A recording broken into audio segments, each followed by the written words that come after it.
At 5 o'clock in the morning Xi'an Nation time, the sky was still shrouded in darkness, yet countless workers driven by the demands of survival had already begun another busy day. Gu Chen was one of them. He worked for a transportation company. The pay was modest, yet with no parents and no family to tie him down, he lived with a certain carefree ease.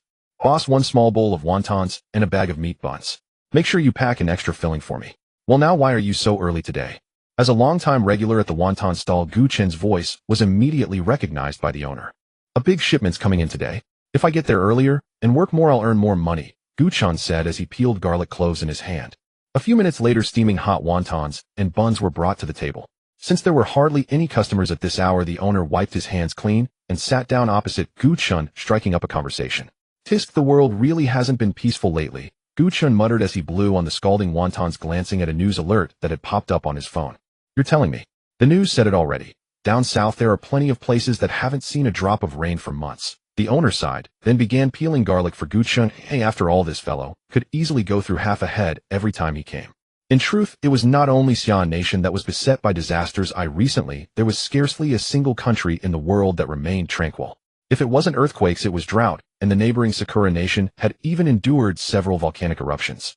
And all of this, every last incident, could be traced back to the meteorites that had fallen a few months prior. 5 months earlier, the United Nations had discovered dozens of massive meteorites hurtling from outer space toward Blue Star from all directions. Their speed rendered existing interceptor missiles utterly incapable of locking onto them. If they were to strike Blue Star, it would mean cataclysmic destruction. Yet, just as nations prepared to initiate emergency measures, the meteorites miraculously shattered into 4 portions and descended evenly across every country. From that moment on, disasters began to erupt one after another. Take Qing City, where Gu Chen lived. Normally, the cold wouldn't set in until late October, yet now barely into September, temperatures were plummeting at a frightening rate. It had even snowed lightly just the day before. Yet faced with these strange phenomena, experts merely recycled old phrases about greenhouse effects and environmental pollution. While chatting idly with the owner, Gu Chen scrolled through his WeChat moments when a particular post caught his attention.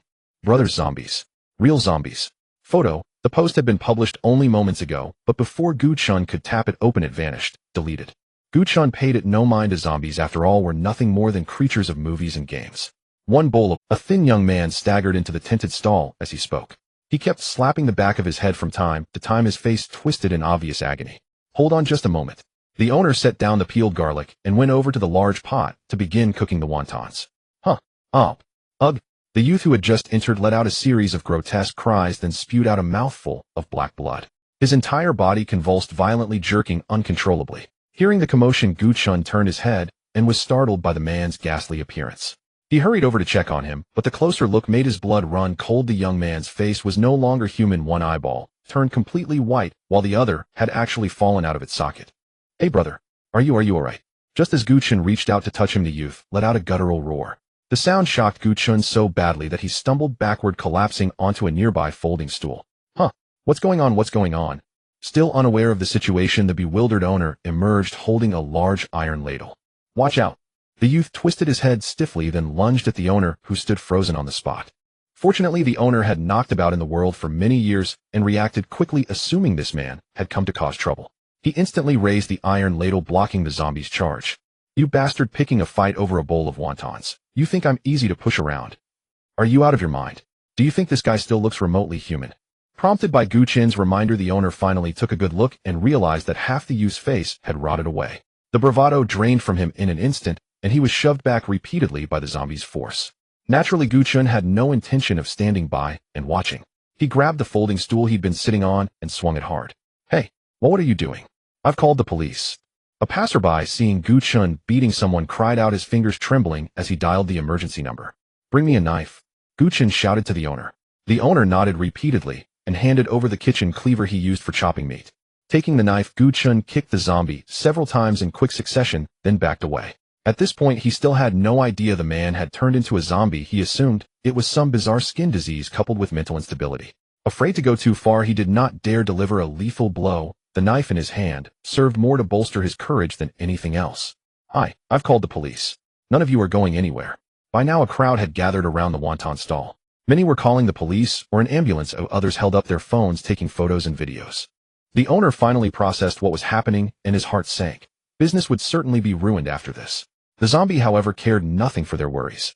With a roll of his body, he scrambled to his feet again and hurled himself toward Gu Chen. Bang, bang, bang. 3 dull reports rang out in succession. The zombie was struck and driven to the ground by the force of the impact. Armed police, the armed police are here. They've even got guns. Make way, make way. The onlookers quickly parted, opening up a narrow corridor. Everyone please remain calm. We're using tranquilizer rounds. We ask for your cooperation with our work, he said as several masked personnel began erasing the videos people had just recorded. Though the crowd was displeased confronted with these troops, they dared not protest and could only swallow their frustration. You too are coming with us. The people outside might not have seen clearly, but Gu Chen had witnessed everything with stark clarity. Those were no tranquilizer rounds at all. They were live bullets. And the most absurd thing was that even after taking 3 shots, the man was still alive, still showing signs of trying to stand. Seeing this, the commanding officer hastily produced a burlap sack and pulled it over the man, all the while muttering that they would need to increase the dosage of tranquilizers in the future. All right, the criminal has been subdued. Citizens, please do not interfere with our work. At these words, the onlookers scattered in all directions. The area fell quiet in an instant. Taken away, Gu Chen had no idea where the man with the terrible skin disease had been sent, for they were placed in different vehicles. He and the wonton stall owner were escorted off, given a brief statement to fill out, interrogated, and then subjected to a baffling full-body examination. Only after all that was Gu Chen finally released. By then he had lost a great deal of time. It was already 9:30 in the morning. If he went to work now, he would likely face a harsh scolding, so he decided he might as well take the day off. Ding! Host has assisted in eliminating the first zombie. Extraction system successfully unlocked. Ding! Successfully extracted the red alert base from the game. Red alert. Host, please accept. Just after sending a sick leave message on his phone, Gu Chen heard a voice echo in his mind. He froze, then realized that a string of words had actually appeared before his eyes. Deploy red alert base. Zombie virus outbreak. Countdown 12 hours. What on earth is this? Extraction system. An actual system. After glancing around, Gu Chen slipped into a public restroom to investigate further. System. Ding. Will the host deploy the red alert base? Hearing the system's voice again, Gu Chen finally confirmed that he had indeed obtained a real system. Tell me, is the zombie virus real? Ding. Will the host deploy the red alert base? Hearing the same mechanical prompt once more, Gu Chen let out a sigh. The system seemed to be nothing more than a fixed program. Zombie virus. Like the zombies in movies. Thinking back to what had happened that morning, that man's appearance really did resemble the undead from Resident Evil. Could all of this actually be real? Stepping out of the restroom, Gu Chen paced back and forth, then decided to find a place to deploy the red alert base and see for himself. By now, a model of a building very much like those in the red alert game had appeared on his retina. It was translucent, one section highlighted in red and another in green. Having played red alert before, Gu Chen knew that this particular position could not accommodate the base. So he decided to take a taxi out to the Gobi Desert on the outskirts of Qing City to have a look. Around Qing City, there is little of anything else. What it has in abundance are barren Gobi plains and desolate deserts. Although Qing City has developed well and ranks among the top in GDP within Xia country, it still cannot escape the limitations imposed by its geography. All that prosperity can only be seen within the city limits. Once you drive a dozen kilometers out, there is nothing but a lonely national highway, and in the distance the rumbling roar of passing trains. In addition, Qing City possesses a thermal power plant covering 825 mu of land, as well as 3 large coal mines. Beyond that, Gu Chen knows little about the area, for he is not a native. He only knew that the region was rich in mineral resources, developing rapidly and brimming with opportunity, so he came here to work, only to end up barely making enough to keep himself fed. Handsome, what are you going out to the Gobi for? That place is so barren, not even birds bother to pass through. What's there to see? As soon as Gu Chen got in the car, the driver spoke up, clearly a chatterbox. I made plans with a few friends to go have some barbecue. The wild outdoors has a better atmosphere. Oh, I see. Then you'd better watch out for wild animals. I heard there was another incident lately where wild wolves injured people. Tisk, it's been so many years since anyone's seen wolves around here. When I was a kid, we didn't even dare go out alone at night. As he spoke, the driver habitually pulled out a cigarette and was about to light it. Handsome, want to smoke? Keeping his eyes on the road, the driver passed a cigarette over with one hand, and Gu Chen politely accepted it, chatting idly with this loquacious driver. A few minutes later, the car rolled to a halt, not because they had arrived, but because there was a traffic jam ahead. That's strange, this stretch of road almost never gets jammed, the driver said after honking the horn a couple of times. Bro, are you in a hurry? There's another route we can take, but it's a bit longer. Let's switch routes. My friends are waiting for me over there. Okay, got it. The driver adjusted the rearview mirror and began backing up, carefully lowering the window from time to time to curse at those who were cutting in and out of lanes. At that moment, a chorus of sirens rose from behind them, and the previously chaotic line of vehicles immediately straightened out, opening a clear path. Armed police again. Gu Chen thought to himself, a suspicion forming in his heart. Could there be zombies up ahead? Good grief, what's happening up there? Even the troops have come. Seeing the armed police vehicles, the driver wanted to park and watch the commotion, but Gu Chen quickly dissuaded him. Master, I'll pay you extra. Don't bother watching the spectacle. I'm guessing this incident will make the news. You can watch it there. I really am in a hurry. Extra pay. Let's go. The driver stomped on the accelerator, swinging the car around in a sharp maneuver, then flipped off the navigation with one hand and shot forward down the alternative route. Over half an hour later, the driver was grinning so wide his mouth could barely close as he stared at the 500 yuan in his hand. He insisted on adding Gu Chen's WeChat and promised to pick him up again that evening. The reason Gu Chen had been so eager to leave was because he had guessed the cause of the traffic jam ahead. That road almost never got congested, not even during rush hour. Combined with the zombies he had seen that morning, Gu Chen suspected that someone might have suddenly transformed into a zombie while driving, triggering a chain of collisions. Of course, it was only a conjecture, but to be absolutely safe, he had no intention of lingering there. If all of this is real, then the Red Alert base should be real as well, shouldn't it? After getting out of the car and reaching a flat stretch of ground, Gu Chen decisively tapped the option to deploy. With a series of loud clacking noises, the billowing sand and dust slowly settled, revealing a main base infused with the heavy aura of the industrial age standing before Gu Chen. Soviet base. As the base fully unfolded, the previously silent system spoke again. Beep. Host has deployed the Red Alert base. Issuing novice gift pack. Beep. Congratulations to the host for obtaining 100 initial energy points, 8 conscript soldiers, 1 engineer, 1 field command vehicle, and activation of the base's central intelligence. Honorable Commander, please construct a Tesla reactor. At that moment, the now activated Red Alert base intelligence prompted calmly. Construct a Tesla reactor. Construction initiated. Deducting 1500 energy points. Remaining time 2 hours. 1,500 energy points. Gu Chen stared blankly at the mere 8,500 energy points left. System, if I remember correctly, a Tesla reactor only costs 600 in the game, doesn't it? Beep. Yes, host, but that is in the game. The Red Alert base extracted by this system not only includes all original in-game units, it has also added many more. Please research them on your own. Understood. Gu Chen nodded. It seemed he could not operate the Red Alert base as casually as he would in a game. Upon entering the interior of the main base, Gu Chen was dazzled by the array of high-tech equipment before his eyes. Yet with a single wave of his hand, all the virtual screens floating in midair vanished at once. Honorable Commander, welcome to the command center. Hello, how should I address you? Gu Chen looked at the suddenly manifested projection, without surprise, inwardly guessing that this must be the base's central intelligence. Honorable Commander, my designation is Xiao Qi. Xiao Qi, how do I bring those virtual screens back up? No sooner had Gu Chen finished speaking than Xiao Qi extended a hand and tapped the air, causing 4 virtual screens to appear before him. On those screens, the daily news was playing. The headline concerned an outbreak of a new rabies virus. A half-bald, middle-aged man sat in the center, flanked by a female host whose bearing and appearance were both outstanding. So, Expert Chen, how is this new rabies virus primarily transmitted? The half-bald, middle-aged man cleared his throat, took a sip of water, and said, the newly discovered rabies variant is mainly transmitted through blood, saliva, and bodily fluids, though we cannot rule out the possibility of airborne transmission. At present, we have established a dedicated project group to study this new rabies virus. We ask the public to grant us a bit more time. Until we determine whether airborne transmission occurs, citizens should wear masks and avoid crowded places as much as possible. There is no need to panic, as rabies requires very harsh conditions to survive. The numerous patients emerging nationwide this time are a special case, and local governments have already issued appropriate policies. Thank you, Expert Chen, for your explanation. Next, we will discuss the symptoms of this new form of rabies. After watching for over 10 minutes, Gu Chen began to feel bored. This so-called new rabies was nonsense. The government clearly already knew about the zoo. Honorable Commander, based on current data, a large-scale outbreak of the zombie virus will occur in 6 hours. In 10 hours, it will erupt fully.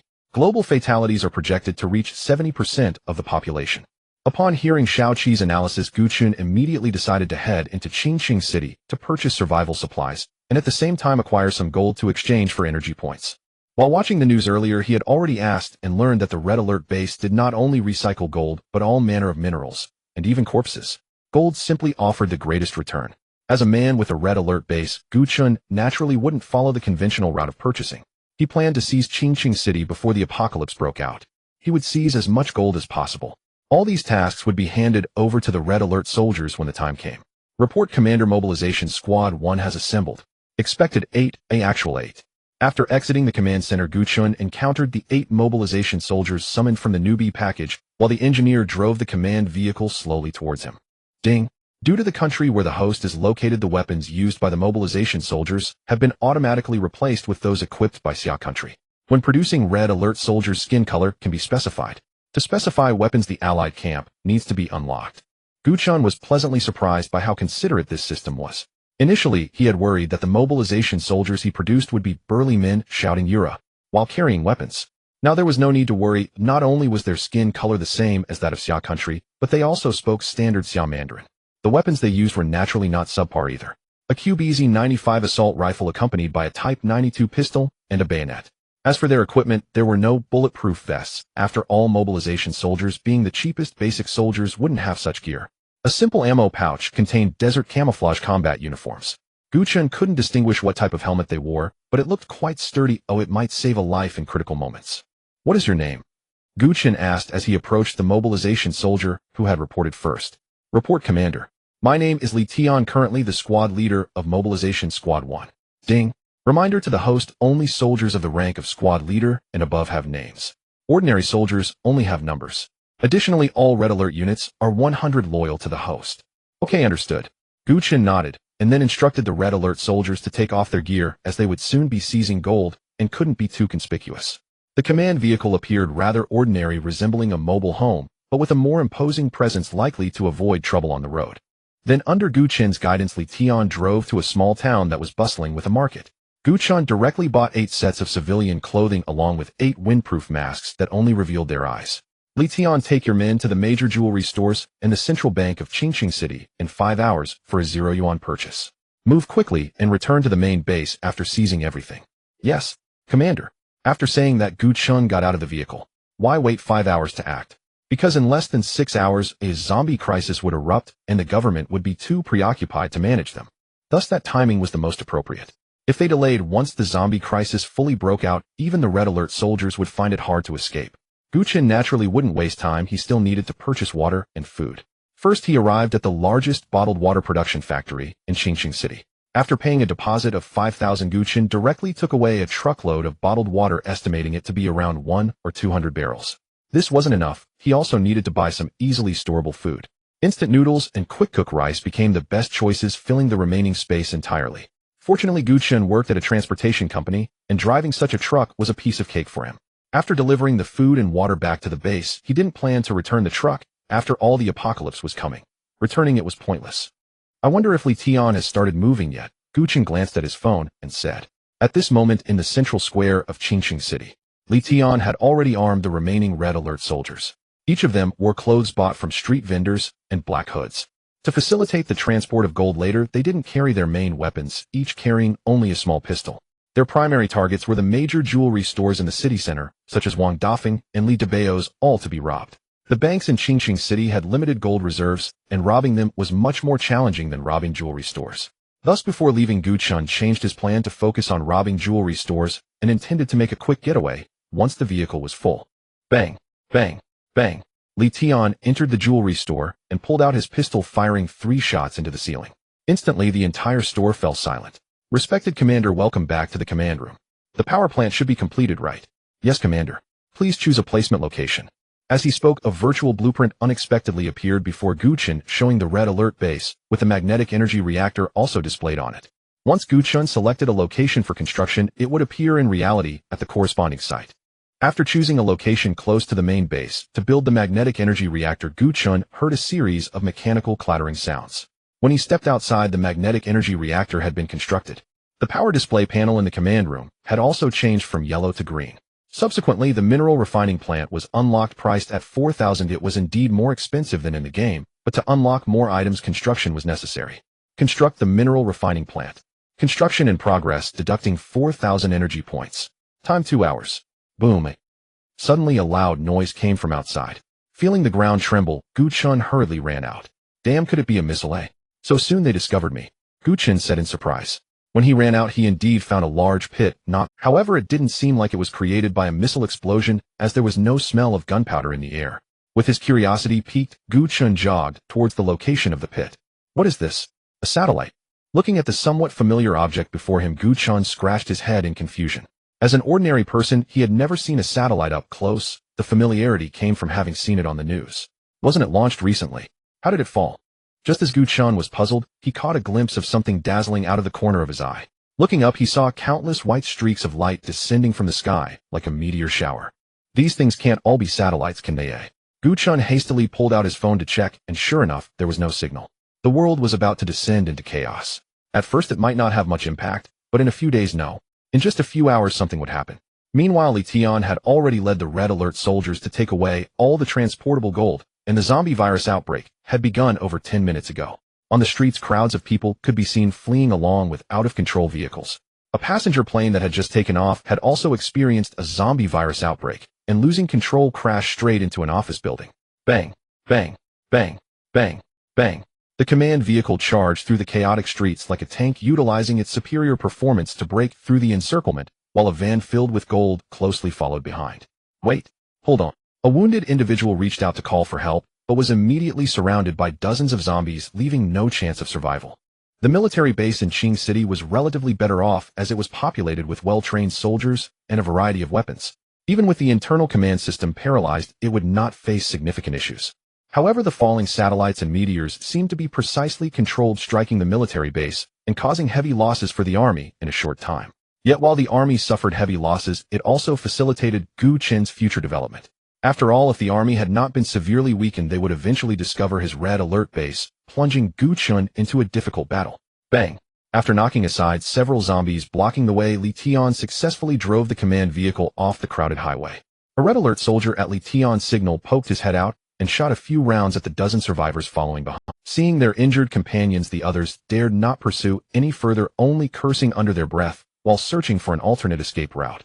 Report to the commander, the mission is complete and the gold has been fully transported.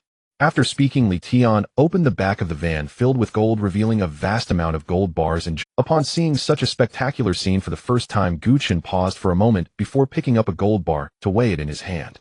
Quite impressive. Shall Qi construct a mineral refining plant and recycle all this gold? Understood, Commander. Gu Chen had just discovered that he could communicate with Shao Qi not only in the command room, but also within the confines of the Red Alert base, including the command vehicle, and it was done mentally. After Gu Chen issued the command, the mineral refining plant rose up at the prearranged location, and a mining vehicle equipped with a heavy machine gun rumbled over, much larger than the command vehicle, requiring a ladder to board. Honored Commander, the mining vehicle will automatically seek resources for recovery, so you need not worry about it. Additionally, all Red Alert vehicles are controlled by an intelligent brain. The commander only needs to issue commands. Upon hearing such a user-friendly setup, Gu Chen was thrilled as it indirectly enhanced the combat capability. After all, in reality, a tank requires 3 or 4 people, or even 5 to operate. If 1 or 2 were to die in battle, it would surely decrease combat efficiency. Before Gu Chen could issue another command, the mining vehicle extended a metal shovel from its position and scooped up all the gold from the ground, then leisurely returned to the mineral refining plant. Beep, beep, beep. Hearing the sound, Gu Chen quickly looked towards the energy point display, which indeed had increased, now totaling 12500. This much gold only added 8000. Gu Chen said, somewhat dissatisfied. After all, this was gold from 3 jewelry stores. Yes, esteemed Commander, not all of this is real gold, most of it is fake. Congratulations, Commander, you've earned your first bucket of gold and successfully unlocked the Commander set. Commander exclusive combat suit possesses bulletproof, stay-resistant, and self-cleaning properties. Passive skill Inspire. Within a 20-meter radius around the Commander, Red Alert infantry units will enter a state of excitement, increasing movement speed by 10 and reload speed by 10. Wearing the Commander's aura will alter the Commander's overall demeanor, making them a battle-hardened officer. Type 54 pistol modified version. Commander exclusive weapon enhances bullet power, reduces recoil, increases firing rate, with 5 spare magazines, each containing 20 rounds, and can refresh automatically daily. Wow, I finally have a gun. Gu Chen exclaimed excitedly while picking up the Type 54 pistol that had appeared out of nowhere. He also glanced at the neatly arranged Commander combat suit. A fully protective gas mask with clothing and pants in black glimmering with metallic sheen, and a pair of pitch-black military boots. This outfit appeared to be nothing special apart from looking cool, but once worn, Gu Chen felt completely different, as if he had truly transformed into the seasoned commander strategizing on the battlefield, while the mobilization soldiers beside him turned to look at Gu Chen with fervent eyes. Not bad, not bad. Build a barracks. Construction in progress, deducting 2000 energy points, estimated time 1 hour. Li Tian. Gu Chen had grown accustomed to the outrageous prices at the Red Alert base, thought for a moment, and then called Li Tian over. Here, Commander, please give your orders. Your squad will now be responsible for the defense of the main base. You are to arrange patrol routes. If zombies approach, shoot to kill. If it is a human, fire a warning shot and notify me. Understood, Commander. After saluting, Li Tian began organizing the remaining mobilization soldiers. Meanwhile, Gu Chen took the waiting time for the barracks to be built to further understand this familiar yet strange Red Alert base through Shaoqi. Honored Commander, to facilitate your further understanding of the Red Alert base, I have labeled all buildings and units with detailed descriptions. If needed, you can check them yourself. After going through one complicated question after another from Gu Chen, Shaoqi, possessing a certain level of emotional intelligence, resolved Gu Chen's issues in just a few minutes. Gu Chen, upon seeing this, looked eagerly at the newly constructed barracks. Sure enough, a yellow question mark appeared in the upper right corner of the barracks icon. Upon clicking, all of the barracks functionalities were presented before Gu Chen. Soviet barracks will automatically refresh ammunition for infantry military dogs units. Daily rations, ignores distance, can recruit various types of soldiers with a 30% chance to recruit lower-ranking officers, such as squad leaders, cannot restore soldiers' stamina or health, unlock star system.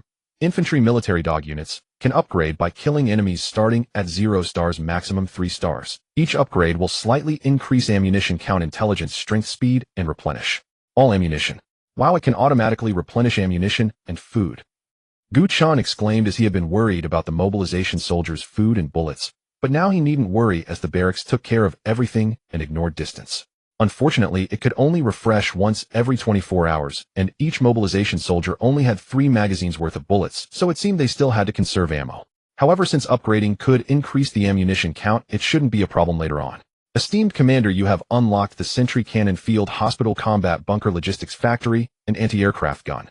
Shaoqi, open the floor plan. Upon entering the command room, Gu Chen said eagerly to Shaoqi. Now that the defensive structures had been unlocked, it was time to encircle his main base. Shaoqi, you mentioned earlier that we could place lookout cannons on the walls, right? Yes, esteemed Commander, the floor plan is now activated. Esteemed Commander, based on my calculations, I have already planned the initial development scope of the base and the position of the walls for your reference. As he spoke, a floor plan automatically materialized before Gu Chen, displaying a series of green models that illustrated the areas Shaoqi had planned for him. Although the area planned by Shaoqi was not small, it was merely a drop in the bucket compared to the vast expanse of the Gobi Desert. However, Gu Chen did not have enough funds to build walls, so he planned to divide this area into several districts, starting with a preliminary development zone. The walls were reasonably priced, costing 10 energy points per meter. Without hesitation, Gu Chen spent 6,000 energy points to enclose the main base. With a deafening sound, the previously exposed Red Alert base was now surrounded by towering 15-meter steel walls, and Gu Chen felt a surge of excitement at the sight of the instantly completed walls. Shaoqi, opened the wall information. Understood, esteemed Commander.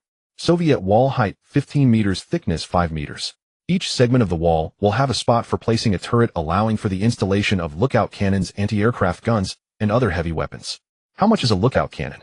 Esteemed Commander, the price for a lookout cannon is 1,500 energy. With Gu Chen's current finances, he could only build 3, but he still needed to reserve some energy points for troop production, so he only built 1 lookout cannon on the wall facing the road, with a construction time of 1 hour. The rest would naturally be prepared for troop production. The barracks could currently produce 3 types of soldiers, the cheapest kind the mobilized soldier, another being the military dog, and finally the engineer, whose utility had yet to be discovered. Esteemed Commander, after constructing the field hospital and logistics factory, you can unlock the magnetic storm infantry and medics. The field hospital and logistics factory had already been unlocked, but Gu Chen truly could not afford them. The former required 3,000 energy points, while the latter needed 5,000 energy points. However, as Shaoqi mentioned, to unlock more items, they must be constructed one by one. Let's produce 15 mobilized soldiers. Gu Chen thought for a moment before speaking. In his view, the most cost-effective unit was the mobilized soldier, costing only 100 energy points each. They could not only fight zombies, but also transport supplies. Producing mobilized soldiers, remaining time 15 minutes, please wait. While waiting for the mobilized soldiers to be produced, Gu Chen glanced at the lookout cannon. He feared that the bullets it fired would also require him to spend energy points, but fortunately the Red Alert base was quite user-friendly. The lookout cannon would refresh 500 rounds of ammunition daily, without needing energy points for purchase. Pat, pat, pat, pat, pat, pat.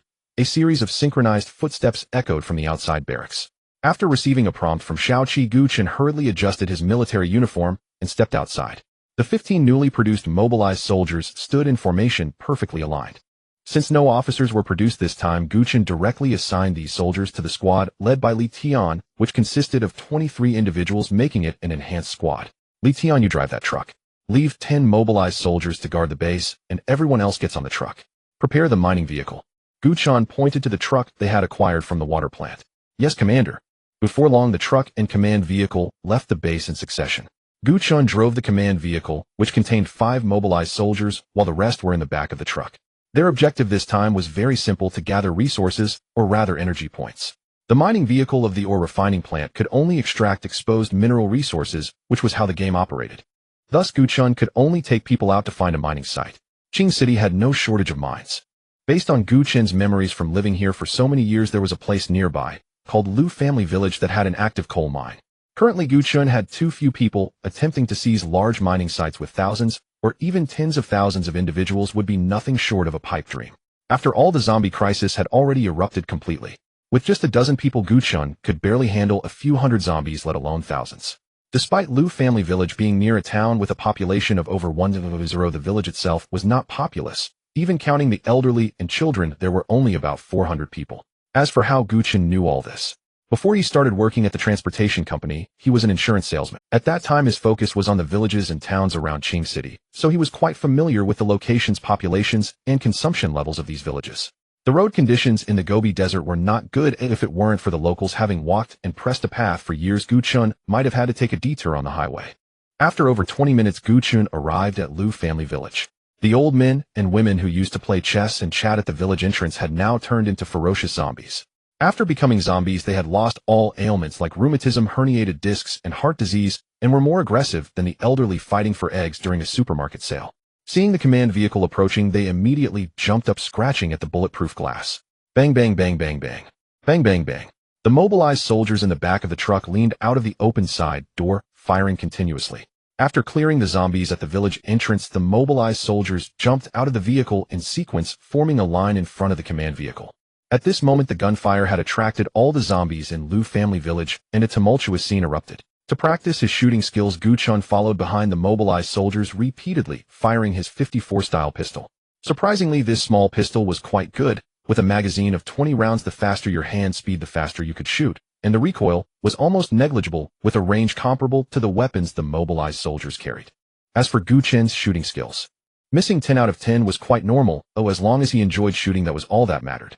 At that moment, in the cellar of the village chief's house in Lu Family Village, the surviving villagers, including the village chief, heard the gunfire outside and naturally assumed it was the army. Uncle Lu, our Lu Family Village is finished, it's just us left. A middle-aged man sat on the ground smoking, looking dejected. Most of Lu Family Village shared the surname Lu with only workers from other families who came to work in the mine. The mine was their own enterprise built by the village chief when the village was poor, so every year those with Lu Family Village residency could earn quite a bit of money. However, this sudden strange illness had left very few villagers. The nearly 60-year-old village chief was completely unfazed. To him, as long as the mine was still operational, everything was fine. People would die, but there were plenty more in the world.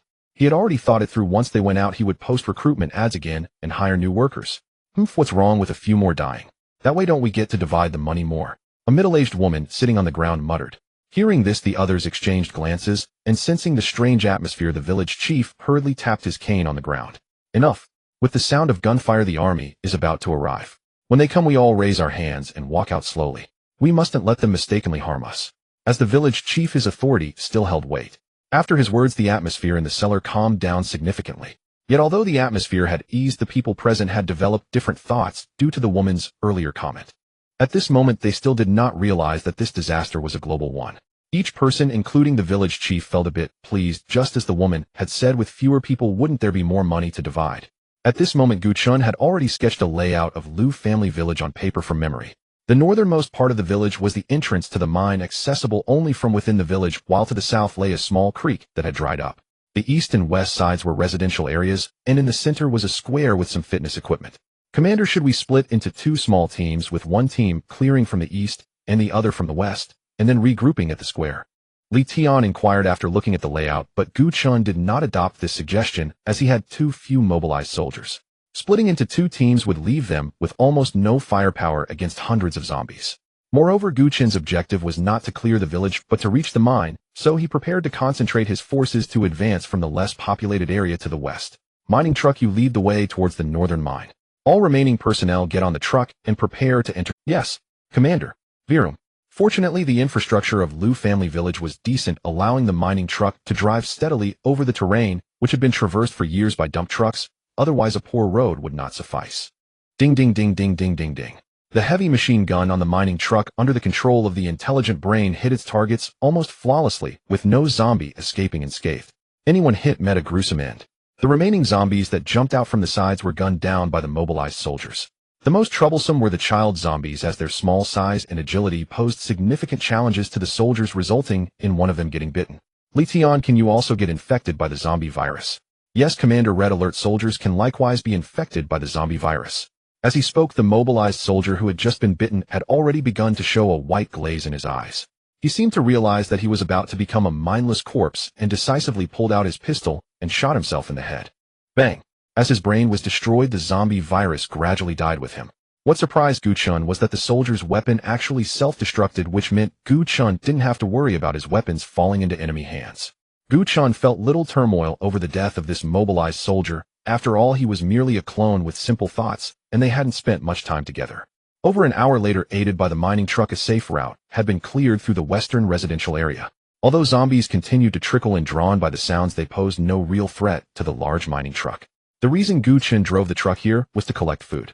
Unlike cities, rural areas do not lack food. Typically, every household in a village stores enough food for half a year, with some even hoarding supplies for a year or two. Thus, in an apocalyptic environment, the countryside is actually more suitable for survival. Thus, the mobilized soldiers began searching each household in pairs throughout this residential area. The mining truck continued to advance, fortunate that there were almost no zombies left behind, otherwise ammunition would have been scarce. At this moment, the villagers of Lu family village waiting for rescue in the cellar felt a tightening in their hearts as they heard the distant gunfire. They couldn't help but wonder if they might be the last living souls in the village. This cellar belonged to the village chief's family, located in the village center, so no mobilized soldiers had come this way, and naturally no one had discovered them. One of the older women could no longer contain herself and kicked the middle-aged man who had spoken earlier, saying, "You go check where the soldiers have gone." "Me? Why don't you go?" The middle-aged man replied in surprise. "With so many crazed infected individuals outside, you want me to go out? Isn't that just asking for death? I'm nearly 50 and you're only 30. You have better legs than I do, so naturally it should be you who goes. By your logic, your son is only 25, a younger and faster. Shouldn't you send him instead?"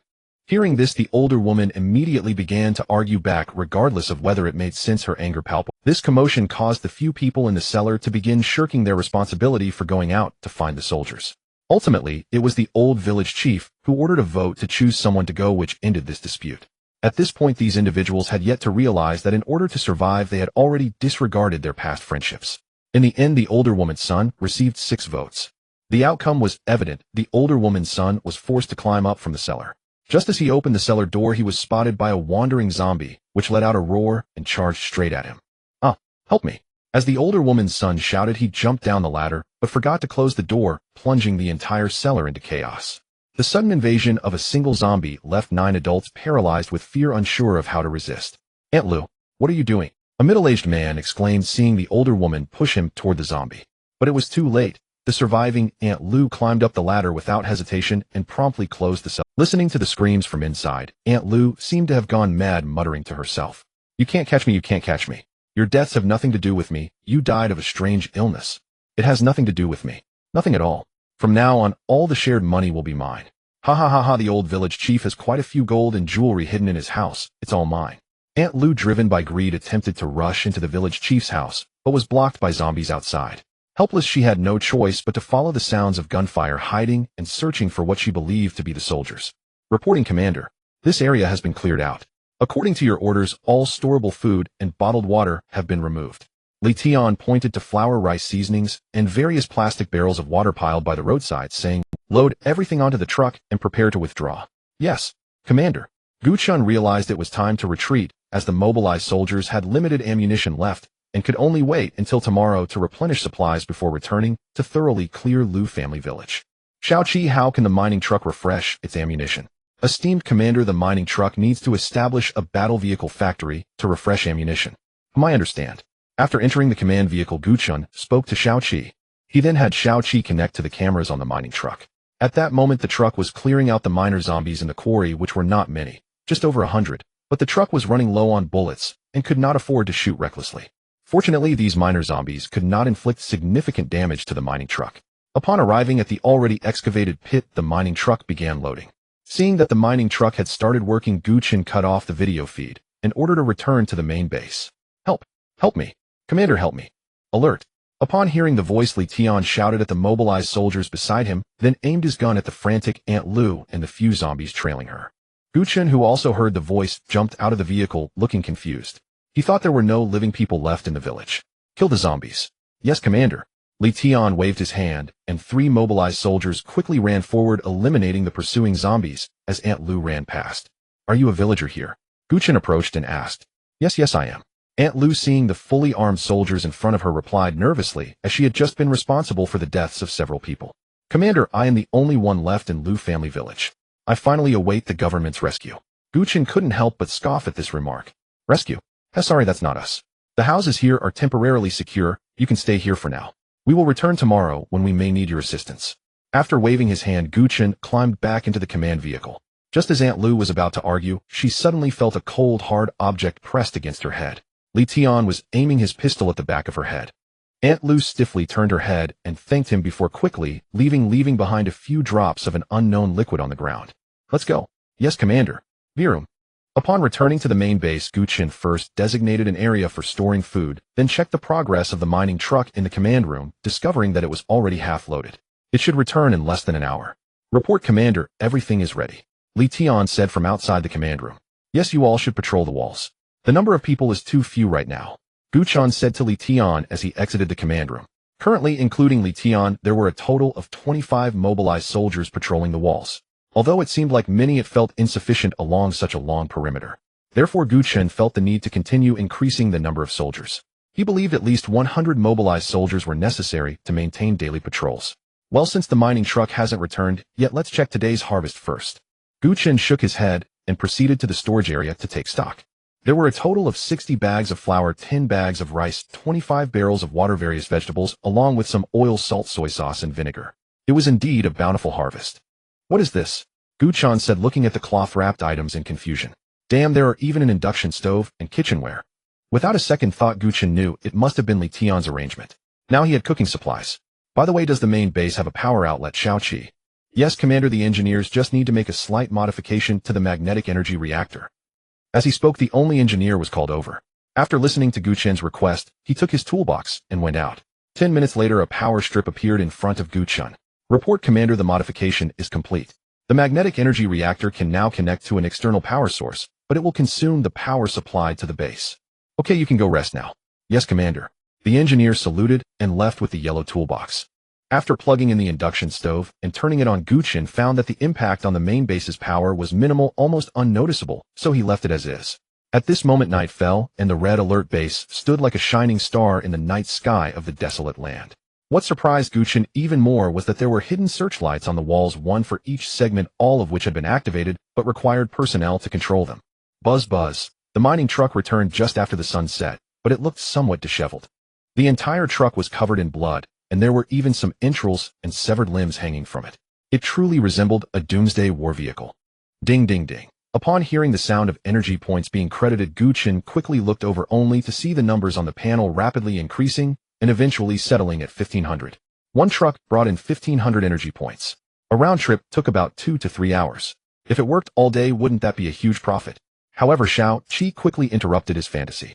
Respected Commander, according to the feedback from the mining truck, the Lu family village mine can still be harvested 7 to 10 more times. What? That big mine is already nearly depleted, Gu Chen said, bewildered. He had seen the Lu family village mine and had heard the village chief say it could be mined for at least another 10 to 20 years, which was why he had seized this mine immediately. Respected Commander, please do not be agitated. It is the previously mined coal, not the underground coal. You should have said that earlier.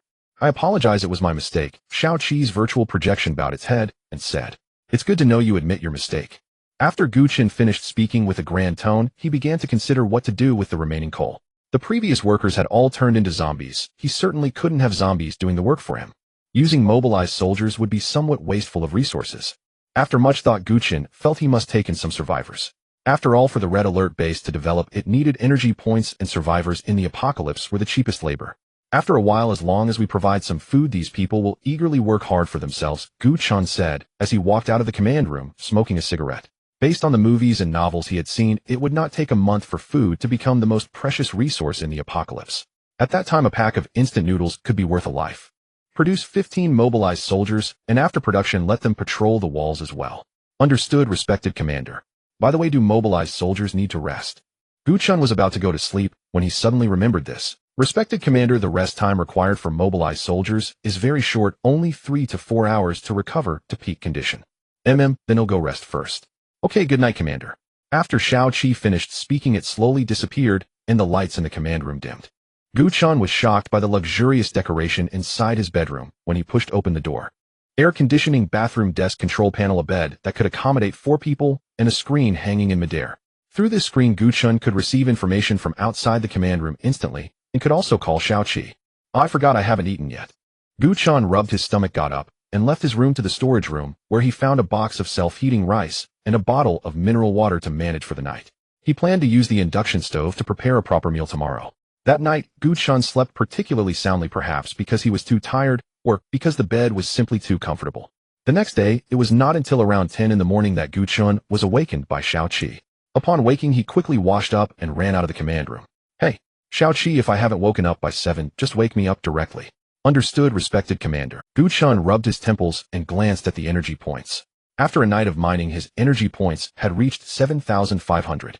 Xiao Qi built a logistics factory and then produced 15 mobilized soldiers. Understood, respected commander. 7,500 energy points have been deducted. Please wait. Science cleared again. However, the energy points were not wasted. Currently, Gu Chen had amassed 55 mobilized soldiers. With 40 soldiers stationed at the base, it was temporarily sufficient. After casually eating a pack of instant noodles, Gu Chen hurriedly set out with the 15 mobilized soldiers. He wondered if the villager from Lu family village he had encountered yesterday was still alive, as he needed her to lead the way. Being a local, she would definitely know Lu family village better than he did. Sir, you finally arrived. Aunt Lu sobbed, her face drawn and haggard, clearly sleepless through the night. Who after all could dare close their eyes in a village overrun by zombies? I told you yesterday. I'd have use for you when the time came. Yes, sir. I'll follow your orders without question.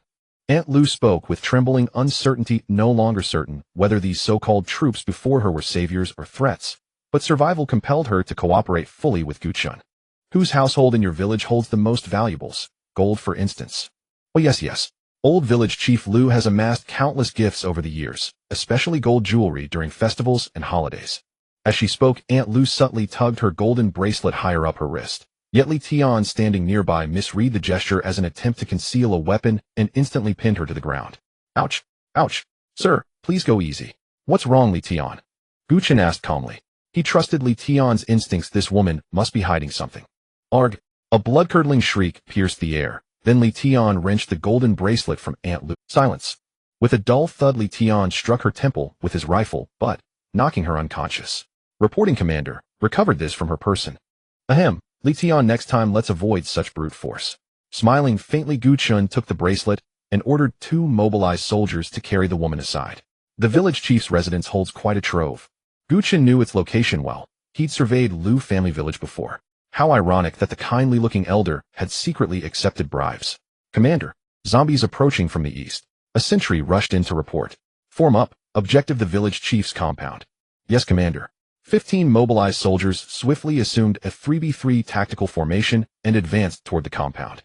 The first gunshot reignited chaos across the village, followed by a deafening barrage of rapid fire. Though their marksmanship was unrefined, the sheer density of targets meant even blind shots found flesh. Yet only headshots guaranteed instant termination of the undead. As Commander Gu Chen needed no rifle in hand. He sat relaxed in the command vehicle, smoking idly, while Xiao Qi drove it slowly behind the advancing troops. Honorable Commander, your subordinate Li Tian has been promoted to 1-star mobilized soldier. Oh, finally upgraded. Gu Chen straightened in his seat and glanced ahead at Li Tian marching before the vehicle. Empowered by morale bonuses, 1-star Li Tian could now reliably down 1 zombie per 3 shots, whereas 0-star soldiers relied on sheer luck, needing 5 or 6 rounds per kill. By the way, Xiao Qi, dispatch the hauler first to clear the zombie corpses. They're already reeking. Understood, Honorable Commander. 15 soldiers' firepower proved modest, but Lu family village held barely 100 undead. Within an hour the village was cleansed. Bang! 2 mobilized soldiers kicked open the village chief's gate, gunned down his zombified family inside, then signaled safety. Only then did they usher Gu Chen in. "This old man lives like a feudal landlord," Gu Chen muttered, pulling on his mask with a grimace. The stench of decay was overwhelming. He regretted not wearing his gas mask from the start. The chief's residence was exquisitely decorated, classical, refined, reminiscent of a wealthy local landowner's manor in bygone eras. Yet none of it impressed Gu Chen. Stepping over the mangled corpse of a dog, he strode directly into the Li Tian, "Move this." Gu Chen pointed to a heavy safe wedged beneath the bed. Without cutting tools or explosives, it was impregnable. Best hauled back for later breaching. Gu Chen was certain it held gold jewelry. He'd already discovered stacks of cash hidden within wall cavities. For soldiers strained to lift the massive safe into the command vehicle. The rest, looting the entire village, could be delegated to Li Tian. To accelerate operations, Gu Chen radioed in 10 additional mobilized soldiers via the command vehicle, then prepared to return to base Alpha to resume construction. Scarcely had Gu Chen returned to base when the ore hauler lurched back, dripping thick viscous blood from its cargo bed, filling the air with its nauseating coppery perfume. Just as Gu Chen opened his mouth to complain, notification received 100 energy points. Whoa, Xiaoqi, are zombie corpses this valuable? No, Commander. Most carried gold or silver ornaments, hence the elevated yield. Hearing that, Gu Chen dismissed the stench entirely and ordered the ore hauler back for another load. Its capacity allowed just 3 full trips. His energy reserves now stood at 2500. Xiaoqi, deploy the logistics factory. After selecting a site, Gu Chen commanded. Affirmative. On. Congratulations, Commander. You have unlocked electromagnetic infantry grenadier troopers and magnetic storm coils. Logistics factory produces rations, canned food, uniforms, and civilian vehicles. Gu Chen recognized electromagnetic infantry, the lightning sovereign, priced reasonably at 800 energy points. Grenadiers were new. The factory's output seemed useful though irrelevant to his current priorities, so he skimmed past it. Grenadier equipped with a 20mm grenade launcher, 20 rounds carried, cost 100. The magnetic storm coil, a defensive emplacement, cost a staggering 2500 energy points. With his current reserves, he could afford only one, and power supply was already strained, the grid flickering amber 4 or 5 bars shy of total blackout. Produce 2 grenadiers. Confirmed, Honorable Commander. Deducting 2400 energy points. Production commencing. Heavy firepower was precisely what Gu Chen lacked. Until tanks were unlocked, grenadiers were his optimal choice. Almost forgot. That safe hasn't been opened yet. He immediately summoned the engineer. Honorable Commander, grant me 1 minute. The engineer withdrew an array of arcane-looking tools from his kit, and less than 60 seconds later the safe clicked open with a crisp metallic snap. Inside lay 4 gleaming tiers of solid gold bricks, and Gu Chen's eyes lit up with pure unvarnished avarice. Scrap it, all of it. Damn, gold really feels amazing. Gu Chen wiped his drool and said as this safe full of gold was worth 5,000 energy points. Xiaoqi, build a magnetic energy reactor. Understood, esteemed Commander. 1,500 energy points have been deducted. Remaining time is 1 hour. Looking at the remaining 3,500 energy points, Gu Chen decided to save them for constructing a field hospital, as building the hospital would unlock the vehicle factory. With tanks, wouldn't dealing with zombies be a piece of cake? While waiting, Gu Chen also cooked a dish for himself and boiled some noodles. After all, he hadn't eaten properly in days, and he was starting to feel stomach pains. After finishing a bowl of steaming soup noodles, Gu Chen sighed with satisfaction. Being able to enjoy a meal so comfortably in this apocalypse, perhaps only he could do that. After the meal, Gu Chen began considering his next steps. Qing City was undoubtedly the best choice, but with his current strength, going to Qing City would be akin to seeking death. He might have to wait until the Rhino tanks are available before considering it. For now, Gu Chen needed manpower, at least 100 people, because he had to mine coal from Lu Village. Although a single truck only yielded 1,500, the coal mine was currently his most stable source of income. Aside from Lu Village, there was only a town left within a radius of several dozen kilometers. Over the years, Qing City had rapidly developed, and many surrounding villages had been absorbed into it. The remaining scattered small villages had gathered to form a few towns. Originally, Lu Village was also supposed to be merged into nearby townships, but when coal was discovered, plans for the merger were shelved. Damn it, let's check Sandtown tomorrow to see if we can bring some people back. We need to take advantage of the power still being on and develop well, Gu Chen said, slamming his palm. After completing the field hospital, 500 points remain. Xiaoqi, produced 5 mobilized soldiers. Understood, esteemed Commander. I should have asked Li Tian to bring back a few operational vehicles. Gu Chen looked at his vehicles with a hint of helplessness. He knew that during tomorrow's trip to Sandtown, he would have to bring all his possessions. Unlike in Lu Village, he couldn't just run rampant with just a dozen people. Sandtown had at least 100,000 residents, so every action had to be cautious. Of course, tanks were an exception. Esteemed Commander, the magnetic energy reactor has been completed. Place it, then build the field hospital. Understood, Esteemed Commander. 3,000 energy points have been deducted. Remaining time is 1 hour. At that moment, Li Tian returned, surprising Gu Chen with the fact that he had brought back 3 trucks. After asking, he learned that there was too much stuff in Lu Village to fit, so he had brought back 3 usable trucks from the village along with 5 barrels of gasoline extracted from them. Commander, here is all the gold and silver we have collected, Li Tian said while bringing over a wooden box and opening it. Inside were gold and silver jewelry along with some diamond rings. However, Xiaoqi mentioned that these items weren't worth much, so Gu Chen hadn't actively sought them out, but unexpectedly Li Tian had found them. After all was collected, Gu Chen's energy points returned to 1,500. He decided to save these 1,500 energy points for building the vehicle factory. Gu Chen thought to himself that the vehicle factory, no matter how expensive, would only cost a maximum of 5,000. A few trips with the mining truck tonight would suffice, and he could build the vehicle factory by tomorrow. With this in mind, Gu Chen felt his plans might need to change.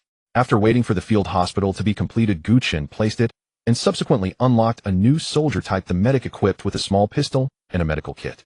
The field hospital's purpose was to treat severely injured soldiers, and according to the introduction, it could even heal those missing limbs. No new defensive structures were added, but the building unlocked the vehicle factory, repair factory, and radar. Xiaoqi, I can't hold on much longer. When the energy points are sufficient, can you help build the vehicle factory? Sure, Esteemed Commander. Then use all the energy points to produce rhino tanks. Understood, Esteemed Commander. Good night. After saying this, Xiaoqi's virtual projection disappeared, and the lights in the command room dimmed. Gu Chen, returning to his large bed, fell into a deep sleep. The next day at 7 a.m., Gu Chen was awakened from his sleep by Xiaoqi's voice. Esteemed Commander, according to your instructions, it's time to get up now. Yawn, Xiaoqi, how many rhino tanks have been produced? Gu Chen said energetically after a good sleep. Esteemed Commander, 2 have been completed with 300 energy points remaining. 2 is enough. Saying this, Gu Chen had already put on his clothes and walked out of the command room while glancing at what armored units had been unlocked. A total of 5 types of vehicle supply truck. As the name suggests, it serves to quickly supply ammunition to frontline troops and has no attack capability, priced at 800, and carries various ammunition. Recon vehicle, a small armored vehicle that can accommodate 3 people, equipped with a light machine gun on the roof, very quick, priced at 1,000. Mining vehicle needs no further introduction, priced at 1,500, the same as in the game. Rhino tank equipped with a 92mm main cannon and a coaxial heavy machine gun, priced at a whopping 2,500 each. Anti-aircraft track vehicle features a 20mm anti-aircraft gun, can accommodate 4 members, priced at 2,000. Esteemed Commander, the rhino tanks are waiting for your orders outside. Alright, let's go. Wait, I need to use the bathroom. Just as Gu Chen was about to get dressed and leave, he suddenly clutched his stomach and rushed into the bathroom. Leave 30 mobilized soldiers behind, and everyone else, let's go. Gu Chen waved his hand. These are tanks. Looking at the towering 40-ton behemoth in front of him, Gu Chen felt a surge of excitement. Wasn't this a pure dimensionality reduction attack against those flesh and blood zombies? 30 mobilized soldiers, 2 tanks, and 3 trucks for transporting the soldiers set off in grand. Originally, to enhance firepower, Gu Chen wanted to bring along the mining vehicle, which had recovered its ammunition. But then he thought, since he already had tanks, why would he need the firepower of a single mining vehicle? The 2 tanks were positioned at the front and back of the convoy, while Gu Chen's command vehicle was protected in the middle of the convoy. This infrastructure is really impressive, Gu Chen sincerely exclaimed while sitting in the command vehicle. The 40-ton tank did not even cause the road to collapse. Since it was a road, there were bound to be vehicles, and naturally, there would be no shortage of zombies. After arriving at Sandtown, they killed over 100 zombies. Gu Chen fully witnessed the might of the rhino tanks, especially under the control of the AI, which made them almost infallible. The machine gun on the turret was absurdly accurate, almost like it had auto-aim. Xiaoqi, what attributes will upgrading armored units increase? Esteemed Commander, upgrading armored units will enhance bullet power, loading speed, and movement speed. Esteemed Commander, it's important to note that the vehicle's energy is not unlimited. They can be replenished once for free daily at the vehicle factory, and can also be replenished using supply trucks. Commander, we have arrived at the destination. Just after finishing speaking with Xiaoqi, Li Tian called from outside the command vehicle. Get off the vehicle. Due to the overwhelming number of zombies in Shatown, Gu Chen dared not act recklessly even with 2 rhino tanks. The most prudent course of action was to observe first. Buzz. Buzz. The electronic billboard by the roadside stubbornly emitted sounds to prove its existence. Due to a snowfall a few days prior, the message on the billboard read: rain and snow weather, slow down and proceed with caution. The town appeared as if it had undergone a fierce battle with raging flames visible everywhere and wrecked cars brazenly blocking the road, while hordes of zombies could be seen in the distance. Damn it, what's the point of scouting now? Everyone, get in the vehicles. After saying this, Gu Chen returned to the command vehicle, activated its broadcasting function, and played a pre-recorded audio message. Indeed, he was planning to recruit some survivors. Not too many, around 200 would suffice. He intended to arrange for them to live in Lu family village, allowing these survivors to work for him in coal mining in exchange for food. Roar. As soon as Gu Chen's convoy entered Sha Town, it was warmly welcomed by the locals, but in front of the tanks the zombies were as fragile as paper, and any zombies attempting to ambush from the sides were swiftly shot down by the soldiers. The broadcast in the command vehicle was also looping Gu Chen's recorded audio. Strangely, after walking for over 10 minutes, no survivors came out to seek help. Gu Chen had initially worried about too many people being unable to escape, so he had brought several vehicles, but it seemed he had overestimated the situation. Damn, could it be that there are no living people left in the entire Sha Town? Gu Chen said with a gloomy expression, as according to various movies and novels one would expect at least a few hundred survivors to emerge after such a reconnaissance. With a helpless sigh, Gu Chen prepared to head back home. At this moment, a group of young people was secretly watching Gu Chen's convoy from inside a nearby house. Should we go out? Don't. Let's wait for the government. In this situation we can't run around. Didn't the government's broadcast tell us to stay home and wait for rescue? But they have tanks. Tanks. If it's not the military, then what is it? Have you seen such tanks in Xia country? Maybe it's someone sent from another country. This disaster might be man-made. We need to survive. Quickly take out your phone and film this. Then wait for the government to send someone for rescue. The speaker grew more agitated, passionately taking out his phone to film Gu Chen's convoy as evidence for the government. However, other survivors in Sha Town, even if they wanted to go out for rescue, dared not do so due to the zombies everywhere.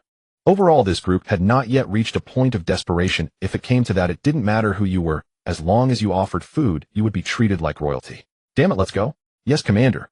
After a fruitless exploration, Gu Chen had no choice but to order a retreat, deciding to return in a few days. Lu family village. Aunt Lu, who had already awakened, rushed to the village chief's house, rummaging through everything in an attempt to find the gold hidden by the village chief. These damn bandits, where is my gold? As she spoke, Aunt Lu angrily flipped up the bedboard, and immediately a pile of bright red bills appeared before her. Money, so much money. It's all mine. It's all mine. Huh. Yes, no one is stealing it from you, Mom. Upon hearing that familiar voice, a bead of sweat trickled down Aunt Liu's forehead. Son, my son, you're still alive? Great. My precious son. This money is all ours. As she spoke, Aunt Lu walked over to her son, holding a handful of cash. How you go enjoy yourself with the king of hell. The young man, wielding a sharp machete, ruthlessly stabbed Aunt Lu in the abdomen. Why? The young man spoke slowly while the force of the knife in his hand increased. Why did you keep me locked up? Why did you buy me from those traffickers?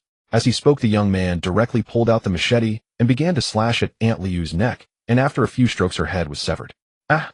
The young man vented his pent-up rage mercilessly, as if he had avenged a great injustice. In fact, he was not Aunt Liu's biological son, but had been bought from traffickers. His real name was Jiang Jinyu, but no one in Lu family village knew this. They believed he was her own son.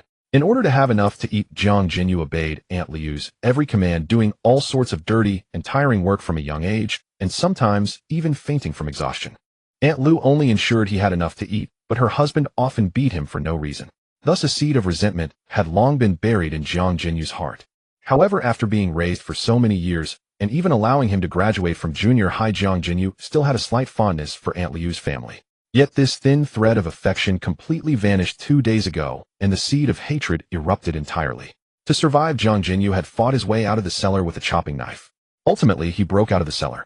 The reason he didn't seek revenge on Aunt Lu immediately was that he wanted to wait until Gu Chen cleared out the zombies in Lu family village. He could handle a few zombies, but facing hundreds was merely a feast for the zombies. After venting his anger, Aunt Lu had been reduced to a pile of flesh, and the machete was now dull.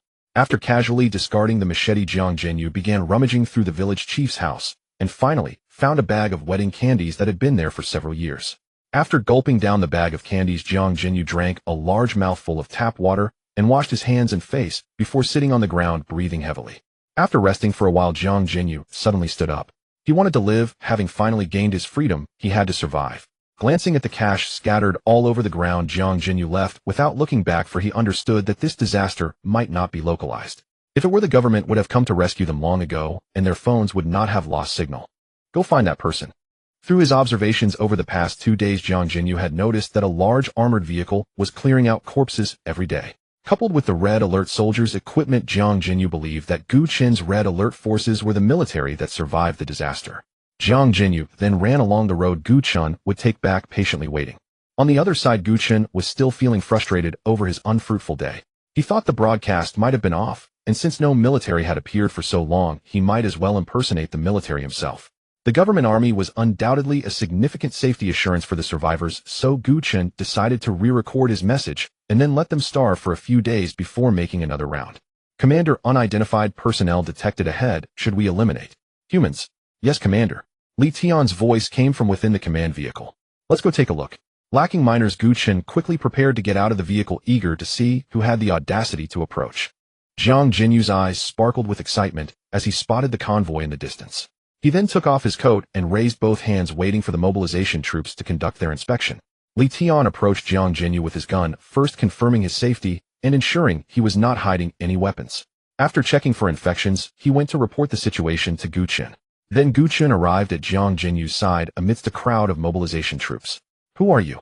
Commander, I am a survivor from Lu family village, Jiang Jinyu. Jiang Jinyu said while crouching with his head down. Aren't all the villagers from Lu family village dead? Gu Chen was puzzled since he had completed the search of Lu family village and found no survivors apart from an useless old woman. No, Commander, please listen to me. Jiang Jinyu then recounted the entire story. After hearing it, Gu Chen was taken aback, wondering if that old woman was really that fierce.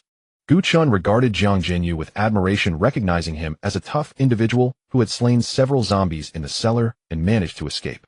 If he could be of service to himself, it would be a good choice, as he was in need of a manager for the survivors he was gathering. Kid, do you want to live? Gu Chen smiled at the crouching Jiang Jinyu.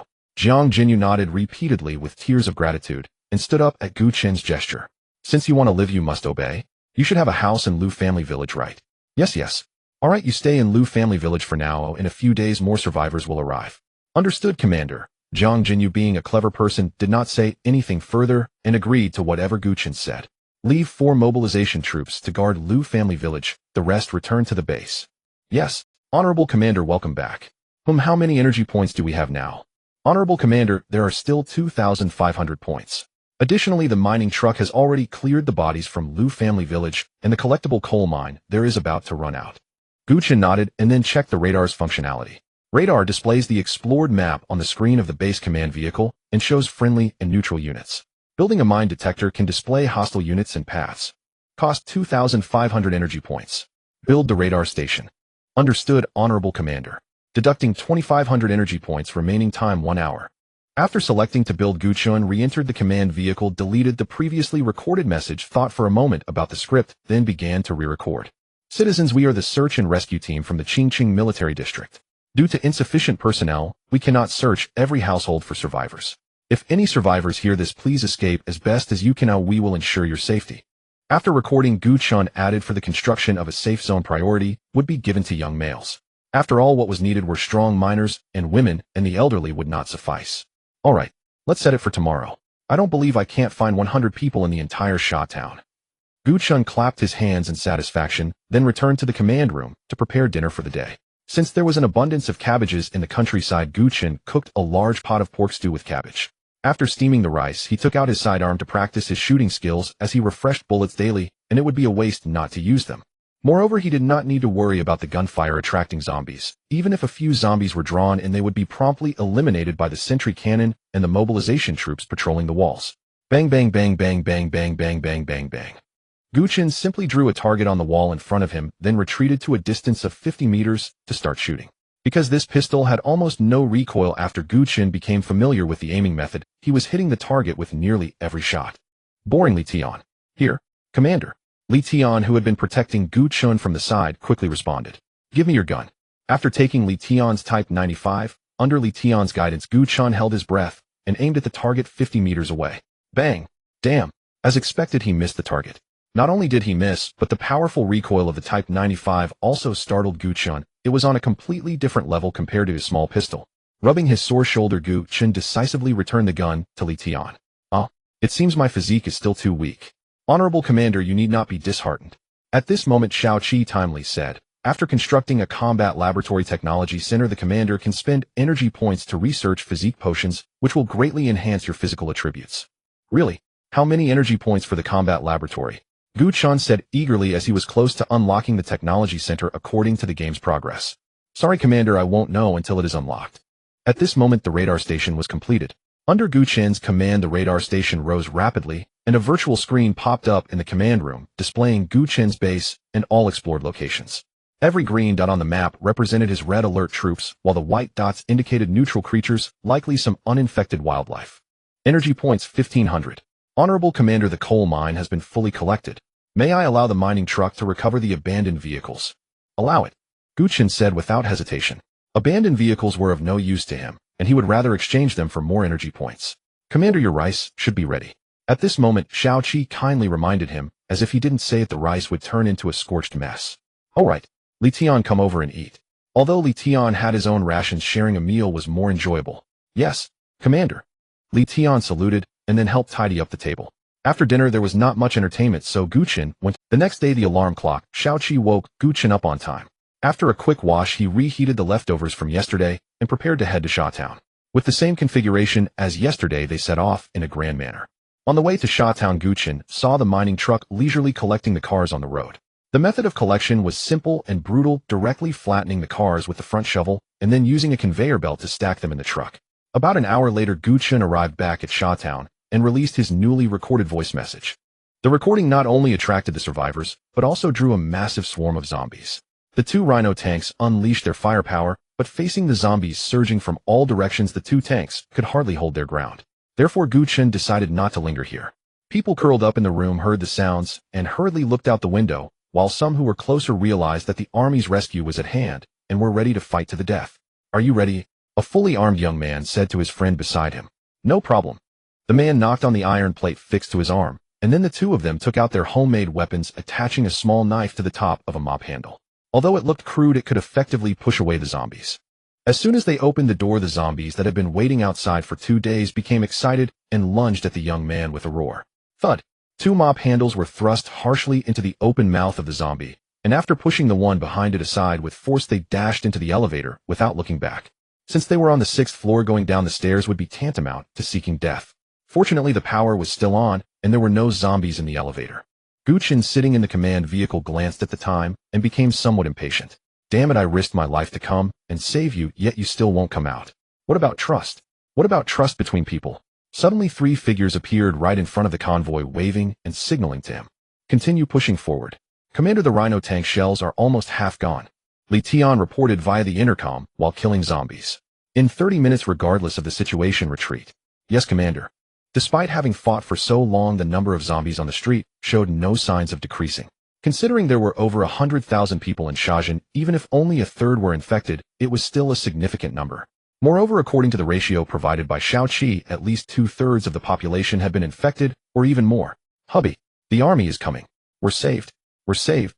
The man held his partner's hand with his left hand and their son's hand with his right, eagerly waiting for rescue.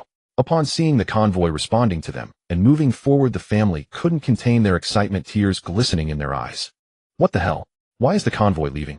The 2 brothers who had finally made it downstairs were completely dumbfounded watching the retreating convoy. Oh. Suddenly a zombie lunged from behind, biting into the young man's shoulder. Luckily, the man next to him kicked the zombie away with a roundhouse kick and shouted directly, thrusting the mop handle into it. Are you okay? Damn it. Fortunately, the iron plate saved him. I'm fine. Hurry, go after the convoy. With their efforts, the mobilization soldiers finally noticed them, stopped the truck, and began to kill the pursuing zombies. However, due to the mobilization soldiers' poor marksmanship, a few bullets whizzed past the brothers' heads. We're saved. Run. Off. The 2 climbed onto the truck just in time, and it immediately started. The mobilization soldier, to save bullets, kicked off a few zombies trying to climb up. Thank you, brothers, for saving my life. I am Du Wei. This is my buddy Yongli. The mobilization soldier merely glanced at the 2 and said nothing further. Unfazed by the awkwardness, Du Wei found a corner and sat down. Yongli also cast a shy glance at the mobilization soldier before sitting beside him. You take our son down first. The man glanced at the wooden door about to be broken through and braced himself against the table used to block it. His wife also understood that there was no time for chatter. After tying their son to her, she grabbed the rope on the window and slowly slid down. Roar! The already flimsy wooden door was finally smashed open by the zombies. After seeing his family go down, the man decisively left the table, grabbed the rope, and slid down. The bottom of the building was precisely where Gu Chen's convoy was. Gu Chen furrowed his brows as he looked at the family outside the window, then sighed. Forget it, who doesn't have family? Li Tian, let them get in the vehicle. Yes, Commander. Li Tian put down his gun and pulled the three. Thank you, sir. Thank you, sir. After the couple was saved, tears streamed down their faces uncontrollably. After staying in Shajin for another half an hour, Gu Chen happily left with 3 full trucks of people. Perhaps it was because they saw someone being rescued, but during the last half hour survivors kept coming over to seek help. The truck is full. We'll be back tomorrow. Gu Chen shouted through the command vehicle's loudspeaker. After receiving Gu Chen's orders, the mobilization soldiers ruthlessly pushed the remaining survivors away. Please let me get on. Isn't there still space in the truck? Everyone climb up. They won't shoot. If we squeeze a bit, we can all fit. As soon as the words left his mouth, Li Tian had no patience for him, and after consulting, Gu Chen raised his hand and fired a shot. Instantly, the crowd fell silent. Now, return to your homes. The convoy will stay here for 5 minutes to cover you, waiting for further rescue. After 10 minutes, Gu Chen left Shajin. Those who managed to climb onto the truck felt incredibly fortunate, believing that their happy lives were about to return, while those who didn't could only pray to survive until the next rescue arrived. From now on, you will reside in this village. The zombies in the village have been cleared out. Clean your rooms and rest for the night. Tomorrow I will arrange work for you. After finishing speaking, Gu Chen called Jiang Jinyu out. You will be responsible for managing these people for the time being. If you do poorly, I will replace you at any time. Yes, sir. Jiang Jinyu replied quickly, while the survivors looked at him with envy. Some seasoned individuals from society thought Jiang Jinyu looked easy to bully, and they began to plot, but Gu Chen didn't need to worry about these matters. If Jiang Jinyu couldn't handle this, he could always be replaced. These instant noodles are your rations for tonight. This meal is on me. Starting tomorrow, everyone will have to exchange labor for food, so don't think about freeloading. After leaving a dozen mobilization soldiers to patrol, Gu Chen returned to the main base. The efficiency of the mine trucks in recovering abandoned vehicles was also very low, only recovering 3 times a day, each time yielding only 800 energy points, totaling 2,400 energy points. The power is sufficient. Let's build the repair factory first, Gu Chen said to Xiaoqi. The repair factory only required 1,500 energy points, which was quite cheap. Understood, respected commander. Construction is underway, deducting 1,500 energy points, remaining time 30 minutes. After having instant noodles for dinner, Gu Chen sprawled on the bed, lost in thought, organizing the words he would say the next day. Having gone to bed early the previous night, he woke up the next morning before Xiaoqi could call him. After washing up and heading out, he drove the command vehicle with Li Tian towards Lu family village. At this moment, thanks to the efforts of over 100 survivors, the bodies remaining in the houses of Lu family village had been cleared away. However, due to time constraints, the bodies were piled up at the village entrance to be taken away by the mining trucks that passed by. The inexperienced survivors thought it was a garbage truck, and their anticipation for life ahead grew. That officer said he would arrange work for us yesterday. Why hasn't he come yet? I've been anxious all night. What are you afraid of? With so many soldiers patrolling, it's safer than in town. Yeah, I slept soundly last night, though there was a terrible smell. Oh, it is rural after all. You idiot, you were sleeping next to a cow pen. Oh, it's no wonder it stinks. No kidding, I remember that room usually kept firewood and such. Oh, I really don't know what you were thinking. Ha ha, brother, you're truly a talent. Hey, look, why did those patrolling soldiers go to the village entrance? Must be a handover. Commander, nothing happened last night. An upgraded mobilized soldier saluted and reported. Indeed, the upgraded mobilized soldiers had shown some improvement in intelligence. At least they wouldn't take ages to respond anymore. Gu Chen nodded slightly, then walked into the village under the protection of 2 rows of mobilized soldiers. Jiang Jinyu was also quite sharp. Upon seeing the mobilized soldiers head out, he sensed that the young officer had arrived, and without a word gathered the survivors in the village. Reporting to the officer, all personnel are here. Jiang Jinyu saluted somewhat awkwardly, while the survivors formed a crooked line behind him. However, they didn't seem too noisy, as they were all adults and could distinguish importance. Yesterday I mentioned that I would arrange work for you. The amount of food and water you receive will depend on how much work you do, and your tasks are quite simple. The coal mine to the north of Lu family village will be your workplace. I'm a reasonable person, and the rules are simple. The more you work, the more you earn. Gu Chen cast a glance at those dragging their families along. Let me reiterate, there are no free meals here. If you want to fill your stomach, you must work. Li Tian. Commander, please give your orders. Take them to the mine. Yes, Commander. There might still be some zombies that haven't been cleared out in the mine, so if you want to stay alive, stay put, and don't wander around.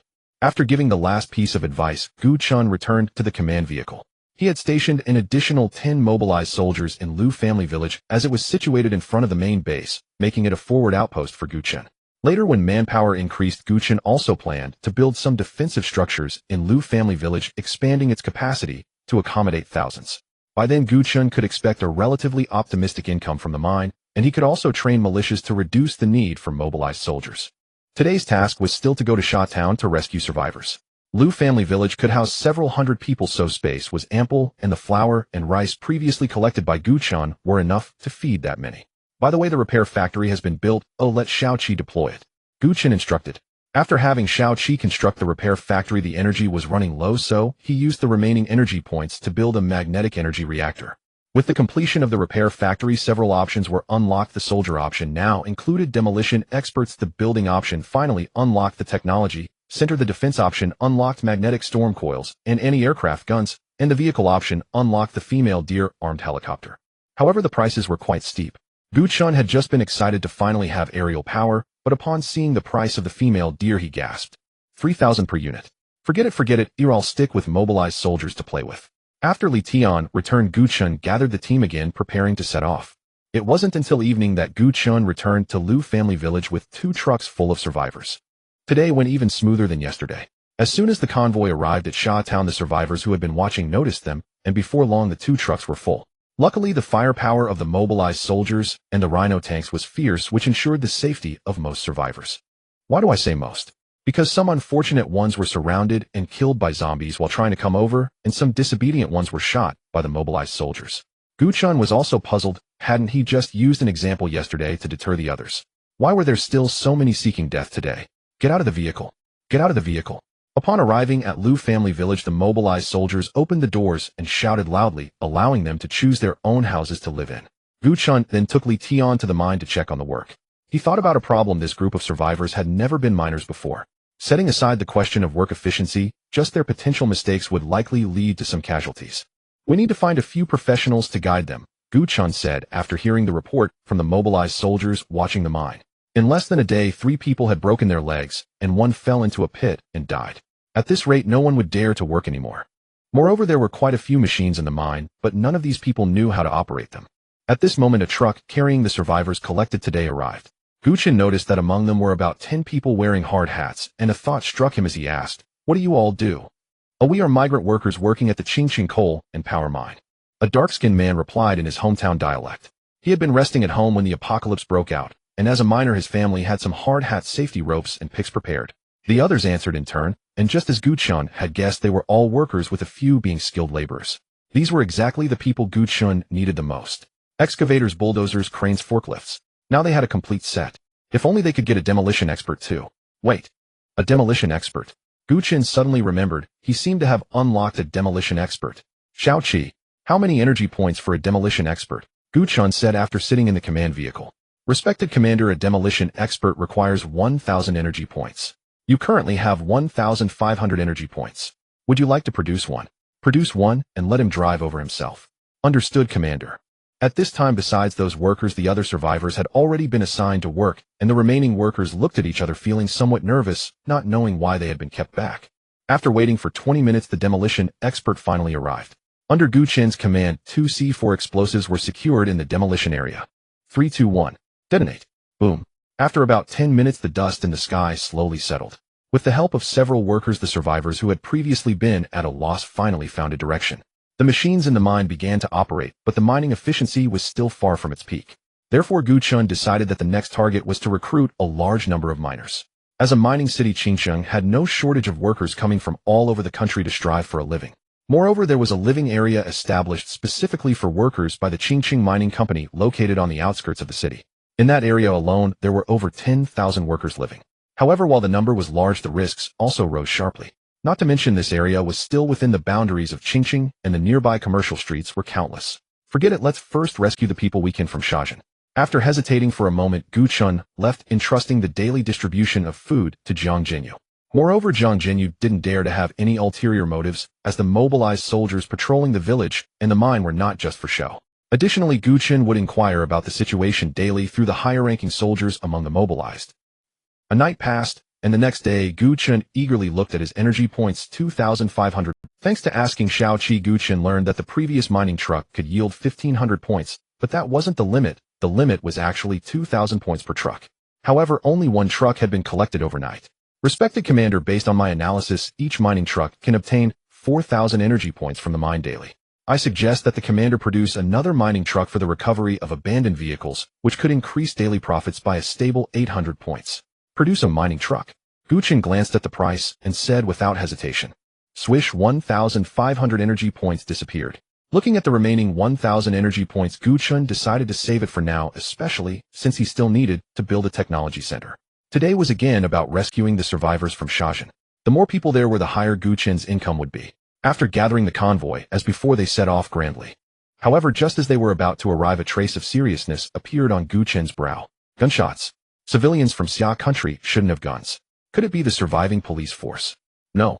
The density can't be from the police, Gu Chen said as he looked at Shajin obscured by sand and dust. It seemed this journey wouldn't be so smooth after all. At this moment, a police patrol car was stalled in the middle of the central street of Shajin, with several armed police shooting out of the windows at the zombies surging from all directions.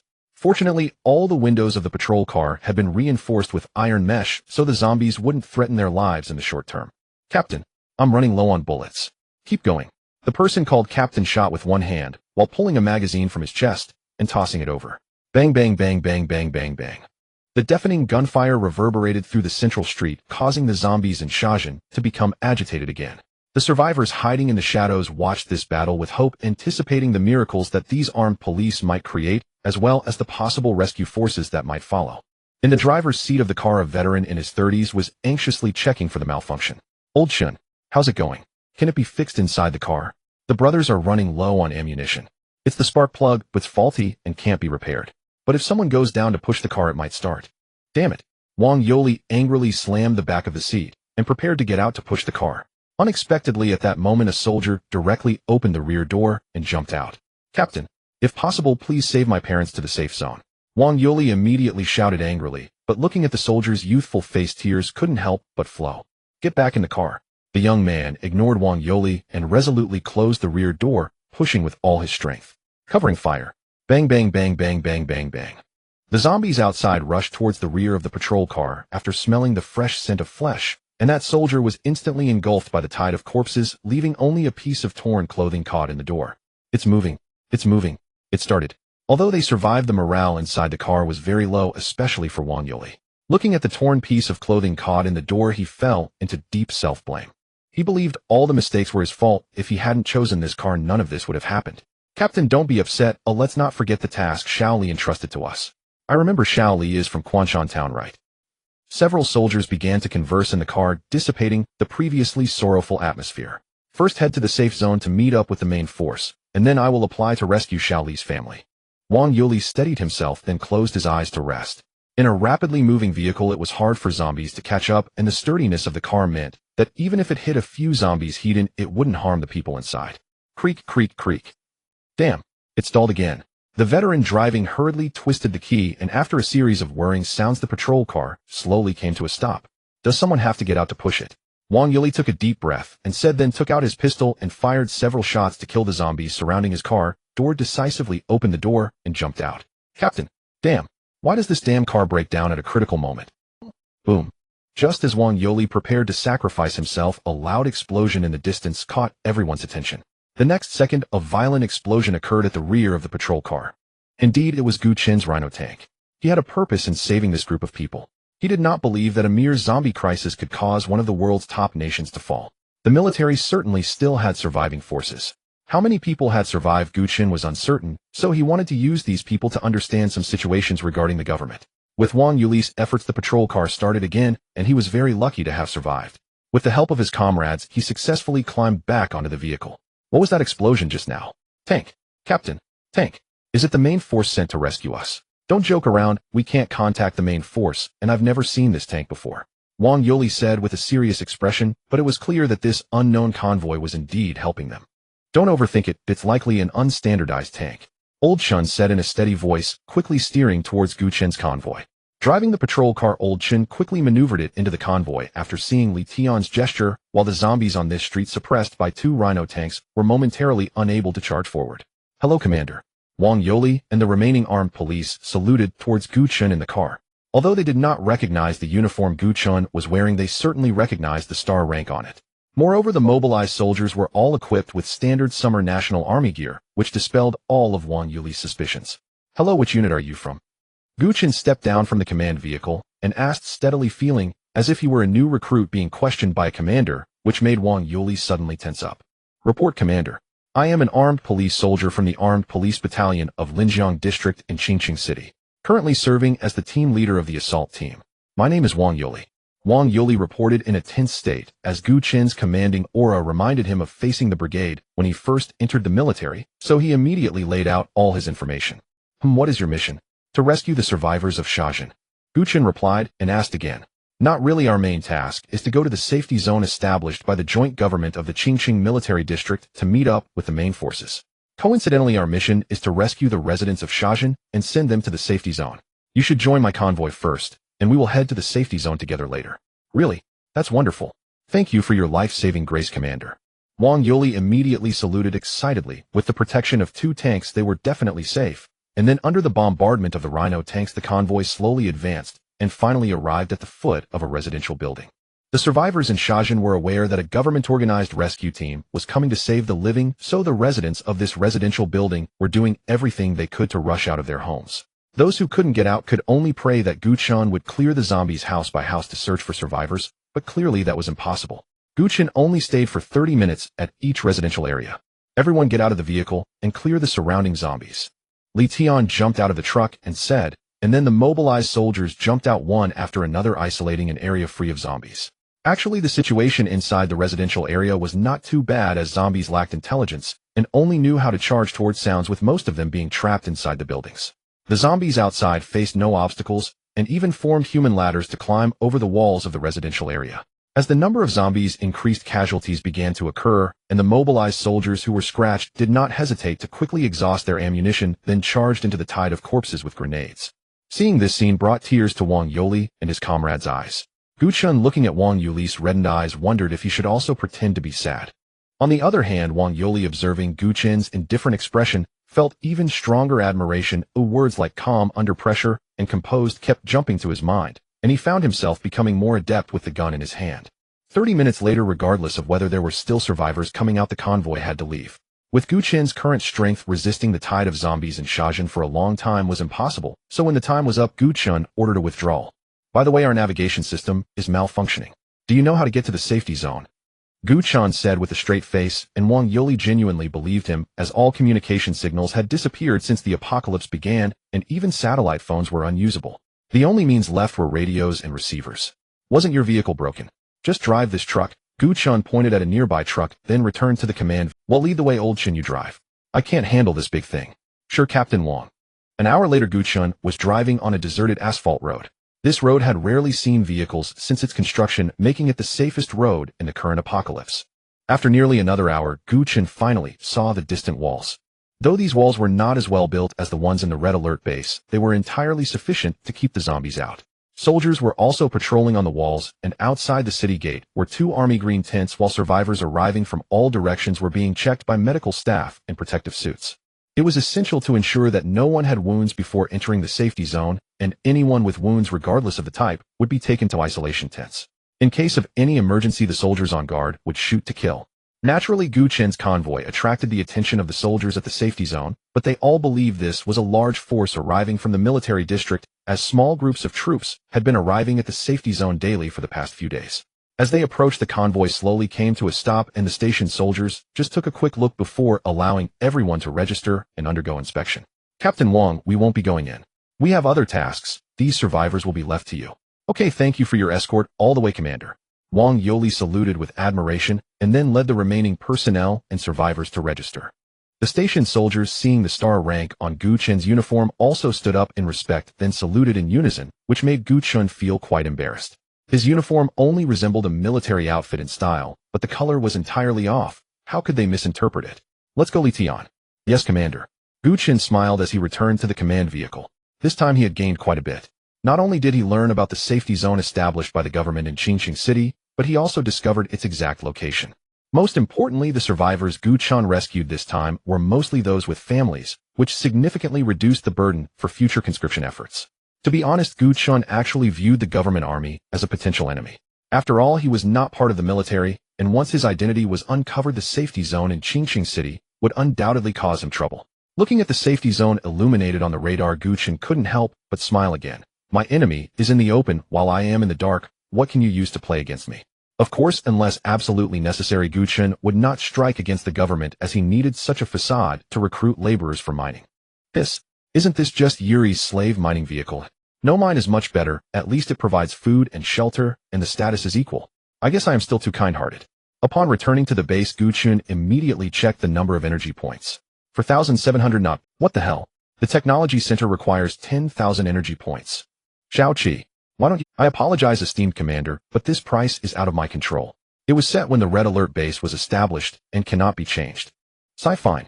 Gu Chen sighed, and after some thought directly produced a rhino tank. 2,500 energy points instantly vanished, and then he produced a reconnaissance vehicle and 7 mobilized soldiers. Finally, Gu Chen chose to use the remaining 500 for an engineer.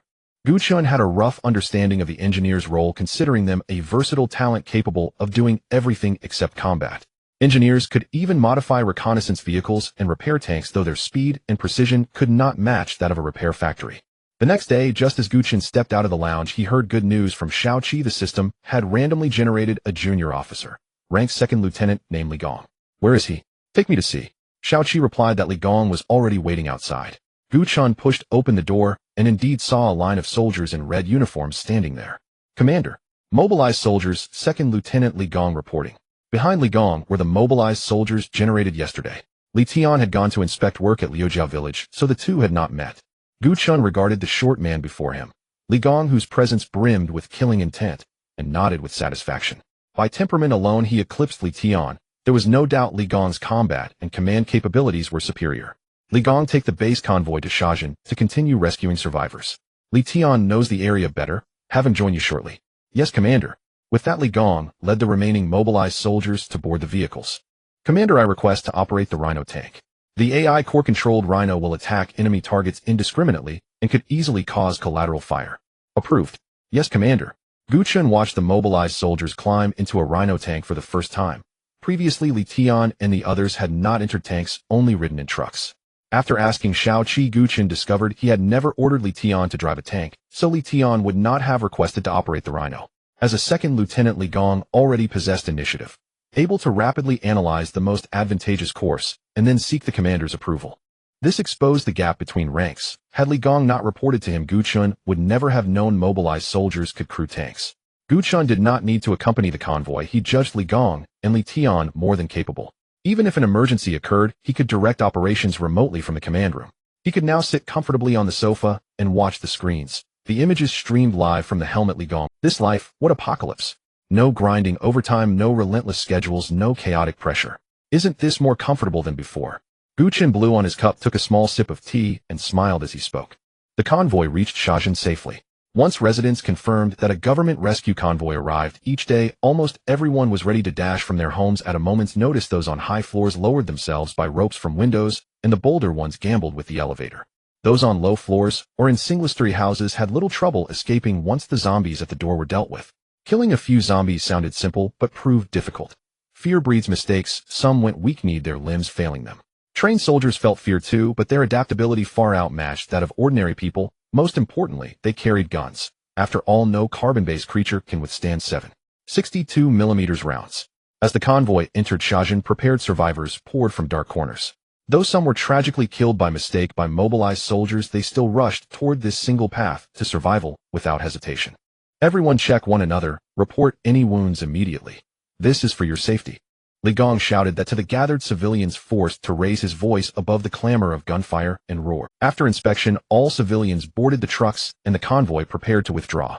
Just as Gu Chen thought the operation had been completed, the windshield of Li Gong's truck shattered. The mobilized soldier in the driver's seat was instantly headshot, brains and blood spraying the cab. Sniper! Li Gong immediately buried his head beneath the seat, then flung open the door and leapt to take cover behind another vehicle. Snipers! Take cover! Hearing Li Gong, Gu Chen's heart jolted. Had the military exposed him so? No, that could not be. The military was hardly in order enough to provoke him. Even if they had uncovered his identity, they would feign ignorance. In fact, Gu Chen's fabricated military identity had not been revealed. Who had taken the shot remained on. On the rooftop of an office building some distance away, a figure in tattered combat clothes lay prone, pale, bony fingers rigidly squeezing the trigger. Bang! Bang! Bang! Bang! Several rounds struck the vehicle Li Gong had taken cover behind. From the shots, he confirmed the sniper's position and relayed it to Li Tian in the tank. A tank shell then slammed into the four-story office building, and the gunfire abruptly ceased. Zombies. Zombies. He's infected. Run. Run. Open the door. People in Li Gong's truck suddenly shouted and pounded at the door in a frenzy. The truck's doors could only be opened from the outside, or once shut, they could not be opened from within. By the time the mobilized soldiers opened the door, most inside had already been infected. One could not entirely blame them. Someone must have concealed wounds. As the saying goes, in the apocalypse the compassionate are often the first to fall. Fire! Li Gong ordered, and the mobilized soldiers behind him began an indiscriminate sweep of the trucks. The volley tore through. There may have been uninfected civilians inside, but Gu Chen would not allow his men to bring the bodies from the truck back to the ore refinery for processing. Return as soon as possible, Gu Chen instructed over the command room microphone. Understood, Commander. Li Gong acknowledged, waved, and the mobilized soldiers reboarded. The convoy resumed. As Liujia village's population grew, Gu Chen increased the number of mobilized soldiers stationed there and began considering the organization of a militia for patrols. He could not rely solely on mobilized soldiers, the cost would be too high. The Shajin police station should have some firearms. They'll check tomorrow, Gu Chen murmured to himself as he rose for a town would not maintain a dedicated SWAT unit, so to amass large quantities of weapons Gu Chen would have to go to Qingqing City. For now, however, the guns and ammunition stored in a town the size of Shajin were entirely sufficient. Jiang Jinyu. Sir, you called. Jiang Jinyu, who had been maintaining order inside the mine pit, immediately sprinted over upon hearing his name. Gather everyone for assembly. Yes, sir. Within minutes, the survivors working in the mine pit assembled before him. Gu Chen surveyed the crowd from above and began speaking. Work is suspended this afternoon. Instead, we will hold a martial arts tournament, a chance to stretch our limbs, and the top 10 competitors will each receive a free dinner plus an additional self-heating rice meal box. As soon as Gu Chen finished speaking, cheers erupted among the survivors. Through newcomers, they had already learned the grim reality beyond their refuge, corpses littering the land, morality shattered, and monstrous flesh-eaters roaming every corner of the world. Thus, food and water had become paramount, essential for survival, and under current conditions the de facto the sole rule. Hold back, no lethal strikes. Having delivered these words, Gu Chen directed them to assemble at the central plaza of Lu family village to prepare for the tournament. Several hours later, the matches concluded. The top 10 victors each received a self-heating rice meal box, the very individuals Gu Chen had selected to form his patrol squad. For safety, he added 3 plainclothes mobilized soldiers to the team. After a restful sleep in the dormitory, dawn broke at 7 o'clock the next morning. By then, Gu Chen's red alert forces were fully assembled. Since Engineer Li and Li Tian did not know the location of Sha Town's Public Security Bureau, Gu Chen decided to accompany them personally.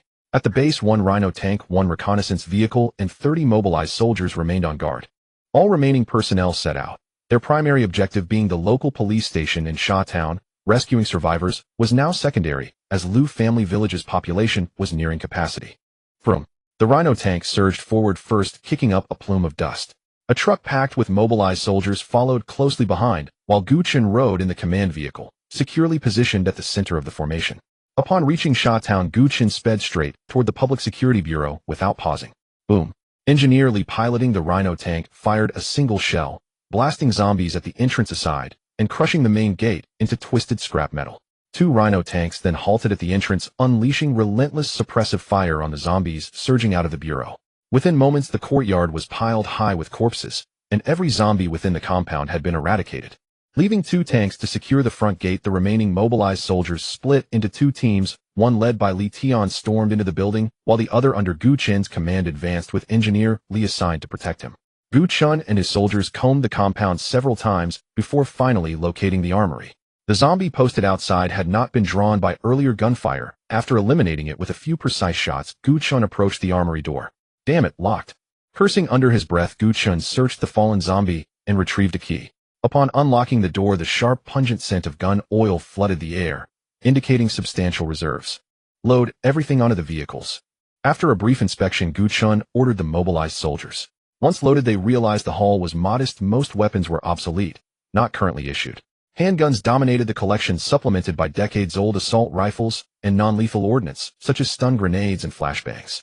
Ammunition, however, was plentiful, each firearm accompanied by hundreds of rounds. A computer inside the armory logged inventory counts and every instance of weapon issuance. Pew, pew, pew, rat-a-tat-tat-tat. Hearing gunfire erupt from Li Tian's direction inside the building, Gu Chen instantly led his troops toward. Li Tian was clearing the 3rd floor, the topmost level, while the 1st and 2nd floors had already been secured. Trapped inside, the zombies here were numerous, but by the time Gu Chen arrived, the majority had already been eliminated. Take only what's useful, then withdraw. Gu Chen spoke, listening to the unceasing artillery barrage outside. Evidently, the town's zombies had converged en masse. Delay would prove perilous.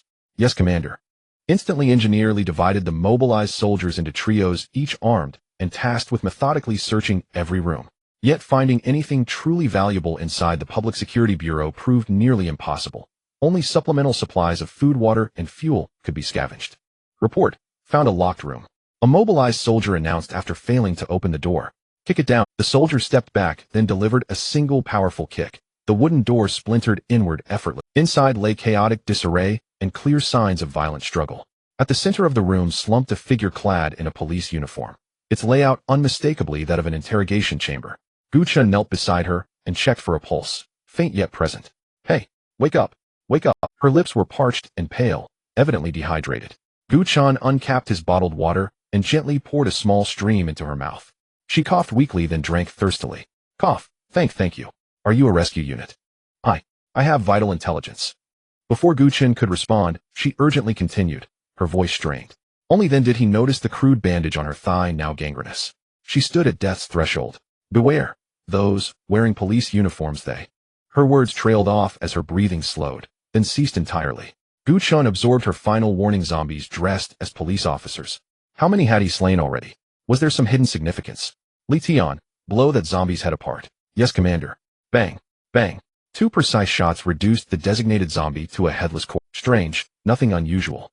Gu Chen scratched his head, then stared at the decapitated body. Slice open the chest cavity, expose the heart. Yes. Li Tian drew his combat knife and made a precise elliptical incision over the sternum, extracting the heart. Damn, still nothing. So it's not that. Gu Chen muttered, perplexed. He'd assumed the woman's warning implied something extraordinary within those zombies, perhaps a crystalline core like those described in cultivation novels. Yet neither the head nor the heart held any anomaly. Refusing to concede, Gu Chen ordered Li Tian to perform a full, meticulous autopsy.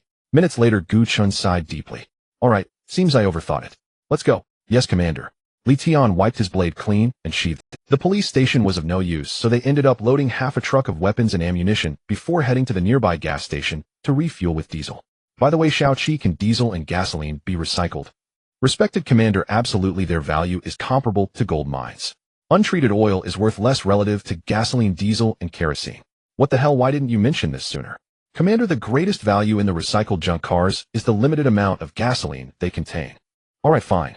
Gu Chen nodded, then glanced at the horde of zombies surging from all directions. Forget it, let's get moving before I accidentally blow up my precious cargo. There were 2 tertiary gas stations and 1 secondary gas station in Sha Town. If he could empty them all, how much would that be worth? On the way back to the main base, Gu Chen also saved a dozen survivors who had fled. Looking at these disheveled survivors, he felt an inexplicable sense of joy. Can this really be called the apocalypse? It's simply paradise on Earth. At this moment, Gu Chen did not consider the mindless zombies a threat. After all, even transformed into zombies, they were still human bodies facing machine guns and cannons only to meet a brutal end. The only concern was their overwhelming numbers and the risk of infection with just a single scratch. Respected Commander, one of your mining vehicles has been destroyed. Retrieve the perspective of the destroyed mining vehicle. Gu Chen straightened up and said to Xiaoqi, Sorry, Commander, the mining vehicle has been completely destroyed and the camera cannot be retrieved. The location of the vehicle before destruction has been marked on the map. Gu Chen looked at the map. It was the expressway leading to Qing City. That mining vehicle was on its way to recover abandoned vehicles. Damn it. Gu Chen, completely unaware of the situation, thought aside from humans, what else could destroy a mining vehicle armored thicker than a rhinoceros tank? Thus, Gu Chen instinctively believed it was the surviving military forces of Qing City, causing his goodwill toward the safe zone there to plummet. Xiaoqi, from now on, mining vehicles produced can only operate within our territory. Yes, respected Commander. Gu Chen rubbed his forehead and closed his eyes to meditate. To be honest, he really did not want to clash with the military. Dealing with zombies was already troublesome enough, and adding a military force that was no less formidable than his own was daunting. Fortunately, this time the loss was not significant, only 1,500 energy points, and that mining vehicle had already paid for itself. Seeing the marker on the map, nearly fading, Gu Chen quickly noted the location and marked an X on the map, planning to scout it later. An hour later, the convoy had returned to Liu family village, and the 10 individuals selected yesterday were gathered in the square, curiously eyeing the neatly arranged boxes. Due to a shortage of manpower, we are forming a patrol team and you 10 have been successfully selected. Please come forward to receive your weapons. Jiang Jinyu, you are in charge of recording. Make sure to note down everyone's names. Yes, Commander. Jiang Jinyu hurriedly jogged over, sat down on a chair, and began recording with his prepared notebook. To limit the armed strength of the patrol team, Gu Chen only issued them handguns with 2 bullets each. After all, the patrol team's role was merely to maintain order within the village and serve as a warning. If real enemies invaded, Gu Chen would rush over immediately. After distributing the weapons, Li Tian taught them how to use and maintain them. The remaining weapons were then moved into the village chief's house. Li Tian, I apologize, but you will have to manage the patrol team here. Starting today, you will live in this building, assigned 5 mobilizers. From now on, you will be the captain of the patrol team. Arrange your own patrol routes. Also put up a sign here, patrol team headquarters. Yes, Commander. After giving his orders, Gu Chen left 5 mobilizers along with 3 assigned to the patrol team, totaling 8 mobilizers. Previously, to maintain order among the survivors, Gu Chen had left a total of 25 mobilizers in Lu family village, with 15 in the mine and 10 in the village. Under Jiang Jinyu's promotion, the working survivors also learned about the establishment of a police station in Lu family village. They also saw the patrol team approaching, filled with envy. If I had known that yesterday's competition could lead to becoming a patrol team member, I wouldn't have held back. A young man wielding a pickaxe said gloomily. Come on, you held back.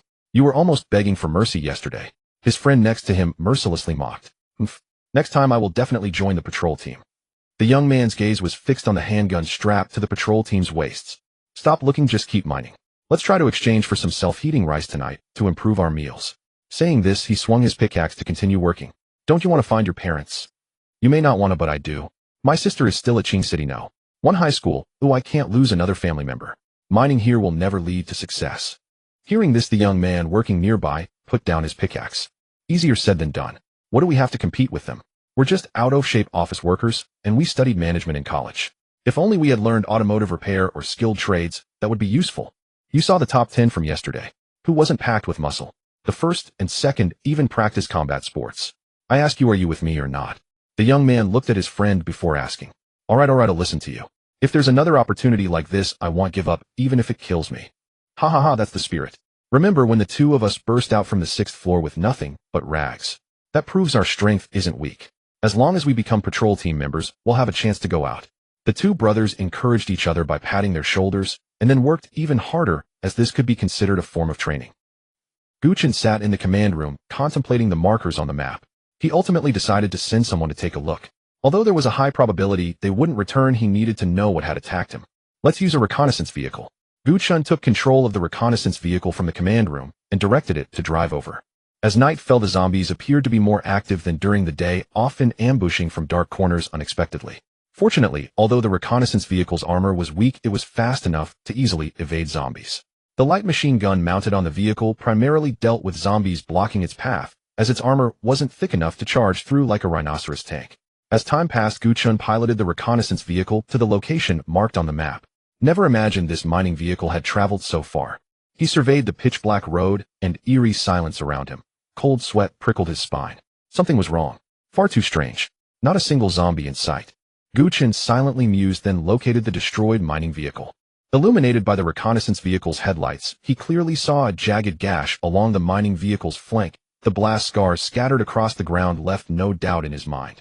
The mining vehicle had been obliterated by an anti-tank rocket launcher, and its mounted heavy machine gun had been stripped away. Gu Chen now had absolute certainty this was the work of the military. Having deduced how the mining vehicle met its end, Gu Chen had no intention of lingering. The atmosphere here was profoundly unsettling. Shoo shhh. A nearby ornamental tree branch suddenly trembled.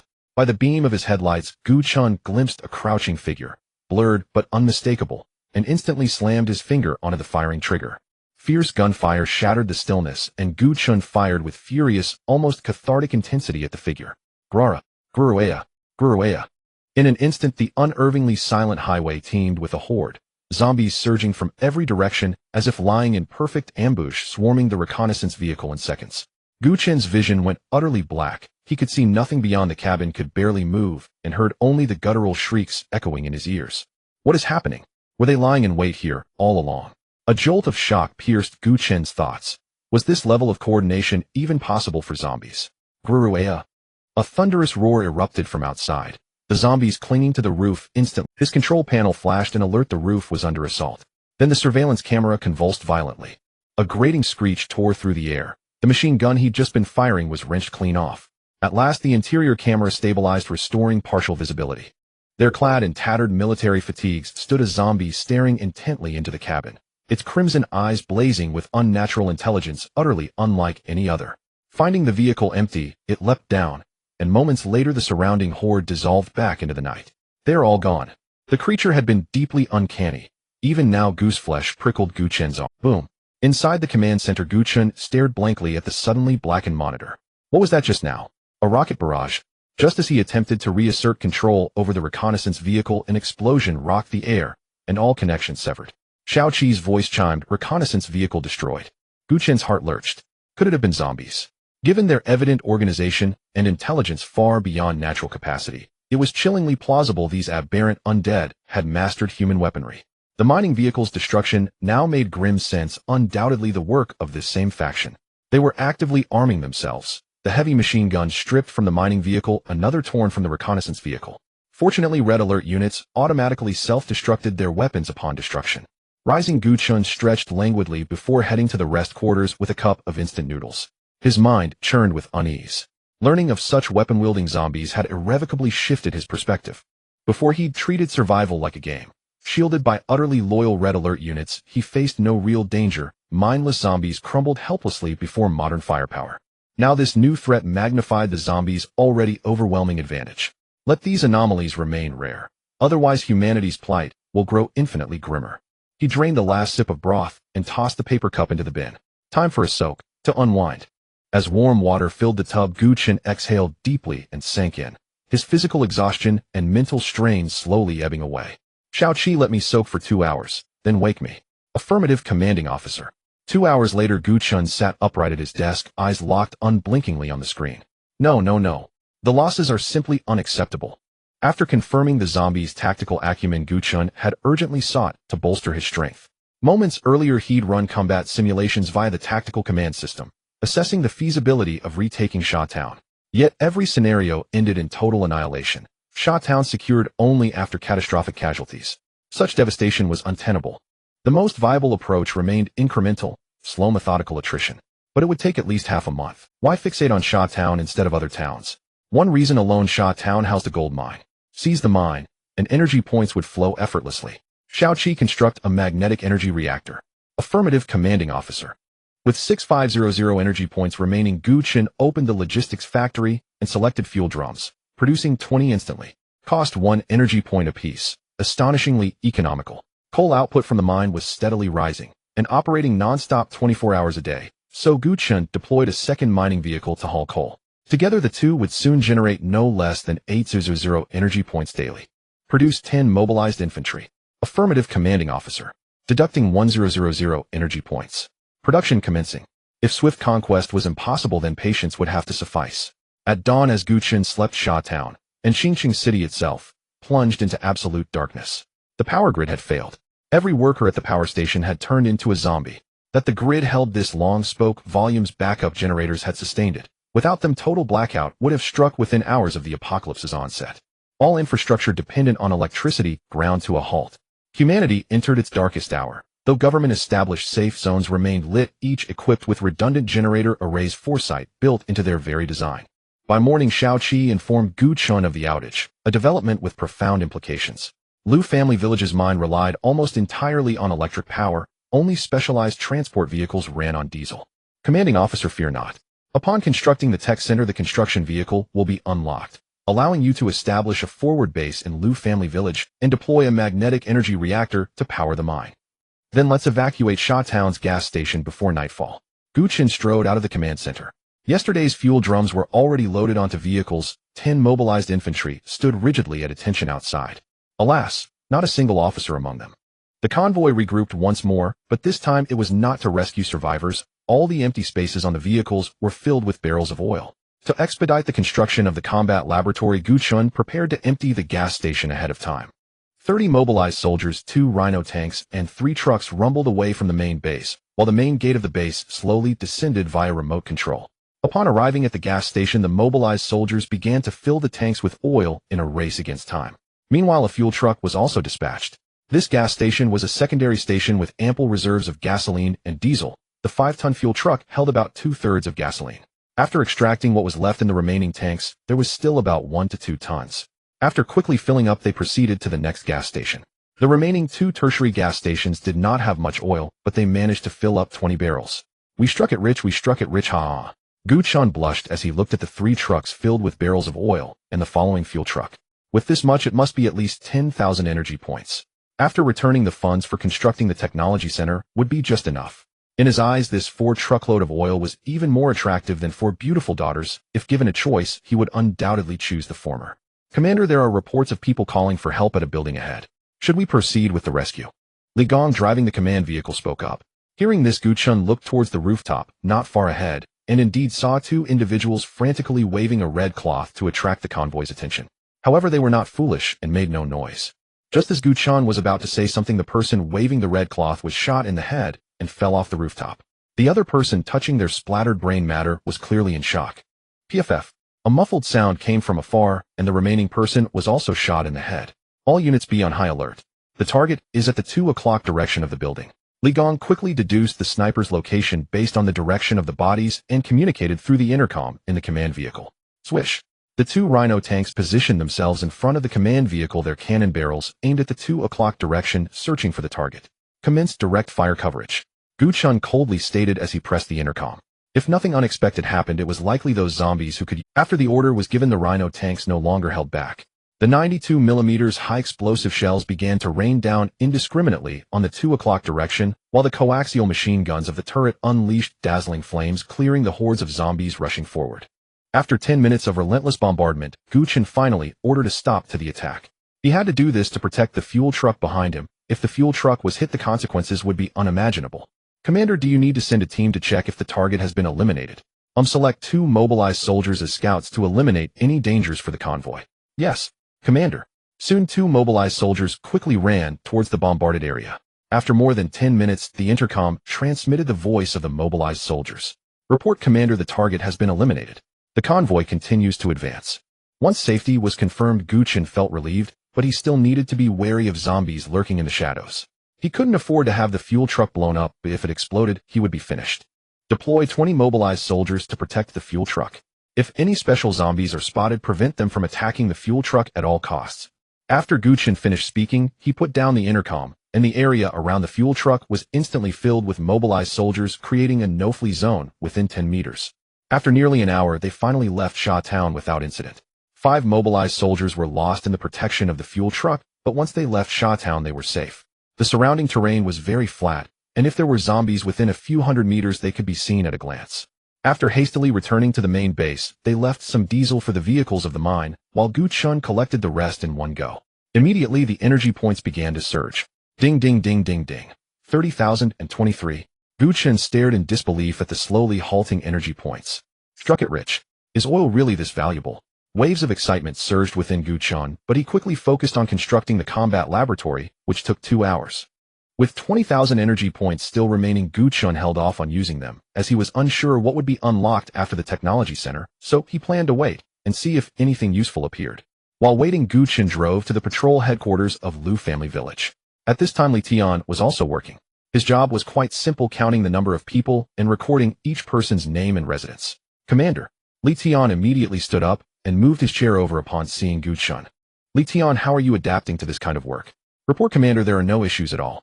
However, these militiamen need some training. They don't look like soldiers, but rather like deserters. Having reached level 2, Li Tian's emotional and intellectual intelligence was on par with normal people, so he was able to respond clearly to Gu Chen's question. He'll leave the training of the militiamen to you. Yes, Commander. Boom. Gu Chen quickly stood up to look over after hearing a loud noise from the mine, fearing something had gone wrong. Commander, don't worry. The noise from the mine is from the demolition expert at work. Oh right, I almost forgot about him. It's really amusing that as a combat unit, he's currently working in a mine, haha. As long as I can serve the commander, it doesn't matter what I do. Hearing Li Tian's words, Gu Chen chuckled. This fellow has really learned to speak well after leveling up. After wandering around Lu Family Village for a while, he returned to the main base. The technology center was also completed, and Gu Chen eagerly awaited the newly unlocked items. Wardlaw. All unlocked. All building units were unlocked, but there were 2 that Gu Chen had never seen before: the technology mining machine and the military academy. Technology mining machine can be built in areas rich in minerals. It will mine automatically and transport. Military academy, only one can be built per base. It can train infantry units and promote them to 2 stars. Training duration is 1 week with a capacity of 100 soldiers per training session, consuming 1,000 energy points. It can train officers. If they are regular mobilized soldiers, they are promoted to squad leader, and if they are squad leaders, they are promoted to platoon leader, and so on. Training duration is 1 week, consuming 1,000 energy points. Defensive units, unlocked mine detectors, fissure generators, atomic bombs, and iron curtains. All soldier units were unlocked, and the hero unit Boris was also unlocked along with another unit Gu Chen had never seen before, the politician. According to the description, it should be a strategy-type unit capable of assisting the commander in governing the city. Goodness, isn't this exactly what Gu Chen currently lacks? He had been considering how to manage such a large area after reclaiming Shawtown. Now, he could simply produce a politician to manage it. Not only would they be 100 loyal to him, but their abilities would also surpass those of most people. The only drawback was that they had no rank. All vehicle units were also unlocked: V3 missile vehicles, apocalypse tanks, magnetic tanks, Kirov airships, terror robots, base vehicles, and self-destructing trucks. Additionally, 2 support units were unlocked: paratroopers, each costing 1,000 energy points, and reconnaissance aircraft free. Looking at the dizzying array of units, Gu Chen found himself momentarily speechless. Is this it? Have I unlocked everything? Respected Commander, congratulations on successfully unlocking the random supply box. Random supply box randomly appears in explored areas. Once it appears, it will be marked on the map, and collecting it may yield random items including, but not limited to, energy points, units, buildings. Stop. Gu Chen's mind was close to exploding. He had no psychological preparation at all. Suddenly unlocking everything like this left him needing time to process all the information. After more than 2 hours, Gu Chen reviewed all the remaining unconstructed buildings and ultimately chose the mine detector. Although it had no attack power when paired with the radar station, it could display enemy units and their marching paths on the map covering a radius of 100 kilometers. In warfare, knowing both oneself and the enemy is key to ensuring victory in every battle. Although the mine detector costs 6,000 energy points, Gu Chen, having suddenly become wealthy, considered it a small expense. With a wave of his hand, the construction of the mine detector began, taking 1 hour. He then produced a base vehicle to be placed in Liu family village, which only cost 3,000 and allowed for customization of its appearance. Gu Chen chose an unremarkable black RV as a disguise. After construction was completed, it was moved to the garage of the village head's house in Liu family village, allowing Gu Chen to begin building red alert structures there. I really need to expand. Gu Chen scratched his head. There was simply no space in Liu family village to build a magnetic energy reactor. Xiaoqi, do you have any good ideas? If the power station is built in Liu family village, it will expose the existence of the red alert base. Respected Commander, there's no need to worry about that. Liu family village is now within your sphere of influence, and the magnetic energy reactor can be built anywhere. So in the future, as long as I establish a sub-base in an area, that area can connect to the main base's power supply. Yes, respected Commander. Deploy the mine detector and construct the magnetic energy reactor while supplying power to Liu family village. Understood, respected Commander.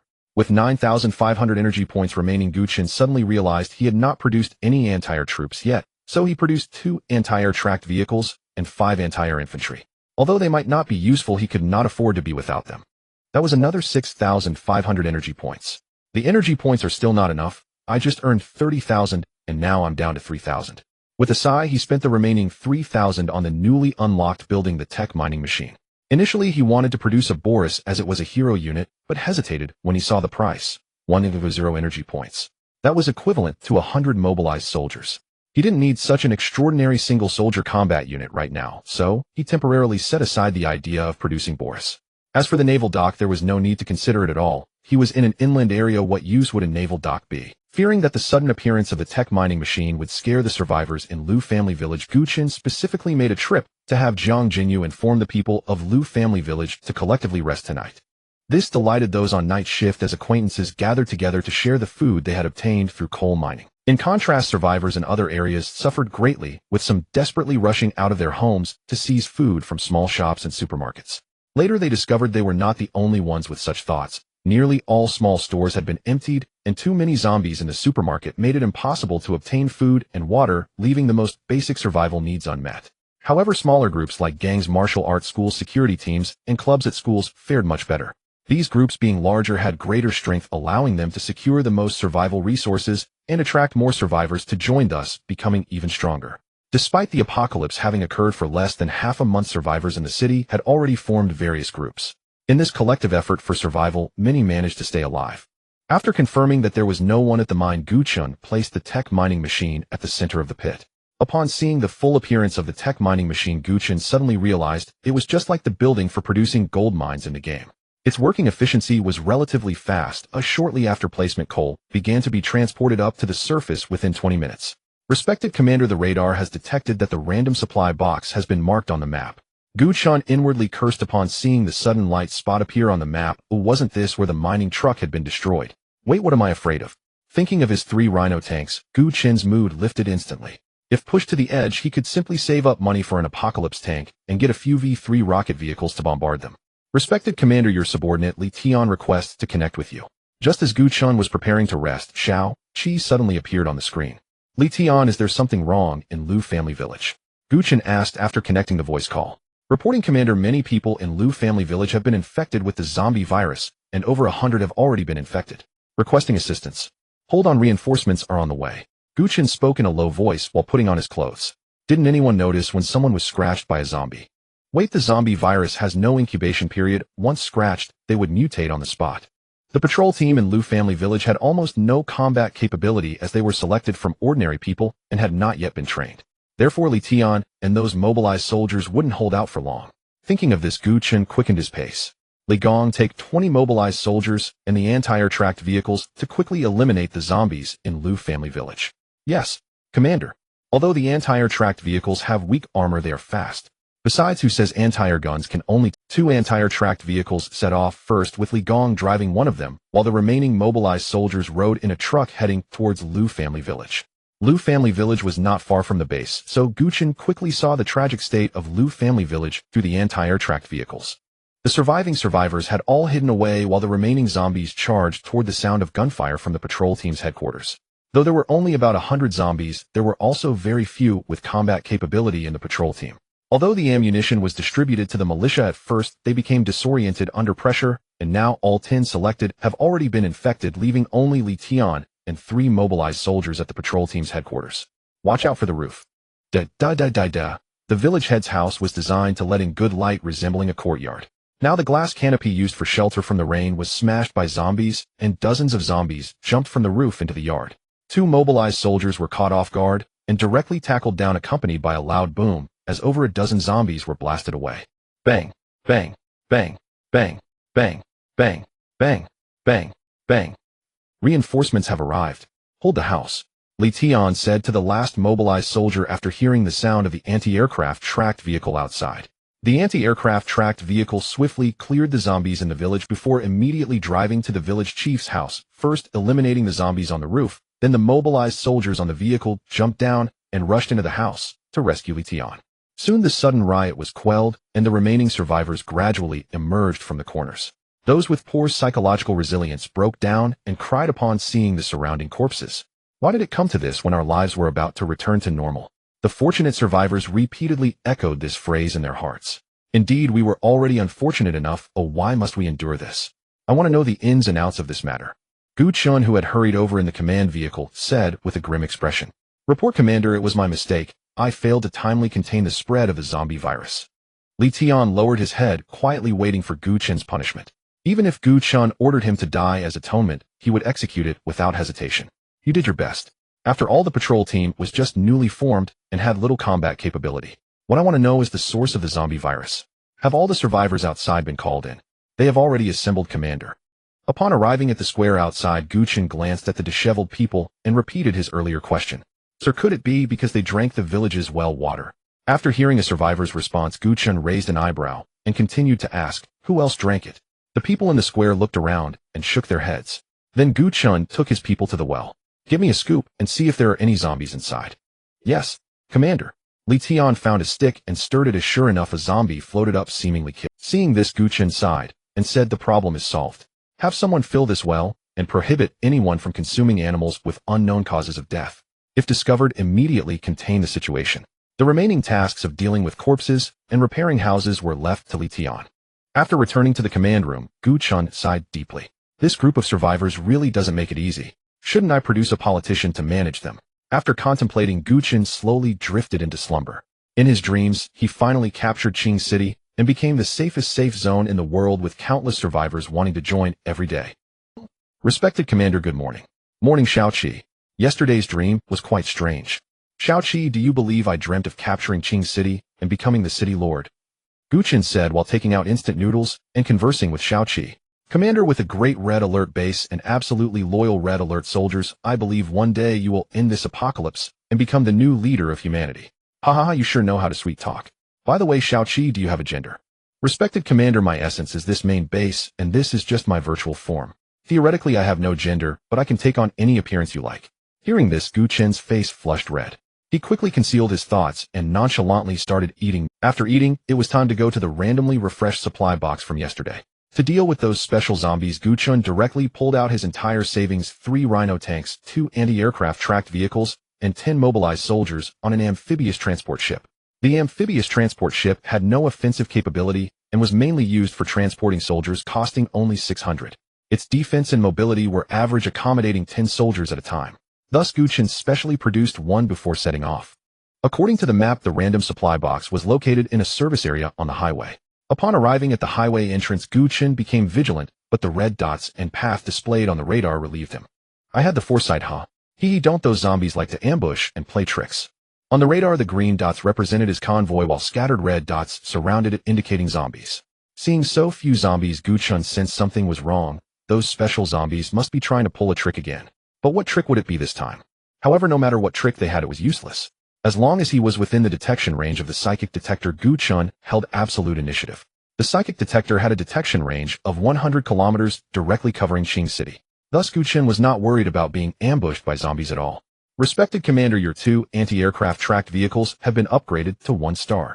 So fast, Gu Chen exclaimed, realizing that using the anti-aircraft tracked vehicles to deal with zombies was incredibly satisfying. One shot could send several flying, and most importantly, their firing rate was quite fast, much more thrilling than the rhino tanks, hence the rapid upgrade. Bang, bang, bang, bang, bang, bang, bang, bang, bang, bang, bang, bang, bang, bang, bang, bang. The anti-aircraft tracked vehicles, one in front and one behind, successfully isolated all the zombies 10 meters away through continuous fire. With this firepower, Gu Chen dared to get out of the vehicle to relieve himself, of course, also because there weren't many zombies around. However, this also gave Gu Chen a different perspective on the anti-aircraft tracked vehicles. Their price was lower than the rhino tanks. They dealt with zombies faster, and they could shoot down planes. I should produce a few more to play with. Respected Commander, the psychic detector has detected a large number of hostile targets. Please be cautious. Have they revealed their intentions? Gu Chen sneered, and then looked at the radar. Goodness, these zombies really know how to choose a location right in the service area where the random supply box appeared. Full speed ahead. Virum. Upon reaching the service area and seeing the quiet surroundings, Gu Chen chuckled. These zombies weren't all that clever. How could a service area have no zombies at all? Opposite him were hostile red dots, and all the zombies must have hidden inside the buildings. What struck Gu Chen as absurd was that the entrance of the service area's supermarket was actually piled high with food and water, as if it were a deliberately set trap. Surely no one would really be foolish enough not to realize this is a trap, Gu Chen said with a twitching mouth. 3 rhino tanks positioned at the front of the convoy, waiting for my orders. Understood, Commander. The mechanical voices from the rhino tanks responded as they moved to the front of the convoy to form a barrier. At this moment, inside the supermarket's warehouse, a zombie with red eyes was fixated on Gu Chen's convoy, seemingly puzzled as to why this group of food had not yet fallen into the trap. So much restraint. Gu Chen initially thought this group of zombies would rush to attack him, but after waiting for over 10 minutes, the supermarket remained eerily silent. Fire! Blast the supermarket in front of us. Boom, boom, boom. The rhino tank and anti-aircraft tracked vehicle instantly opened fire on the supermarket upon receiving the command. The zombies hiding in the supermarket could no longer hold back. At the roar of the zombie king, all the concealed zombies swarmed out. Gu Chen glanced and estimated there were at least 1,000. Fortunately, he was well prepared. A mere 1,000 zombies were not enough to breach his defenses. What he needed to worry about now was the zombie king capable of using a rocket launcher. Whoosh! Here they come. This was also why Gu Chen had the rhino tank lead the charge. Its frontal armor could withstand a rocket's attack. However, taking another hit would be challenging. Thankfully, Gu Chen had already located the zombie king's position. The rhino tank swiftly locked onto the zombie king's position as Gu Chen provided it, unleashing a barrage that obliterated the zombie king, who had just been holding a rocket launcher, into several pieces. What is that? Since Gu Chen had been focusing on the zombie king, he noticed a creature resembling a face-hugging parasite emerging from its body as it was blown apart. The creature suddenly accelerated in the air, darting toward a nearby zombie, after which Gu Chen lost sight of it. The greatest threat has been eliminated. All units quickly eliminate the zombies. Gu Chen spoke urgently. This zombie king was definitely related to that creature. If they didn't capture it, it might regroup a zombie army elsewhere. Respected Commander, based on my calculations, the creature you saw might belong to a type of parasite. I recommend killing it and bringing it back to the combat laboratory for research. I understand, Xiao Qi. It won't escape. After a sustained gunfire for over 10 minutes, all the zombies were eliminated, including the one that had been parasitized. Under the targeting of the anti-aircraft tracked vehicle, it was reduced to chunks in just a second, but fortunately the body of the parasite was relatively intact. Package the body of this parasite to take back. Li Gong, take some people with me to retrieve the supply box. Yes, Commander. According to the radar, the supply box was located in the public restroom next to the supermarket. To ensure safety, Li Gong threw 2 grenades into the men's and women's restrooms, then led his team inside. Gu Chen frowned at the stench of blood in the restroom. Initially he did not mind, but upon entering, he was taken aback to see the restroom filled with leftover human limbs, half a head on the left, several arms on the right, and the floor was littered with internal organs. Ugh, these zombies are impressive, turning the restroom into a dining hall. You go pick up the supply box. Gu Chen casually pointed to a mobilized soldier. Yes, Commander. The squelching footsteps made Gu Chen feel even more nauseous, but fortunately, he managed to hold it together, and the mobilized soldier also found the supply box. Commander, please open the supply box. A square wooden box was brought out by the mobilized soldier. As Gu Chen reached out to touch it, the wooden box instantly vanished, and a money icon appeared before him. This must mean energy points, right? Not a bad haul. Once back in the vehicle, Xiao Qi informed Gu Chen of the reward, 100 energy points, totaling 1600 with the previous remainder. It seems the efficiency of the technological mining machines is quite good.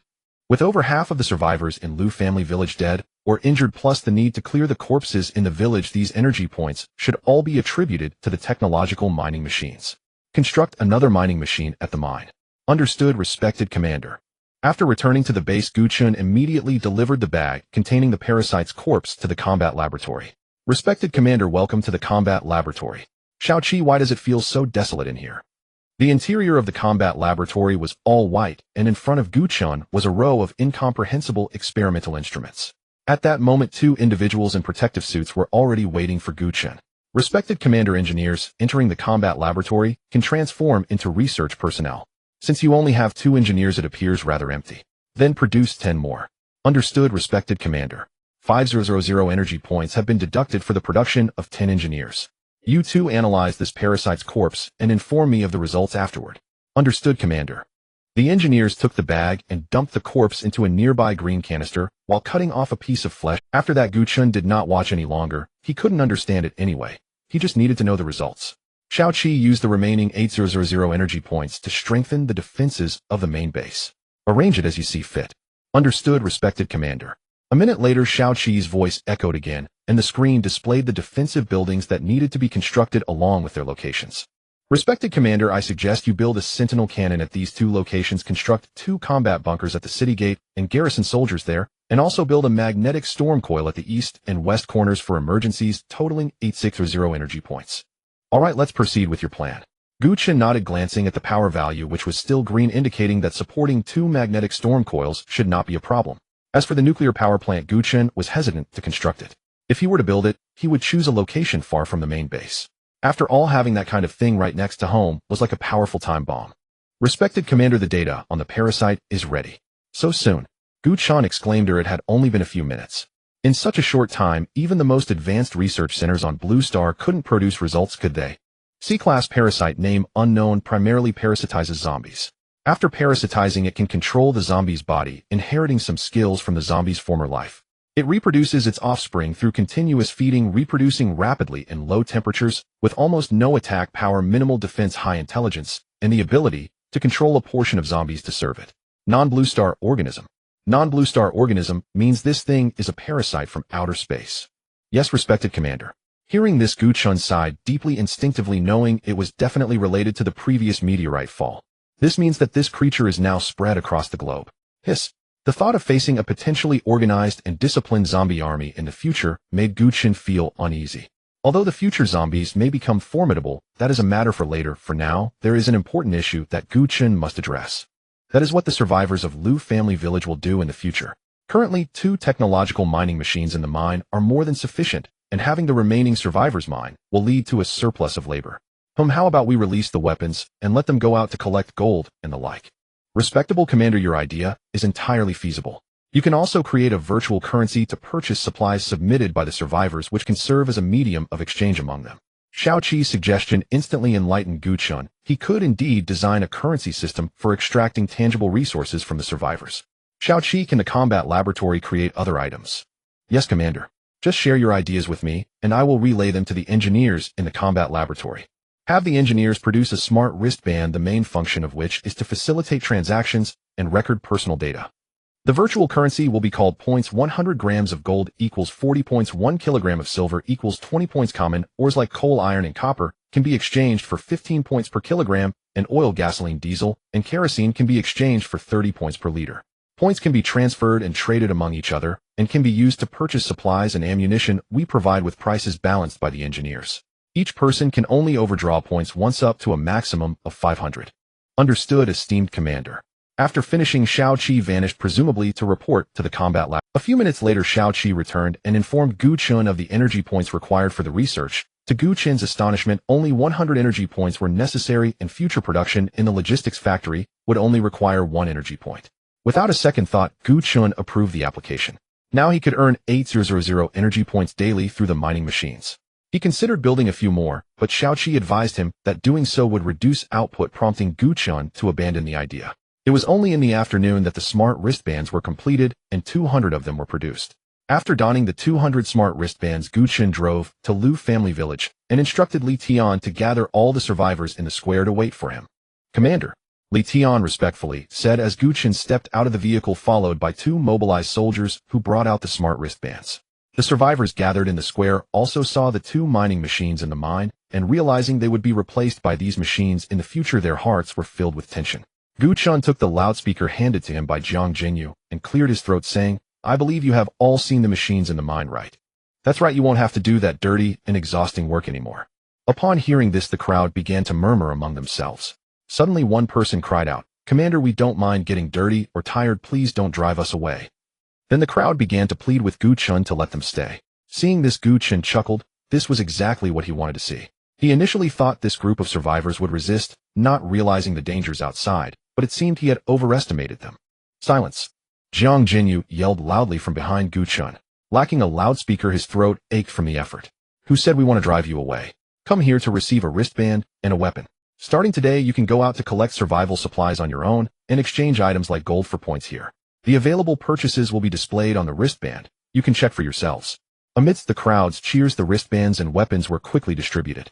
Each person's initial points were set at 100 because Gu Chen provided them with a handgun and 2 magazines, which were not free and would incur a deduction. Pay attention, each wristband can be bound to only 1 person and requires each individual's fingerprint for account registration. Once successfully bound, it cannot be unbound. Gu Chen said, putting on his wristband, which allowed him to check a person's name, gender, and location at any time. The premise is that it is within the radar's coverage area, explored zones, and Xiao Qi mentioned that after launching the spy satellite, it would cover the entire world. I have already deducted the cost for the guns and ammunition you hold. If you want to improve your living conditions, work hard to earn points. A points market will be established next to the patrol headquarters where you can spend your points. Li Tian, this wristband is for you. Your task is to recover points to create a positive cycle while maintaining security in the village. Outside the village, you can fight however you wish, but fighting is prohibited within the village. If you need to recruit, you can decide how to proceed and provide them with 2 meals daily. Yes, Commander. Jiang Jinyu, you will be Li Tian's deputy from now on, assisting him in his duties. Yes, Commander. Jiang Jinyu immediately straightened his back and shouted. After arranging the survivors' work issues, Gu Chen left. He needed to go to Sha Town to gather more survivors and bring the population of Lu family village up to 200, then prepare to launch an assault on Sha Town. After receiving Gu Chen's orders, Engineer Li had already assembled the troops and was ready to depart. Let's go. Yes, Commander. With the amphibious transport ship, the mobilized soldiers no longer needed to ride in trucks, so this time they should be able to directly transport over 100 survivors. Upon entering Sha Town, the first thing Gu Chen noticed was the red flyers scattered across the ground. Out of curiosity, he got out of the vehicle and picked one up to read. New Hope Shelter. Gu Chen murmured the name on the flyer, beginning to feel puzzled. Hadn't he only been gone for a few days? How could there be a shelter already? It was precisely because Gu Chen had not visited Shawtown for many days that the residents mistakenly believed the government had abandoned rescue efforts, leading them to band together for warmth. Meanwhile, the owner of the Era KTV Zhang Chong had successfully established the New Hope shelter through a secretly run gang bolstered by firearms he had smuggled in the past, allowing the shelter to stabilize and attract many survivors. If you want to survive, welcome to the New Hope shelter. We have plenty of food and water. Join us, and let's survive. After reading this, Gu Chen scoffed and tossed it aside. It turned out someone was publicizing their newly established shelter. What was he thinking? Such shelters must be eradicated when he recaptures Shawtown, but for now, they still hold some value, at least helping him thin out the zombies in Shawtown. Let's go meet this person named Zhang Chong. Yes, Commander. Thanks to the detailed address on the flyer, Gu Chen easily found the Shurdai KTV. At this moment, all the windows of Shurdai KTV were boarded up. Gu Chen had to admit that the one who dared to build a refuge in such a location was indeed a tough character. The location of Shurdai KTV was somewhat unique, as it was situated next to a river, and this east-west street was filled with entertainment and snack shops. When Gu Chen arrived, he discovered that the entire commercial street had been surrounded by concrete walls for the New Hope refuge, leaving only one exit with all vehicles parked outside, since zombies couldn't drive and would only take up space inside. At this moment, 2 armed guards were standing atop the concrete wall at the exit. They generally used crossbows to eliminate wandering zombies, while handguns were more for subduing survivors. This was all the information Gu Chen observed. Looking at the somewhat flimsy double-iron doors, he chuckled. Let's just drive right in and see what this so-called New Hope refuge is about. Yes, Commander. I must say this New Hope refuge does have some merit. All the surrounding zombies have been cleared out. It might also be because there are no residential areas nearby. Since this commercial street was built on a whim, there were no buildings around, just some shell houses. As the convoy turned the corner, they were spotted by the guards on the concrete wall. In fact, they had heard the gunfire long ago, and were aware that a military unit had been rescuing survivors here, but they never expected this military unit would come knocking at their door. Seeing the tank in the distance, one of the guards quickly jumped down from the wall and said to his companion, "Brother, I'm going to report to the boss. You stall for a bit." His companion was about to curse when he saw him flee like greased lightning. "Stall? I might as well be signing my own death warrant." Saying that, the man tossed aside his weapon voluntarily, opened the iron door, and walked out. "Hey, quite the obedient one," Gu Chen remarked with amusement upon witnessing this scene from the vehicle. The tank rumbled to a halt, and the cannon was aimed directly at the young man's head. Brother, don't you think that's a bit much?" "Open the door." Li Gong poked his head out of the tank and said coldly, Okay, right away. Meanwhile, news of Gu Chen's arrival also reached Zhang Chong's ears. At this moment, he was languidly embracing a beauty from the original KTV, pleasantly enjoying a fruit platter, and thanks to the generator, the KTV had not lost power. "Are you sure it's the same military unit from before?" Zhang Chong pushed away the beauty lying on him and stood up. "Confirmed, it is definitely the military unit that came to rescue survivors, and 2 tanks have also arrived." Upon hearing this, Zhang Chong's brows twitched crazily as he quickly got dressed and exited his exclusive private room. In just a few minutes, Zhang Chong dashed from the KTV to the main entrance. "Hello, Commander." Zhang Chong saw Li Gong had already disembarked and hurriedly offered a somewhat awkward salute. However, Li Gong ignored him and waited until Gu Chen stepped down before slowly walking behind him. "You are Zhang Chong." Gu Chen wiped his handgun and said, while Zhang Chong swallowed hard at the sight, wondering if they had come to settle scores with him. Nevertheless, given his background, he had the necessary boldness. He immediately pulled out a pack of cigarettes and handed it to Gu Chen. "Commander, please have a smoke. By the way, I am Zhang Chong, the former boss of Shurdai KTV. Good smoke. Get me 2 more packs." Gu Chen did not respond, but leisurely began to unwrap the cigarette packaging. "Go fetch all my treasured cigarettes for the commander." Upon hearing this, Zhang Chong quickly kicked one of his subordinates and instructed, "Not bad, quite the awareness, but where did you get those long guns and restricted weapons?" It was clear they were here to settle scores with him. Could it be that the government has stabilized this apocalypse? Zhang Chong thought to himself, beads of cold sweat streaming down his forehead. "Don't be nervous, I just saw the flyer you posted. Not bad. Even if you were a criminal deserving of execution in the past, you deserve to be commended for establishing a refuge and saving so many people. Now, how many people are in your refuge?" Upon hearing that Gu Chen was not here to settle scores, but rather to commend him, Zhang Chong's heart relaxed instantly, and he did not forget to answer Gu Chen's question. "Report, Commander, I have rescued over 1,000 citizens, and I will do my utmost to save more people." "Not bad. Keep up the good work, and I will report your merits to the higher-ups. Perhaps you might receive some weapons." "Thank you, Commander," Zhang Chong said excitedly, especially upon hearing about the potential weapon supplies. "I currently need 100 able-bodied young men to go back and construct a safe zone. Do you have enough here?" "Enough. Absolutely enough. Whatever you need we have. You guys go call those citizens over." "All right, A little over 100 survivors were called over after about 10 minutes, but Gu Chen frowned when he looked at their spirits. It seems that Zhang Chang is not a good person either, so there will be a justifiable reason to eliminate him later. At this moment Zhang Chang was warning the survivors passing by him, with his eyes clearly afraid that the bad deeds he had done would be exposed. "Stop dawdling, get in the car, the zombies will come smelling soon." Gu Chen shouted loudly at the crowd. "Ha ha, Commander is joking. With you and your powerful tank here, just a few zombies are nothing to worry about." Zhang Chang quickly began to flatter, then handed the box of fine cigarettes that his subordinate had brought out to Gu Chen.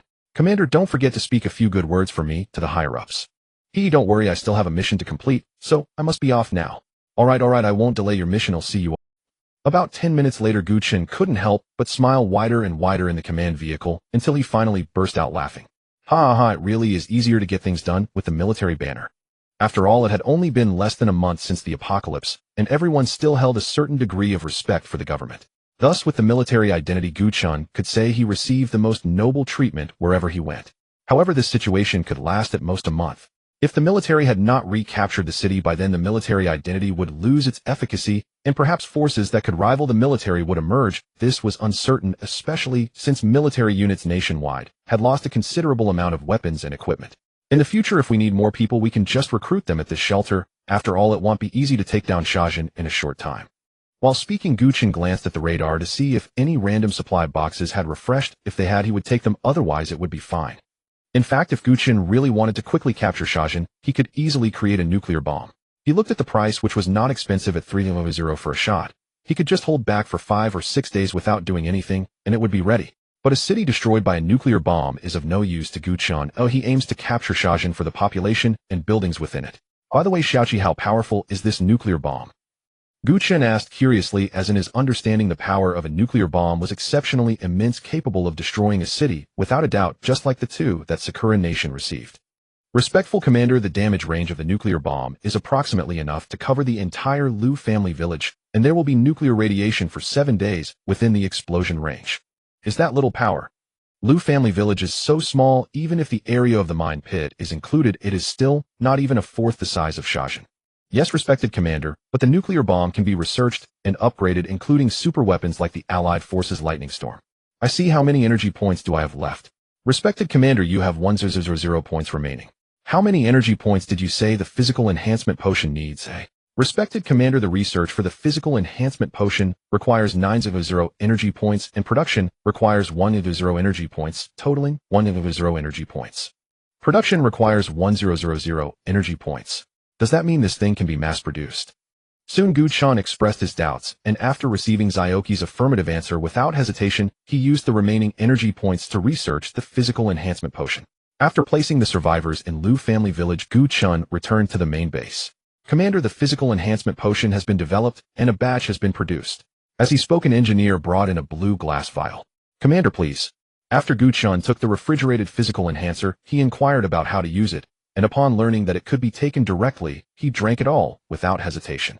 Ugh, Xiaoqi, why is this so bitter? Sorry, Commander, I mentioned it too slowly. Actually, this potion can also be injected into the body. As the engineer took out a syringe, he said, Alright, thank you for your hard work.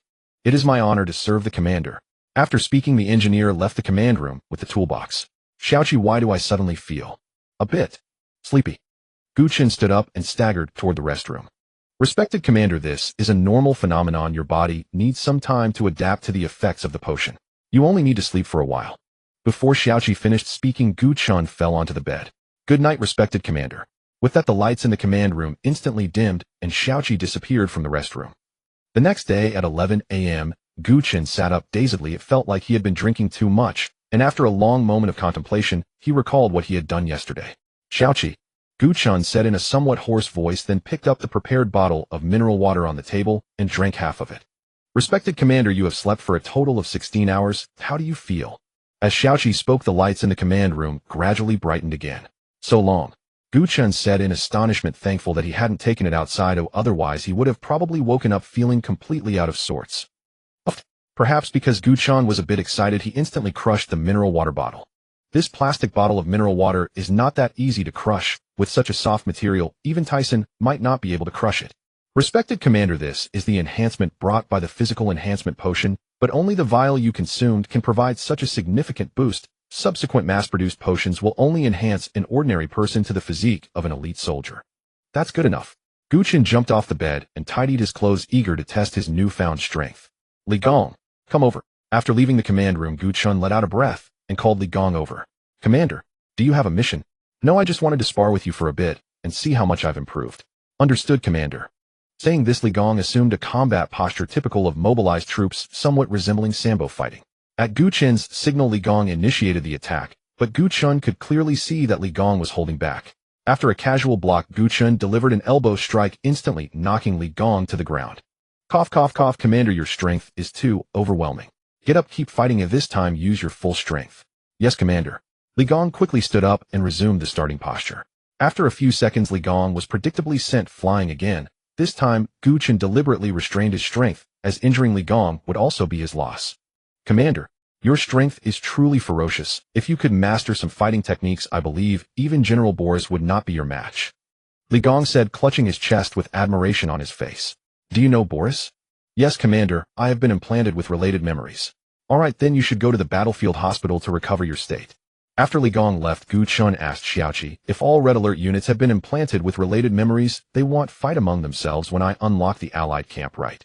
Respected Commander, you can rest assured that the content of the game will not affect reality. Phew, that's good.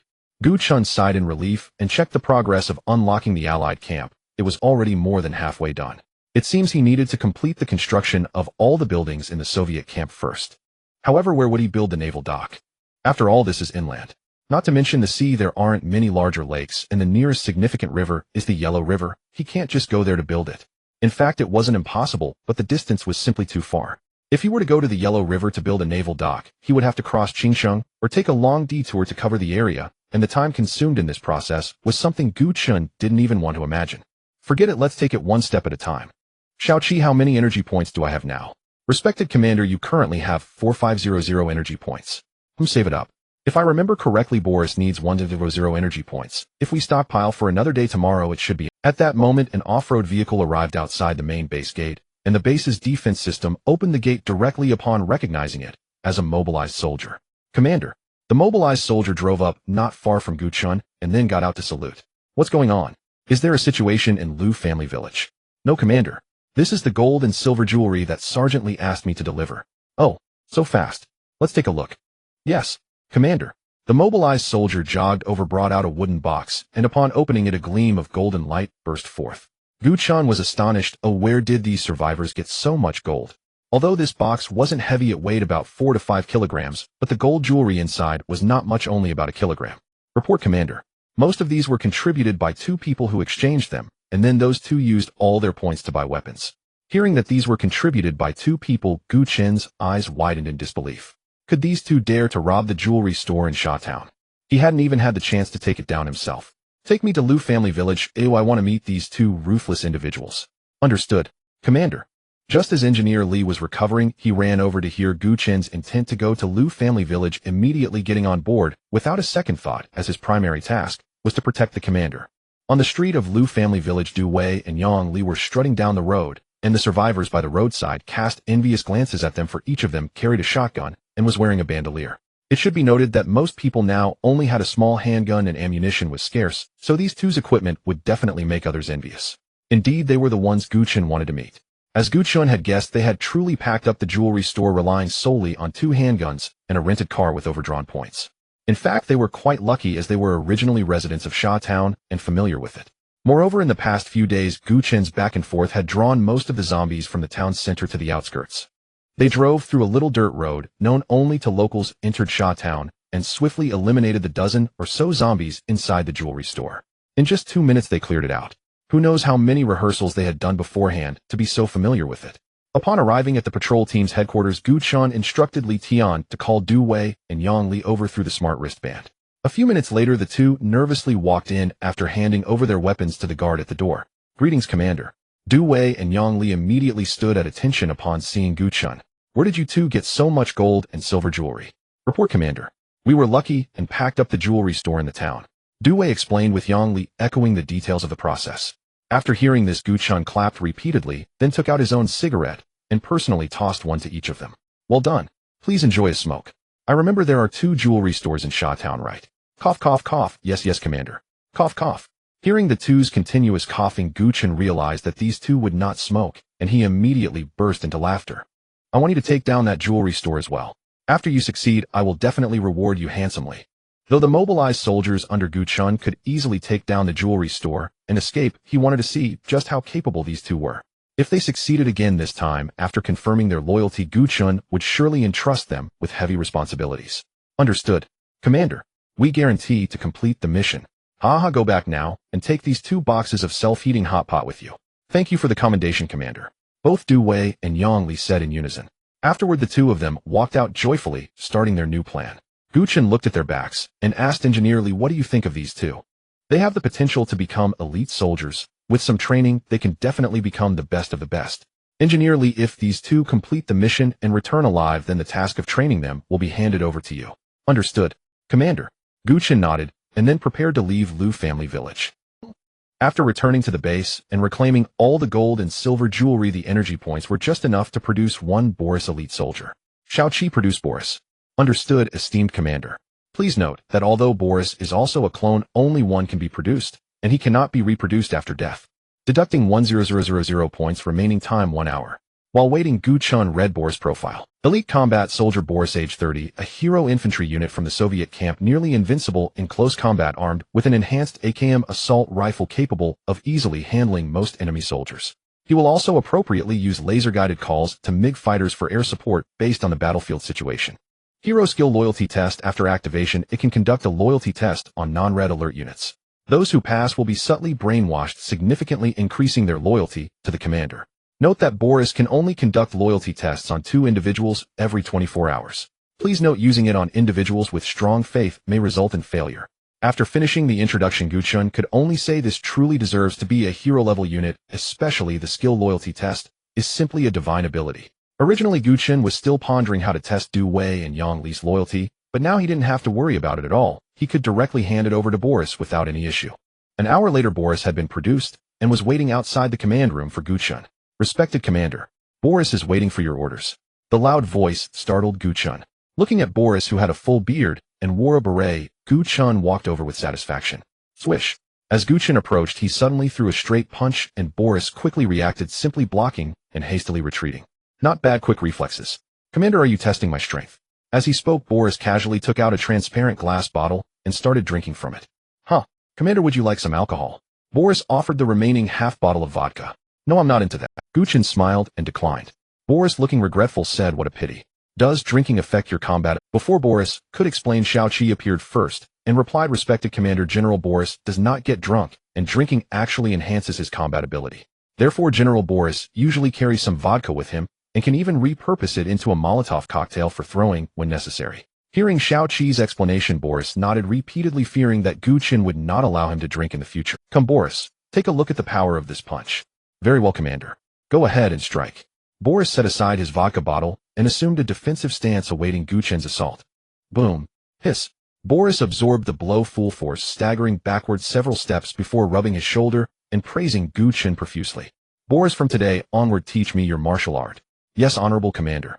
Your physical attributes are already more than sufficient to begin training. Let us start immediately. Then let's begin. Inside a modest brick house in Lu family village, Du Wei and Yang Li wiped down their newly acquired shotguns. Click. Bang. After chambering around, Du Wei mimicked gunfire with his mouth as he practiced. Damn it, back off. You'll set it off by accident. Whoa. Startled by how close Du Wei had crept, Yang Li leapt off the bed and scrambled aside. Relax, I've got the safety on. Alright, let's strategize how we'll hit the last jewelry store tomorrow. Du Wei set the shotgun down and sat beside the stove in the center of the room. Strategize? Why not just use the old method? No, it worked last time only because of sheer luck. Now we need a meticulously crafted plan. Yang Li unfurled a hand-drawn map, the layout of the jewelry store, surrounding buildings, alleys, and streets, reconstructed entirely from memory. See here? Tomorrow we'll first rent a car from Jiang Jinyu, then drive straight to this spot. The next morning, Gu Chen rose, warmed up idly, and resumed martial training under Boris's guidance. Through yesterday's session, Gu Chen had already grasped several foundational techniques. Boris was astounded by his pace of learning. According to him, only a few more days of intensive practice would render Gu Chen ready for live combat. Meanwhile, Gu Chen continued accumulating energy points, preparing for the reclamation of Shatown. For now, he refrained from large-scale operations. only dispatching Li Gong with a small squad of mobilized troops to cull zombies near Sha Town. By the way, Boris, does your aerial support ability have a cooldown period? Gu Chen asked, turning mid-drill. Yes, Commander. I must wait for the MiG fighter to return before summoning it again. Boris replied in his gruff voice, taking another swig of vodka. Gu Chen couldn't help but wonder, could one really drink vodka like that without risking death? Not even a single peanut to temper it. Elsewhere, Du Wei and Yang Li were nearing Sha Town. This time they'd rented a fast, rugged four-wheel drive SUV, specifically chosen to plow through hordes of zombies if needed. Screech. After stopping, they first eliminated the shambling zombies drawn to the vehicle before stepping out, shotgun in hand, to enter the jewelry store. Each blast dropped a zombie instantly, a key reason they'd chosen shotguns. Neither had military experience, their knowledge of firearms came solely from video games, and their marksmanship was abysmal. At close range, however, a shotgun required little precision, just aim vaguely and fire. Pure, unadulterated satisfaction. Bang, bang, bang, bang, bang. Few zombies lingered inside the store, dispatched in moments. Then came the spoils. Each man slung a black travel bag over his shoulder reserved exclusively for stolen jewelry.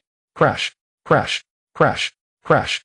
As glass display cases shattered, the gunfire drew nearby zombies lurching steadily toward the sound. Grr, shut your damn mouth. Yang Li jammed the shotgun barrel deep into the zombie's gaping maw and pulled the trigger. The head exploded into crimson mist. He kicked aside the spurting corpse and bolted outside, backpacks hoisted. To save time, they'd grabbed only what lay visibly displayed, though offices and storage rooms still held untold treasures left unexhibited. Bang, bang. Get in the car. I'll cover you. Yang Li shouted while firing. Whoosh. Oh. Yang Li screamed, clutching his bleeding arm as he wrenched open the car door. What the hell just hit me? You're hit. Shit. No time to think. Du Wei stomped the accelerator and roared away. Huff, huff, huff. Jesus, I'm shaking. Must have been a ricochet graze. Nothing serious. Seeing Yang Li grimace and snarl, Du Wei relaxed. His injury wasn't life-threatening. Huh. You idiot. Serves you right. Say, did you see who fired that shot? No. I reckon it was someone from the New Hope Shelter. New Hope Shelter. What's that? Du Wei asked, baffled. He'd never heard the name before. Look, I just picked up this flyer off the ground. I'm driving. Just tell me what it says. Bang. A zombie flew sideways, flung clear by the SUV's impact. For God's sake, can you drive straight? There's an injured man in here. Shut up. You call that a wound? Looks scary, but it's nothing. Just grab some gauze and antiseptic when we get back. Now, read me the flyer. Minutes later. So someone's actually built a shelter. Yeah, it's right there on the flyer. And the shelter's overseer is Zhang Chong. Zhang Chong. That underworld thug. Yep, and now he's huge. See here. It says the shelter's been officially recognized by the military and receives regular supply drops. Holy hell, that's legit impressive. Gu Chen likely hadn't anticipated how eagerly this claim would be seized, or how much weight such a statement would lend the New Hope Shelter's credibility. Whether that proved beneficial or perilous remained uncertain. Yang Zi, there's a goddamn wall of zombies ahead. Weird, we didn't see them coming in. Turn left into that narrow alley. Yang Li drew his pistol and blew off the skull of a zombie clinging to the side mirror. Isn't that a dead end? Damn it, strap in. We're committed. No way. You can't be serious about ramming it. Du Wei gripped the wheel with one hand and fumbled desperately to buckle up with the other. Any better options? We go, fate decides. And if I recall correctly, that alley's wall is made of hollow. Even as he spoke, the SUV surged into the alley. Both men yelled shit and slammed forward. Fortunately, Yang Li's memory held true. The wall crumbled instantly beneath the SUV's impact, and they sped triumphantly through the breach. Inside the vehicle, both men roared with exhilaration. A short distance beyond the alley lay the edge of Sha Town and freedom. Yet the violent collision reopened Yang Li's wound. Seized by searing pain, he slapped Du Wei hard across the face. Considering the time, they should be back soon. Let's go, Boris, let's see what's going on. All right, Commander. I'm curious to know who could earn your attention like this. Buzz the command vehicle started, and after a few minutes, Gu Chen and Boris arrived at the patrol team headquarters. Upon entering the room, Gu Chen immediately felt a temperature drastically different from the outside. Oh, you've even got the stove going. Commander, you've arrived. Engineer Li stood up and saluted. Beside him, Zhang Jinyu also quickly saluted, then said, Sir, it's getting cold, and I was worried that Officer Li might freeze, so I turned up the stove. Speaking of which, the village chief is quite stingy. The house is nicely renovated, yet he couldn't even spare the expense for central air conditioning. Only the bedroom has a small air conditioner that doesn't even heat, probably just to cope with the summer heat. All right, that's good. Give me a sweet potato. Yes, sir.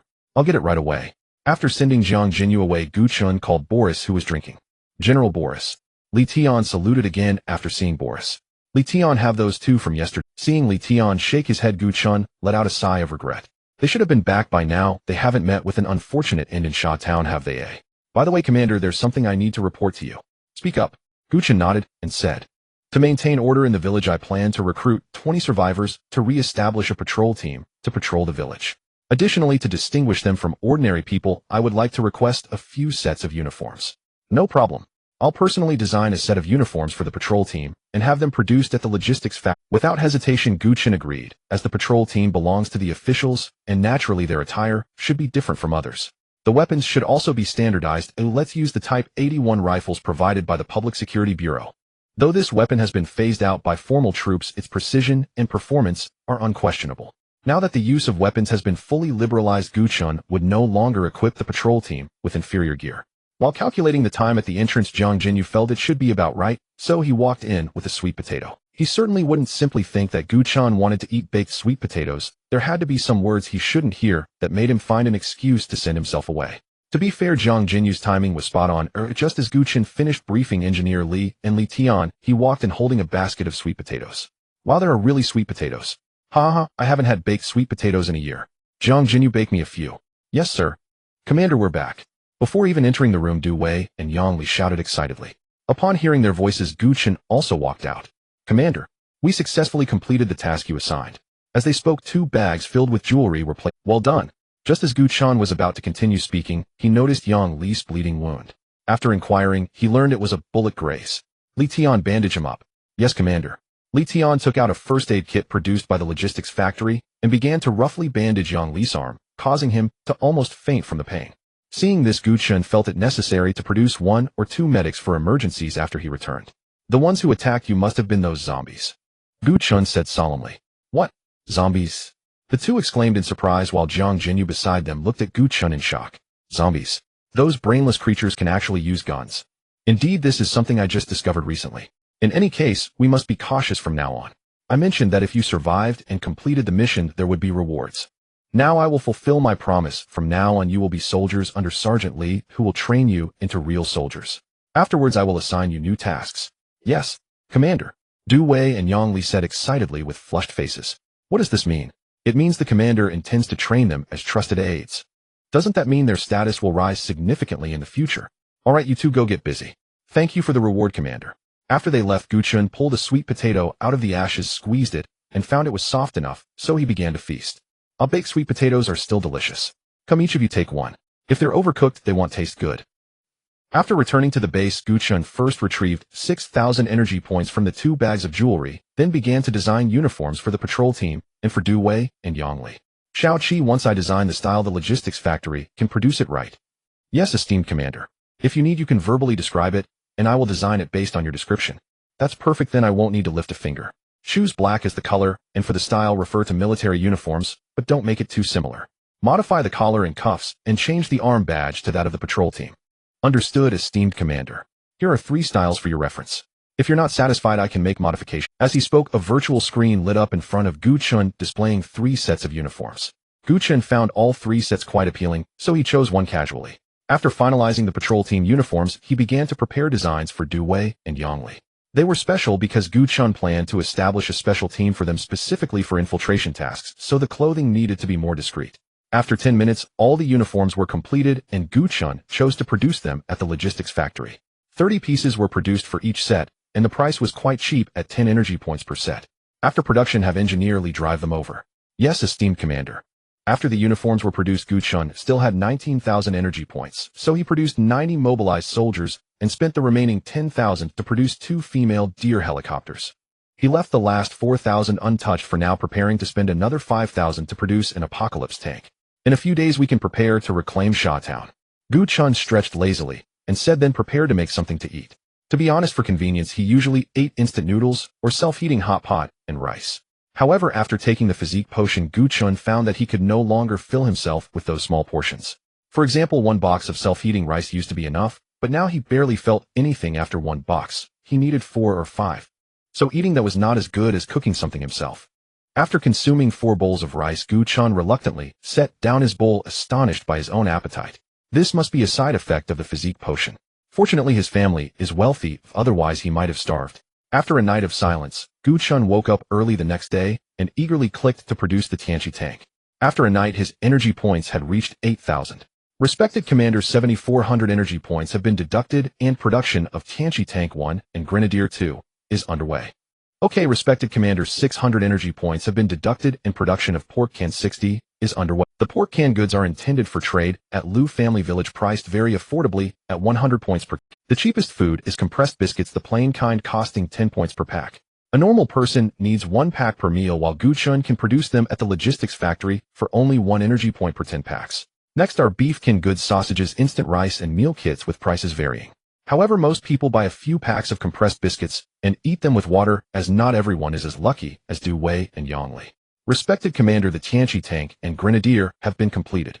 After waiting for about an hour, the Tianchi Tank was finally produced. Gu Chen was eager to see what this top-tier tank would look like in reality. As he exited the command room, Gu Chen felt the ground tremble. In the distance, a steel behemoth was slowly approaching. Meanwhile, the intelligence system controlling the Tianchi Tank greeted Gu Chen in a deep voice. Awesome. So incredibly awesome.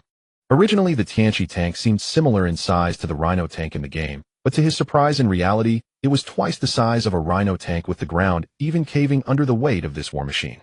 Tianchi Tank, the ultimate armored unit of the Soviet faction, equipped with dual 120mm cannons and anti-air missiles. The front of the vehicle is fitted with retractable chainsaws to effectively clear infantry units, and its frontal armor is nearly invincible, outfitted with 2 20mm machine guns capable of engaging infantry armor and air threats. Powerful. So powerful. With these specifications, producing another one could easily conquer Shajin. We will retake Shajin tomorrow. Gu Chen clenched his fists, finally resolved. As long as he retook Shajin, his strength would rapidly increase. The gold mine in Shajin was a huge asset, directly boosting the entire economy of the town, illustrating just how significant it was. Respected Commander, Li Tian requests to connect with you. Connect. Commander. Our people have received news that the New Hope shelter is currently under siege by zombies in Shajin. I'm wondering if this is a good opportunity for us to attack Shajin. Okay, I understand. Boris, we have a task. Gu Chen grabbed his sidearm, originally planning to practice combat skills with Boris today, but it seemed there was no time for that now. With the New Hope shelter attracting so many zombies, why not seize the moment to capture Shajin? Gather the troops, let's go. Yes, Commander. Boris, usually laid back, spoke with utmost seriousness. The anti-air tracked vehicle Rhino tank Tianchi Tank and 100 mobilized soldiers left the main base in a grand procession, marking the largest force Gu Chen had mobilized so far. The convoy formed a long line, proceeding orderly toward Shajin. At this pace, they would arrive in about an hour. As the convoy needed to pass through Lu Family Village, it naturally caught the attention of the survivors there. Everyone curiously followed out to see such a grand convoy. Damn, even armed helicopters. Brothers, I bet the commanders are heading to attack Shajin. I wager a can of pork that will be moving to Shajin tomorrow. There's a prophet in our midst. If the army can capture Shajin, that would be best. Alas, I wonder if my daughter is still alive. My wife went to pick her up from school when the zombie virus broke out. Brother, with the crowd leaving the junior high school in Shajin, your wife and daughter are probably not going to make it. This statement was overheard by Yang Li, and the joy of being favored evaporated instantly. His little sister, don't be sad. Saw my parents might have met with misfortune too. Acceptance is necessary. Du Wei patted Yang Li on the shoulder. Everyone pay attention. We are announcing a voluntary task to assist in retaking Shajin. The patrol headquarters will provide weapons for the task, which must be returned afterward. Anyone who participates will earn 500 points. Li Tian shouted with a megaphone in front of the crowd. This was something Gu Chen asked Li Tian to announce, as more people meant more strength. Even if these survivors perished, he would only lose outdated weapons. I want to participate. Me too, me too. Everyone thought that with such an impressive convoy, these points were practically free. After all, 500 points equated to 5 cans of pork. How could anyone resist? Included in this were Du Wei and Yang Li. They naturally looked down on the 500 points. The two simply aimed to complete the first task assigned by Li Gong, killing 500 zombies to hone their killer instinct. Although no one supervised their task completion, both silently kept the count in their hearts after each kill. Let's go get our guns. I heard there are even Type 81 rifles. If we go late, they'll all be snatched. On the other side, Gu Chen arrived at Shajin and noticed the sparse number of zombies, realizing they had indeed been drawn to the New Hope shelter. At this moment, the New Hope shelter was surrounded by tens of thousands of zombies. The already useless concrete walls were crushed by the zombie horde, making this shelter's defenses seem like a joke, barely holding for a few minutes. However, Zhang Chong still had a backup plan. Just below the Sherdai KTV, there was an underground casino, one of the black markets he operated in the past. At this moment, everyone was crammed into the underground casino. Although it was not small, it could not accommodate thousands of people, leaving those who couldn't fit outside to await their fate. In truth, Zhang Chang did not wish to allow this group of survivors to take refuge in the underground casino, but now that he had established connections with the military, there were certain things that needed to be done. For instance, he had saved so many people during this disaster, surely he deserved some recognition in the future. The thought of potentially being promoted and joining the government filled Zhang Chang with a sense of pride. At this moment, Zhang Chang was hiding in a large private room with his remaining 50 loyal followers, praying for the military to receive news and come to their rescue. "Boss, I think I heard the sound of a helicopter," said one of the younger members huddled by the ventilation shaft. Hearing this, Zhang Chang quickly stood up and moved to the ventilation shaft to listen closely. "Indeed, I knew the military would never abandon me." With that, 2 AH-64 Apache helicopters circled above the New Hope refuge, opening fire with heavy machine guns on the surrounding zombies. The helicopters were clearing the area of large groups of zombies, while the Tianqi tanks and other tanks were responsible for clearing the streets. The zombies within the buildings were being dealt with by teams composed of mobilized soldiers and survivors. Gu Chen's command vehicle was positioned at the entrance of Sha Town, protected by 2 anti-aircraft armored vehicles and 10 mobilized soldiers. "Boris, you should go too." "Commander, I need to ensure your safety." "If I say go, then go. No more chatter. There are enough soldiers here to protect me. Drive to the New Hope refuge and use your skills to assist the Apache helicopters in rapidly eliminating the zombies." Most of the zombies in Sha Town are at the New Hope refuge, making it critically important. Tank support will arrive. Gu Chen analyzed the densely packed red dots on the radar. "All right, please stay safe, Commander." After Boris finished speaking, he jumped out of the vehicle and entered another off-road vehicle. Gu Chen felt quite reassured about Boris' combat abilities, and after all, he could easily eliminate all infantry units in the game, and he would undoubtedly handle zombies with ease in reality. By the way, he needed to remind him to be cautious of the parasitized zombies. Gu Chen picked up the radio and warned Boris about this, instructing him to eliminate any parasitized zombies he encountered immediately. "Respected Commander, you have lost 5 units. Location." Soon a bright mark appeared on the radar, and inquiries revealed that these 5 mobilized soldiers had been killed by a hidden explosive. Without needing to think, it was evident that zombies were responsible. Just how many parasitized zombies were hidden in Sha Town? Meanwhile, red lines began to appear around the highlighted mark. If all went well, these would be the zombies that had set the traps. After transmitting the information to the Rhino tank, 1 Rhino tank and 20 mobilized soldiers headed towards the location marked by Gu Chen on the radar. The map's red indicated that at least hundreds of zombies were hiding there, but it was uncertain how many were parasitized. After some thought, Gu Chen also redirected the Tianqi tank, there ensuring a foolproof approach. With losses among the mobilized soldiers, it was only natural that the survivors group would not fare any better. Even while closely following the tanks, their losses were significant, with over 20 dead by now. Boom. Another hidden explosive was triggered, sending 3 survivors flying and 1 person losing a leg. 2M not going in. "Whoever wants to go in can go. I'm just staying with the tank. I'm not going anywhere." A terrified survivor gasped as he spoke, then quickly ran behind the Rhino tank. Bang! A gunshot rang out, and that person's leg was shattered, causing him to fall to the ground in agony. "Get down!" Another gunshot echoed, and the moaning person on the ground was shot in the head. Du Wei and Yang Li quickly analyzed the position based on the gunfire and exchanged glances. "What do we do now? Let's do something about it. If all goes well, this must be the special zombie that Sergeant Li mentioned. If we kill one and bring it back, Sergeant Li will be overjoyed." "Haha, let's go then." The 2 of them bent low and quickly ran toward the direction of the gunfire, sticking close to the wall. The Rhino tank, due to its angle, could not pinpoint the special zombie on the upper floor and had to continue advancing. The other survivors also took shelter inside buildings, though some inadvertently triggered hidden explosives, showcasing the intelligence level of these zombies. "Commander, I have arrived at the New Hope refuge. Do you need to connect the feed?" "Connected." After Gu Chen pressed the radio, a screen popped up in the command room, displaying exactly what Boris was seeing. 2 Apache helicopters were continuously firing at the zombies on the ground, but unfortunately the Apaches lacked rockets and only had heavy machine guns mounted beneath, and their ammunition was depleting rapidly. "Report, Commander, I am heading to the high ground and will use the laser guidance system to direct the MiG fighter jets." Boris reported his next plan while moving towards a nearby building. Hidden explosive. Boris crouched down slowly and dismantled the poorly hidden explosive in front of him. "Commander, the intelligence level of the parasitized zombies is truly beyond imagination." "Yes, so be cautious in everything." Gu Chen had only this 1 hero unit, and once it died it could not be revived, making it extremely valuable. Gulp gulp. Hearing the sound of swallowing from the other end of the radio, Gu Chen was quite impressed by Boris' ability to drink while running. I finally made it to the top. Commander, I invite you to witness a fireworks display." Saying this, Boris activated the laser guidance system on his AKM, aiming at the area with the most zombies. 2 minutes later, a series of sonic booms echoed in the distant sky. Virum. Two MiG fighter jets swiftly approached, and Dove releasing two missiles. Boom. The entrance of the entire commercial street instantly turned into ruins, killing hundreds of zombies that had gathered together while the surrounding zombies were flung away by the shockwave. Respected Commander, your hero unit has been upgraded to 1 star. So soon. How many zombies did Boris just kill? Virum. The MiG fighter jets quickly flew away, gradually disappearing from Gu Chen's view. He had no idea where the planes had come from, but there was no need to ponder over it. Deploy airborne troops to the rooftop, where Boris is located. Understood, respected Commander. 1,000 energy points have been deducted. A few minutes later, a transport plane appeared in the sky again, and 10 mobilized soldiers jumped out of the aircraft. Has the Tianqi tank found any parasitized zombies? Respected Commander, the Tianqi tank will be in position shortly. The remaining mobilized soldiers and the Rhino tank will continue to clear the remaining zombies on the streets and also tally up the casualties. Understood, respected Commander. After Gu Chen issued a series of commands, he leaned back against the chair, but he could handle this level of stress as he had previously faced off against 7 ruthless AI players.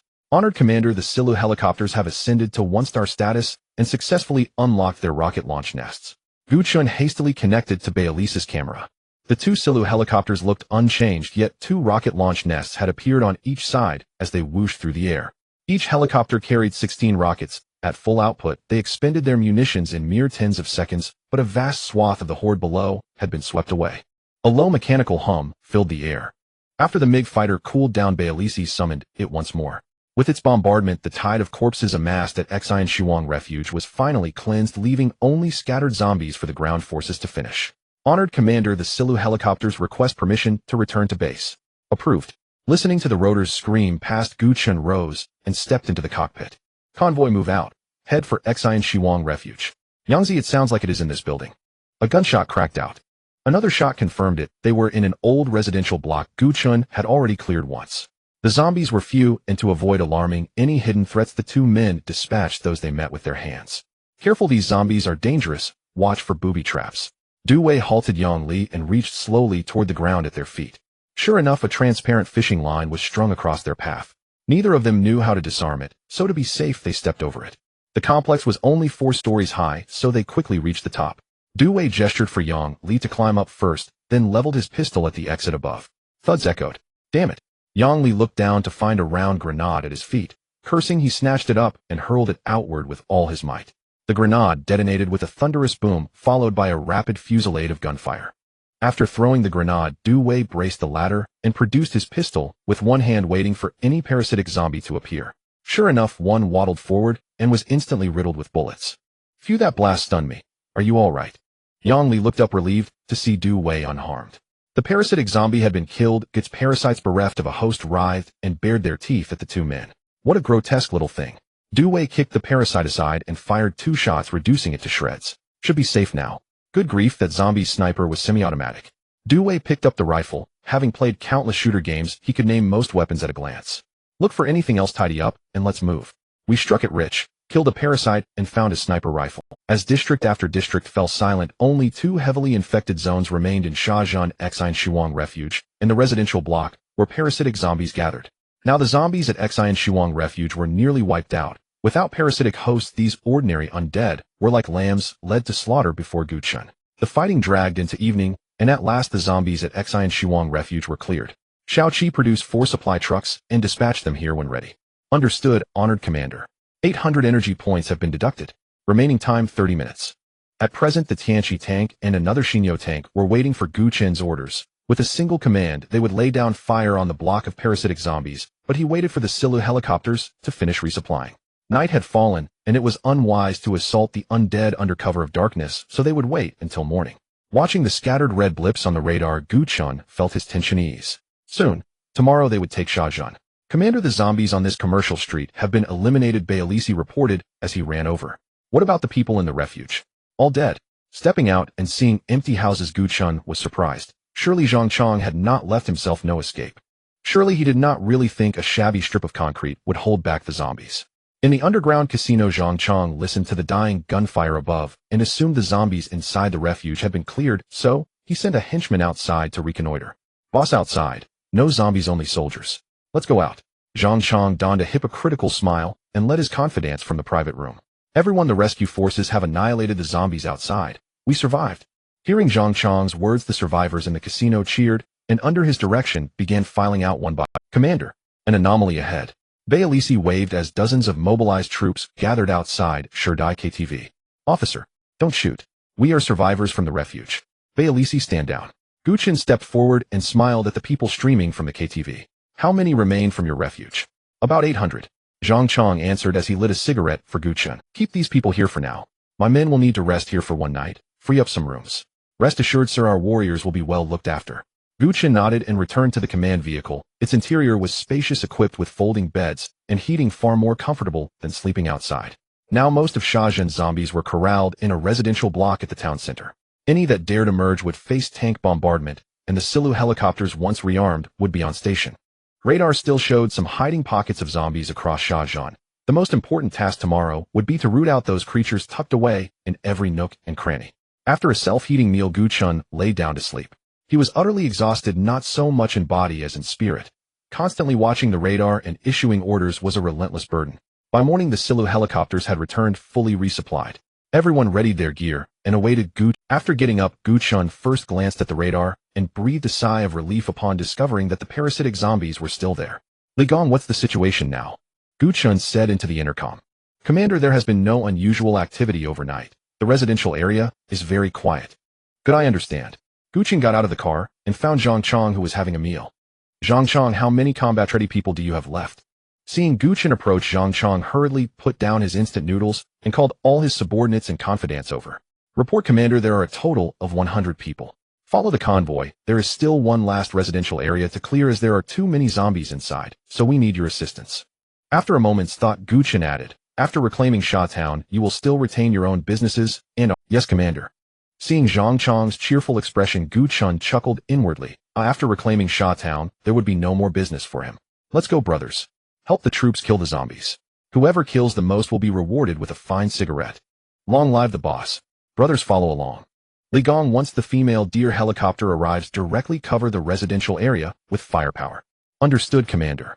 In truth, Gu Chen didn't need Zhang Chang's help. He was just looking for an excuse to separate Zhang Chang's men from the ordinary people. A residential area was nothing. The apocalypse tank and the female deer helicopter could flatten it in an instant. Let's go, Boris. Let's take a look, though it's not really necessary. A few minutes later, under the watchful gaze of the crowd, the female deer helicopter and the tank opened fire, simultaneously bombing the buildings within the residential area. Since it had been confirmed that there were no survivors, it was a direct, indiscriminate bombardment. Boris, you should blow a few things up for fun. Huh. I'm really afraid of scaring them. Saying this, Boris took a sip of liquor and ran over with his AKM. Buzz. The MiG fighter jet reappeared and directly destroyed a building. Zhang Chang and the others were startled by this scene. With such firepower, surely taking down Qing City would be easy, right? Zhang Chang. There should be no one left inside. Take your men into check. My soldiers will follow behind you. Hearing Gu Chen's words, Zhang Chang felt as if he had fallen into a trap for some reason, but at this moment, he could only muster the courage to proceed. Although Zhang Chang found it strange, the others did not. They all excitedly ran into the ruins, eager to achieve merit. Hurry! Boris walked over and glared at the dawdling Zhang Chang, which startled him, causing him to scramble into the residential area. Seeing the soldiers behind him, Zhang Chang breathed a sigh of relief. Oh, perhaps he was overthinking it. Get to work, he's no longer of any use. Gu Chen waved his hand at Boris. Tat tat tat tat tat tat. Boom boom boom boom boom boom. The gunfire came from behind Zhang Chang. Watching his confidants fall one by one, he already understood the outcome. It was indeed a trap. He drew his sidearm and turned to resist, but what greeted him was a barrage of bullets. Report to the commander, target eliminated. Hearing Li Gong's voice from the intercom, Gu Chen smiled slightly. Sha Town was now under his control. Xiao Qi, how many energy points do I have left? Esteemed Commander, you have 1600 energy points remaining. Produce 1 base vehicle, 3 reconnaissance vehicles, and 60 mobilized soldiers, along with 2 Understood, esteemed Commander. There were still 200 energy points left, which were reserved for constructing a subbase. Indeed, Gu Chen planned to establish a subbase in Sha Town, choosing a location next to the town center. He would then have demolition experts flatten the buildings there. The role of the reconnaissance vehicles was to carry mobilized soldiers around Sha Town, searching for survivors in every household and clearing out zombies in the process. These tasks could be described as tedious and lengthy. Although Sha Town was a town, it was not small, and the cleanup work would likely take several days. To speed up the process, Gu Chen issued a patrol mission on all the smart wristbands. Patrol mission: patrol in Sha Town, searching for survivors while clearing out remaining zombies. Task reward 100 points. To be honest, managing this group of people has become increasingly easier with the smart wristbands. Previously, messages had to be relayed through Li Tian, but now it only requires editing a message on the terminal. However, these smart wristbands can't be free in the future. Although the price is low, it adds up to astronomical figures with so many people. After some thought, Gu Chen decided that anyone wanting to own a smart wristband must pay a certain price to purchase one. Li Gong attached these loudspeakers to the reconnaissance vehicles and play the message at maximum volume for the content of these loudspeakers would roughly convey that the government had successfully reclaimed Sha Town, urging survivors to come out and receive aid. By the way, call Du Wei and Yang Li over. Gu Chen felt it was time for Boris to test their loyalty. Through Li Gong's reports, Gu Chen discovered that these two were indeed capable. Although they had not received military training, they could handle certain matters perfectly. Additionally, since Li Gong mentioned that they had good potential and were worth cultivating, Gu Chen decided to promote them. However, Zhang Jinyu did not commit any wrongdoing, so he was allowed to manage Lu family village as there would be no one left there soon. Report, Commander, we have printed 2000 flyers. Where should we distribute them? A few minutes later, Li Tian and several mobilized soldiers approached with the flyers. Centering on Sha Town, distribute them to the 3 nearby towns. You will drop them from the air using the female deer helicopter. Gu Chen pointed to the other 3 towns on the radar. Understood, Commander. After saluting, Li Tian and the other mobilized soldiers boarded the female deer helicopter and flew toward the drop location. After clearing out all the zombies in Sha Town, it was already night. All the survivors had returned to Lu family village, as Sha Town was certainly not as comfortable without electricity. The locations for the subbase construction were flattened by the demolition experts, replaced by Gu Chen's base vehicle. This time, Gu Chen chose to use the original form without any other modifications. As soon as the subbase was set up, Gu Chen immediately enclosed the entire area with walls, while also constructing a magnetic energy reactor within the walls. Patrols of mobilized soldiers were arranged at the city gates and along the walls. Shaoqi, construct a military academy.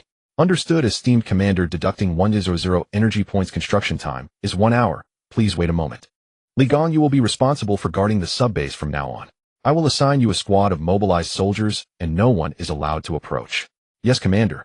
Li Tian, you will no longer manage the survivors. Instead, you will oversee the patrol team and conduct patrols within the town. Yes, Commander. There were too many matters to address after reclaiming Sha Town, and before he knew it, it was already late at night. Gu Chen yawned and walked into the subbase's lounge to prepare for sleep. The structure of the subbase was identical to that of the main base, so he didn't need to return to the main base to sleep.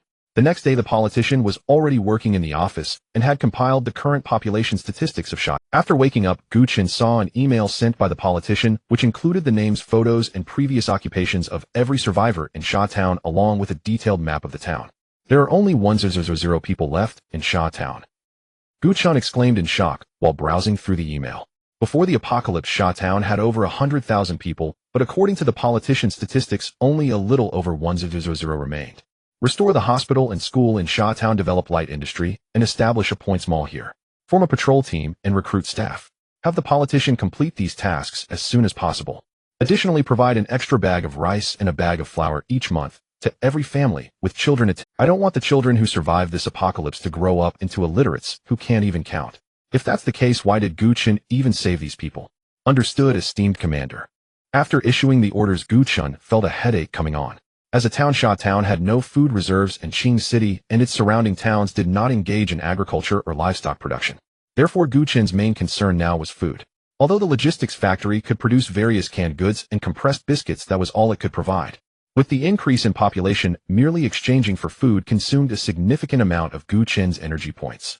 Though these were purchased with points by the survivors, wouldn't it be better if he could obtain them for free? If he could take over Qing City, Gu Chen wouldn't have to worry about food for at least a year. Qing City's granaries always stored over 1 million tons of grain, but he was unsure whether that grain had been contaminated by zombies. Shaoqi produced 50 mobilized soldiers for training at the military academy, training them all the way to squad leaders. Understood, esteemed Commander. Deducting 500 energy points. Production is underway. Prepare the vehicle. We are going to the largest cold storage in Sha Town. Gu Chen took a deep breath, stood up, and spoke to Shaoqi, then dressed and walked out. After exiting, Boris had already brought the command vehicle over, and Gu Chen had set the route on the radar. Boris just needed to follow the route. Half an hour later, Gu Chen arrived at Sha Town's cold chain market. According to the politician's data, there were at least 50 cold storage facilities of various sizes inside. However, it had been days since the power went out, so it was uncertain whether the items in the cold storage had spoiled. Gu Chen had not yet restored power to Sha Town, as there were simply too many places needing electricity. A few magnetic energy reactors could not support the demand, and a nuclear power plant would have to be constructed. Open. As soon as the cold storage door was opened, icy water gushed out, but the temperature was still very low, indicating that the cold meat inside should not have spoiled. After taking a quick look, Gu Chen was completely reassured the meat inside was still rock solid. This batch of cold storage was filled with chilled meats like pork and chicken, so Gu Chen had struck gold. The Points Mall could now offer several more varieties. There was no need to check the remaining supermarkets and stores. All edible items had been raided by the New Hope shelter. The reason they likely didn't check the cold storage was that they had nowhere to store the items they brought back. Xiaoqi have the magnetic energy reactor supply power to these cold storages exclusively. Understood, esteemed commander. The power supply has reached the red line again, so I can only construct another magnetic energy reactor. After that I produced 2 more mining vehicles, but just as I was about to build a mining machine, Xiaoqi notified me that my energy points were insufficient. Once energy points are sufficient, construct 2 technological mining machines at the gold mine. After Gu Chen finished speaking, he called in several mobilized soldiers via the intercom to guard the cold storage, and only then did he feel at ease leaving. At this point, thanks to the efforts of several politicians, Sha Town was gradually regaining its vitality. However, there were still many empty buildings unoccupied, which was the main reason Gu Chen was distributing flyers. He believed that it wouldn't be long before batches of survivors arrived in Sha Town. Xiaoqi calculate how many energy points are needed to surround the entire Sha Town with walls. Calculating. Esteemed commander, it would take approximately 500 energy points. So many. Forget it, there aren't many people anyway. Gu Chen was startled by this astronomical figure, but after mining at the gold mine his energy points should reach 200 daily. So a few days of waiting wouldn't matter. For now, let the mobilized soldiers and reconnaissance vehicles patrol the various areas. Sha Town had been divided by him into 4 areas: southeast, southwest, northeast, and northwest, with 20 mobilized soldiers and 1 reconnaissance vehicle assigned to each area, along with a patrol team for cooperation. The Rhino tanks and female deer helicopters were on standby, as an emergency team ready to be deployed at a moment's notice should any enemy situation arise. For now, Sha Town had temporarily stabilized, and Gu Chen had also instructed the politician to draft a set of laws, slightly modifying the laws of the Summer Nation, relaxing certain aspects appropriately. I can't believe it's the apocalypse and I still have to be a worker. A resident of the Sand Town complained while looking at the recruitment notice issued by the mobilization troops, but all that could be seen on his face was joyous sense of happiness that came after surviving a disaster. Commander, I want to go. I want to go too. At this moment, everyone was eager to restore life to its former state. The current work was simple, albeit somewhat dirty. It involved clearing the corpses in the Sand Town and blocking the sewage pipes, and residents were prohibited from drinking river water, and tap water only allowed to drink bottled water. Gu Chen did not want a repeat of the tragic situation in Lu family village. Everyone's salary was also paid daily, with each person earning 50 points a day. The cost of purchasing a smart wristband had to be borne by themselves. After all, everyone had some form of accessory, so buying a smart wristband was not a problem. Thus, Gu Chen made another fortune, and his energy points reached a staggering 20,000. After producing 100 mobilization troops, Gu Chen also manufactured a base vehicle, which would be driven to the no man's land specifically to build a nuclear power station. The cost of the nuclear power station was 6,000, just enough. The last 1,000 energy points were used to build a wall to protect the nuclear power station. Though it was a no man's land, who knew if parasitic zombies would wander by? Therefore, building a wall was quite necessary. Once the energy points were sufficient, he planned to build several lookout cannons as a precaution. After finishing these tasks, Gu Chen spent another day, but the progress was rapid. The Sand Town was successfully electrified, and the gold mine resumed operations, leading to a sharp increase in Gu Chen's income starting tomorrow. In the safe zone of Qing City, several big shots from the military district sat together discussing the recapture of the Sand Town, while 3 H-1 Cobra helicopters spent the entire day dropping flyers outside. It was hard for them not to know. Do we have troops outside on a mission? No news yet, and I can't find the unit number of this troop. Comrades, the authenticity of the troop in the Sand Town is still under investigation, but we've received new orders from above. The officers who were sitting just now all stood up. Order: the troops stationed in the Qing City safe zone are to retake Shutian Town and operate the coal-fired power plant there, regaining control of the industrial park and investing in military production. We have 1 month to accomplish this. This industrial park is crucial. If we succeed in taking it with slight adjustments to the production line, we can produce heavy firepower like howitzers. Therefore, we must succeed. We cannot fail. Understood. The commander of the safe zone, also the commander of the military district, raised his hand to silence everyone, then spoke to the messenger beside him. Find a way to contact the troops in the Sand Town and report back to me once you establish contact. Yes, Commander. Although the Qing City safe zone could send a convoy directly to the Sand Town, doing so without knowing whether they were friend or foe would be tantamount to sending people to their deaths. In the barracks of the army within the safe zone, Wang Yoli and others gazed at the flyers lost in memories. Captain, this troop recapturing the Sand Town can't be the leader who saved our lives, can it? Old Chun whispered in Wang Yuli's ear. Sure, let's pretend we don't know. Tell the brothers to keep quiet about that leader's existence, as if there was no such person. After Wang Yuli finished speaking, he lay down on the bed pretending to sleep. All right, Captain. At this moment, Gu Chen, who was deep in sleep, had no idea that he was being investigated by several military big shots. However, without satellite surveillance, they would inevitably fail to uncover anything. The next day after breakfast, Gu Chen decided to rename the Sand Town to Dawn City and publicly announced his Red Alert Army would also be renamed to Heavenly Punishment Army, and once the first batch of officers from the military academy was trained, he could organize the army, preventing it from being as chaotic as it was now. After the Heavenly Punishment Army was formed, Gu Chen also planned to establish a unit called the Dawn Army, signifying the light in the dawn. The foundation of the Dawn Army would be the patrol team, composed mostly of ordinary people, which is why Gu Chen intended to reuse Du Wei and Yang Li. These two had already proven their loyalty to him. As long as they completed Li Gong's training, he could pull them out to form a human army that would be completely loyal to him. Shaoqi, for the next few days, apart from necessary energy point expenditures, all energy points should be used to produce mobilization troops.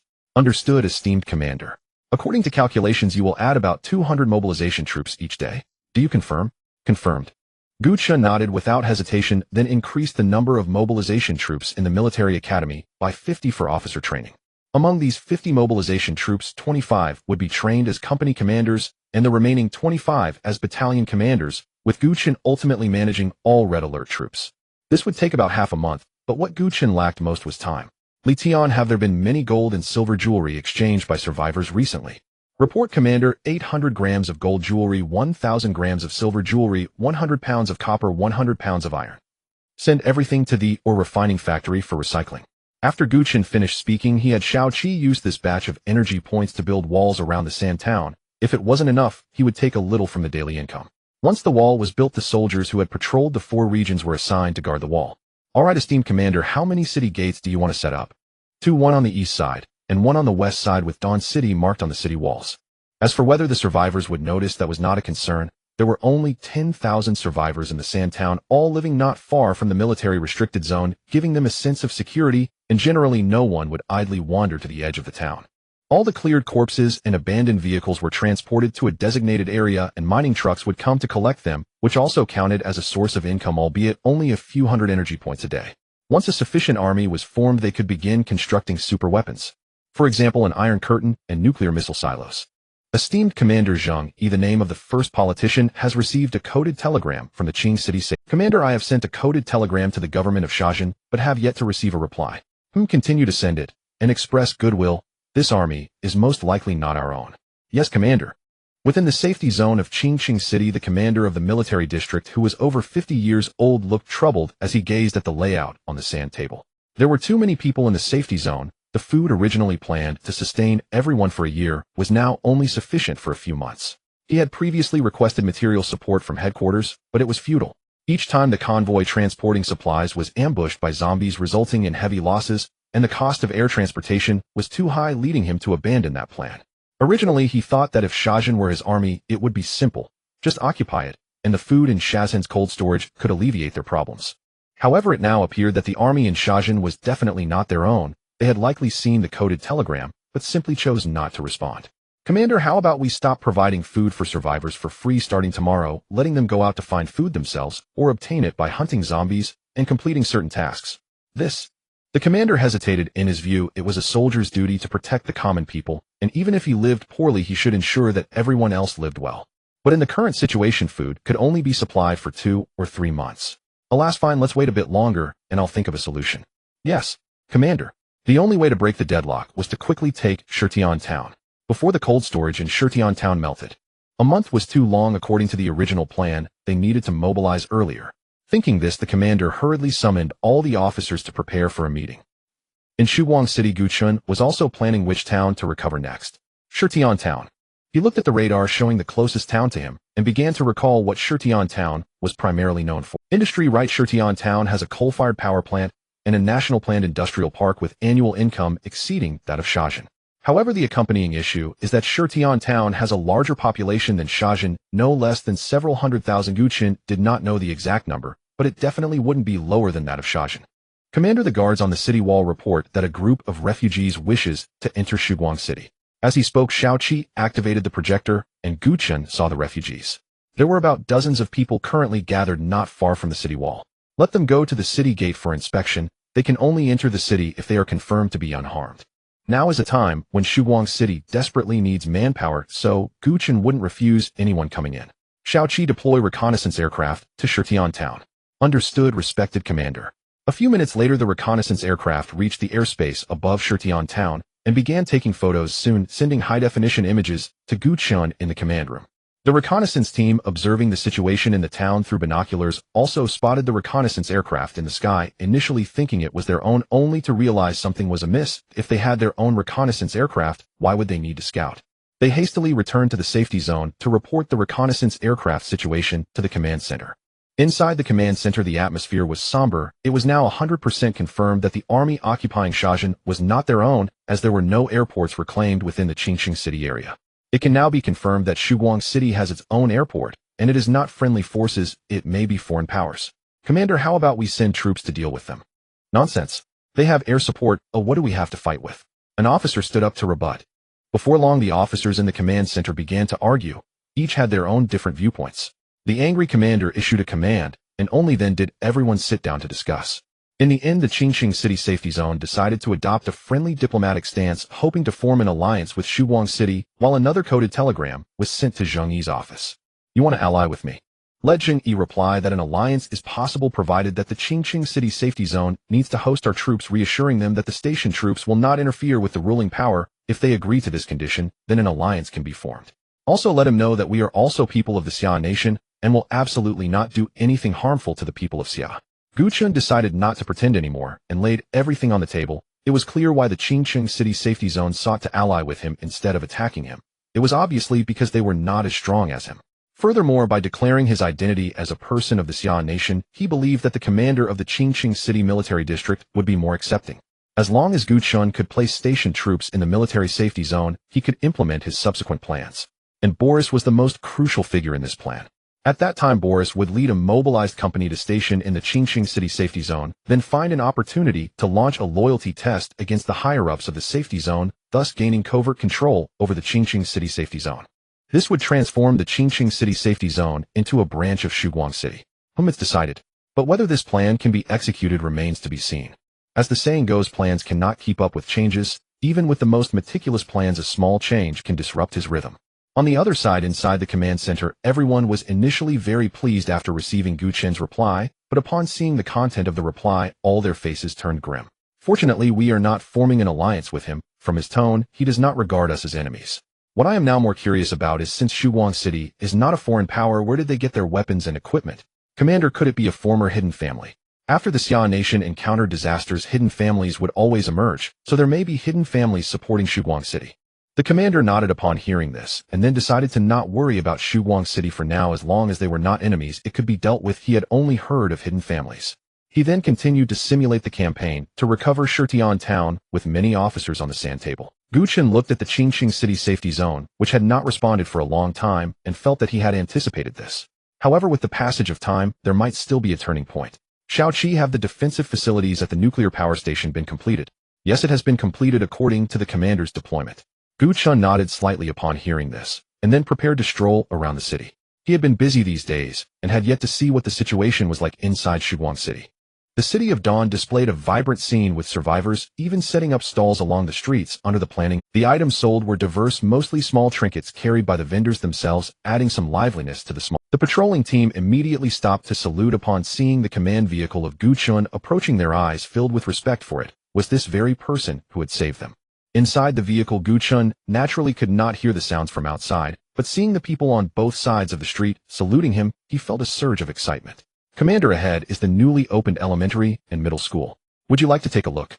Gu Chen shook his head, declining Boris's kind offer. Once he got out of the vehicle, the surrounding crowd would definitely swarm around him, causing unnecessary trouble, so it was better to just observe from the car. At that moment, a group of elementary school students crossed the road. The leading female teacher turned around and saw the command vehicle approaching immediately, arranging the children to stand in a line to salute it. At the same time, she spoke about Gu Chen's identity and his great achievements. Haha, these kids look quite spirited, not bad at all. Gu Chen glanced at the 30 or so children, a smile tugging at the corners of his mouth. These children would be the talents to help him develop in the future. Yes, but only these children survived in the entire Sha town. Boris shrugged. Gu Chen nodded slightly upon hearing this. It was an unavoidable fact. In the apocalypse, two types of people died the fastest: children and the elderly. It was already a stroke of luck for these dozens of children to have survived. Commander, ahead is the hospital and the recently restored Public Security Bureau, currently staffed by members of the patrol team. Let's go back to the base and practice some combat techniques along the way. Yes, Commander, Boris said as he turned the command vehicle around, preparing to return. Respected Commander, a random supply box has been detected and marked on the radar. Please check it. Gu Chen was taken aback by Xiaoqi's words. How long had it been? He had forgotten about such random supply. Xiaoqi, you finally present a random supply box, and it's so far away. Are you serious? Gu Chen said with a wry smile at the sight of the supply box being dozens of kilometers away from Sha town. Sorry, respected Commander, I have no control over that. Alright, I won't blame you. Let's have paratroopers retrieve it. Deploy a squad of paratroopers to collect the random supply box. Gu Chen could never blame Xiaoqi, as Xiaoqi was always so considerate. Understood, respected Commander. Gu Chen was momentarily stunned by the cheerful tone from Xiaoqi. Did he hear that correctly? Xiaoqi. Respected Commander, what are your instructions? Xiaoqi's clear voice came from the command vehicle. Nothing, it's... Gu Chen scratched his head, or it seemed he had indeed misheard. Commander, we've arrived. Should we warm up a bit? Boris opened the car door and took off his jacket, revealing his muscular physique. Wait a moment, let me see what the random supply box contains. At this moment, the paratroopers had also landed. After retrieving the box, Gu Chen heard Xiaoqi's prompt, after which the paratroopers headed to strengthen the defenses at the nuclear power plant. Respected Commander, congratulations on successfully retrieving the random supply box. You have obtained a technological oil drilling rig. Gu Chen. A technological oil drilling rig. This was the building in the game that needed engineers to occupy and produced income every second. Old players of Red Alert all know that mining cannot make one rich. It is the technological oil drilling rig that is the true everlasting treasure. One can imagine how excited Gu Chen was at that moment. Xiaoqi, quickly tell me, can I build this thing infinitely? Respected Commander, I'm very sorry, you can... Alright, fine. Gu Chen gradually calmed down from his excitement and opened the details of the technological oil drilling rig. Technological oil drilling rig can be built at any location within your territory, regardless of whether there is oil beneath. It generates 2000 energy points of income daily. One is not bad. It will provide energy points continuously, and with 200 a day, it directly doubles his current income. Build it. Understood, respected Commander. After construction, use 1500 of the additional 200 energy points to build defensive facilities on the city walls and save the remaining 5000. Alright, respected Commander, should we construct the defensive facilities according to Zheng Yi's design? Zheng Yi can do this too. Show it to me. As Gu Chen sat in his chair, a virtual screen appeared before him, displaying a 3D diagram that he could control with his hands. This diagram was the city defense plan for Dawn City, designed by Zheng Yi after working tirelessly for a day and night. Knowing how hard Zheng Yi had worked made Gu Chen quite pleased, and he began to examine the city defense plan with Boris. 2 hours later, after a series of cracking sounds, Gu Chen stretched and finished reviewing the blueprints. Commander, I must say Zheng Yi's deployment is very reasonable. Boris spoke without hiding his praise for Zheng Yi, and Gu Chen also felt that the city defense plan was quite good. It included anti-air, anti-tank, and anti-infantry measures with combat bunkers set up outside each city gate, considering all aspects. It even noted the estimated energy point consumption, which totaled 1000 energy points. This figure initially shocked Gu Chen, but then he thought it didn't seem too much. He currently had 400 energy points a day, which would take only 2.5 days to gather. However, he had allocated half for producing mobilization troops to expand his forces. Xiaoqi, let's follow Zheng Yi's plan. Understood, respected Commander. Using 1500 energy points daily to construct defensive facilities would suffice in a week. Come on, Boris, where did we leave off that day? Meanwhile, Gu Chen was practicing punches leisurely, while the military safe zone was also very pleased, as they had finally captured a special parasitic zombie. After establishing the safe zone, they discovered this type of zombie that could use weapons and possessed a certain level of intelligence, so they had been trying to capture one for research. However, this type of zombie was too cunning. Once it realized it couldn't win, it would immediately flee without hesitation. Finally, after sacrificing a small squad of soldiers, they managed to capture this special zombie alive. And this special zombie was captured in the suburbs of Qingqing City. Quick! Airlift this zombie to headquarters. The commander of the safe zone stood by the iron cage, his face full of excitement, and soon a helicopter lifted the cage and flew towards headquarters. Gurgle, gurgle, gurgle, gurgle. The captured parasitic zombie emitted strange rhythmic sounds from its mouth, as if communicating with an unseen presence, then suddenly contorted its face into an expression of eerie excitement. Meanwhile, deep within the coal mine of Qingqing City, several parasitic zombies echoed the same uncanny vocalizations, and all nearby zombies began converging toward a single point. Roar. A towering zombie raised a rocket launcher high above its head and roared. Beneath it surged a dense, seething mass of undead, many clutching crude weapons, resembling nothing so much as a grotesque apocalyptic peasant uprising. Under the command of their sovereign, the horde marched en masse out of the mine. Their objective was unmistakable: the abducted parasitic zombie, and their path led directly across the helicopter's flight corridor. Zombies armed with weapons scrambled onto rooftops while the rest gathered below in silent waiting clusters, awaiting the parasitic sovereign's next command. Woo, woo, woo. The helicopter's rotor thrummed in from the distance. Confident in the safety of altitude, the pilot flew low, not only for tactical oversight, but even to savor the desolate landscape unfolding beneath. Why's that zombie down there so unnervingly still? Who knows? Maybe it's finally accepted its fate. Huh. As if a mindless corpse could contemplate surrender. This one's different. It was personally designated by the High Command for research. I heard it possesses human-level intelligence. Human intelligence. Before the co-pilot could finish his sentence, a shrill, insistent alarm blared. Beep, beep, beep. What in hell is that? False alarm. Just a sensor malfunction. Yet the pilot remained oblivious to the gravity of the threat, until he saw the streaking rocket hurtling upward. By then it was already too late. Evade. Evade now. Chaff. Deploy chaff. The pilot bellowed at the co-pilot. We're not carrying any. Beep, beep, beep, beep, beep, beep. Kaboom. The helicopter exploded midair, its crew perishing instantly. The zombie suspended beneath the aircraft was crushed into pulp upon impact. Then from the mangled remains a slender parasite wriggled free. Gurgle, gurgle, gurgle. The sovereign zombie gently lifted the parasite and placed it upon the back of another uninfected zombie. A sickening wet sound, and the host was instantly overwhelmed. Moments later, the entire horde turned and retreated back into the mine. Dawnlight City. After a day of rigorous training, Gu Chen set off to inspect Zheng Yi's newly planned night market, when suddenly the sky darkened beneath a brooding shroud of clouds. Crackboom! Lightning flickered ominously within the churning clouds. Gu Chen abandoned his stroll on the spot. Time to turn in. Looks like rain. No sooner had the words left his lips than a torrential downpour unleashed itself upon the city. Ugh, jinx! Shaking rainwater from his hair, Gu Chen muttered before heading indoors to shower and sleep. Yet deep in the hush of midnight, while survivors rested, the crimson gleam of countless eyes ignited across Dawnlight City and far beyond. Awoo! A gaunt, mangy wolf stood motionless in the rain, howling with frenzied exultation, as if undergoing some unholy baptism.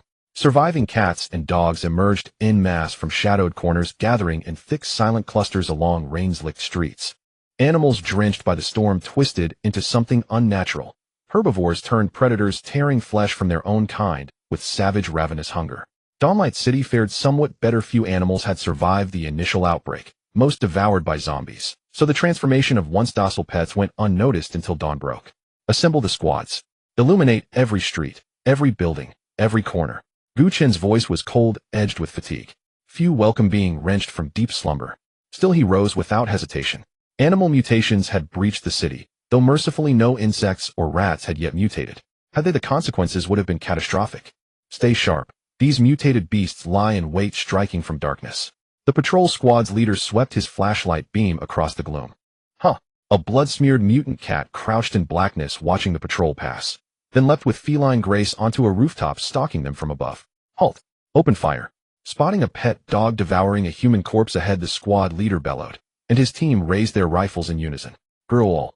Struck by bullets, the mutated hound staggered, but roared again, then charged straight into the bang, bang. Two shotgun-wielding soldiers dropped to one knee and fired, launching the beast backward in a spray of gore. It lay still, life extinguished in an instant. Check ammo. Continue sweep. Indeed, under Li Tian's rigorous training, this civilian-born patrol unit performed with remarkable discipline and precision.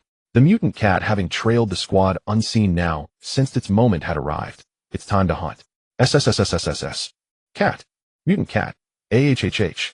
With a shriek of unearthly agony, the creature launched itself onto a soldier's face, claws and teeth tearing deep, raw, and fast. Around him, comrades froze, paralyzed by horror. Fire! Get it off him now! In seconds the soldier's face was reduced to exposed bone and ragged sinew. His screams cut short. The others recoiled instinctively, stepping back as one. Open fire!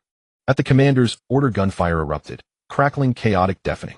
At the first blast, the mutant cat vanished into the shadows with impossible speed, leaving behind only a corpse whose skull bore a ghastly gaping wound. Thump, thump, thump, thump, thump. In the hushed alleyway, even the pounding of their own hearts echoed loudly, while the mutant cat, poised and serene, delicately licked the damp, clinging fur from its flank. Sea Captain, request armored patrol vehicle support. He didn't need to ask. The squad leader already held his radio, relaying their coordinates with grim urgency. But across Dawnlight City, every patrol vehicle was already deployed, overwhelmed by the scale of the outbreak. Shao Qi, deploy 20 military canines. Affirmative, Honorable Commander. Deducting 10000 energy points. Production initiated. Estimated completion 10 minutes.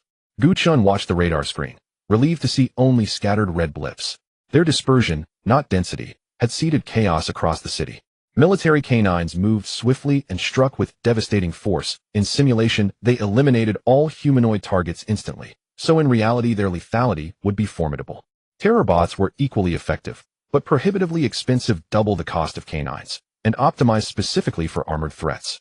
Military dogs trained from wolf dogs, they possess fierce attacking power with their original teeth, replaced by alloy steel fangs, making their bite force terrifyingly strong, capable of easily crushing human bones and biting through 5mm steel plates. They are immune to zombie viruses and cannot be infected. So powerful. Originally, Gu Chen did not produce military dogs because he found them somewhat useless. In the game, their main roles were as counter-espionage tools, scouts, and for parachutists, but in the apocalypse they were not very useful. Thus, Gu Chen had always underestimated these creatures. Woof! Woof! Woof! At that moment, 2 military dogs poked their heads out of the barracks, resembling Siberian wolves, or rather huskies. Upon seeing Gu Chen, the 2 military dogs immediately sat up straight, raising their front paws above their heads. Seeing these serious, yet somewhat silly military dogs made Gu Chen unable to hold back his laughter. All right, go into the city and hunt down the mutated beasts. Can you do that? Woof! In the next 10 minutes, more military dogs were continuously produced, and subsequently joined the large army, hunting mutated animals. All patrol teams, each team, take 1 military dog, then follow the dog's lead. No running around. Gu Chen picked up the walkie-talkie and switched to the patrol team's channel to give orders. Upon hearing Gu Chen's voice, all the team leaders responded. Soon each small team received a military dog. Woof! Woof! Quick, follow it. It has found a mutated beast. Seeing the military dog barking wildly at a messy trash can, the patrol team members immediately followed, raising their guns as they approached step by step. Woof! The military dog suddenly lunged forward and dove into the pile of garbage. Moments later, a mutated cat with a bitten neck was thrown out from the trash. Wu, hearing the military dog boast, everyone affectionately rubbed its large dog head. Huh. The city lord really has a way. This military dog is incredibly powerful. Come here, doggy, I'll reward you with a sausage. The patrol team's captain happily took out a prepared late-night snack and tossed it away. With the addition of the military dogs, within an hour all mutated animals in Dawn City had been eliminated, and Gu Chen sent the remaining scattered red dots to be dealt with by the military dogs. From now on, these military dogs would belong to the patrol team patrolling the city daily with them. Feeling drowsy, Gu Chen yawned and lay down on the bed to take a nap. The next day, new regulations were issued banning the keeping of pets. There was no choice but to do this to prevent such situations. It seems related to yesterday's rain. Gu Chen murmured to himself after waking up and stepping outside to see the sunny weather. All creatures had evolved, but what about humans? Had humanity been abandoned in the tide of evolution? If human evolution meant becoming zombies, that was too absurd. Gu Chen would rather believe it was humans who had failed to evolve. Since evolution is not possible, then let's use technology to overpower everything. Currently, the Dawn City had nearly 1,000 mobilized soldiers, forming the Heavenly Punishment Army. Once they reached 1,000, Gu Chen planned to establish the Dawn Army. Report the casualties from yesterday. Yes, Commander. Zhang Yi looked at Gu Chen, who was sitting across from him, and took out a prepared piece of paper to read. Respected Commander, last night 35 civilians died, 50 from the patrol team, and the Red Alert unit suffered no casualties. For those who died in the patrol team, give some compensation if they have relatives. Understood, respected Commander. Zhang Yi set the paper down and saluted. Additionally, draft a rat extermination plan. I'm concerned that rats might also mutate. If they do, it will be a disaster. All right, Commander. I will discuss this with the other politicians and aim to complete the rat extermination plan by tonight. You don't need to work too hard. By the way, has there been a new telegram from the safety zone in Qing City? Report none. Stay alert and notify me of any new information. Yes, Commander. Respected Commander, our defense line has detected numerous flying targets. Just as Gu Chen was about to leave, Xiao Qi's voice echoed in the office. Flying targets. Mutated birds.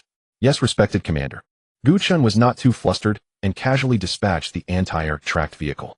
At that moment, outside the city walls, hundreds of mutated sparrows were attacking the station troops on the walls.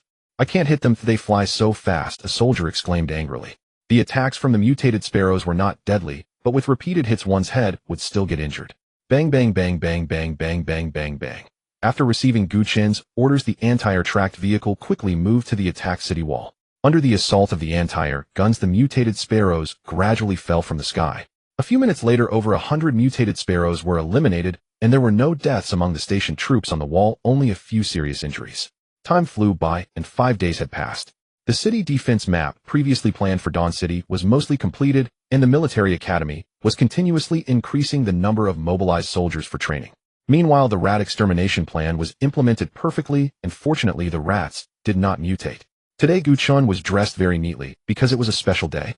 The patrol team was officially renamed the Dawn Army, and they were now officially recruiting soldiers from everyone. Anyone who met the criteria could join, and would receive 1,000 points each month. At present, Gu Chen was not short on energy points, and he had also completed the construction of all buildings, leaving only a naval dock without a place to build. What pleased him the most was the newly completed armory. The main function of the armory was to produce weapons and equipment, and currently Gu Chen had only unlocked one production line. Armory capable of producing various types of light weapons and ammunition. After unlocking the Allied Forces faction, it can produce support-type weapons and ammunition. Conditions to unlock new production lines: conduct research in the combat laboratory. Gu Chen had also asked Xiao Qi, who said that this was beyond his control and could only rely on the engineers working in the combat laboratory to unlock it. The timing was uncertain and completely depended on the RD speed of the engineers. However, for now, one production line was sufficient, not to mention this production line was for the famous PPSH submachine gun. It could be purchased in 2 ways. One is with energy points at 10 energy points each, and ammunition is 1 energy point for 1,000 rounds. The other way is direct raw material production, which has a very low cost. If the corresponding mines are obtained, the cost can be almost negligible. With ample resources, Gu Chen directly purchased 1,000 PPSH submachine guns to arm the newly formed Dawn Army. As for the Dawn Army's uniforms, they continued to wear the former patrol team's attire. Their role closely mirrored that of the patrol team, engaging in combat during wartime, and in peacetime manning the city walls and patrolling the streets. Secretary Zheng, the Public Security Bureau's prison is at capacity. How shall we proceed? Jiang Jinyu, director of the Public Security Bureau, knocked lightly and entered Zheng Yi's office. Indeed, Jiang Jinyu had recently been promoted by Gu Chen.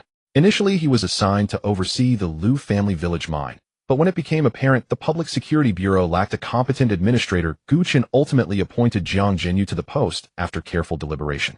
Meanwhile, Zheng Yi, who had long managed Dawn City, had naturally come to be regarded by all as Gu Chen's personal secretary. Already full. Yes, indeed. With weapons now fully unrestricted and the safe zone still in its infancy, its systems far from perfected, criminal incidents have surged.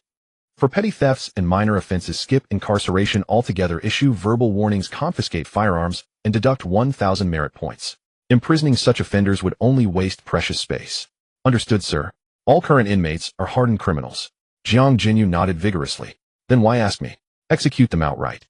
Wait, tomorrow assemble everyone. Carry out the executions publicly before the entire citizenry. Yes, Secretary Zheng. I'll see to it immediately. Jiang Jinyu saluted sharply and strode out. Elsewhere, Gu Chen and Boris were finalizing the military's organizational structure. The first cohort of officers had already arrived in Dawn City, 50 platoon leaders in total. When will the Tianfa Military Academy complete its inaugural training cycle? Respected Commander, 100 squad leaders will graduate tomorrow. Xiao Qi suddenly materialized beside Gu Chen. Meanwhile, Boris typed steadily on his terminal, drafting the army's formal structure. Commander, I recommend adopting the former Xia State's military organization, the 4-4 system, with the highest echelon being the army group. I've already drafted a comprehensive configuration. Though certain equipment remains unavailable, the shortfall poses no critical obstacle. We can erect the framework first. Boris shifted slightly, allowing Gu Chen to view the detailed structure: 8 soldiers per squad, 4 squads per platoon, 4 platoons per company, 4 companies per battalion, and so forth. The Tianfa army currently comprised 1,600 conscripts. At 128 soldiers per company, Gu Chen commanded roughly 12 companies, with a few soldiers remaining unassigned. Yet he lacked company and battalion commanders, so the highest functional rank remained platoon leader. Within half a month, however, company, battalion, and regimental commanders would all be in place. The 1,600 conscripts formed precisely 50 platoons. Of these, 15 were stationed within the city's military exclusion zone. The rest garrisoned the outer walls alongside the Dawn Army. Since the Dawn Army's establishment, an open recruitment drive, citizens across Dawn City had flocked to enlist, yet civic duties could not be neglected. Thus, recruitment officer Gu Chen instituted a phased conscription policy. The first phase accepted only 2,000 recruits, and filled within a single day. Those rejected sighed bitterly, their disappointment palpable. After all, the Dawn Army offered generous compensation, 1,000 merit points monthly plus full rations. True, the risks were elevated, but in an apocalyptic age, safety was a luxury no one could afford. The Dawn Army adopted the same structural framework as the Tianfa Army. Lacking its own officers, it remained temporarily under Tianfa command. Once sufficient trained officers graduated, both armies' leadership would consist exclusively of Red Alert soldiers. Thus, Gu Chen now commanded a combined force of 3,600 troops.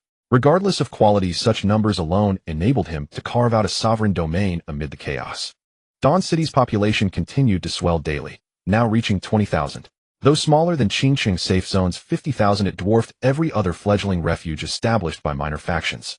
Beyond infantry, tank production was imperative. The Apocalypse tank proved prohibitively expensive, so Gu Chen shelved it. For now, 2 would suffice as showpieces. Most daily energy credits were allocated to Rhino tank production, with the remainder reserved for anti-air tracked vehicles. Gu Chen had even contemplated producing several Kirov airships for siege warfare. Yet upon reflecting on their catastrophic destructive power, he abandoned the idea outright. Deploying them against a city would likely leave nothing but ash. Still, they might prove decisive against impregnable fortresses. Respected Commander, your reconnaissance units have detected movement from Qingqing safe zone. Shall we switch to their perspective? Switch. At Gu Chen's command, the screen displaying internal city surveillance shifted to a soldier's helmet cam feed. Dozens of infantry fighting vehicles and 5 tanks rolled forth in disciplined procession from within the safe zone. What on earth are they doing? This marked Gu Chen's first encounter with such a massive military deployment. He knew instantly something momentous was underway. Order reconnaissance to shadow them. Determine their destination. Gu Chen spoke with barely concealed envy. Tanks were impressive, yes, but the IFVs held greater allure. These were no mere troop transports. Twin-barreled 30mm autocannons bristled atop, each hull far from ornamental. Moreover, their distinctive curved armor rendered them impervious to direct hits from anti-tank cannons. If only we could acquire a few for reverse engineering. What sheer brilliance that would be. Damn, attack helicopters? What in the world is happening? Gu Chen stared stunned as 2 armed helicopters emerged last in the column. The safe zone had deployed its ultimate reserve, its entire strategic arsenal. Their objective, the recapture of Shutian town. Upon learning that the helicopter used to transport parasitic zombies had been destroyed, the safe zone's supreme commander had refused food for an entire day. Helicopters were already scarce. Thus, for this assault on Shutian town, he spared no resource, fearing the town might harbor zombies capable of firing rocket-propelled grenades. Judging by that heading. Shit, they're encroaching on my territory. Gu Chen burst into incredulous laughter upon seeing the convoy's trajectory point squarely towards Shutian town. What uncanny timing. Still, Shutian town held far greater strategic value than Sha town, home to an industrial park and a coal-fired power plant. This was no ordinary industrial complex. As previously reported by Qingqing's news outlets, Shutian town could be converted into a fully operational arms factory at a moment's notice during wartime. Its significance was self-evident, particularly the colossal warehouse guarded around the clock by armed soldiers, sealed off from all unauthorized access. Gu Chen had heard rumors the warehouse stored raw materials for firearm and ammunition production, meaning Shutian town likely housed vast stockpiles essential to armament manufacturing. Such prospects ignited his covetousness, though recent administrative burdens had delayed any concrete planning for military operations. Unexpectedly, the military had already deployed troops to retake Shutian town. Mere days after the force appeared substantial, a single armored personnel carrier could accommodate roughly 16 soldiers, implying a minimum of 200 infantrymen, plus 5 tanks and 2 attack helicopters. Never mind. Even if they attempt the assault, success is far from certain. Perhaps we'll seize an opportunity in the chaos. For now, let's observe. Since others had moved first, discretion was the wiser course. Gu Chen leaned back in his chair and lit a cigarette. Simultaneously, he mobilized both the Divine Punishment Army and the Dawn Army, ready to intervene decisively should the military fail. This is your chance, and you've squandered it. All soldiers dismount. Upon reaching Shutian town, the regimental commander ordered over the radio. Over 100 infantrymen poured from the APCs and swiftly established a temporary command post just out. Gu Chen scouts wary of detection maintained a cautious distance, yet this posed no obstacle to surveillance. With image magnification, he observed troop movements in crisp, distortion-free clarity. He's putting on quite the professional display. Within 30 minutes, the command post stood fully operational, clearly designed for sustained operations. 5 tanks spearheaded the advance, and a Shutian town followed closely by infantry executing textbook tank infantry coordination. Recognizing its tactical value, Gu Chen activated recording, intending to archive the footage as instructional material for the Dawn Army. The Divine Punishment Army required no such instruction. Every Red Alert soldier was a seasoned veteran thoroughly versed in combined arms doctrine. Inside the town, tanks and infantry fighting vehicles effortlessly cleared hordes of zombies, while accompanying soldiers rapidly secured surrounding buildings. Their disciplined, methodical advance drew reluctant admiration from Gu Chen. Suddenly, chaos erupted. A rocket streaked forward, trailing a blazing contrail. One IFV, unable to evade, took a direct hit. Its engine burst into flames, forcing the crew to abandon the vehicle and fight the inferno. Rat-a-tat-tat! Rat-a-tat! Gunfire erupted from adjacent buildings, but the assault force remained unshaken. In tight 3-man squads, they darted into defensible structures, while tanks and IFVs withdrew cautiously, laying suppressive fire toward the rocket's origin. Heavy zombie concentration detected in the forward building complex. Exact positions unknown. Request immediate suppression fire, reported the assault team leader, crouched behind cover and speaking into his radio. 5 tanks and over a dozen IFVs responded with indiscriminate barges. 10 minutes later, the bombardment ceased. The entire building cluster reduced to rubble. Resume: advance. Locate and eliminate the rocket-wielding zombie, or armored units cannot proceed into Shutian town. Affirmative. Assault team acknowledges. Gu Chen watched astonished. He would never have waged war so recklessly. Clearly, the military district held no regard for civilian infrastructure. Their true objectives were almost certainly the coal-fired power plant and the industrial park. Minutes later, gunfire flared again within the town, but Gu Chen, deprived of visual contact, could only speculate. Half an hour later, the assault team returned, 15 out of 20 soldiers intact. The good news: the rocket-wielding variant had been neutralized. Armored units re-entered Shutian town without delay. Almost immediately, thunderous explosions shook the air. Hearing the barrage, Gu Chen sensed impending disaster. The town was on the verge of liberation. Indeed, as Gu Chen had anticipated, tanks and IFVs advanced relentlessly, shelling every structure. By then, all surviving civilians had already fled to Dawn City or designated safe zones, leaving the military free to demolish without restraint. Within 2 hours, half the town lay reclaimed. Troops consolidated positions and replenished supplies. These zombies are utterly pathetic. At this pace, Shutian town will be fully secured by dawn tomorrow. Grumbling, Gu Chen prepared to stand down his assembled forces. It was clear he'd lost the race, unless he chose open conflict with the military safe zone, a prospect too costly to justify. Commander, new development. They're withdrawing several melted IFVs. What? Gu Chen snapped, alert once more. On screen, the grotesquely deformed IFVs struggled backward, battered, barely mobile. Why deformed? Each bore numerous irregular apertures, large central perforations ringed by smaller ones, rendering them combat ineffective. What in blazes did this? Gu Chen urgently summoned Boris. After examining the images, Boris: Commander, this damage bears resemblance to radiation burns inflicted by radiation engineers. As he spoke, Boris took a slow sip of liquor. Radiation engineers. Gu Chen recalled unlocking them, but at 1500 energy points per unit, they'd seemed prohibitively expensive during leaner times, and thus remained overlooked. He remembered their game mechanics, while instant lethality against infantry and non-negligible damage, even to respected Commander General. Boris's hypothesis is plausible, but incorrect. Observe carefully. Xiao Qi projected a high-resolution zoomed image onto the screen. Each aperture featured a dominant central crater surrounded by concentric secondary pitting, distinctly radial. Gu Chen instantly grasped the implication: splash damage. This was not impact, it was sprayed. A new variant, biochemical perhaps, had emerged. As the IFVs retreated, over a dozen critically wounded soldiers were carried out, each bearing horrific wounds that exuded acrid charred odors. Quick, amputate the arm. Now. A medic cried in panic as necrosis spread across a wound. No, don't. Without exception, every afflicted soldier underwent immediate limb amputation. Without it, death was inevitable. Those whose wounds bypassed limbs faced certain demise. No treatment could save them. Their assailant was a newly identified special class zombie. 2 attack helicopters were dispatched to locate the toxins-preying variant, but dared not descend below 50 meters. At lower altitudes, zombies formed human ladders to scale the aircraft. Pilot: no special class zombie sighted. Requesting return to base. Acknowledged. Standing by for clearance. After repeated sweeps, the helicopters departed empty-handed. Sustained casualties compelled the garrison to withdraw entirely from Shutian town and fortify defensive positions instead. Seeing the heavy losses of the military, Gu Chen knew his opportunity had come. However, it was not the right time, yet Gu Chen needed to wait until the military abandoned their attempt to retake Shutian town and withdrew before he could move in. However, he had to pay attention to the new special zombie, which even the military's firepower configuration struggled against. Gu Chen felt that entering now would not yield good results. Produce 10 radiation engineers. The protective suits worn by the radiation engineers were definitely advanced technology capable of safely crouching in the heart of nuclear radiation, which meant they were likely effective in reality as well. Perhaps the protective suits of the radiation engineers could withstand the corrosive attacks of the special zombies. Also, let's produce 2 Kirov airships. Swish. Another 100 energy points were gone, and Gu Chen was back to being broke. Commander, the military has retreated. They may be returning to regroup, reported a scout who had been following the military convoy a few hours later.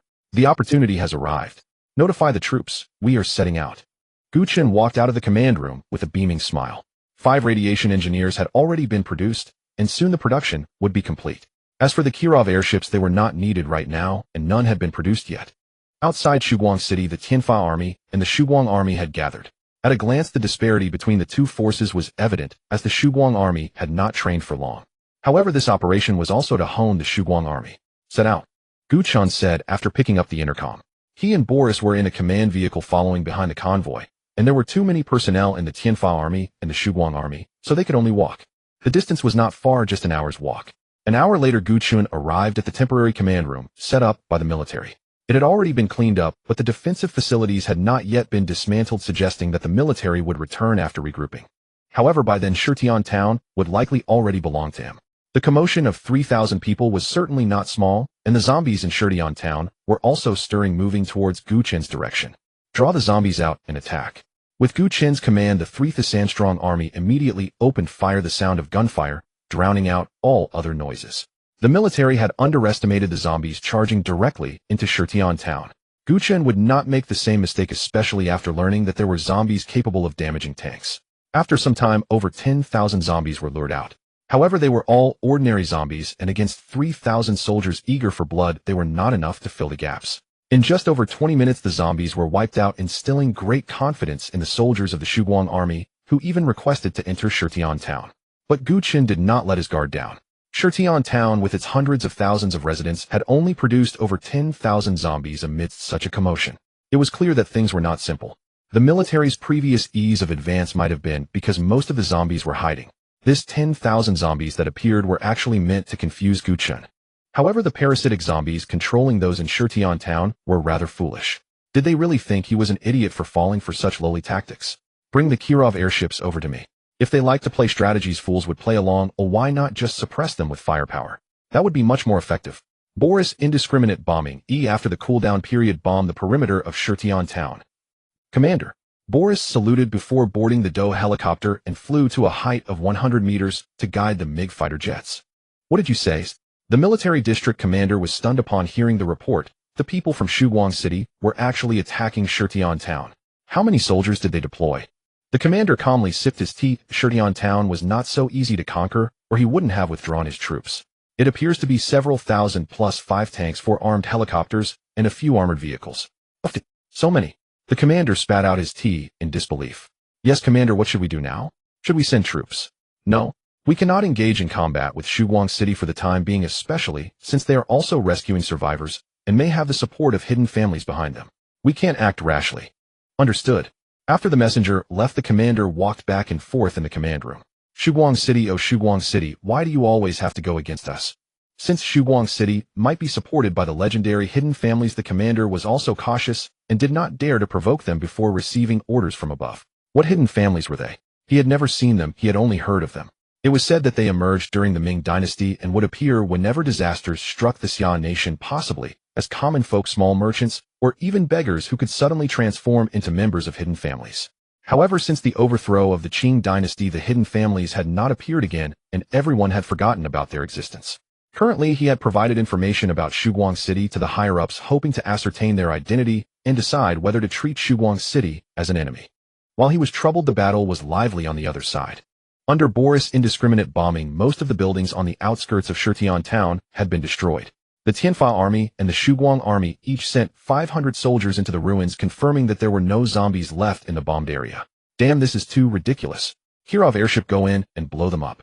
Seeing that the zombies were so calm, Gu Chen was too impatient to wait, and directly dispatched the Kirov airship accompanied by 4 helicopters for protection. Whoosh, whoosh, whoosh, whoosh, whoosh. Watching the mushroom clouds rise inside the town, Gu Chen felt a wave of comfort. Suddenly a rocket hit the Kirov airship, but it didn't cause much harm, just a bit of smoke.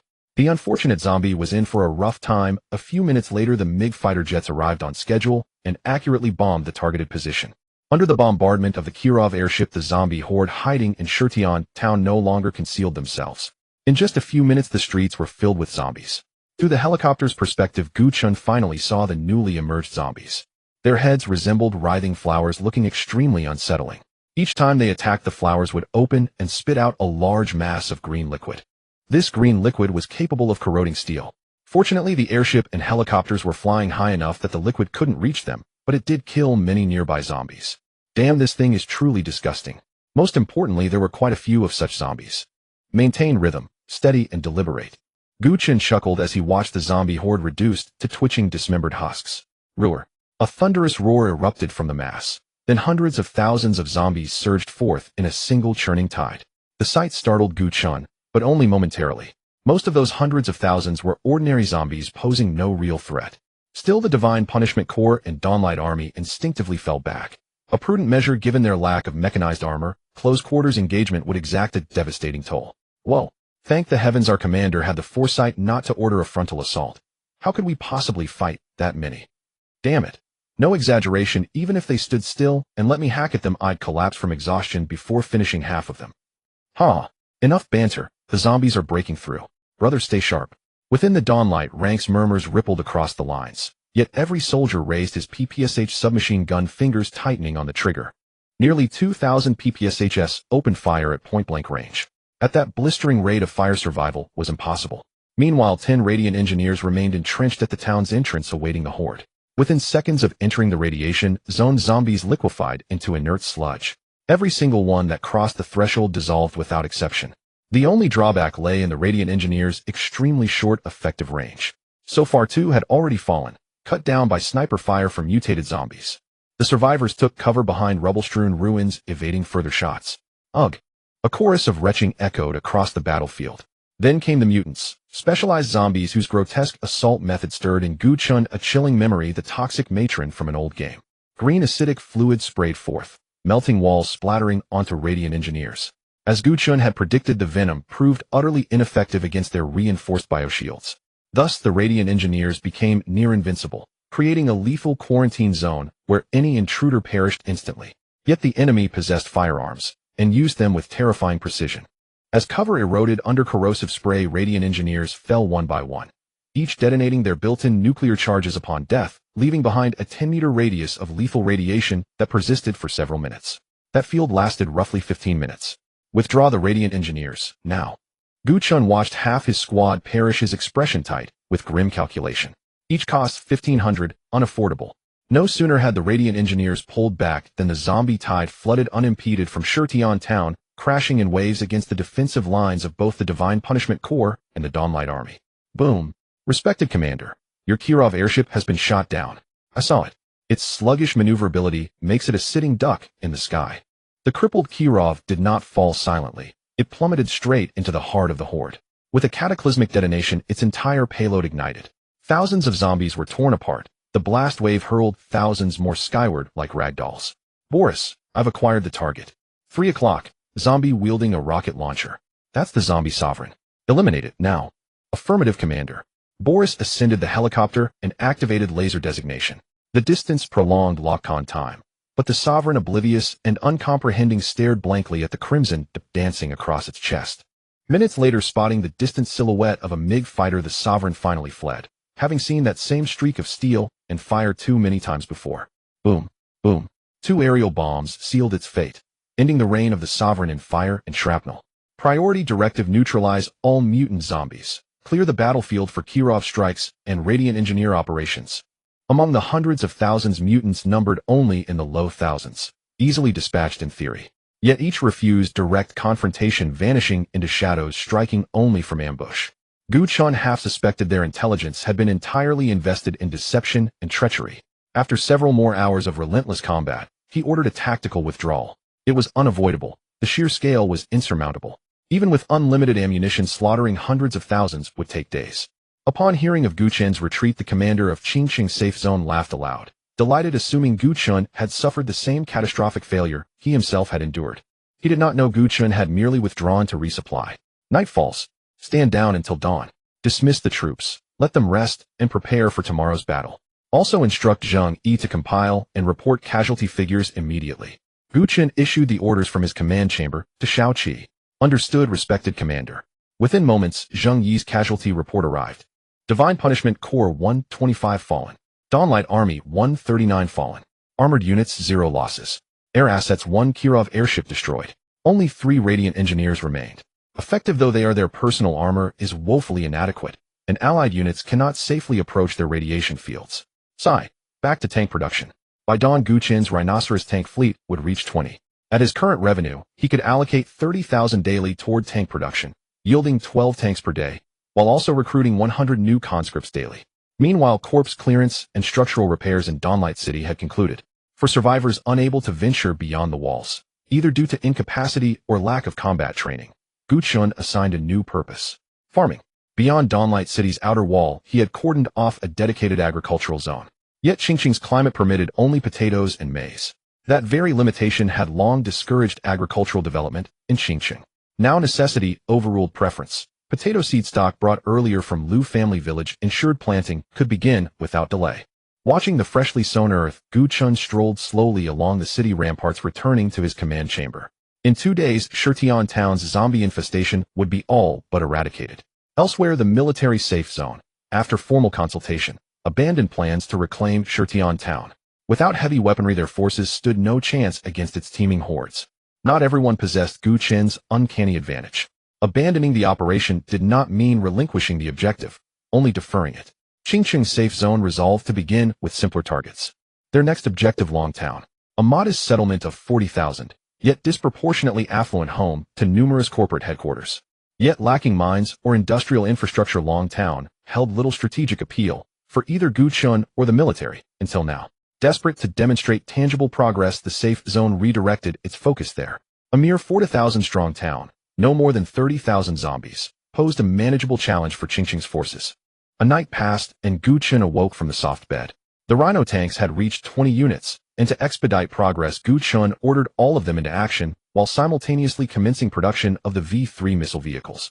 The V-3 missile vehicles were better suited for fire support from the rear and had greater survivability than the Kirov airship was more appropriate for blanket bombing of areas without anti-air capabilities. It wasn't as resilient as depicted in games capable of traversing anti-air positions unscathed. Yesterday, it took about 5 or 6 rockets to destroy a Kirov airship, which was indeed somewhat unworthy. The price of the V-3 missile vehicle was also quite reasonable at 2,500. A 1-star level had 20 missiles for a single launch, a 2-star level had 40 missiles for 2 launches, and a 3-star level had 100 missiles for 3 launches, with power slightly increasing with level. Although it had no armor and could be destroyed by submachine guns, it had a long range requiring only to provide fire support from the majority of the rear. Produce 10 V-3 missile vehicles and have them deployed to Shutian town by 4 p.m. today. Understood, respected commander. Gu Chen stepped out of the command room and stretched out his hand to gauge the temperature. It felt like -7 or 8 degrees. Sigh, it's getting colder. He then put on his leather commander gloves. Like the commander's combat uniform, they had a constant temperature function, neither too cold nor too hot, quite comfortable. 20 Rhino tanks and several female Deer helicopters were already on standby, with the Tianfa army and Dawn army quickly assembling, ready to depart. Watching the army making a commotion for 2 consecutive days, the citizens of Dawn City looked on curiously at the neatly marching troops. This outfit is really damn cool. I heard it was designed personally by the city lord. How could it not be cool? Considering they have been mobilizing troops for 2 days, are they planning something big? Do we even need to think? They must be going to reclaim the towns. Sigh, I heard from the soldiers who returned yesterday that there are no living people left in Shutian town, just hordes of zombies. Indeed, we truly owe our survival to the city lord. The troops once again arrived at Shutian town. After receiving news that the Dawn City army was preparing to reclaim Shirtian town, the commander of the Qingqing safety zone scoffed at the stubbornness of this unit's officers, insisting on attacking despite the odds. At this point, they had thoroughly scouted Long Town. There were indeed not many zombies, but there was a problem. A shelter had appeared in Long Town, and all the survivors were inside. The shelter in Long Town was named the Black Gold International Shelter.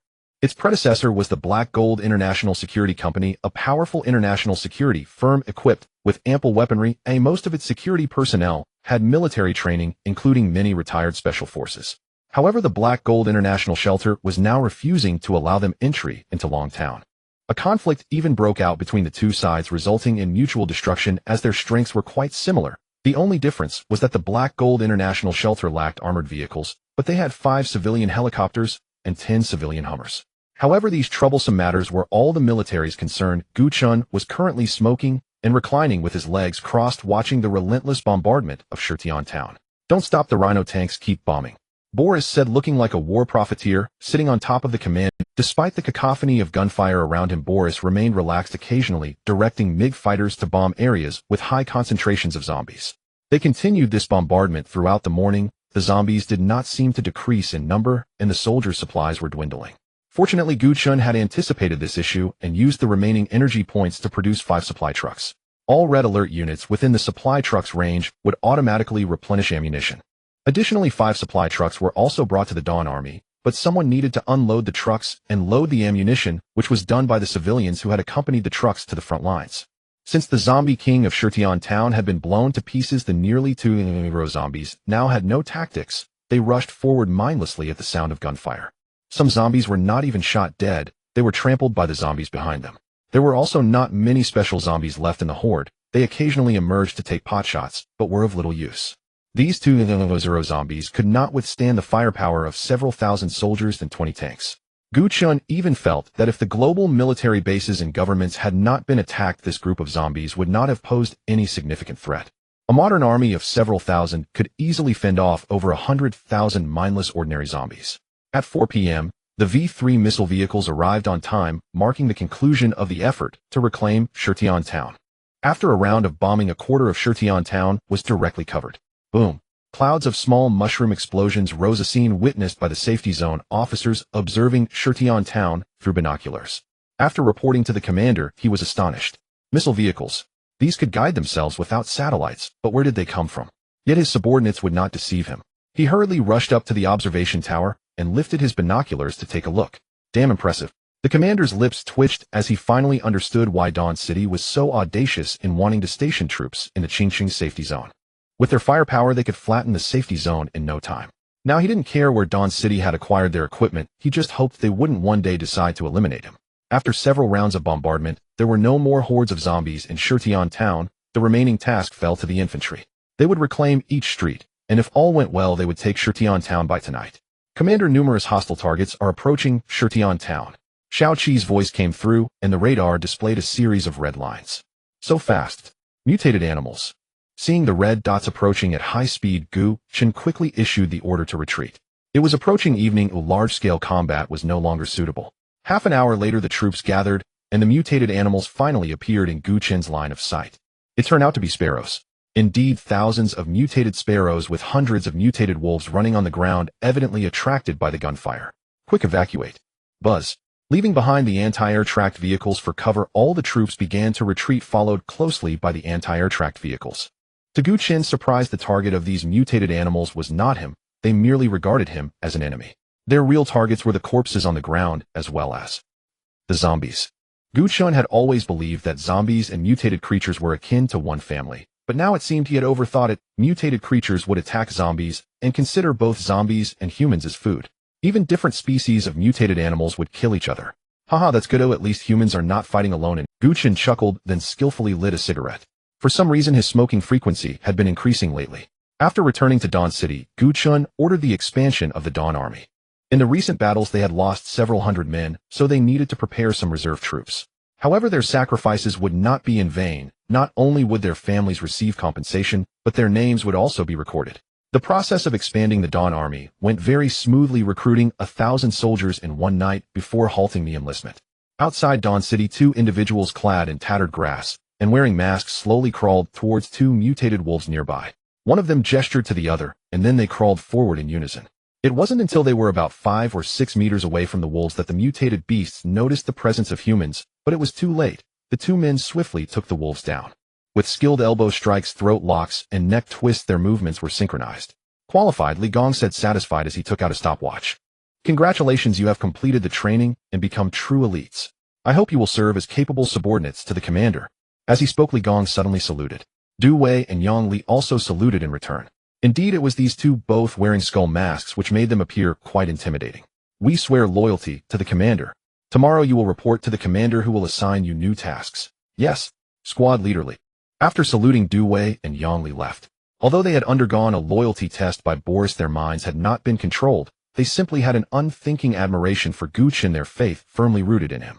Yang Zi, I believe we will soon search for our families. We must complete the task assigned by the commander tomorrow, and then request this matter from him. Right? Let's go back and have a drink, it's on me. I just bought 2 cans of beef and a pound of loose white liquor, Du Wei said excitedly. Let's go. The next day, Gu Chen woke up and learned from Li Gong that Du Wei and Yang Li had completed their training. Coincidentally, he had a mission to assign to the two of them, so he called them over. Commander, please give us your instructions. I want you two to disguise yourselves as refugees and infiltrate the safe zone of Qing City as my eyes and ears. Can you do it? Report, no problem. Very well.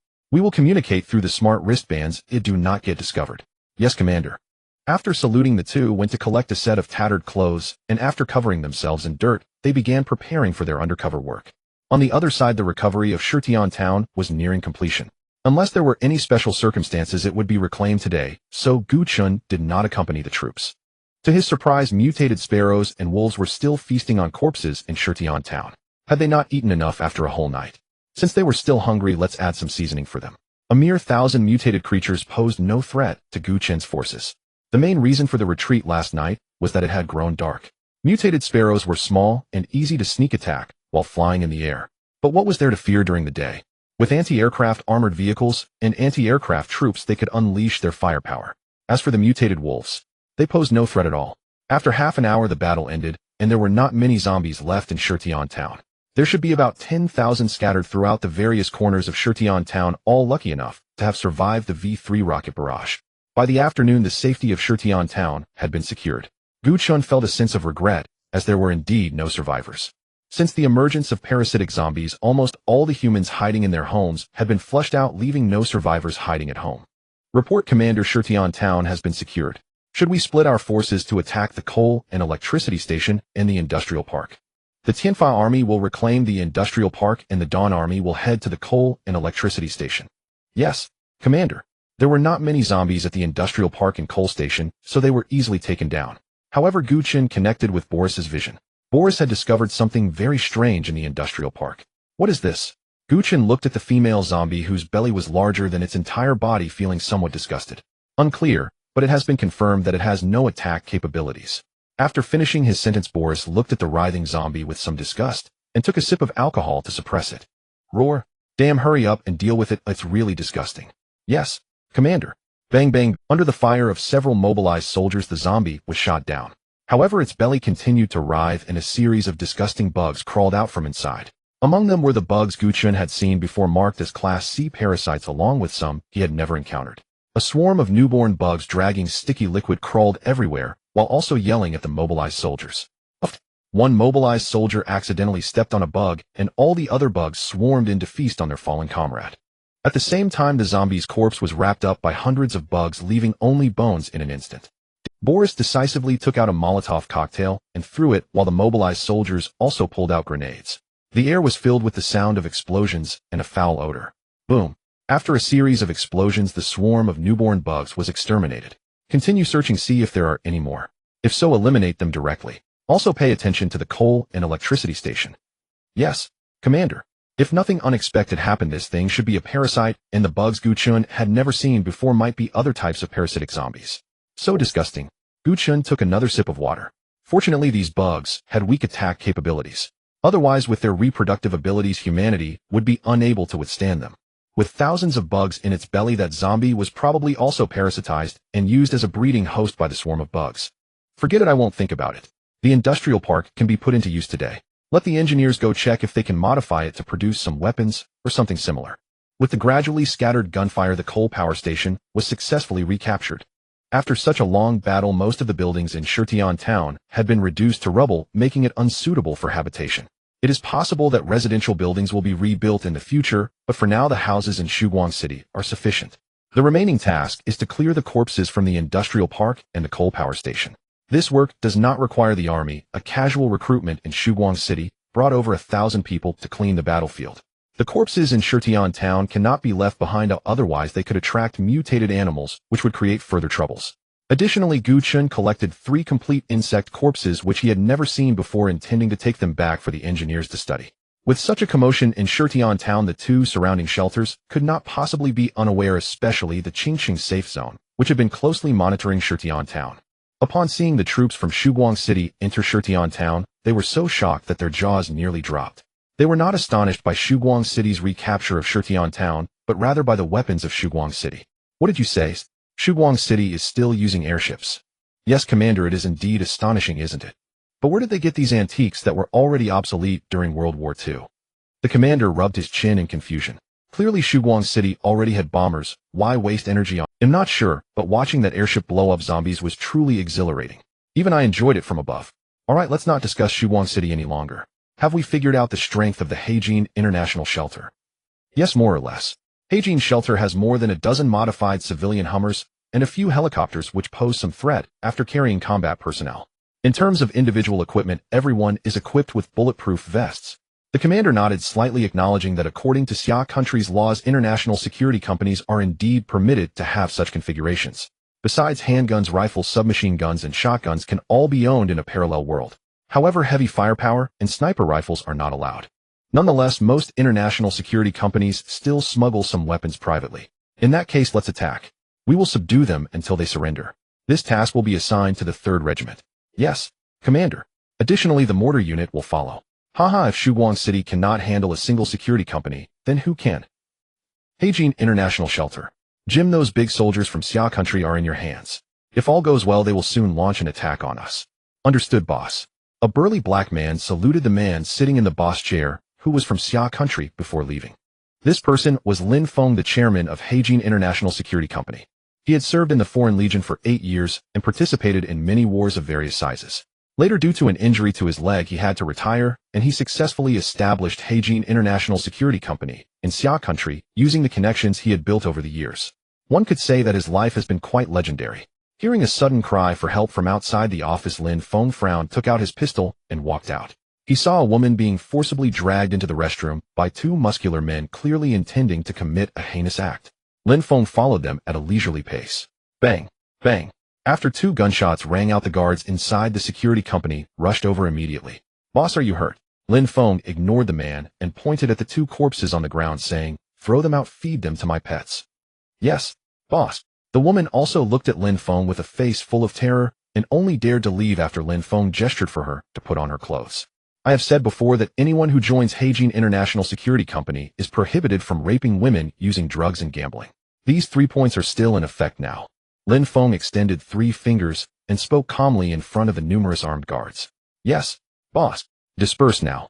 Lin Feng waved his hand and returned to his office to take out a photograph. The woman in it was his girlfriend from France, but something unfortunate happened during his service. His girlfriend was raped to death by a dozen addicts. Although he later killed those addicts, from that point on he developed a strong aversion to rapists and drug addicts. Anna, perhaps I will soon come to accompany you.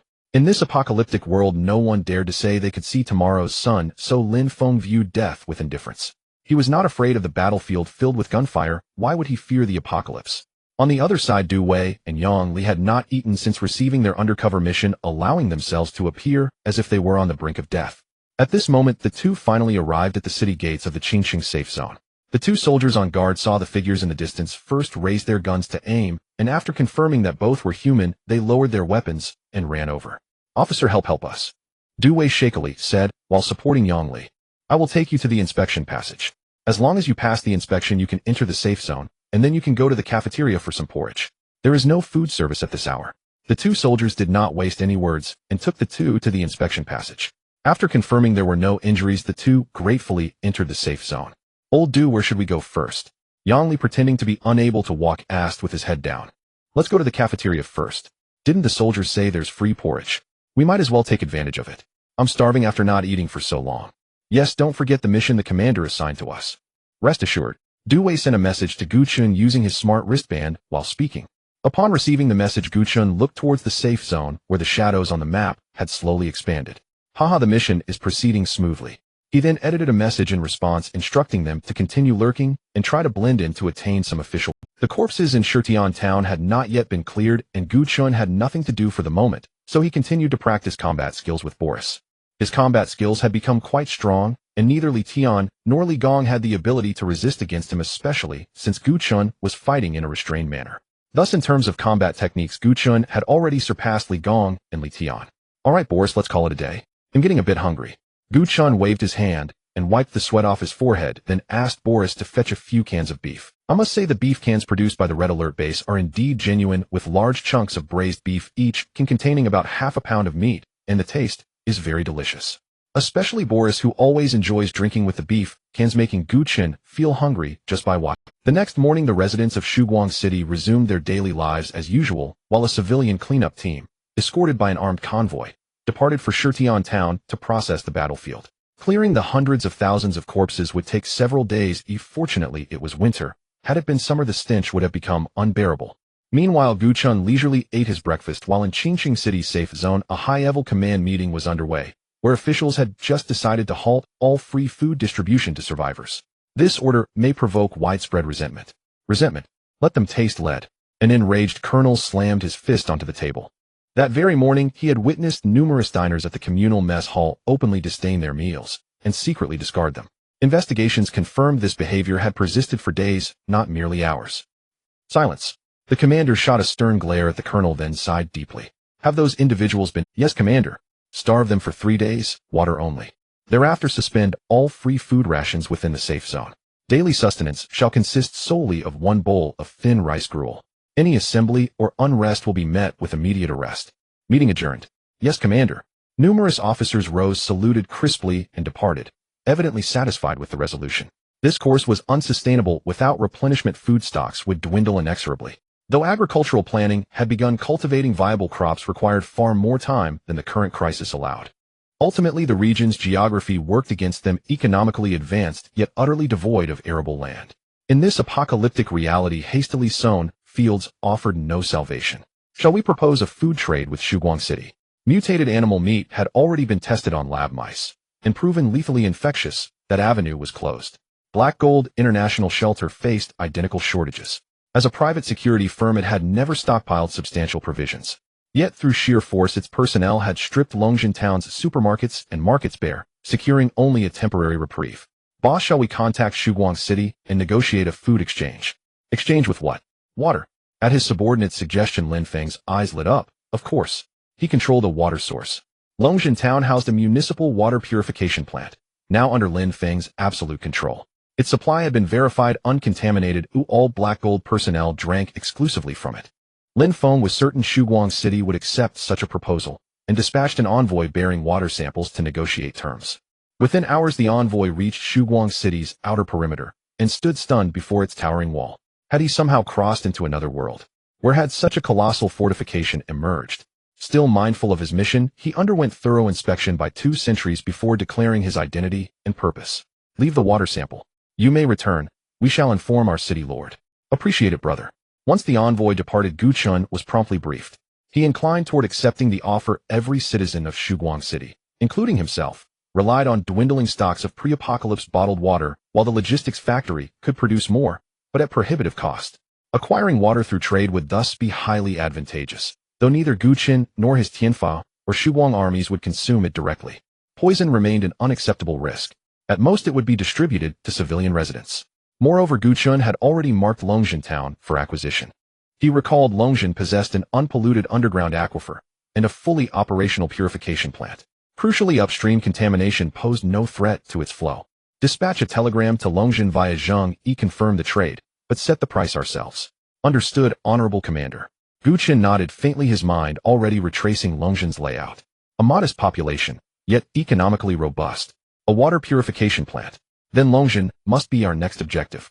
In this apocalypse, true hard currency lies only in what one controls absolutely. As the zombie virus spread, freshwater resources would grow ever scarcer. Engineers had confirmed existing purification systems could not neutralize the pathogen. Water was thus poised to become the paramount strategic asset, making Longshan indispensable, especially since Shatown and Shirtiantown supplies were irreversibly contaminated. The reply arrived swiftly. Black Gold International accepted Gu Chen's terms without hesitation, clear evidence of their acute food shortage.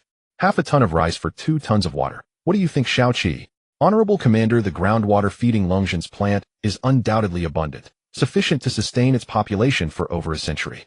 I recommend raising the exchange ratio to half a ton of rice for 10 tons of water. Given their desperation, they will certainly agree. Proceed as advised. Convinced by Xiaoqi's logic, Gu Chen conceded his own generosity had been misplaced and adopted the revised terms without delay. Confirmed, Honorable Commander. The directive has been relayed to Zhengyi. Commander, your smart band has received a message from Du Wei. Oh, Du Wei and Yang Li have already gathered intelligence. Gu Chen opened the transmission. Indeed, it was from Du Wei. Qingqing City's safe zone is now engaged in combat with Black Gold International Shelter. Ha ha ha. How convenient for us. Gu Chen, who'd initially planned a swift seizure of Longshan, now relaxed his timetable, opting instead to let Black Gold erode the military strength first. Each passing day amplified his power. Daily revenues of 400,000 to 500,000 enabled him to acquire nearly 20 Rhino tanks, or after a month's accumulation, unleash an unstoppable armored tide. By then, even the military would stand no chance. He could seize Qingqing City outright and declare himself warlord. In high spirits, Gu Chen rose and hummed a tune while preparing to cook. Hiring chefs or maidservants was out of the question. Too many of his secrets resided within the main base. No outsider would ever be permitted near it. Hadn't Shuguang City itself cordoned off a strict military exclusion zone behind its walls, guarded exclusively by red alert soldiers, inaccessible even to the Shuguang army? Honorable Commander, analysis of the specimens you delivered to the Combat Research Lab is complete. That was unusually slow. Show me the findings. Gu Chen wiped his hands and settled into his chair. Immediately, Honorable Commander. Swift bug, exceptional mobility, negligible offensive capability, incapable of penetrating armor, non-reproductive. Explosive bug, moderate baseline speed, accelerates progressively when locking onto targets. Detonation inflicts significant damage on armored units. Armored vehicles cannot withstand its blast yield. Non-reproductive. Parasitic bug, maternal strain infects all female organisms, including humans. Upon successful parasitism, the host is transformed into a reproductive incubator. Lacks offensive capacity. Reproduction accelerates in cold temperatures, highly vulnerable to heat. All specimens submitted were juveniles, hence non-aggressive. However, their maturation rate is exceptionally rapid. Extreme caution is advised in future encounters. Gu Chen recoiled. Of the 3, the explosive bug terrified him most. Even tanks might soon prove. The bloated zombie Boris had slain at the industrial park was almost certainly infected by a maternal parasitic bug. Recalling its grotesque, writhing abdomen, Gu Chen shuddered and sighed, turning back to his meal. Meanwhile, upon receiving Gu Chen's revised terms, Lin Feng of Black Gold Shelter turned livid with half a ton of rice and 10 tons of water. Lin Feng slammed the table in anger. Tell them I don't agree. At that moment, a trembling subordinate stood up and said, Boss, they said, if we don't agree, they will refuse the train. Furious, Lin Feng punched the coffee table in front of him, shattering it. Let's do as they say. Yes, boss. He added, everyone leave, I need some time alone. Yes, boss. After everyone left, Lin Feng gasped as he held his hand. It hurt like hell. However, after resolving the food issue, Lin Feng felt quite happy. Although the prices were outrageous, he was not short of water. Bang, bang, bang. Come in. Boss, those soldiers are causing trouble again. We've lost over a dozen brothers. What about them? No casualties. Damn it. Seeing Lin Feng about to slap him, the little brother hurriedly said, Boss, there's nothing we can do. They have armored vehicles and helicopters our guns can't penetrate at all. Lin Feng was aware of this matter. Although he had a rocket launcher, there were too few of them, and they were not guided missiles. Equip the guys outside with rocket launchers, and take 5 anti-tank rockets. Yes, boss. The little brother immediately went out excitedly with the order, thinking that he would finally have. Meanwhile, Gu Chen had dispatched engineers to the industrial park, and according to their feedback, the industrial park in Shirtiantown could indeed produce firearms. After modifications, there were 3 production lines, one for the Type 81 rifle, one for individual anti-tank missiles, and one for the Type 56 light machine gun. There were also 3 corresponding ammunition production lines. The raw materials were excessively abundant. Damn, wouldn't my mobilized soldiers be able to wield a Type 95 in one hand, a light machine gun in the other, and carry a rocket launcher on their shoulder? Of course, this was somewhat unrealistic unless his mobilized soldiers had 3 heads and 6 arms. However, equipping each squad with 2 light machine guns and 2 individual missiles was definitely necessary. Any more than that would complicate ammunition carrying. After all, they were not doormen. Activate all 3 production lines primarily to produce Type 56 light machine guns and individual missiles. No problem, Commander. Give us an hour to modify the production line, and we can start production. Gu Chen nodded slightly. They could start updating their equipment tomorrow. By then, even the Red Alert soldiers would have a fighting chance against armored units. Moreover, the firepower of each squad would increase significantly. The next day, Gu Chen's Rhino tanks had already reached a staggering 50. The troop numbers also reached 4000, and the second batch of squad leaders had been deployed. After quickly assigning them to 2 units, Gu Chen began training the third batch, which included both platoon leaders and company commanders. Currently, Gu Chen had 125 platoons, with the Tianfa Army having 50 platoons and 160 men, while the Dawn Army had 75 platoons and 240 men. 50 Rhino tanks, 5 Lynx helicopters, 4 Apocalypse tanks, 10 anti-aircraft tracked vehicles, and 5 anti-air personnel, along with patrol teams in the city, each having a military dog. However, the patrol teams were not combat units, so they were not counted in the troop numbers. Currently, there were no towns left in Gu Chen's direction. Shutian Town and Shajin had been taken by him, while Longjin was controlled by the Black Gold International Shelter. Only the military had established a separate safe zone. The military was currently engaged in fierce battles with the Black Gold Shelter, and it seemed abnormal for Gu Chen not to do something. He didn't take the Black Gold International Shelter seriously. They were originally a security company with at most over 1,000 armed personnel and no heavy firepower. If his armored force stood there, it would likely scare them into submission. From another perspective, he could support the Black Gold Shelter in secret, allowing them to fight against the military. Having made up his mind, Gu Chen was now just waiting for an opportunity. When the Black Gold International Shelter couldn't handle the military, his chance would come. Just as Gu Chen had guessed, the armed personnel of the Black Gold International Shelter were not many, having only survived over 900 people in the apocalypse, and had lost over 100 to the military in recent days. Unlike Gu Chen, they couldn't produce guns and ammunition or recruit soldiers. They were losing what little they had. However, they were unwilling to obey the military, as life for the Black Gold International Shelter was quite comfortable now. Going to the military would definitely mean strict control over them. As afternoon arrived, gunfire echoed in Dawn City, but it was not due to an attack. Rather, the Dawn Army was conducting their daily training. Previously, they had used the Bobo gun, where one could just hold the trigger and fire without thinking, and now they were to be equipped with the Type 81, so they needed to practice shooting. However, there were currently not many Type 81s, so everyone took turns using them, while the mobilized soldiers served as instructors. Respected Commander, a random supply box has successfully respawned. Please claim it in a timely manner. Gu Chen, who had been in the command room, zoomed in on the radar map and found that the location of this random supply box was not far away, surprisingly right in Legiacan. He then sent the mobilized soldiers from Legiacan to pick up the supply box. Since it was on his own territory, there was no need to waste airborne troops. After more than half an hour, the supply box was successfully retrieved. Congratulations, Commander, on successfully retrieving the random supply box and upgrading the mine detector. What is this? Respected Commander, upgrading the mine detector increases its detection range from the previous 100 kilometers to 200 kilometers. The current detection range can completely cover the entire Qing City. Respected Commander, a large number of hostile creatures are detected moving towards Dawn City. Please prepare in advance. Hearing this, Gu Chen quickly looked over and saw that indeed a large cluster of red dots was slowly moving within Qing City. Looking at the dense mass of red dots, Gu Chen couldn't help but get goosebumps. Their target was the humans gathered in this area, specifically these 3 shelters. Fortunately, Dawn City was just blocking the path of this horde of zombies. What's going on? How do the zombies in Qing City know there are humans here? Moreover, they can accurately lock onto the main base. It looks like they will arrive in about 2 days. Shaoqi have the industrial park work at full capacity to produce weapons and ammunition. Everyone needs to be on alert these days. Understood, respected Commander. Looking at the quantity displayed on the radar, this zombie tide could easily exceed 1 million given the population of Qing City. The ability to eliminate hundreds of thousands of zombies in Shutian Town depends partly on the military's consumption of resources and partly on the fact that if he couldn't fight, he could retreat and replenish his strength. However, being attacked by zombies is not an option. There is no time for him to recover. Therefore, Gu Chen was contemplating whether to disclose the news of the impending zombie tide approaching this side. Just as Gu Chen was considering this, the military surprisingly sent another telegram warning that the zombie tide was about to reach Dawn City. It is understandable. The military surely has more than one safe zone.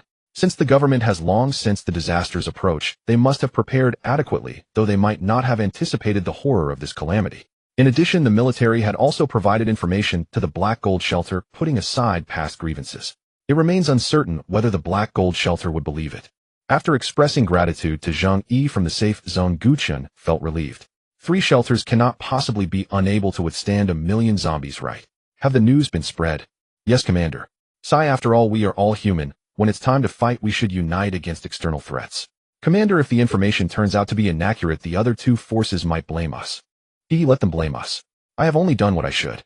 After all, there are many survivors in Dawn City and the Black Gold International Shelter. We cannot just stand by and watch them die, can we? The commander is right. From this, it can be seen that the government of Xia country is still making efforts to rescue survivors, but it is uncertain how long this situation will last. On the other side, the Black Gold Shelter was initially skeptical until they saw the military withdrawing troops from their borders, leading them to be half convinced.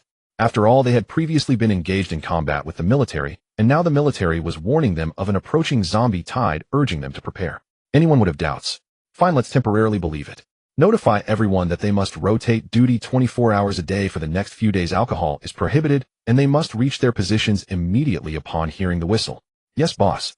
Among the 3 forces, the weakest is the Black Gold International Shelter, so they are the most anxious at this moment. Dawn City is also actively preparing for battle, with all citizens temporarily putting down their work to help the military load bullets. After all, the bullets produced will not load themselves into magazines, they need to be pressed in one by one.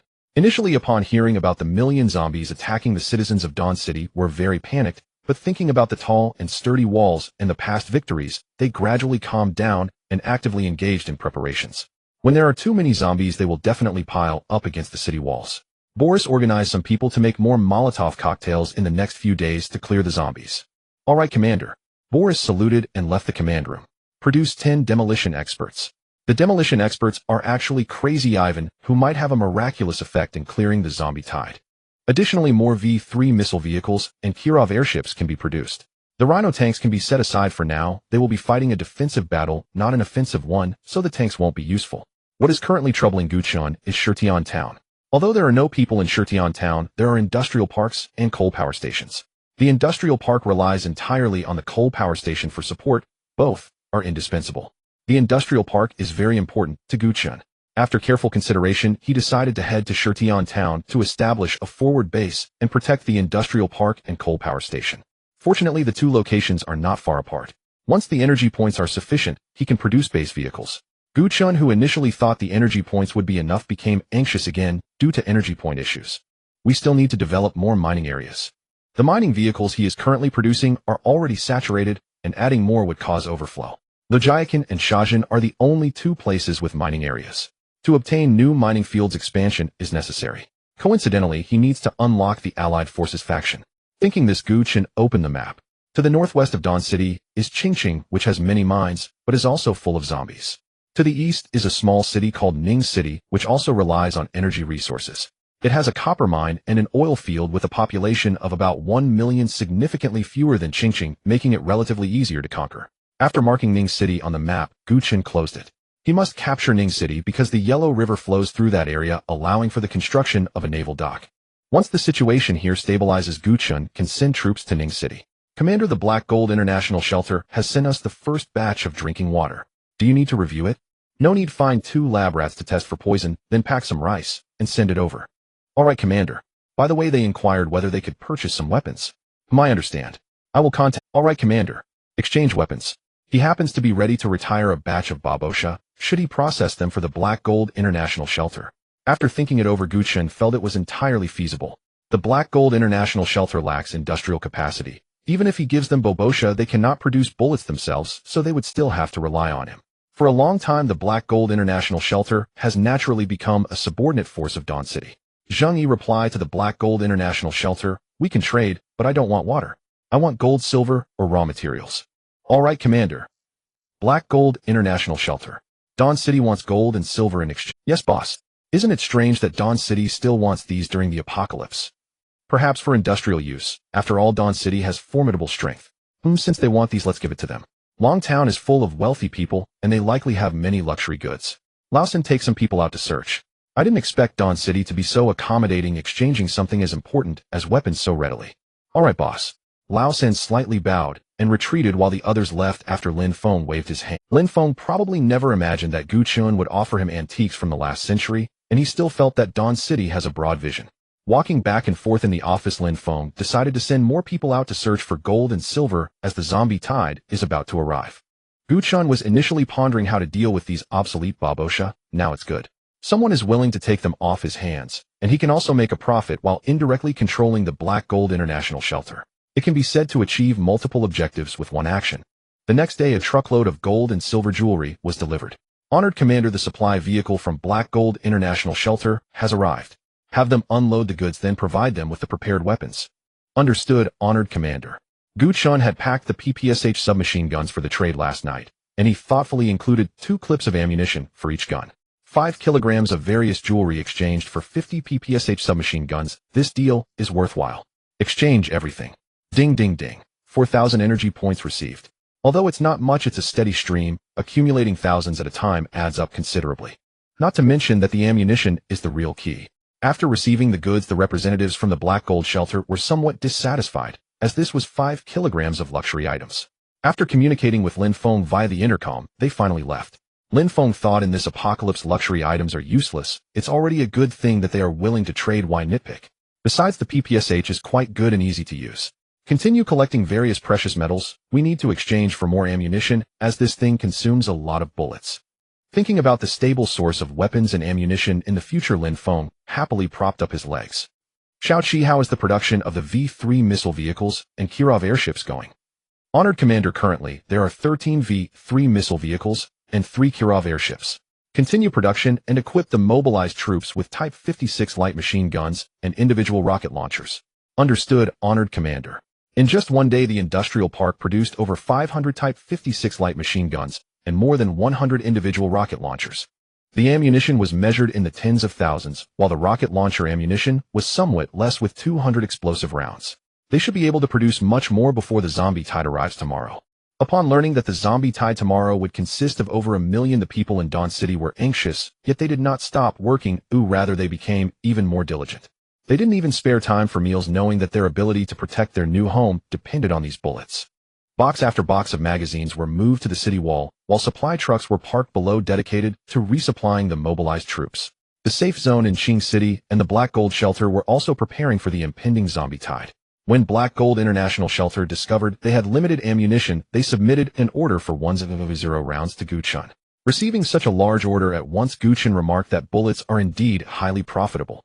Why do I say this? Because Gu Chen's price was 1 kilogram of gold or 2 kilograms of silver for 100 rounds. Meanwhile, the arms factory offered 1 energy point for 100 rounds, meaning 100 rounds only required 100 energy points.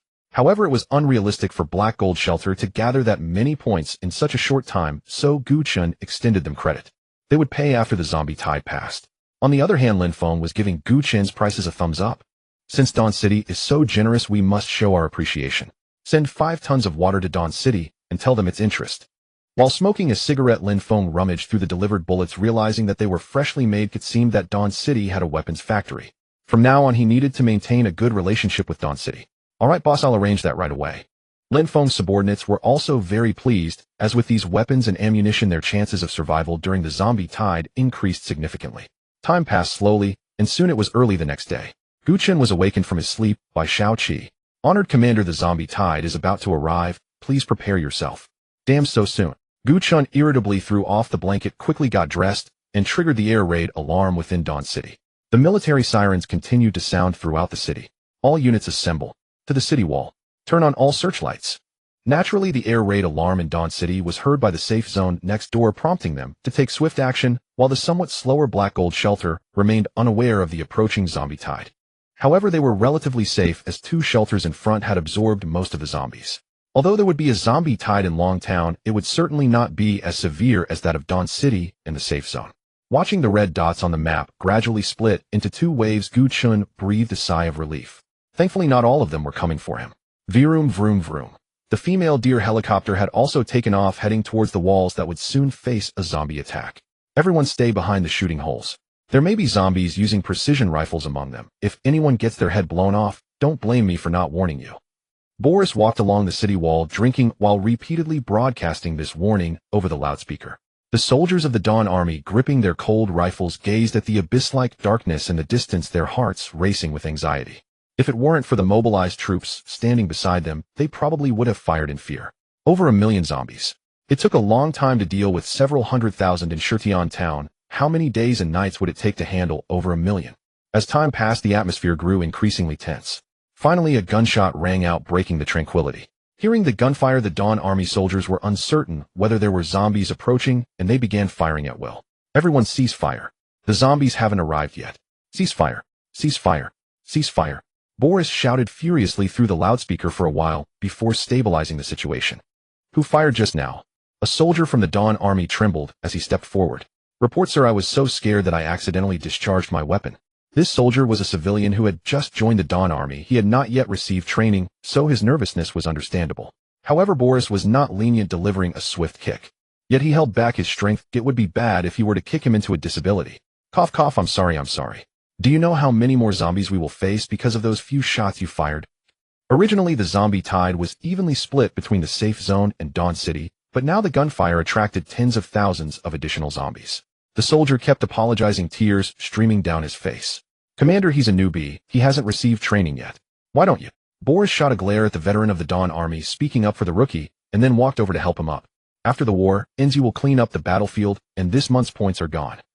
Thank you, Commander. Thank you, big brother. Enough. Prepare for battle. Boris took out his binoculars, looking at the moving shadows several hundred meters. After discovering the tide of corpses, Boris did not idle. He immediately began to guide the MiG fighter jets. Buzz. Boom. The soldiers on the city wall cheered as they saw two distant flames, also witnessing the dense tide of corpses.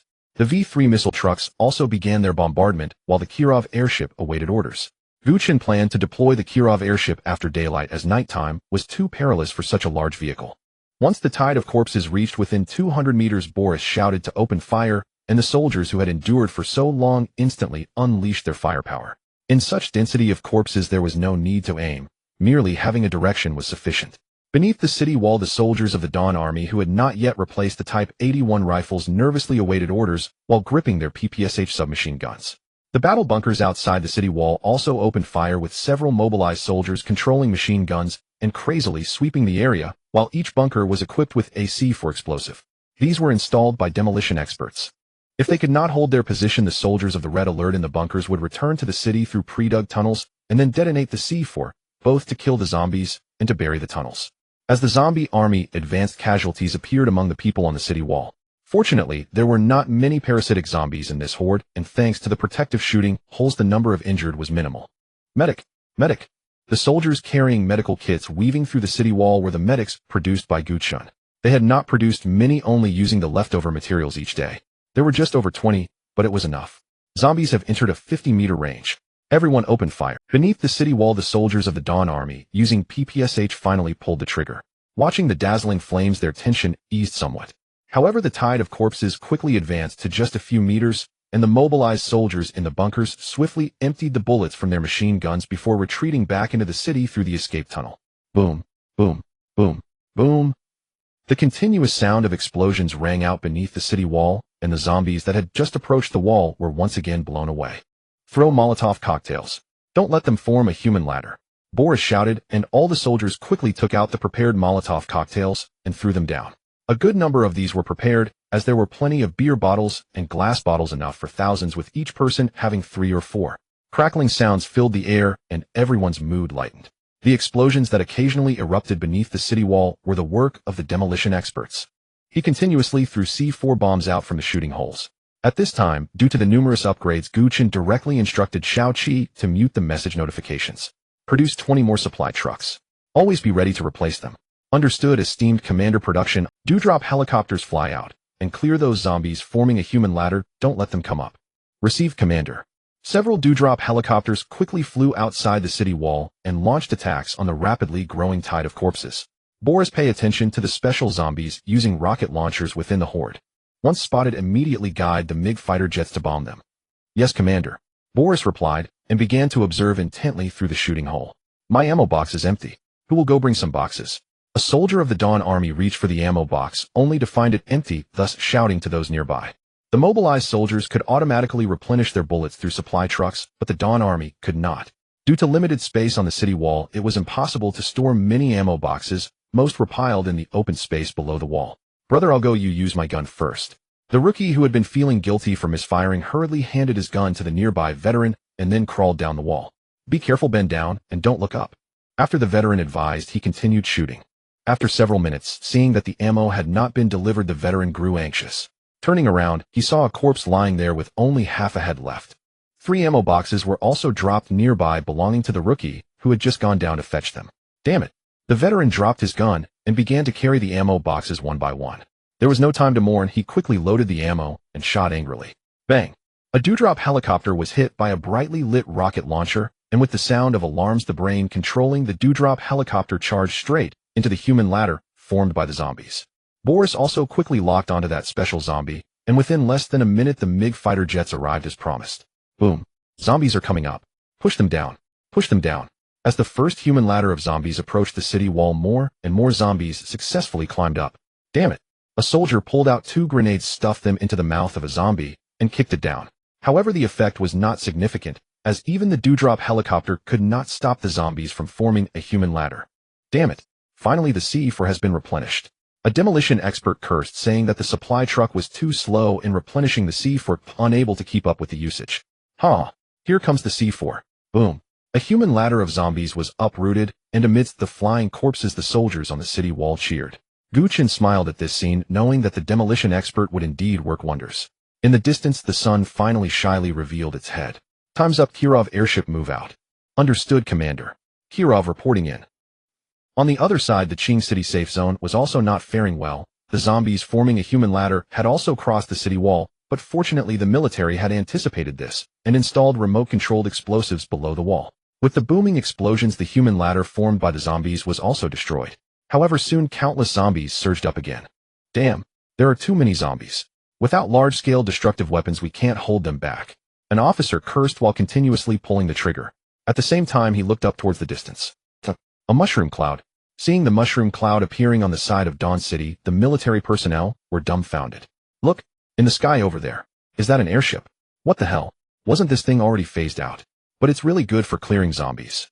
Several officers who had never seen the airship used by Dawn City took out binoculars to observe from the watchtower. "Send a telegram to Dawn City asking if they can come help once their crisis is resolved." The commander gazed intently at the distant Dawn City. "Yes, Commander." The communication soldier saluted and immediately took out the military radio to contact Dawn City. "Commander, a telegraph has arrived from Qingqing Safe Zone asking whether we can assist them after the zombie swarm subsides. Reply, tell them to wait." "Yes, Commander." Zhang Yi ended the call and immediately dispatched the reply. Gu Chen reflected the military had kindly alerted him to the incoming zombie swarm. Now it was only fitting that he broaden his perspective, though truth be told, he had already known. Remarkable, the Heijin International Shelter has held firm indeed. Even the military has requested aid, yet they remain unshaken. At this, Gu Chen felt a genuine flicker of admiration. In truth, reality diverged sharply from Gu Chen's assumption. Long before the commotion erupted in Shuguang City and the safe zone, Longzhen had already been chafing at the bit. Yet after hours of tense waiting, only 10,000 zombies appeared. Granted, Heijin International's defenses and combat readiness were somewhat inferior, but surely these zombies could not afford such blatant contempt. Still, Lin Feng exhaled in quiet relief. 10,000 zombies. He could endure that. Yet had 20 or 30,000 descended, his meager forces would have crumbled utterly. Thank the heavens, 2 major powers bore the brunt ahead of us. Otherwise my modest forces would not even stir a ripple. Lin Feng shook his head and retreated indoors to warm himself. Outside the cold was biting. Though bonfires burned along the wall, warmth reached only the head, not the feet. One side trembled with frost, the other blazed with battle soldiers nearly stripping bare in their fervor. Shuguang City's wall stood 15 meters tall, slowing the zombies' human ladder ascent. But the military's wall measured only 10 meters, deceptively slight, yet its defenders teetered on collapse. Zombies surged onto the ramparts, tearing into the nearest soldiers. Below, the demolition charges meant for clearing the horde had long been exhausted. With the first zombie breaching the wall, others flooded in behind. "Hurry, toss down explosive packs." Scarce in number, they had been withheld until now. But if deployed no longer, the wall would fall. Boom, boom, boom. Fortunately, the safe zone's walls had been constructed with top-tier materials, enough to withstand the concussive force. Beyond a faint tremor along the parapet, no serious damage occurred. This barrage scattered the massed zombies below, granting the defenders precious respite. "Check your ammunition. We must hold fast. Reinforcements from Shuguang City are imminent." Hope reignited in the soldiers' hearts. Despair had loomed. Zombies swarmed endlessly, showing no sign of thinning. Gu Chen's situation remained markedly more favorable. The defensive emplacements atop his wall were no mere ornaments. The sentry cannons routinely felled 3 or 4 zombies per shot. Magnetic pulse coils, however, faltered against such overwhelming numbers, clearly inferior to the Allied forces' prism towers. When he wondered would the Allied forces faction unlock, another Kirov airship had fallen. Two Mi-24 Hind helicopters lay destroyed. Yet their impact had been decisive. Zombies once massed beneath the wall now lay blasted across the field. Boris, approximately 1 kilometer directly ahead, a zombie sovereign. Can you guide MiG fighters for a strike? Boris glanced in that direction, then sighed helplessly and shook his head. Commander, it's beyond range, but I'll attempt a rifle shot. This weapon has been modified. Striking a target at 1 kilometer should pose no difficulty. He raised his rifle, steadied his breath, and aimed. Bang, bang, bang. 3 rapid shots struck true, blasting the zombie sovereign backward with such force that it vanished from sight. Report, Commander. The target is lost. Likely not killed. I saw. Gu Chen frowned. Eliminating that sovereign would greatly ease the swarm's suppression. Damn it. I wish I had a sniper rifle. At that thought, Gu Chen recalled the military. They undoubtedly possessed snipers, and after this crisis he'd requisitioned several. Indeed, the military did. At that very moment, a marksman stood atop a watchtower, dropping elite zombies one shot at a time. His rifle was no ordinary weapon. Type 09 anti-material rifle, 12, 7mm caliber. A single round tore through any elite zombie, obliterating half its torso instantly. By now, corpses choked the space outside Shiguang City's wall. Even the gate lay buried. V-3 rockets and Kirov airships still rained fire, though ammunition dwindled. Open the gate. At Gu Chen's command, the massive doors groaned outward, shoving the piled corpses clear. Rhino tanks, advance. Dozens of rhinos surged forth, engines roaring. Outside the walls, only some 200,000 zombies remained. Under relentless bombardment from Kirov airships and V-3 missile carriers, their ranks thinned rapidly. 50 rhinos and 5 apocalypse tanks formed a gleaming phalanx, plunging like a celestial blade into the heart of the swarm. Boris, aboard a helicopter, now guided MiG strikes with a laser designator. Elite zombies had been nearly eradicated. They stood out too starkly. Exposure meant instant annihilation. All armored units, charge. Within 50 meters of the wall, not a single zombie remained. Every armored vehicle surged forward as one. Respected Commander, massive hostile signatures approaching at high velocity. Hell, more mutated beasts. He scanned the radar. A dense crimson cluster hurtled toward them. Fall back, into the city. Unsurprisingly, mutated birds. Gu Chen even suspected post-apocalyptic mutation accelerated animal reproduction rates. Otherwise, whence so many avian mutants? All personnel, off the walls. The birds' target was unmistakable: the fresh corpses. Soldiers lingering atop the wall would become easy prey, so Gu Chen ordered full withdrawal. Anti-aircraft guns on the ramparts and mobile AA-tracked vehicles below would suffice to intercept the flock. Kusiolo. The flock comprised countless avian species, its cacophonous shrieks grating and unnatural. Are all civilians inside buildings? Yes, Commander. Good. Tell them to shut windows and draw. Gu Chen feared the birds might breach Shiguang City and massacre civilians, but he needn't have worried. Like a storm cloud descending, the flock veered toward the moving corpses, diving with the frenzied urgency of lovers reunited. These mutant birds have just delivered a masterstroke. Hundreds strong, their numbers were modest, but their speed was lethal, and each strike targeted zombie skulls. A few pecks sufficed to end one. A few hours later, perhaps, this group of mutated birds had eaten their fill, leaving behind thousands of headless corpses of zombies before swarming away. There's a saying that goes, I left quietly, just as I came quietly. After completing their task, the mutated birds quickly departed, leaving no chance for a meal. According to the plan, just now continue the assault on the zombie tide. Yes, Commander. The mutated creatures, of course, would not only assist Shiguang City. The military safe zone was also under their care as a pack of mutated wolves engaged the zombies. Seeing this scene, the soldiers on the city wall burst into laughter, finally having a moment to catch their breath. Only Longjin remained silent amidst the tide of corpses, having eliminated over 10,000 zombies, but then fell quiet, while the mutated creatures showed no interest in it. Damn it, why do I always feel like we're outsiders? Lin Feng said, frustrated, taking a sip of his drink. At this moment, the soldiers on the city wall had lowered their guard, some roasting by the fire, others boasting. On another battlefield, the fighting was still intense, with black smoke and the smell of charred flesh everywhere, causing many soldiers to salivate at the aroma of roasted meat in the air. After all, since the start of the battle, they hadn't eaten a single bite, not even had a moment to drink water, and now that they could finally relax, they felt completely exhausted. Gu Chen had thought of this and had already arranged for food in the cafeteria. Come. The pork rib soup is ready. To reward the warriors on the city wall, Gu Chen ordered the ribs from the cold storage to be stewed. Wow, it smells so good. Potato stew with ribs, eh? Oh my god, it's so delicious. Come, don't fight. Each person gets a steaming bowl of pork rib soup and 3 large pancakes. An hour later, after the busy work of the cooking team, all the soldiers received a full bowl of pork rib soup and a bowl of ribs. Eat quickly. After eating, continue to guard the city wall. Boris took a sip of his drink and then shouted at the soldiers beside him. The mobilized soldiers, due to their military training, ate very quickly, finishing their food in 5 or 6 minutes, then continued to lean against the shooting holes, preparing for a sudden zombie counterattack. Seeing the mobilized soldiers eat so quickly, the soldiers of the Shugwang army also quickly finished their food and entered the battle. Boris, aren't you eating? Gu Chen asked Boris, who was alternating between a pancake and a drink. No, I'm not interested in this stuff. Oh, where's... Boris waved his hand. Besides, I had a pack of compressed biscuits on the plane, so I'm not hungry. Alright, Gu Chen chuckled after ending the conversation. He could tell that Boris wanted the other soldiers to eat more, even if the effect wasn't very obvious. However, it was evident that Boris had already regarded the soldiers of the Shugwang army as his subordinates.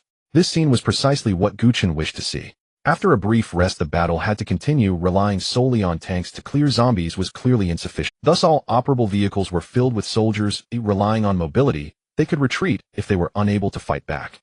Sending soldiers out of the city on foot to clear zombies would clearly be sending them to their deaths. On the other side, the Qingqing safe zone was still struggling to wrest control of the walls from the zombies. Without missiles or bombers, clearing the zombies was extremely difficult. Commander, the people from Shugwang City have exited the city. What? The commander in the watchtower hurriedly grabbed the officer's binoculars to look towards Shugwang City. Damn, are they actively attacking the zombie tide? Notify them. Reinforcements are on the way. Hold the line. Yes, Commander. Roar.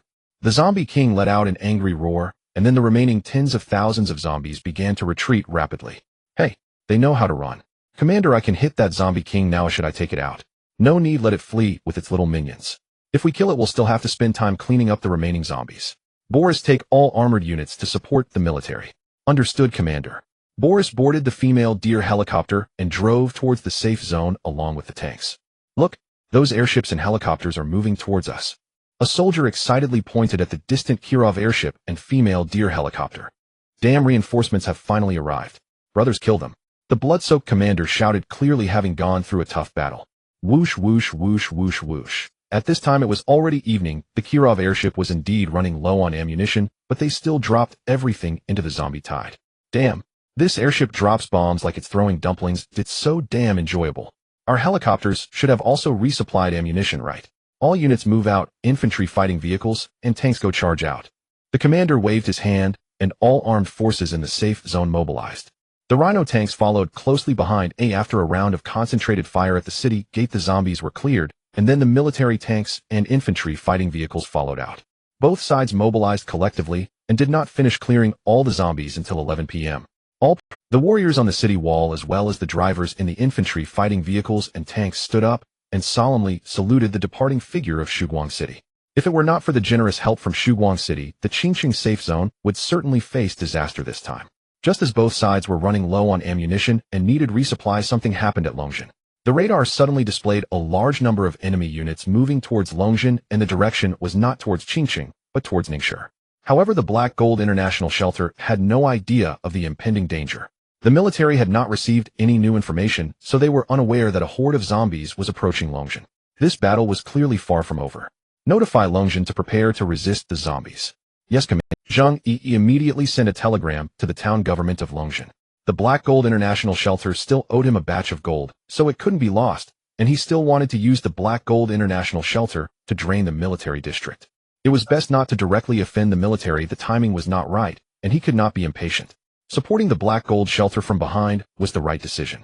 At this moment, the Black Gold International Shelter had been frozen on the city wall for a whole day. Just as they were about to go back to rest, they were hurried back by Lin Feng. Upon hearing that the zombie tide had arrived, they hurriedly ran back to their positions. The Black Gold International Shelter did not have the capability to control the entire Longjin. They only occupied the central area of Longjin, but the zombies in Longjin had already been cleared by them. Hurry! Request immediate reinforcements from Dawnlight City. Lin Feng hesitated to appeal to the military. Long-standing tensions made such a plea unbearable to his pride. But Dawnlight City was different. Their current relationship stood at its warmest, most cooperative phase. Lin Feng trusted that a call for aid would not go unanswered. Reply, hold out until dawn tomorrow. Their forces require ammunition resupply. Yes, Commander. Technically, the system reset at midnight, but night combat incurred prohibitive losses. Were it not for the strategic necessity of leveraging Black Gold International Shelter, Gu Chen would not have engaged at all. Upon receiving Gu Chen's reply, Lin Feng clenched his fist in exhilaration. Dawnlight City would never stand idly by. Hold the line until morning. Dawnlight City's main force arrives at first light. Yes, boss. Dawnlight City. All soldiers return to barracks for rest. Assembly at dawn. Yes. After issuing orders, Boris drained his cup and departed. At last, Gu Chen exhaled in relief and collapsed into sleep the moment his head touched the pillow. Corpses outside the city walls could be cleared by civilians come morning. Mutated beasts were unlikely to launch. At daybreak, tens of thousands of Dawnlight City's civilians, equipped with protective gear, marched beyond the walls under the watchful guard of the Municipal Security Bureau. Corpses were piled high and incinerated en masse, a grim but efficient method providing both sanitation and warmth. Zombies massed beneath the city wall required no hauling, only a splash of gasoline and a spark. Meanwhile, at Black Gold International Shelter, battle had reached fever pitch. Hordes of zombies scaled the ramparts, forcing Black Gold's armed personnel to withdraw into ground-level buildings, scattering strategically to delay the advance. Lin Feng at least retained his conscience. He did not expel civilians as bait, but instead sheltered them deep within the central compound. Damn it. Brothers, hold on. Reinforcements are coming. Brother Chow, we can't hold. Casualties are catastrophic. A security officer, his arm severed, choked out the words. Son of a bitch, rotting zombie scum. Boom. Another infected officer lunged into the horde, clutching a grenade. As the sun rose, all eyes turned skyward, haunted by one silent question: where were the reinforcements? Just as despair tightened its grip, thunderous explosions erupted beyond the walls, and the earth itself trembled violently. V-3 missile carriers, now upgraded to level 3, rained devastation upon the undead, tied their firepower ferocious and unrelenting. The Apocalypse tanks and Rhinoceros tanks had likewise ascended to level 2, capable of breaking free even when fully encircled by the horde.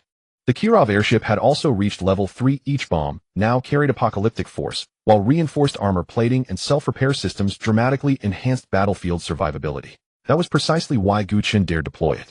Yet the true star of the operation remained the anti-air tracked vehicle. Its triple upgraded rate of fire and explosive yield could obliterate over a dozen zombies in a single shot. Report, Commander. Zombie numbers in Longjin are minimal. Return to base expected by noon. Understood.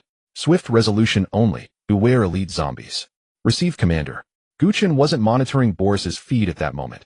He was coordinating with the military. After all, having extended aid, refusing compensation would hardly be like Gu Chen. Commander, connection established. You may now speak directly with personnel from Qingqing Safe Zone. Inside the government complex, Gu Chen accepted the microphone from Zhang Yi, donned his headset, and entered direct dialogue with the Safe Zone's commanding general. Hello, is this the Lord of Dawnlight City? The general seized the radio operator's mic and shouted. Without satellite relays, audio quality degraded severely, yet proximity allowed stable radio communication between Dawnlight City and the Safe Zone. Greetings, I am Gu Chen, Lord of Dawnlight City. Honored to meet you, Lord Gu. I am General Wu Qingfeng, commander of Qingqing Military District. On behalf of all citizens and soldiers of Qingqing Safe Zone, I extend our deepest gratitude for your timely assistance. No thanks needed, we're all human. And I thank you, General Wu, for your generous intelligence sharing. After mutual diplomatic praise, Gu Chen shifted to the matter at hand. General Wu, do you happen to possess sniper rifles? We lack precision weaponry capable of eliminating zombie lords. Might we procure several from your stock? Huh. Lord Gu jokes. Purchase. Not at all. I'll dispatch 5 Type 09 sniper rifles immediately, plus 100 rounds of armor-piercing ammunition. We've few left, but please don't consider it meager. Ha ha ha. Truly. Then my deepest thanks, General Wu. I must attend to urgent duties. Let us meet soon for a drink. Agreed, brother. Go ahead. I've matters to attend to as well. Once the transmission ended, Gu Chen smiled inwardly. Type 09 sniper rifles, designed for anti-material use, meant he now possessed the means to eliminate elite zombies at extreme range. General, shall we really send 5 Type 09s? Yes, send them. We're not short on them.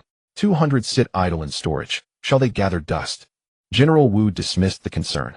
With Black Gold International Shelter still embroiled in active combat, securing Dawnlight City's goodwill and preventing sudden betrayal was paramount. Very well, I'll arrange delivery immediately. And pack a liang of my finest aged tea to accompany them. Understood, General. The officer scratched his head, baffled. Wu Qingfeng rarely shared that treasured tea, let alone gifted it outright. Still, they had witnessed Dawnlight City's arsenal firsthand. Impressive, yes, but still inferior to headquarters' elite divisions. He retrieved the requisition order and headed to logistics. Within an hour, 5 gleaming Type 09 sniper rifles and 100 rounds arrived at Dawnlight City. Gu Chen gazed at the tea with a wry smile. His coarse palate could hardly discern its subtleties. Not bad. Tastes much like green tea. He took a sip and pursed his lips thoughtfully. Just as expected. Glancing at the clock, surely the Longzhen operation had concluded by now. Shao Qi, link me to Boris's perspective. Affirmative, Honorable Commander. A screen flickered to life before Gu Chen. Boris sat bored sipping wine. The zombie tide below had thinned considerably. Sensing Gu Chen's connection, he straightened instantly. Commander, victory is imminent. Any orders? None. Have we sustained casualties? Rest assured, Commander. No losses whatsoever. Gu Chen looked at the corpses scattered everywhere and nodded in satisfaction. However, the strength of the Black Gold International Shelter was indeed lacking. Even a horde of this scale had breached the walls, and there were about 100,000 of them. All right, finish up and come back quickly. Understood, Commander. After more than an hour, the zombies on the city wall were finally cleared by both sides. Brothers, the zombies on the city wall have been wiped out. Let's head up. Yes, they are all dead. Retreat. After taking a couple of swigs of alcohol, Boris closed the side door of the helicopter. After all, the slight breeze felt quite refreshing. As the people from the Black Gold Shelter climbed onto the walls, they saw that the army of Dawn City had already retreated, leaving behind only a graceful silhouette. Salute. Thank you for the assistance of Dawn City. All the survivors shouted with all their might. At this moment, their appreciation for Dawn City soared. Even Lin Feng regarded Dawn City as one of their own. Not only did they kindly inform him about the zombie horde, but they also supported him and left without saying a word after the battle. This operation moved Lin Feng deeply. At the same time, he did not forget to continue collecting gold jewelry to pay for a previous order. Commander Du Wei has sent new information. Commander Yang Li and I have successfully infiltrated the army and are currently serving as infantry in the 3rd Regiment. We have fabricated new identities as retired soldiers, and there have been no new movements from the safe zone recently. Everyone is recovering from the aftermath of the zombie horde. I see, be careful. Gu Chen was surprised that the two had managed to blend into the army so quickly. But upon reflection, it made sense. The two had gone through a period of professional training and could vaguely resist. Thus, they were easily noticed by the military, and upon questioning, they managed to pass off their fabricated identity. Due to the loss of a significant amount of information, the Qingqing safe zone could not verify their identities, allowing them to remain secure. From today onward, every move of the military was under Gu Chen's watchful eye. The sudden appearance of the zombie horde disrupted Gu Chen's original plans, but fortunately the impact was minimal. Soon the casualties from this zombie horde were tallied. The Dawn Army suffered 134 deaths and 13 injuries, while the Heavenly Punishment Army had 96 deaths and no injuries. Additionally, the losses of the armored units were minimal and acceptable. Respected Commander, the random supply box has been refreshed. Please collect it in a timely manner. Gu Chen glanced and noticed it was exactly in the direction of Ning City. So Gu Chen directly deployed a team of paratroopers. Respected Commander, congratulations on obtaining a spy from the random supply box 1. Goodness, is this an early unlock? Gu Chen said with a smile as the spy appeared on the spot and proactively contacted Gu Chen. Respected Commander, hello, my name is Jianyi. Do you have any new tasks? Gu Chen was still reading the spy's introduction. Spy can disguise as any person or animal. When the disguise is killed, the spy can acquire the memories of the target. Possessing great intelligence, they are a versatile warrior who excels in areas beyond combat and can easily manage the operations of a subbase. After reading, Gu Chen felt that this spy was simply tailored for his current situation. Currently, he had 5 bases: 1 main base, 1 subbase located in Lu Family Village, 1 subbase in Shatown, 1 subbase for protecting the industrial park and coal power station. The last one was a subbase built specifically for a nuclear power station in the no man's land. Right now, he was mainly managing the subbase in Shatown. If he added another subbase in Ning City, Gu Chen would definitely not have enough energy to manage everything. At this moment, the appearance of the spy was just the right solution to this problem. Jianyi, you take this team of paratroopers and establish a subbase near Ning City. The base vehicle will arrive. As he spoke, Gu Chen produced a base vehicle and then dispatched 5 Rhino tanks and 2 armored vehicles. At this time, he still had 1000 energy points left. Currently, he was steadily generating 400 per day, and with various additional income, it could reach over 500 daily. Respected Commander, the engineer in the combat laboratory has successfully developed a new unit based on the Type 09 sniper rifle. Anti-tank infantry mobilization soldiers using the Type 09 sniper rifle. These trained mobilization soldiers can achieve perfect accuracy with 30 rounds of reserve ammunition, and the price has slightly increased to 100 energy points. What the hell? Is it that powerful? Gu Chen exclaimed, but he felt like he had been taken advantage of. Mobilization soldiers were only 100 each, but after changing to a new gun and training, their value increased tenfold. Too expensive, damn it, produce 5. Gu Chen waved his hand saying that 5 would be enough for now. Among the hundreds of thousands of zombies from yesterday, there were only over 1,000 mutated zombies, indicating that the number of parasites was still low. As the base vehicle was completed, the Rhino tanks and armored vehicles escorted it towards Ning City. At this moment, the spy was leading 10 paratroopers towards Ning City, and the map gradually turned into explored territory. Jin, you find a place to hide. The base vehicle will arrive soon. With just one spy, if he dies, Gu Chen would be overwhelmed managing 2 bases afterward. However, once they established a firm foothold in Ning City, they could almost unlock the Allied camp. Commander, the anti-tank infantry has been produced. That was quick. Let them spread out and guard the walls. The primary targets for attack are the special zombies. Understood, Commander. Finally, there are snipers. Although their name is anti-tank infantry, Gu Chen believes that as long as they have a scope and fire single shots, they can take down any target. Currently, the 3 shelters are recuperating and clearing the corpses outside the city, but this tranquility is only temporary. It won't be long before the Black Gold International Shelter and the military will clash again. On the other side, the Black Gold International Shelter mobilized everyone in Longtown to gather gold jewelry and precious metals. Anything on the Dawn City list must be collected. And Longtown itself has many wealthy individuals, so these items are not scarce. Nearly every zombie wears some jewelry. Make sure to search thoroughly. Every zombie must be checked, as the firearms and ammunition we will use in the future, as well as our food, rely on these items. What the hell are you doing? One person was seen stripping the clothing off a female zombie in front of him. Although she had turned into a zombie, her figure was still captivating. Cough, don't get the wrong idea. I don't have any special preferences. I just heard that wealthy women often have some peculiar hobbies like getting nipple piercings while alive, so I need to check carefully, right? Makes sense. Make sure to look closely, strip them down. In other places, the corpses of zombies were gathered and burned, yet Longtown appeared deranged, with all zombies regardless of age or gender stripped bare. Surprisingly, they indeed found gold from some special locations. The next day, 2 suitcases filled with gold and silver were sent to Shuguang City, while the Black Gold Sanctuary purchased another batch of babosha and ammunition. Through this zombie tide, they discovered that the babosha produced in Shuguang City was genuinely effective, not only jamming free, but also boasting a rapid firing rate. Facing zombies at close range was akin to wielding a harvest machine. While that may be an exaggeration, its power was certainly not to be underestimated.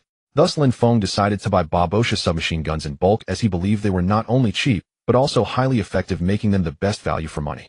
Excluding the gold and silver used for the last transaction, there remained over 10 kilograms.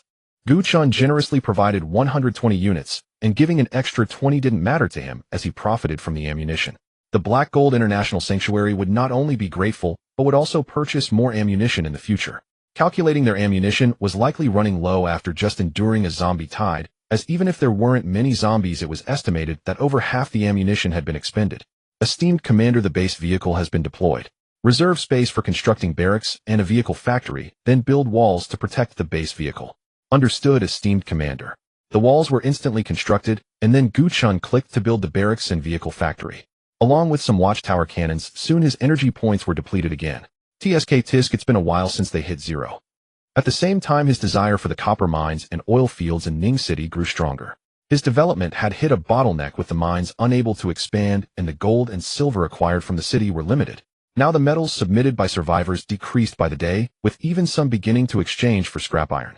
It was likely that Longtown was running out as well, so he needed to quickly explore new mining sites. If only he could construct technological oil drilling rigs. Looking at the radar, the position of Jian, he was at the edge of Ning City. Gu Chen did not let him delve deeper, for there were surely other forces in Ning City, perhaps even a military safe zone. However, it was hard to say, as the safety zone in Qing City was unaware of the zombie tide approaching from the direction of Ning City. They only learned of the attack on Longtown from Shuguang City, sending troops the previous morning. In Shuguang City, Gu Chen was tempted by the aroma of barbecued meat in the air, so, without hesitation, he ordered Boris to bring over a barbecue grill and various condiments. By evening, Li Tian, Li Gong, and Boris were busy beside the grill. Initially, Li Tian and Li Gong were somewhat reserved around Gu Chen and Boris, but they soon relaxed as they ate. Li Tian, Li Gong, you two were among the first to be produced, and have followed me for quite some time. You will also participate in the next officer training up to the level of regiment commander before emerging. Gu Chen spoke while alternating between bites of meat and sips of tea, wishing he could indulge like Boris, alternating between meat and wine. Yet as a commander, he had to remain vigilant at all times, thus he could not touch a drop of alcohol. After all, he did not possess Boris' talent to drink without becoming intoxicated. Instead, he found that drinking seemed to invigorate him. Sometimes Gu Chen wondered if there were stimulants in Boris' bottle of liquor. After all, even someone who could drink 1,000 cups would not say they felt more energetic after drinking. Commander, we will not let you down. Li Tian and Li Gong stood up, immediately speaking with conviction. All right, sit down, today is a gathering, so don't be too stiff. Gu Chen waved his hand. Although he said this in the hearts of all red alert units, the commander was supreme, the spiritual pillar of all. The commander's orders were paramount and must be fulfilled. Yes, Commander. Boris sat by the grill cooking meat for the three, while occasionally taking bites himself. The aroma of barbecue gradually wafted from the military restricted zone. However, no civilians were present nearby, only red alert soldiers, so there were no unfortunate souls tempted by the rich scent. After so long of transformation, nearly everyone had adapted to the apocalyptic lifestyle, accustomed to daily compressed biscuits and the constant struggle with constipation. After all, being alive was already quite satisfactory.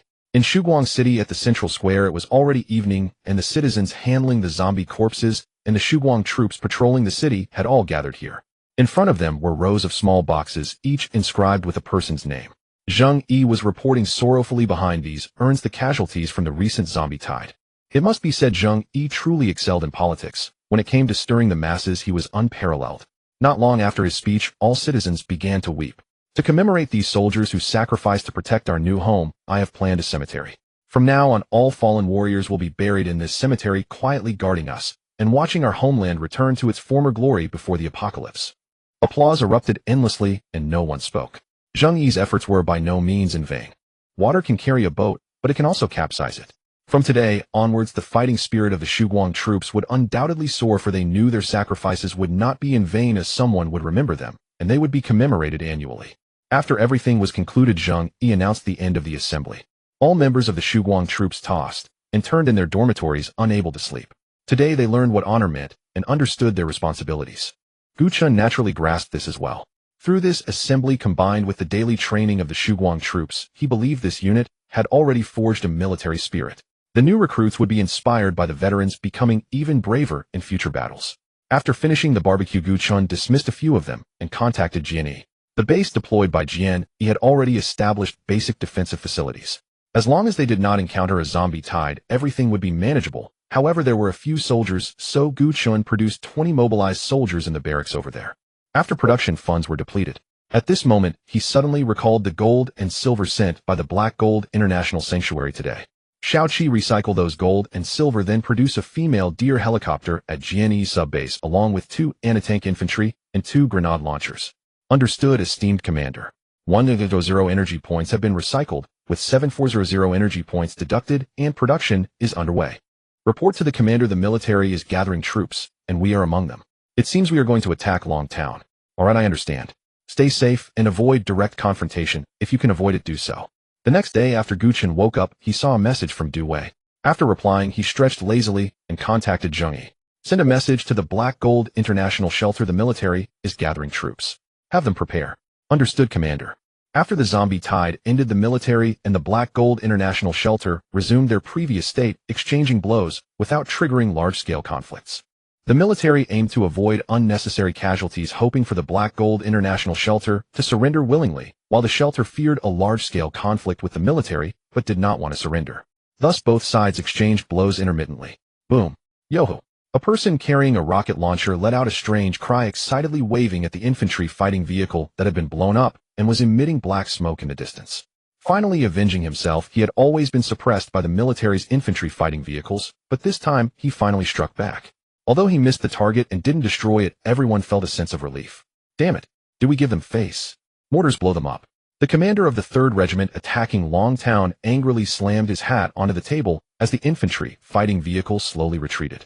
At the same time, the positions built by the Black Gold International Shelter were instantly covered by mortar shells. In an instant, casualties were heavy, forcing a retreat during the bombing interval. Although Lin Feng felt pained upon receiving the news, he was not too upset, as most of the soldiers in that position were recently recruited and trained from civilians equipped with weapons purchased from Dawn City. Only a small portion were elite soldiers, and to ease concerns about former veterans being too lenient, Lin Feng gathered these veterans together. These veterans mainly handled security and trained new recruits. Boss, those soldiers are trying to persuade us to ignore them. Let our brothers be vigilant and not waver. Following me, Lin Feng, we can enjoy the good life. Who knows how the military would treat us if we went over there? Yes, boss. Lin Feng was not afraid, even if the military charged in with tanks and planes. He admitted the military had that strength, yet he also believed they wouldn't dare as many survivors remained in Longtown. What Lin Feng said was not wrong. The armed personnel in the Black Gold shelter were indeed living a life they had only dreamed of before. Although they could not do drugs, gamble, or simply take any woman home, they could enjoy a superior status, and almost all the women in the shelter were eager to engage with them without needing to be forced. If they wanted, they could sing and dance every day, but their bodies were unwilling. Brothers, do you want to suffer the inferior treatment on the military side? No way. Good. If this bunch of big-head soldiers dares to come and hit them, for every one I kill, I'll reward a pack of cigarettes, for 2 tin cans of beef, for 3 or more promotion and riches. As soon as he finished speaking, everyone raised their weapons in celebration. A bunch of idiots. Brothers, when the fighting starts, make sure to protect yourselves. We are the Boss Foundation, and in the future, we will be the founding ministers. We can't fall here. Don't worry, Captain, we all have bulletproof vests. If those soldiers dare to fire, we'll just run. The captain's earlier remarks were just to use these armed civilians as cannon fodder. If the army really breaks in, these civilians who have just trained for a few days won't be able to resist. Even exchanging 1 for 1 would be a big achievement. As for the rewards mentioned, that was just a fantasy he painted totally non-existent. The outside military, after occupying the position, did not continue to advance, but established a defensive line. Urban warfare was not something they wanted to engage in, as it would incur massive losses. Even with tanks and artillery, they could be ambushed by enemies in the shadows. Stay on site. Bring over the searchlights. Oh, we will guard here tonight, the commander of the 3rd Regiment said, while picking his nose. At the same time, several large iron barrels were brought over, filled to the brim with coal. The roaring flames significantly increased the surrounding temperature.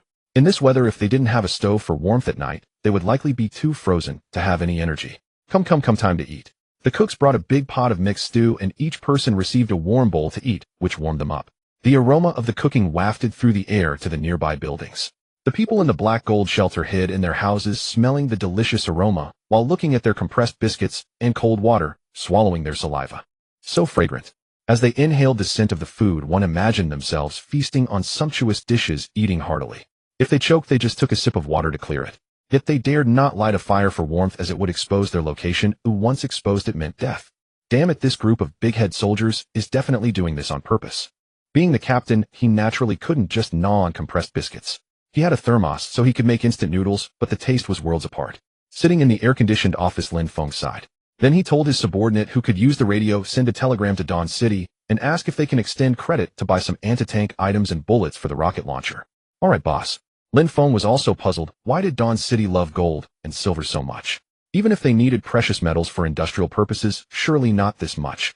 He had almost emptied Longtown, and he was particularly eager for Dawn City to allow him to pay with water resources, because he could say he had as much water as he needed.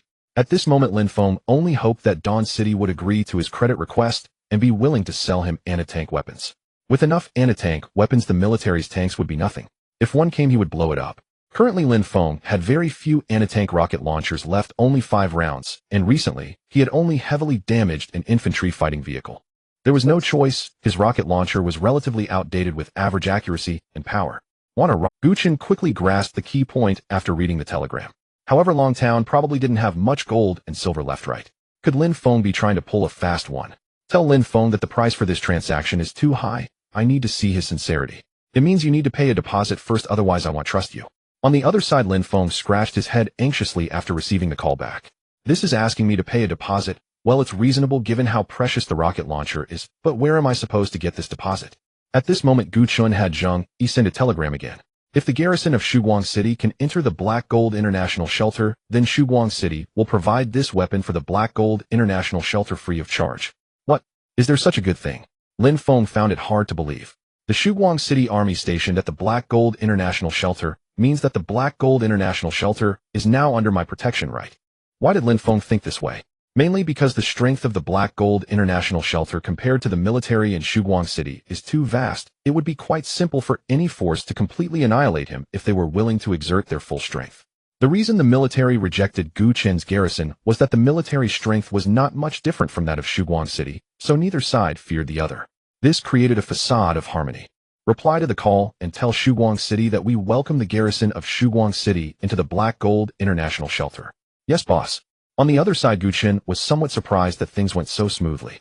He had thought that the Black Gold International Shelter would reject the garrison of Shuguang City, just like the military did. It seems he was overthinking it. Since that's the case, Boris take 2 Rhino tanks and 10 mobilized soldiers to the Black Gold International Shelter as the garrison. Try to meet Lin Feng alone, then initiate the loyalty test. After controlling Lin Feng, you can return. Oh, and bring 10 individual rocket launchers and 20 armor-piercing rockets. Yes, Commander. At night, the 2 Rhino tanks with their lights off drove towards Long Town under the moonlight. Gu Chen didn't want the military to know that he was meddling in both sides' struggle, or it would be hard to extricate himself later. He also told Lin Feng to prohibit disclosing that the army of Shuguang City had entered the Black Gold International Shelter. If necessary, Shuguang City would provide weapon support to the Black Gold International Shelter. Lin Feng naturally had no doubts about this, as long as the army of Shuguang City entered Longtown it was fine. Welcome officials from Shuguang City to Longtown. Lin Feng smiled and extended his hand as he walked out. It's cold outside, let's go inside and talk. He quickly led Boris and the group of mobilized soldiers into the house. The soldiers accompanying him from the Black Gold Shelter looked at the 2 tanks with shining eyes. Wow, now there's no need to fear those armored vehicles from the military. Once inside, Boris told the mobilized soldiers to wait outside, saying he had matters to discuss with Lin Feng. Then he glanced at Lin Feng's little brother behind him. You all go clean up the beds for the officials. Okay, boss. After that, everyone left the room, leaving only Boris, Lin Feng, and his secretary. Who is this? Oh, this is my secretary. Oh, we've been through life and death together, a trusted ally, no worries. Boris felt a surge of delight in his heart. Now he could directly control the 2 core figures of the Black Gold International Shelter. Without hesitation, Boris initiated the loyalty test.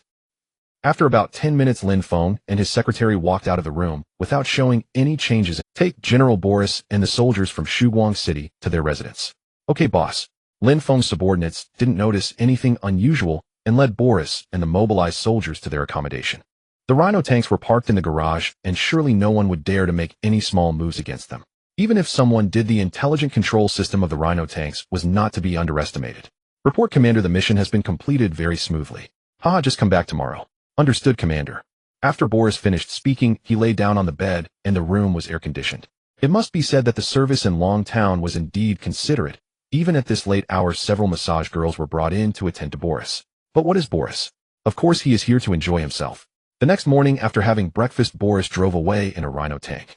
Gu Chen also received intelligence from the military about reinforcements heading to Longtown, and he smiled happily, believing the military could never have imagined that the Black Gold International Shelter had gained 10 rocket launchers overnight.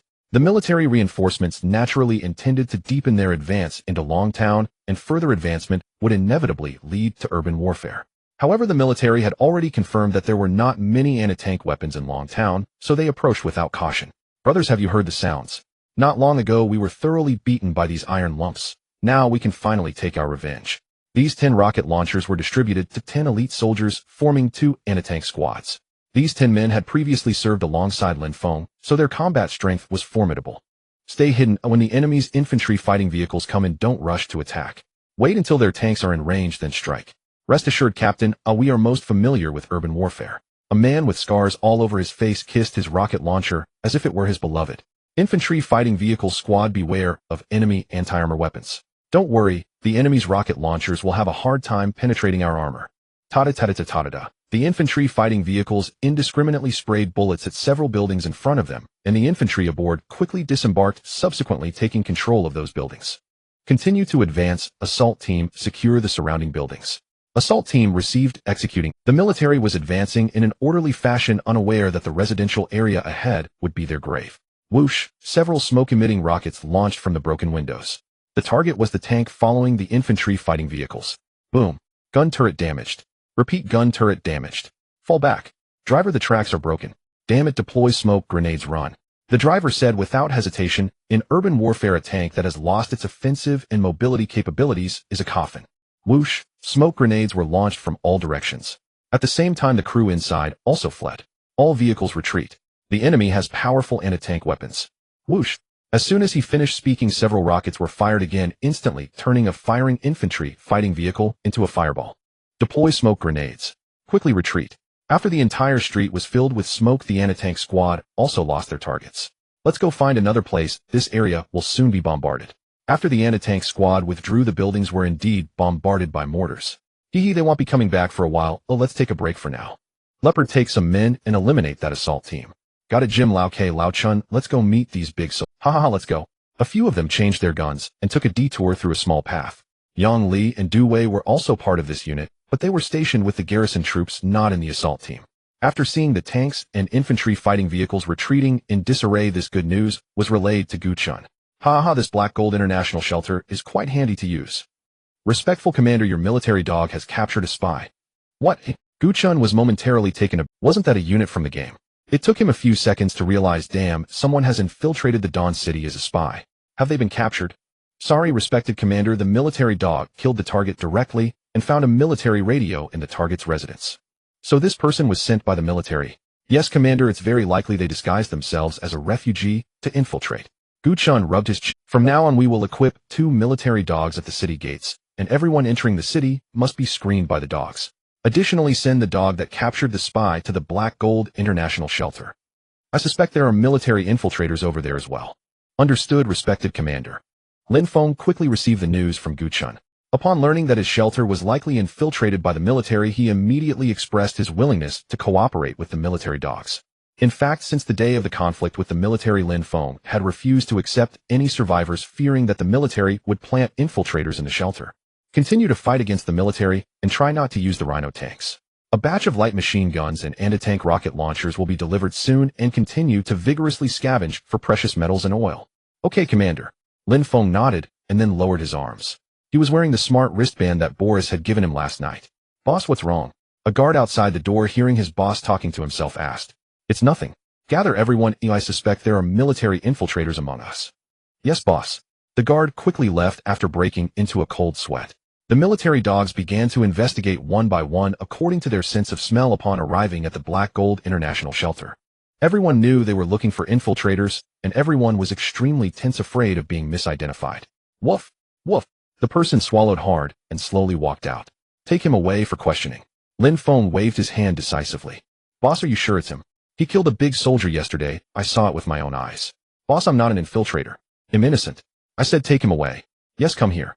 All right, everyone disperse and get back to what you were doing. In the Qingqing City safe zone. Commander, I have good news and bad news. Which do you want to hear first? The communications soldier approached with several sheets of paper. Bad news. The bad news is that all our inside men have been taken out, and we have lost contact. What? We lost contact with our inside men in Dawn City and Long Town. The commander straightened up, his face filled with disbelief. Yes, commander. Phew, then what's the good news? The good news is that headquarters sent reinforcements after learning we have a powerful enemy.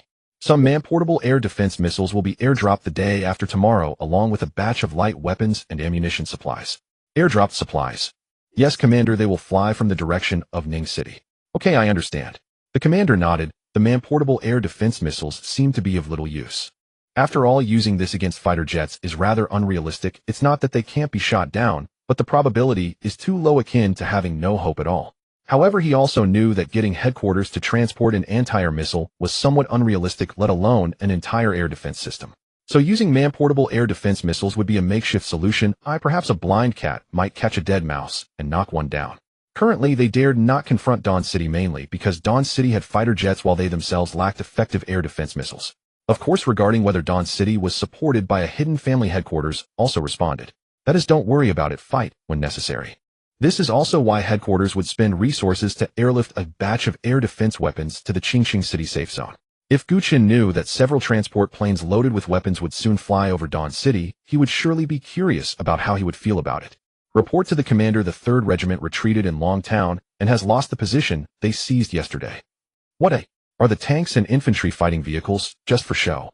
Wu Qingfeng glared at the officer in front of him. Commander, I know you're anxious, but don't rush. The officer then took out a photo. This photo is from the recorder, and after enlargement we can see that the rocket launcher exposed at the window is of a different model than the one we encountered earlier. This model resembles the man-portable rocket launchers used by our military and has been confirmed through comparison. Upon hearing this, Wu Qingfeng took a deep breath. Could it be that the Black Gold International Shelter has seized the military's armory? But wait, Long Town doesn't have an armory. Even the special police force in Long Town doesn't have man-portable rocket launchers. Commander, don't forget about Shirtian Town. Several production lines in that industrial park can be modified to produce man-portable rocket launchers. We might as well boldly hypothesize. Just as the two were conversing, the chief of staff knocked and entered the room. I believe what Xiao Wang said is correct. Given the strength of Dawn City, they could easily modify those production lines and manufacture weapons to sell to the Black Gold International Shelter. Hiss, isn't your hypothesis a bit too bold? Doesn't Dawn City worry that once they support the Black Gold International Shelter, they might turn against them? Wu Qingfeng pondered carefully and found that Dawn City might actually do this, nurturing the Black Gold Shelter, then watching the fight from the sidelines to gain profit. They might even suddenly strike to annex the other two forces when both sides were gravely injured. Thinking of this, Wu Qingfeng felt a chill in his heart. If Dawn City truly intended this, it would be exceedingly treacherous. So what does everyone think? Should we continue to engage in battle with the Black Gold International Shelter? I believe we should fight, but not as aggressively as before. In a few days, when the headquarters reinforcements arrive, we will be able to contend with Dawn City. At this point, Zhang Kanmu paused and took a sip from the teacup on the table. Oh, Wui Dahongpo. Hey, you put that down. I've saved up for years just to gather half a gene. It was already painful enough to send a couple of tails to Dawn City, and now you're stealing a whole pot from me. Don't be so stingy. Saying this, Zhang Kanmu deliberately licked the spout of the teapot, making Wu Qingfeng exclaim in disgust. Forget it, I'll give it to you. Now quickly finish telling the plan you didn't complete earlier. Oh, I've already finished. With that, Zhang Kanmu took the teapot and left. Wu Qingfeng stroked his chin in contemplation. Dawn City seems to want to watch the tigers fight from a mountain. Alright, then I'll show you. Continue to let the 3rd Regiment attack Long Town, but don't be too aggressive. Attack in a harassment mode, retreating quickly after a brief engagement, and show a declining fighting spirit with each assault. Understood, Commander. On another note, the development at the Ningshi subbase had already begun rapidly. Due to its status as a forward operating base, not many buildings were constructed. A few observation cannons, of barracks, and a tank factory, and that was it. He had also utilized his unique camouflage skills, disguising himself as a zombie and leading all nearby zombies away, making the Ningshi subbase quite safe. Let's build 5 anti-aircraft guns at the Ningshi subbase. After all, the mutated birds are quite bothersome. Alright, esteemed Commander.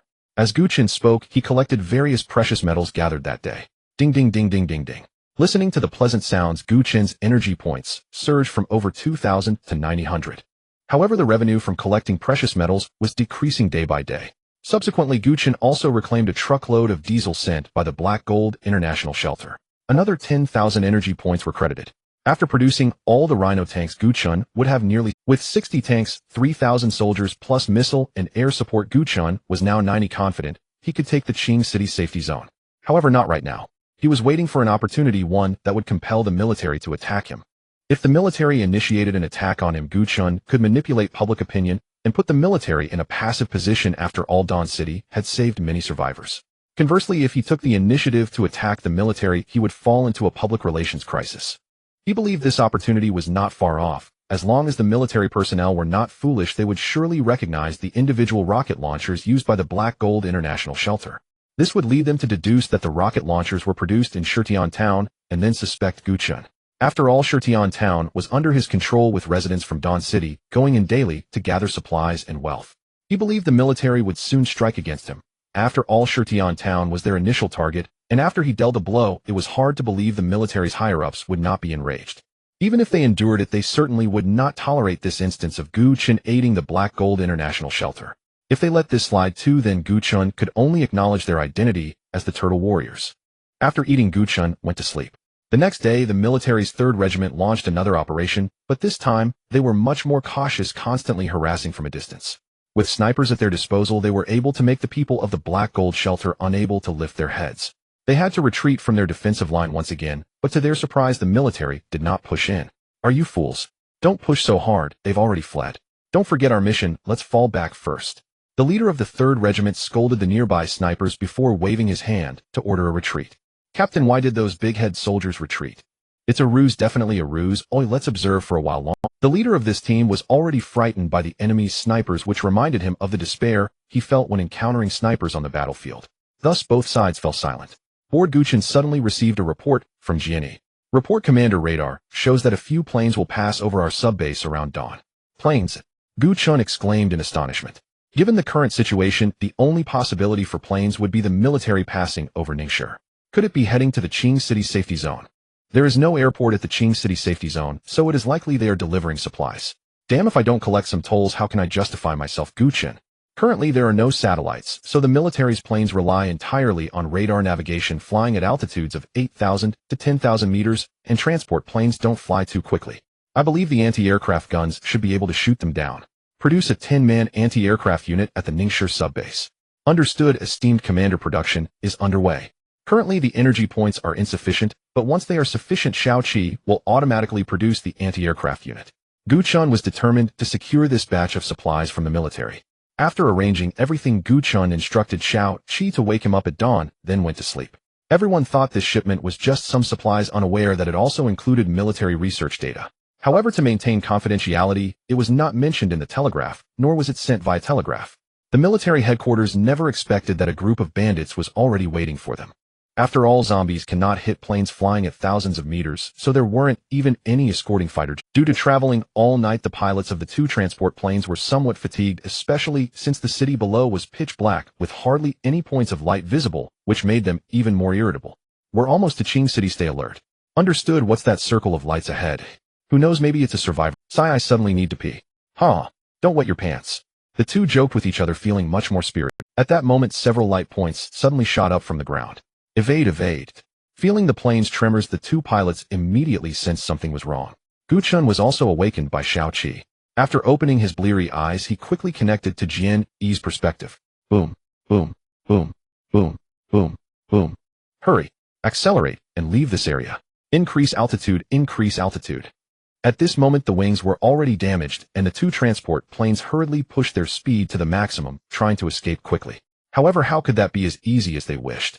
The anti-aircraft tracked vehicle immediately followed, and the anti-aircraft troops seated on rhino tanks began to attack the transport planes. Beep, beep, beep, beep, beep. A transport plane was directly hit by anti-aircraft shells, and red lights flashed continuously in the cockpit. Bro, I'm about to parachute. The wing is broken. Wish me luck. Swish. The two pilots ejected into the sky and opened their parachutes while the plane continued to glide forward due to inertia. The pilot of the other plane, seeing this scene, was also drenched in cold sweat. Although their speed was continuously increasing, it was too slow. The anti-aircraft tracked vehicles and troops below kept attacking, and faced with such dense firepower, the pilot of this transport plane had no choice but to parachute to escape. Let the anti-aircraft tracked vehicles separately track the two transport planes. The others go and capture the pilots. Yes, Commander. Xiaoqi, calculate the final crash locations of these two planes and mark them on the map. Understood, respected Commander. Calculating now. Xiaoqi was quite competent. Just 1 or 2 seconds later, 2 light spots appeared on the radar. One was very close to Shuguang City, while the other was surprisingly in an uninhabited area and conveniently right next to a nuclear power station base. Damn, isn't that just perfect timing? Gu Chen smiled, then dispatched troops to prepare to welcome this gift. However, seeing that it was only a couple of 100 meters from the nuclear power station, Gu Chen still felt a bit anxious. If it directly crashed into the nuclear power station, his base would likely lose power. After waiting for more than 10 minutes, the ground support troops finally saw the transport plane on fire, and the position calculated by Xiaoqi was basically spot on. After falling, the plane did not explode again and quietly crashed to the ground. The mobilization troops on the anti-aircraft tracked vehicle quickly got out and ran to the transport plane to move the cargo boxes. Fortunately, the tail of the plane did not explode, otherwise these munitions would likely have been destroyed. After all the cargo was moved to a safe location, they began to gradually transport it back to the main base. The other transport plane that fell in the uninhabited area was in a similar situation. However, the mobilization troops found a sealed document bag inside marked with a prohibition against opening. So after notifying Gu Chen, this mobilization troop opened it directly. Boris, bring this document over. Yes, Commander. Gu Chen did not expect that this time, in addition to military supplies, there would also be an unexpected gain. The seal was so tight that it was certain there were confidential documents inside. Boris immediately boarded a Lynx helicopter heading to the uninhabited area base. At the same time, several Lynx helicopters and trucks were dispatched to load the munitions. At this moment, the Qingqing safety zone was still unaware that the airdrop supplies they were anxiously waiting for had been intercepted. They even lost a confidential document. Soon this document was delivered to Gu Chen. Commander, please have a look. Gu Chen took it, feeling that it was very thin and light. There should only be one piece of paper inside. Upon opening, a white sheet of paper was revealed. Research data on unknown insect swarm, unknown insect swarm. Were they the ones he saw in the industrial park? Swift insect, a fast-moving insect with average attack capability, unable to damage armor, and has no reproductive ability. Explosive insect. Maternal body. Low-level parasite, can parasitize zombies and has the ability to reproduce individually. What came into view were 3 familiar pieces of data which were quite similar to the data and names of the 3 insects that Gu Chen held. Additionally, there were 2 more insect names below. Reaper, an insect resembling a mantis about 1 meter long, moves swiftly and has strong jumping ability. Its front claws are 2 metal sickles, extremely sharp, and may even damage armored vehicles, extremely dangerous. Songster has no attack capability but emits strange melodies.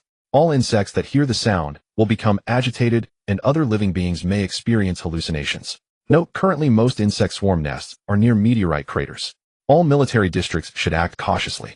Order the Qingqing Safety Zone must reclaim the town before November 5th, and on November 6th, regardless of success, must first rendezvous with the Ningshi Safety Zone to annex the various shelters in Ningshi, reclaim Ningshi, and re-explore the oil fields. At this point the intelligence ended. Gu Chen felt a bit scared after reading it. Insects.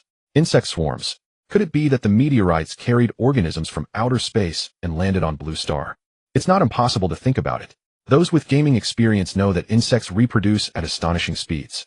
Did you not see the zombie in the industrial park that was parasitized and turned into a breeding tool? It was filled with thousands of larvae. Moreover, the growth cycle of insects is very short. Once they form a scale, it's terrifying to think about. Fortunately, the maternal body discovered in Shutian town was found early, otherwise the consequences would be unimaginable. Thinking of this, Gu Chen let out a sigh of relief. Judging from the quantity of special zombies during the last zombie tide, there were probably quite a few insects in Qingqing as well. If that's the case, the task of reclaiming Qingqing becomes even more arduous. He truly had the worst luck. Such important intelligence was actually seized by him. But the military's next task was to regain control of the Ningshi oil fields. How did that align with his own thoughts? Commander, we captured a total of 4 pilots. How should we deal with them? First, lock them up. They might be useful later. Gu Chen waved his hand, wanting to know what was in this batch of military supplies. The regular supplies were certainly not lacking in the Qingqing Safety Zone, so it must be the unconventional supplies. Soon all the vehicles that had gone out returned, and Gu Chen finally learned what was inside these 2 planes. One plane was filled with individual anti-aircraft missiles, while the other was loaded with ammunition. Hiss. This was specifically aimed at me. Currently, there were only 2 forces around the Qingqing Safety Zone. The Black Gold International Shelter could be ignored, as they didn't even have decent aerial units. Thus, these anti-aircraft missiles were definitely meant to deal with Shuguang City. The MiG fighter jets were fine. Even if they were destroyed, they could be summoned. But the Kirov airship was different. This thing moves slowly, and once locked on by missiles, it becomes a target. Send this anti-aircraft missile to the combat laboratory, and let the engineers crack it. Understood, respected commander. After yawning, Gu Chen went to sleep. The next day, all the senior officials of the Qingqing Safety Zone were shocked. The plane sent by headquarters to airdrop supplies exploded. Wu Qingfeng from the command center was anxiously communicating with headquarters, especially more anxious after learning about an important piece of research data. On one hand, he urged Wu Qingfeng to quickly retrieve the lost supplies and intelligence. On the other hand, headquarters had no choice but to inform Wu Qingfeng of the data contents and upcoming tasks via telegram. The reason for not using telegrams was to prevent information from being intercepted. After all, in the apocalypse, the military's enemies were not just zombies. Quickly deploy 2 mobile regiments to locate the plane wreckage. Weapons, equipment, and even that research dossier matter less than the orders issued by headquarters. If the enemy found it, the plan would unravel. If Shuguang City discovered it and used the chance to ambush us, everything would be ruined. Damn. Wu Qingfeng slammed his fist on the table in anger. Elsewhere, Gu Chen realized that if the military failed to find the document, their next moves would change, so he might as well return the intelligence himself. Boris, hurry and put this intelligence back where it belonged. Move quickly, Gu Chen said as he handed the resealed file to Boris. Understood, commander. I'm on it. Boris wasted no time, boarded the DO helicopter, and departed. The intelligence bore the Mark 11. It continued with the 6th. On November 6th, the Qingqing City Security Zone will coordinate with Ning City to retake Ning City, an operation worth attending. So Gu Chen began sending reinforcements to the Ning sub-base. November 6th was 2 days away. 2 days would be enough to prepare. At that moment, Boris returned the document to its original place. Fortunately, the military search teams had not yet arrived. More than an hour later, a search party traced the smoke to the site. When they found the cabin empty, the regiment commander immediately checked where the file had been placed. Phew, good that this thing wasn't taken. Mission complete. Withdraw. Yes, commander. Everyone get in the vehicles. Only officers at regimental level and above knew about this intelligence, which was why the regiment commander personally accompanied the mission. It's a relief the intelligence wasn't lost, Wu Qingfeng breathed. Equipment could be replaced, but as long as the dossier remained, headquarters deployment would likely stay secret. Continue to follow headquarters' plan. Any change would throw their arrangements into chaos. Also inform headquarters that the intelligence has not been leaked. Understood, commander. After that, the Qingqing City Security Zone began to muster its forces while the 3rd Regiment continued to harry the Heijin International Shelter without launching a full assault. That night, Gu Chen received reports from his 2 brothers that the military was assembling its troops. It seemed they would stick to the original timetable. Gu Chen sneered, or if he did not make them pay dearly for their mistakes, he would not be Gu Chen. All available funds were currently being used in Ning to produce soldiers and tanks. 100 mobilized men a day plus 6 Tianqi tanks. The Tianqi tank was being produced because it was rugged, packed a punch, and even offered anti-air capability, perfectly suited for facing the regular army. After ordering his brothers to keep watch on military movements, Gu Chen went to rest. Time moved on to the next day. Mutated beasts that had long gone without feeding reappeared near the town. Of all settlements, Shuguang City, with its larger population, became a prime target. The mutated creatures, as if coordinated, stopped fighting one another and instead joined forces to assault. The sky was thick with mutated birds. On the ground were wild wolves, rabbits, and even mutated snakes. Gu Chen peered closely and thought they resembled banded snakes magnified many times over. Those snakes had once been docile and never attacked humans, and no one expected them to become so terrifying after mutation. Standing in the watchtower, Gu Chen slowly lowered his binoculars and returned them to Boris. He had intended a peaceful walk in such pleasant weather not to encounter this. All the mutated animals were still about 1,000 meters from Shuguang City. Only Boris and the anti-tank infantry could reach them. Order the anti-tank infantry to kill that wolf king, Gu Chen said, pointing to a massive lupin figure in the distance. Yes, Commander. Boris lowered the binoculars, nodded, and passed the order down. Immediately, the anti-tank infantry on the nearby watchtowers racked their rifles. 5 armor-piercing rounds roared out in rapid succession. The wolf was fast, sensing danger it leapt, and evaded one fatal shot. But 5 marksmen would not aim at a single point. The 5 bullets cut off the wolf king's avenues of escape.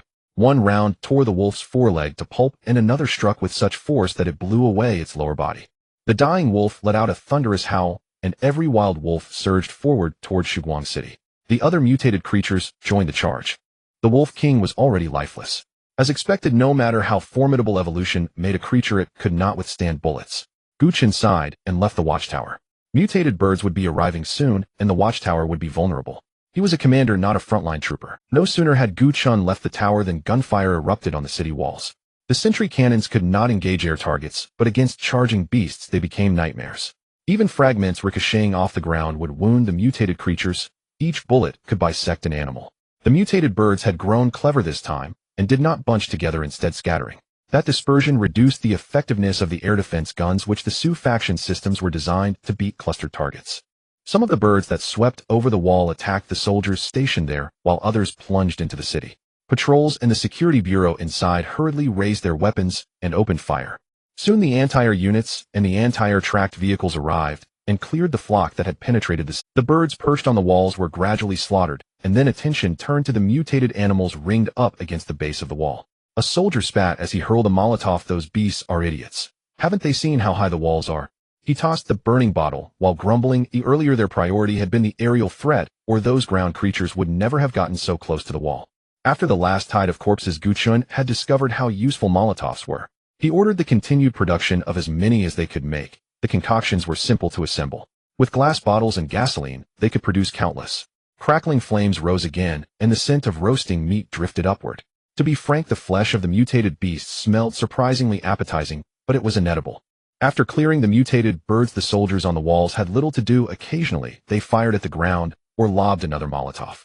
Those mutated beasts were stubbornly headstrong. They could not tell that the soldiers on the wall were merely amusing themselves at their expense.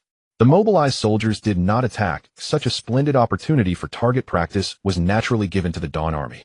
Currently, the mobilized soldiers stationed on the city wall are mostly at 3 stars, so there is no need to level up any further. Brothers, Captain Bao says it's almost mealtime. Let's finish off these mutated animals and eat. After this, the soldiers who were originally toying with the mutated creatures also leaned forward, firing at the mutated animals below. After a little over 10 minutes, all the mutated animals were wiped out. It wasn't that the Dawn Army was underestimating the enemy. Rather, this group of mutated creatures simply could not do anything against the towering city wall. If there were hundreds of thousands of them, they might have posed a threat to the soldiers on the wall, but clearly there were only a few thousand, insufficient even to form a human ladder. Before they could even get close, they were blasted into pulp by the sentry cannons. Thus the Dawn Army had some amusement at their expense. After all, guarding the city wall was a very monotonous job with no entertainment options, at most chatting with the soldiers beside them. There was no chance of playing cards or anything. That was impossible. After this small skirmish, it did provide the soldiers of the Dawn Army with some after-meal chit-chat. This afternoon, the military set off early.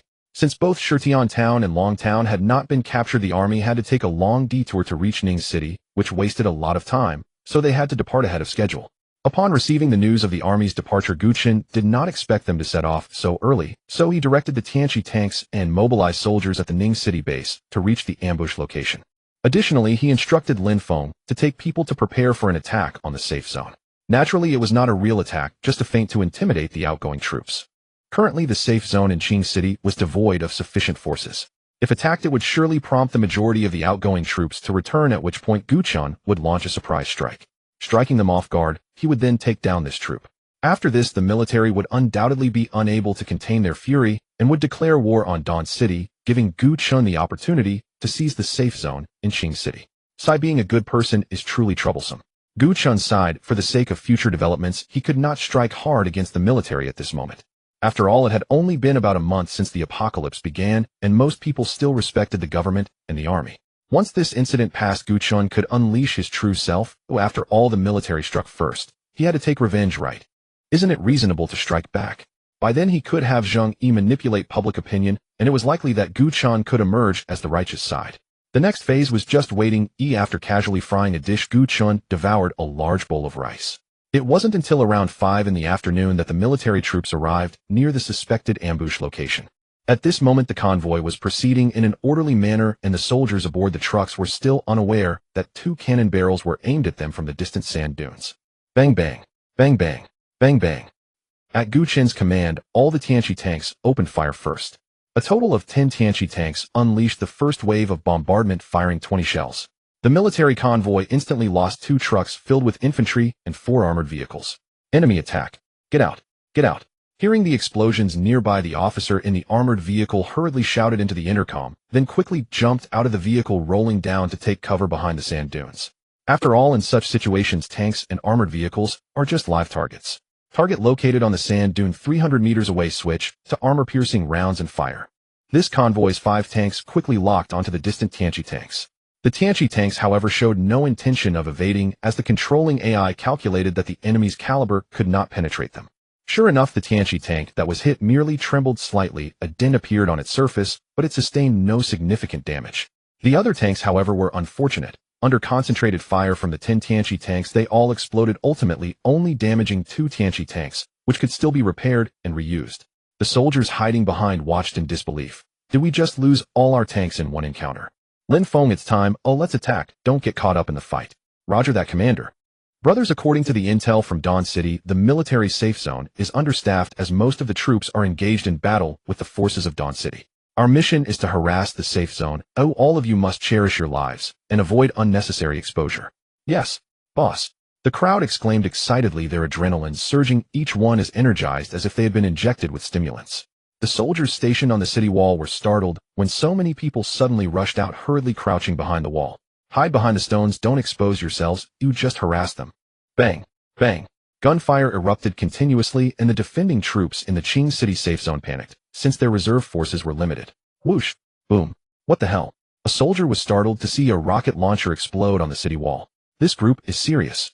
At the same time, a distress telegram was sent out while the outgoing troops had no way to extricate themselves, with everyone taking cover behind the sand dunes. The helicopters in the air also dared not approach, only circling from a distance. Damn, this is so frustrating.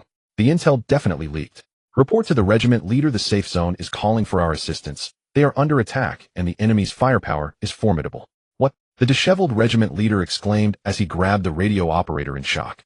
Jian, no need to chase. Oh, just cripple this troop and let them go back. It's not time for a decisive battle yet. Understood, Commander. After Jian Yi responded, he ordered the Tianqi tanks to bombard a few more times before withdrawing. Hearing the battlefield quiet down, the regiment leader peeked out and noticed that the enemy tanks had disappeared. Although he didn't know where they had gone, this opportunity was just right for a retreat. The regiment leader decisively ordered a withdrawal, fearing that the safe zone would not hold on. To coordinate with Ning City's actions, the Qing City safe zone deployed a large portion of its forces. Lin Feng, you should retreat and wait for the military's retaliation. Yes, Commander.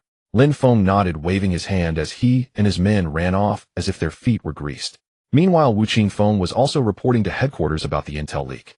The actions of the Ning City safe zone were also forced to halt, as they lacked the capability to reclaim Ning City on their own.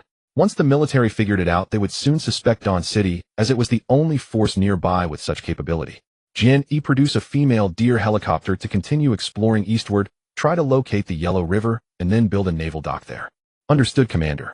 Jian Yi nodded in response. Although reconnaissance planes are free, they cannot control the aircraft themselves, so it's better to produce a female deer helicopter, which would also be faster. The troops dispatched by the military suffered heavy losses retreating, with trepidation fearful of further bombings. On the other side, due to the inability of the Qingqing troops to arrive, the safe zone in Ning City had no choice but to abandon its subsequent actions. Gu Chen achieved another one of his objectives. I haven't even settled in Ning City yet, and you're already thinking about reclaiming it.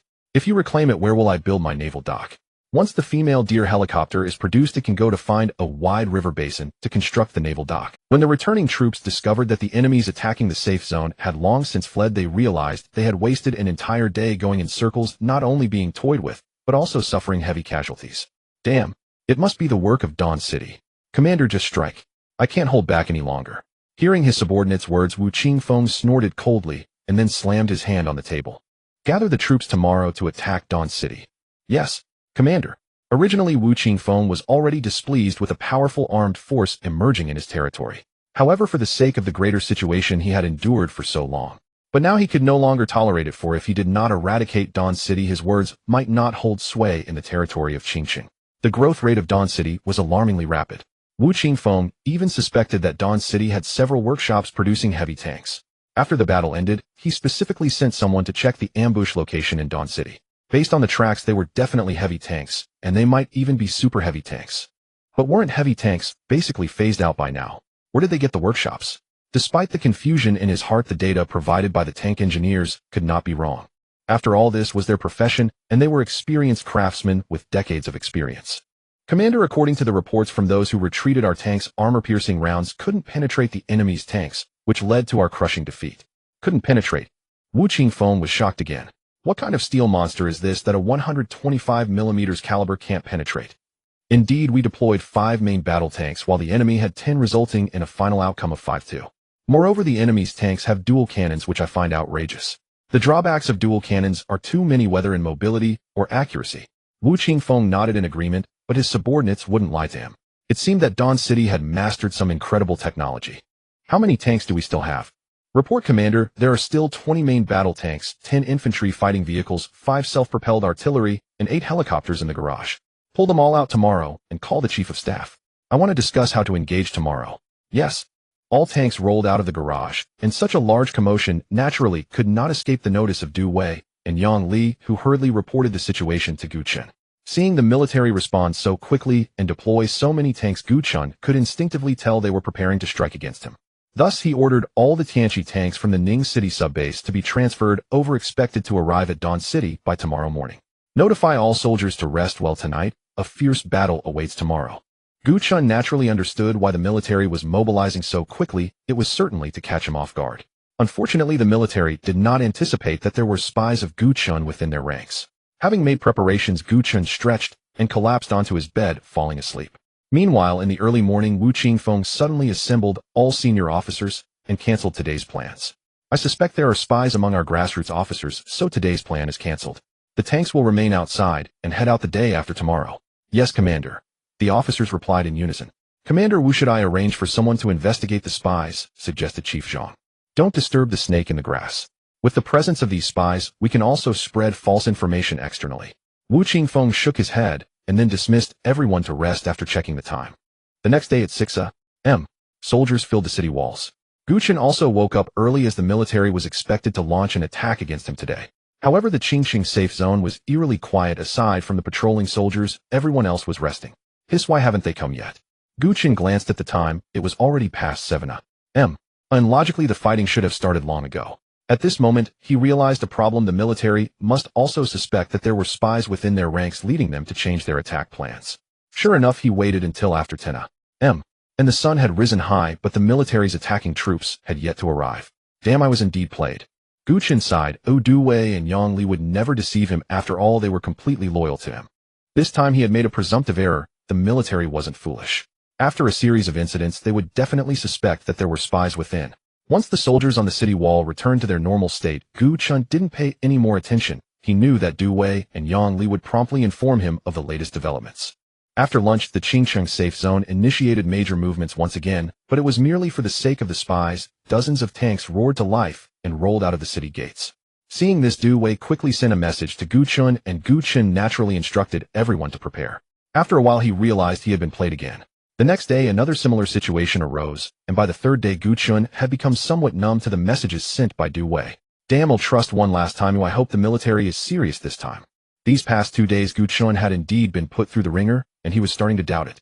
However, adhering to the principle of caution, Gu Chen still ordered all soldiers to assemble. The soldiers, aside from the Red Alert soldiers, had also been through quite a lot these days. Although they grumbled, their actions were swift, arming themselves, checking ammunition, and rushing to the city wall. They had repeated this process several times over the past few days, and surprisingly, they were becoming increasingly familiar with such emergency assemblies, making the Dawn Army think Gu Chen was training them. However, this time Gu Chen was not mistaken. The military was indeed not toying with him. This time they had truly mobilized a large force, and to prevent the events of that day from recurring, they had also dispatched 2 companies to ambush near Long Town. Wu Qingfeng knew without thinking that the attackers of the safe zone that day belonged to the Black Gold International Shelter. Therefore, this time, if the Black Gold International Shelter dared to come out, the military would certainly make them pay dearly. Gu Chen did not allow Lin Feng to employ the same tricks this time, for the military is not foolish. The same ruse will not work twice. I suppose traps have already been set around Longjin by now. Gu Chen muttered to himself as he gazed at the red dots on the radar. The military is truly impressive. Every time they toyed with him before they directly deployed troops, and the radar indicated enemy units attacking, which is why Gu Chen believed them each time. With his eyes fixed on the radar, Gu Chen breathed a sigh of relief. They had already covered half the distance. Surely they wouldn't still be trying to bluff him. Prepare the station troops on the city wall for battle. Understood, Commander. Boris exclaimed excitedly as he grabbed his gun and ran out of the command room. After days of being pinned up without a battle, he was nearly going crazy. The alarms sounded within the city, and the soldiers understood that this time it was serious. Upon learning that their enemy was the military, the soldiers of the Dawn Army were stunned. The military? Why would the military come to attack us? They thought it was the forces from Longjin attacking Dawn City, never expecting it to be the military. Last time they even helped out during the zombie tide. How could they turn against them so suddenly? The increasingly agitated soldiers of the Dawn Army lamented, damn, these soldiers are so disloyal. And MLGB brothers, don't hold back, hit them hard. Boris cursed fiercely, igniting the fighting spirit of the Dawn Army soldiers. Snipers attack as soon as the enemy infantry fighting vehicles come within range. Understood, General Boris responded, the anti-tank infantryman stationed in the observation tower with a calm demeanor. Bang! A penetrator round was fired, instantly disabling the tracks of an infantry fighting vehicle 800 meters away, bringing it to a halt. The distance was too great to achieve a precise kill, but the target is now incapacitated. After saying this, the anti-tank infantryman took aim again, ready to deliver a fatal blow. Bang! The bullet was deflected. The distance is too great. Cease fire. Understood, Captain.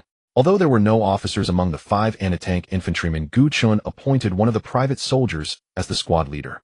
This made command easier. Soon the distant infantry fighting vehicles released smoke grenades, and the occupants rushed out to conduct emergency repairs. The remaining troops continued their march as usual. Snipers, find that sniper shooting at us. With that, a sniper clad in desert camouflage dashed towards the high ground using the smoke as cover. Based on his years of experience, he quickly locked onto the general location of the anti-tank infantry, just waiting for the enemy to fire another shot. Bang! With a gunshot, the turret of an infantry fighting vehicle was immediately knocked off axis. The sniper quickly locked onto his target and fired. The glass of the observation tower shattered instantly, and the head of the anti-tank infantryman exploded like a smashed watermelon.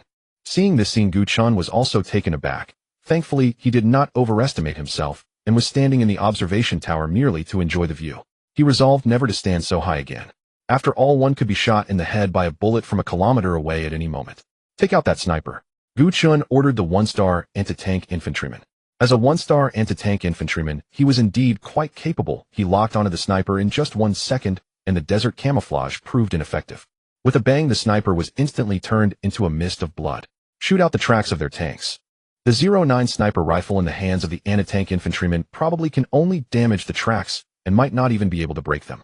The remaining 4 anti-tank infantrymen quickly pulled the bolt and fired. After 2 rounds, only 2 tanks had their tracks shot out. They could not continue firing because a fast-moving armored vehicle approached from the distance, simultaneously launching a barrage of smoke grenades. Instantly, the battlefield was filled with smoke, obscuring all visibility. The anti-tank infantrymen lost their effectiveness, and now they could only wait for the military forces to approach Dawn City. As time passed by, the soldiers of the Dawn Army gradually became tense. Finally, a series of muffled explosions occurred in the distance, shaking the city walls. The nearby soldiers experienced a ringing in their ears. Boom, boom, boom. Everyone take cover. The enemy's artillery can't breach the city walls. Despite this, many were still left feeling uncomfortable from the tremors. Apocalypse tanks go out and deliver some gifts to them. Understood, Commander. Over 20 Apocalypse tanks rolled out from the city gates while Boris also began preparing for laser guidance. This was Gu Chen's first real combat with the military, and it would be a lie to say he wasn't nervous. Fortunately, the Apocalypse tanks did not disappoint him. After a concentrated fire, they successfully suppressed the enemy's firepower. The military finally caught a glimpse of the Apocalypse tanks. All the high-ranking officers were in awe, expressing that they had never seen such a type of tank, nor even the concept drawings. I must say this tank is really impressive, said a frontline commander as he lowered his binoculars. Just as he finished speaking, the anti-tank infantryman caught a glint from the lenses and fired a shot. The pillar of the temporary field command post was shot down, and with the rising dust, a room full of officers was left dumbfounded. Had they just walked around in front of the King of Hell? Command post moved back. Damn, the enemy is not playing fair. They are using an anti-material sniper as a sniper rifle. Bang! Another shot rang out, but it was blocked by sandbags, and miraculously it did not penetrate. The officers quickly retreated. Meanwhile, a mortar position was set up. Although there were only 10 pieces, they still posed a significant threat to the soldiers on the city wall, and the anti-tank infantrymen couldn't reach them. At this moment, Gu Chen ordered Boris to use laser guidance for the MiG fighter jets to bombard the nearby positions. With such power, they would surely be shaken to death. Buzz! Hearing the sonic boom, everyone looked up and saw the sleek body of the MiG fighter jet streaking by. What is that? Get down. Find cover. Boom. The newly set up mortar position was instantly destroyed. Everyone was thrown back by the shockwave, spitting blood continuously. Damn it, how do we fight back? A group of officers angrily remarked as they watched the departing MiG fighter jet. Without anti-air missiles or a significant number of heavy machine guns, it was impossible to shoot down such a supersonic fighter. With their tanks suppressed and the airspace also dominated, the only advantage, the mortar position, had been blown up. To minimize losses, Wu Qingfeng had no choice but to order a retreat. At the same time, he realized the gap between them and Dawn City. Did they just run away?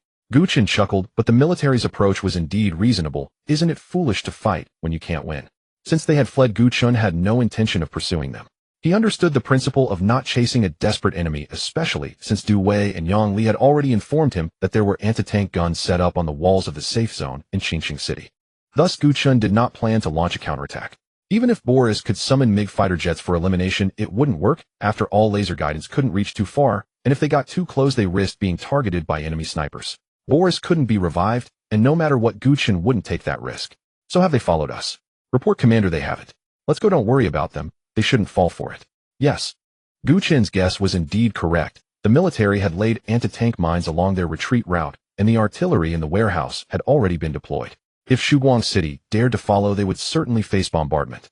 That rearguard squad was meant to draw Shuguang City's pursuers, but unfortunately, they didn't manage to lure them out. After returning to the safe zone, the military fell silent, yet the troops' morale had evidently plummeted. Inside the telegraph room, several signal soldiers were busy with their work. After losing satellite communication, their means of communication had regressed significantly. Telegrams had become the cheapest form of communication. Commander, we've received a reply from headquarters.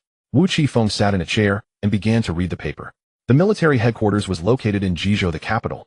The military had invested a massive amount of funds to construct an underground shelter there which could accommodate at least 2 million people and sustain food and water supplies for over a decade. Originally, the government planned to build such shelters in every state.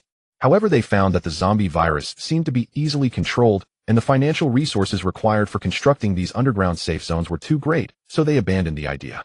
Instead, they secretly built surface safe zones in various cities.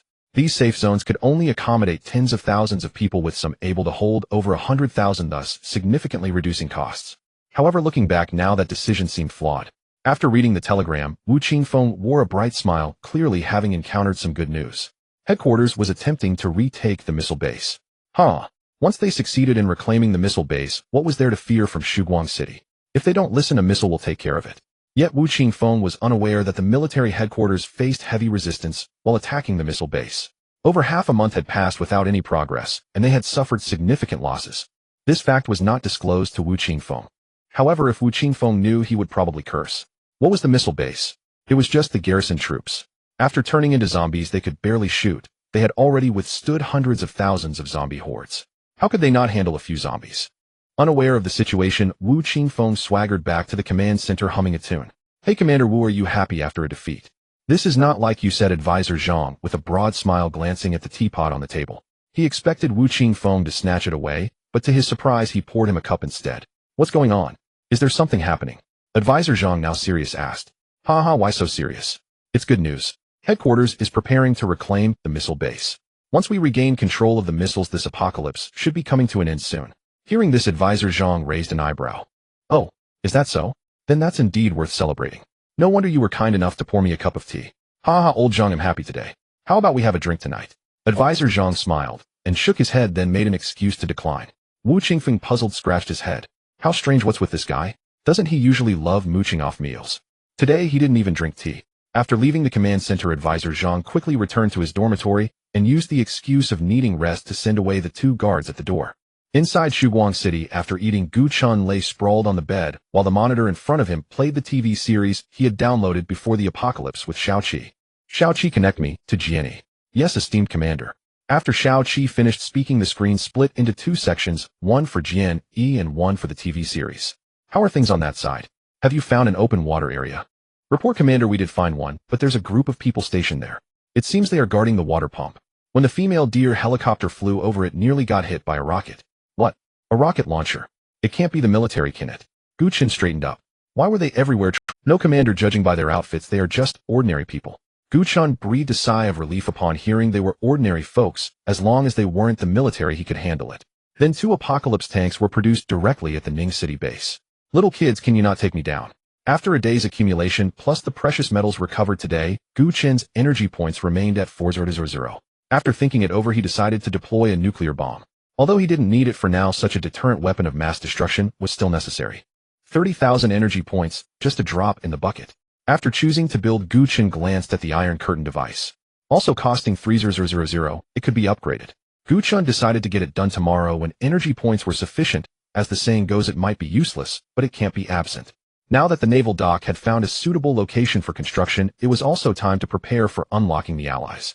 After a night passed, Gu Chen checked the time upon waking up. It was 7 o'clock. He also instructed Jianyi to start the operation. Ning City, Yellow River Basin. 2 rhino tanks along with a squad of mobilized soldiers were driving across the bridge, while the female deer helicopter followed closely behind to prevent being hit by rockets.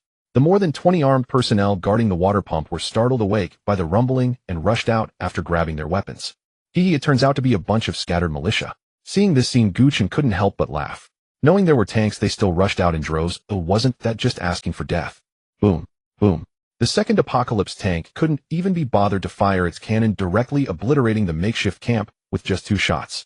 The more than 20 people were blown to bits. Jianyi, control this waterway and prevent any living beings from approaching.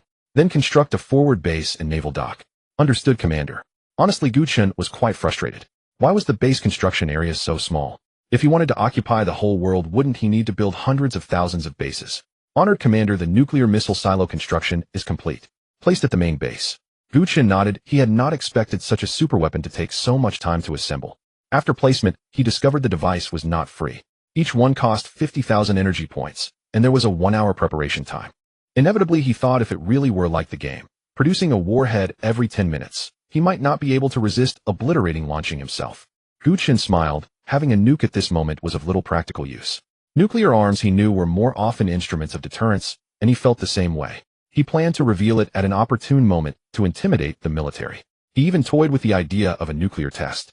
The finished base vehicle rolled out, and the naval dock had been completed in advance. Upon reaching the site, the base vehicle deployed immediately, and the naval dock was placed.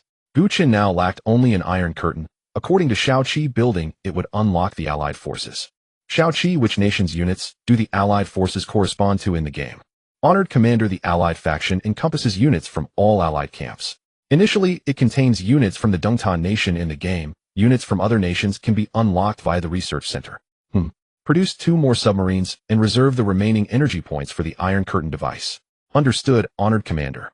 Although there were no threats at sea for now, to be safe, Gu Chen chose to produce 2 submarines. They were not expensive, 1200 apiece. The naval dock unlocked a number of options. Taifeng-class attack submarine, 1200 energy points. Underwater detection detects other submersibles within a 1000-meter radius. Submersible stealth maintains submerged invisibility to detection. Stealth is broken when attacking or when attacked. Takesy destroyer, 2500 energy points. capable of anti-air and surface attack. Main armament 2 150mm naval guns, secondary armament 4 20mm anti-air guns. Colossal Squid 3000 energy points. Underwater detection detects other submersibles within a 1000 meter radius of itself. Submersible stealth while submerged, immune to all detection methods. State is broken upon attacking or being attacked. Auto repair restores health automatically after taking damage. Parasitic control. Parasitized enemy units cannot move. If a unit remains parasitized for 1 hour without breaking free, it will be dragged to the seabed. Tentacle lash attacks with tentacles. Moderate damage but highly humiliating. Dreadnought class battleship 5000 energy points. Can launch 2 cruise missiles at once and carries 4 25mm Closian weapon systems. Amphibious troop transport can carry infantry or mechanized units. After scanning the long list, Gu Chen's eyes began to blur. He skimmed the catalog. It differed from the game in places. For example, the Haixi in the game could perform both anti-air and ground strikes, but had only a single weapon. In reality, it carried both primary and secondary armaments. The Dreadnought, even mounted for CIWS, if the game had such systems, close quarters boarding would be far less threatening. After reading, Gu Chen felt it necessary to produce a Dreadnought-class battleship. Xiao Qi noticed Gu Chen's fixation on the Dreadnought and warned Commander, "I do not recommend producing a Dreadnought or a Haixi here. Although they will not run aground, they cannot perform at full combat capacity." Very well. We'll wait until we enter the open sea and then build them alongside an aircraft carrier. Gu Chen glanced at his energy points and found them insufficient to construct the Iron Curtain. He remembered something: had not countless meteorites once struck launching? Those must be worth a lot of energy points, he thought, and impatience rose in him. Sadly, he had yet to locate a single one. It was strange, for those meteors had once been innumerable. Now none could be found, and the satellite that had fallen in front of his home had long since been salvaged by mining. Honored Commander, your engineers have successfully developed the production line. Please inspect. Javelin anti-tank missile production cost 500 energy points per missile, launch tube 200 energy points each. It can engage aerial targets, though its effectiveness is average. This is useless. I already possess man-portable missiles that serve the same function as a javelin, and they cost no energy points. Gu Chen curled his lip and closed the interface. Though the item was of little use, having it around would not be. If the raw materials for the 3 production lines in the industrial park remain unfound, they can instead be produced here at the armaments factory. To conserve energy points, Gu Chen had been using the armaments factory sparingly, at most producing ammunition for the Bobo Sha and shipping it to Longshan. After all, Longshan had quietly become a subordinate force of Shuguang City. The military did not know this. Even those inside the Heijin International Shelter assumed it was merely a cooperative relationship. They were unaware that Lin Feng had come under Gu Chen's control. Recently, Gu Chen had placed a politician in Longshan's garrison base to win hearts and minds. With Lin Feng's strong backing, the politician's speeches proceeded smoothly. At present, a majority of civilians and armed personnel had agreed to join Shuguang City. Gu Chen had to praise the politician unit. Was this even a politician? It was nothing less than a consummate. Indeed, Gu Chen regarded the politician's oratory as pure indoctrination. Though it served little practical use for him, it was undeniably incendiary and convincingly persuasive. The thought brought to mind a certain historical figure. Night fell, the Iron Curtain device had been produced and constructed. Gu Chen looked at Xiao Qi with eager anticipation. Beep. Congratulations, host, you have filled the Su faction tech tree and unlocked the Allied faction. What the? The cold mechanical voice startled Gu Chen, who had not heard the system speak in some time. He recalled that his Red Alert base seemed to have been produced by something called an extraction system. System, are you still there? After a few seconds with no reply, Gu Chen shrugged in boredom. Xiao Qi. Honored Commander, Xiao Qi was as always attentive and ready at a moment's notice. Show me the units of the Allied faction. Very well, Honored Commander. In an instant, Xiao Qi listed a long series of building names and images. It was much like the Su faction, though it added structures such as an ore refinery and an air command. Defensive units, personnel units, and armored units appeared. The air and naval forces were not yet unlocked, but Gu Chen could guess their contents. It was not so different from the game. Unlocking the units that would serve him required a significant expenditure of energy points, so he would have to proceed step by step. He decided to construct a dedicated Allied faction main base, and he had chosen its location, Ning City. Indeed, Gu Chen was preparing to launch an attack on Ning City. Xiao Qi, I remember that after unlocking the Allied forces camp, the troops produced can be customized, right? Yes, esteemed Commander. Alright, produce 50 mobilized soldiers of the Caucasian race armed with 416 Hong Kong dollars assault rifles, and do not use equipment from Xia country, naming them the Special Operations Team. Understood, esteemed Commander. Customizing soldiers requires a higher expenditure of energy points, 250 for mobilized soldiers, and 300 for regular soldiers. Please take note. How outrageous. What is the initial equipment for regular soldiers? Gu Chen said indignantly, retrieving the information for the commander now. Allied regular soldiers equipped with M12 submachine guns can unlock the fire support weapon M60 after reaching 1 star. They can quickly deploy machine gun positions using surrounding materials. Deployment time is 10 minutes. Price 200 energy points. Forget it. Gu Chen shook his head. 200 energy points is not worth it compared to customizing mobilized soldiers. However, he had just tried it, and this customization was not entirely unrestricted. For instance, he could not alter facial features, only change gender and skin color. Moreover, the weapons could not exceed the scope of the initial equipment. This meant Gu Chen could not allow each of his mobilized soldiers to carry a Gatling gun.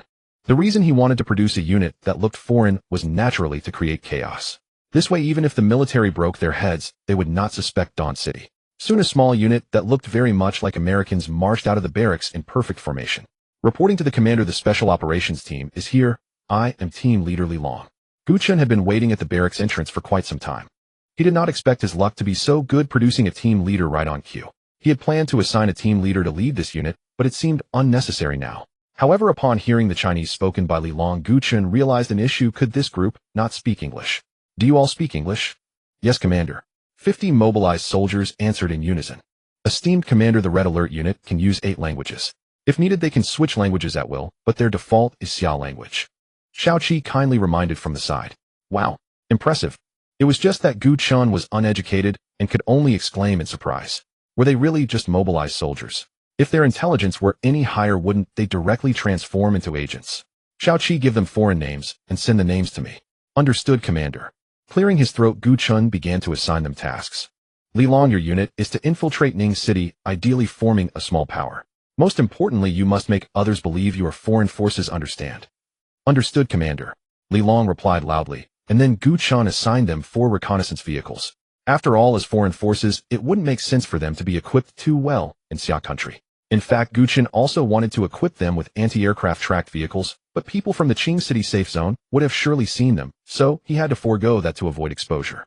In a few days, when he constructed the tank factory, he could consider arranging multifunctional infantry vehicles.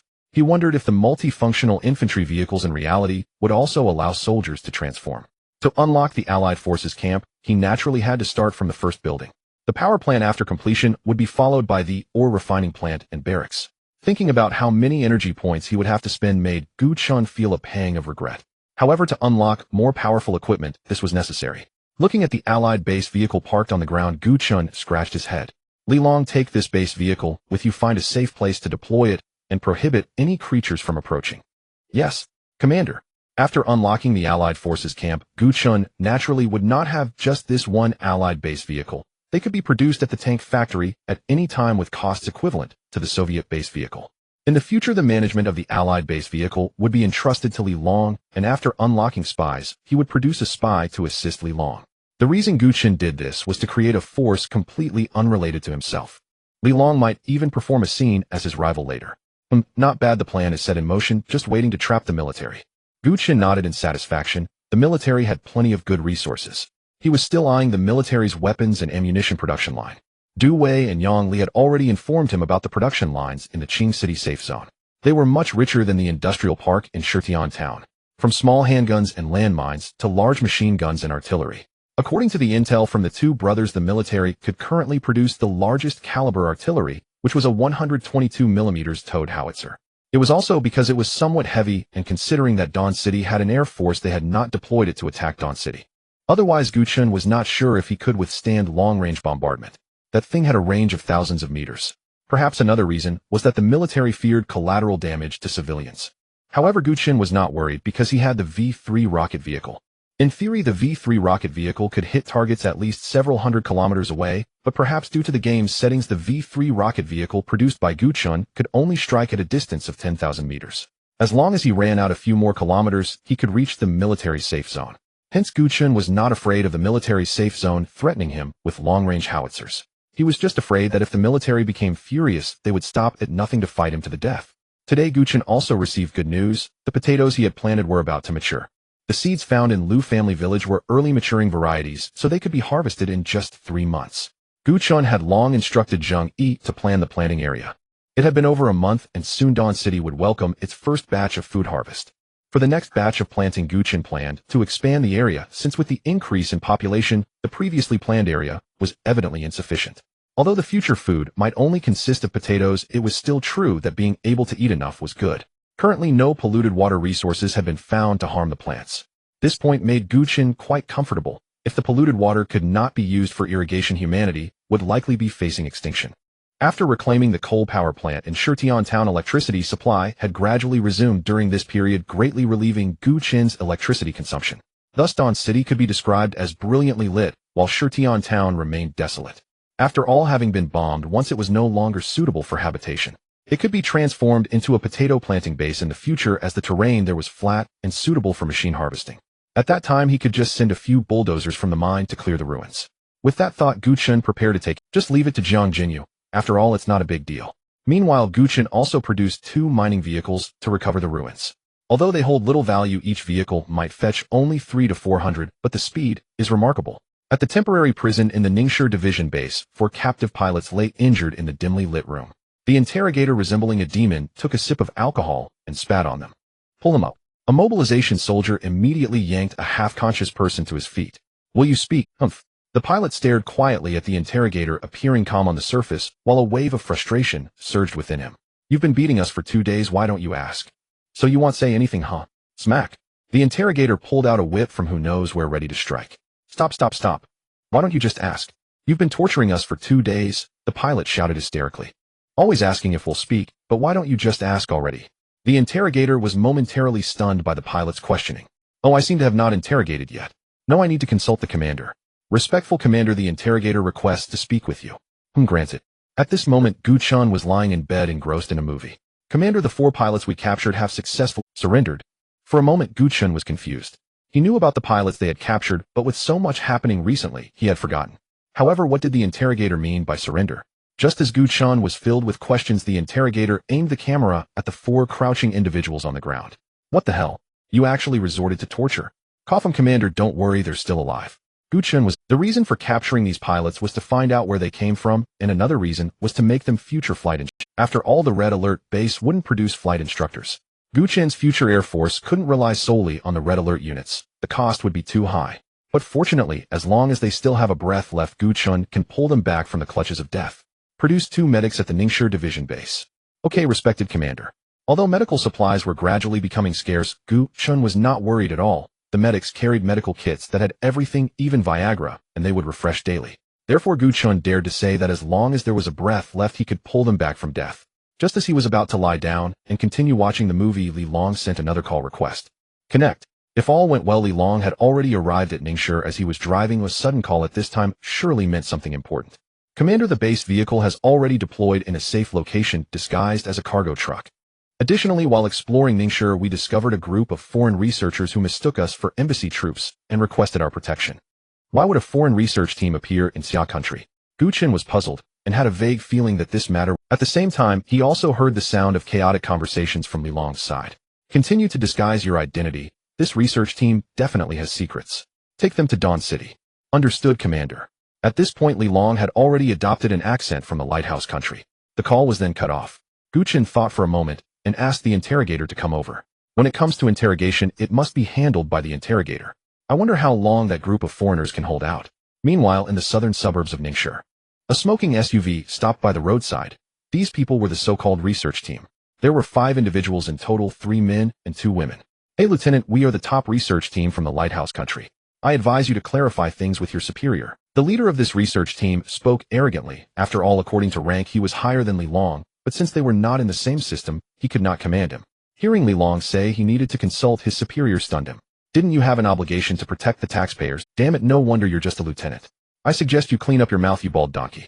Li Long lifted the middle-aged man in front of him with one hand, and the murderous intent in his eyes startled him. Then he casually threw him to the ground. Oh my God. Dr. Smith, are you alright? A nearby woman in a lab coat hurriedly crouched down. Damn it. I'm fine if that big soldier is finished. I will definitely take him to military court after we return. Possibly fearing Li Long would beat him up, Smith spoke in Russian. However, he never expected that the mobilization soldier was fluent in 8 languages. Li Long's face revealed an evil smile, hoping they would remain so arrogant after arriving in Dawn City. Fortunately, Li Long's smile was hidden under the neck guard, otherwise Smith might have to be on edge for a while longer. Get in the car, I will take you to a safe place. The remaining individuals knew Li Long was not to be trifled with, and quickly lowered their attitudes to express their gratitude. One of the white men hurried back to the SUV and took out a small silver box. You cannot carry any weapons, please hand them over, ma'am. Sweetheart, you're really strong. Another woman teasingly touched Li Long's chest muscles after placing a handgun into the backpack he had taken out. If it were other soldiers, they might have reached out to take advantage, but as red alert soldiers, Li Long and the others had no such desires. Seeing that Li Long did not respond, the woman also wisely left. Stop. What are you holding? Li Long shouted at the man holding the silver box. Fuck. Lieutenant, I advise you not to meddle too much. Seeing this, Li Long waved his hand, and two mobilization soldiers immediately went over to pin the man to the ground. After picking up the fallen silver box, Li Long opened it and found 3 vials. He frowned and decided to hand this over to the commander for a decision. Get in the car. Oh my God. Is this the shelter we established? The woman who had previously teased Li Long looked at the distant Dawn City in shock. Then these few people began to discuss among themselves, occasionally exclaiming phrases like God and shit. When they saw that the soldiers guarding the city were Xia country people, they didn't mind, thinking they were merely those who admired the lighthouse country. After all, such people exist in the world. Take them inside. Yes. Wait. Where are you taking us? Stop. Fuck. You cannot treat top-tier research talents this way. You will be taken to military court. Seal their mouths. This guy talks too much. Li Long frowned and then ordered. The commander said, Commander, Li Long has locked those people up and sent this. Boris took out a small silver box. Gu Chen opened it to take a look and was immediately startled. What are these 3 small blue vials? Is this a bioweapon crisis? I knew there must be a secret behind this. After putting away the small box, Gu Chen quickly walked to the place where those people were detained. Commander, just in time, Jian, you came too. Come with me to interrogate a few captives. Interrogating captives? That's my specialty. Jian Yi said excitedly as he followed along with Boris closely behind.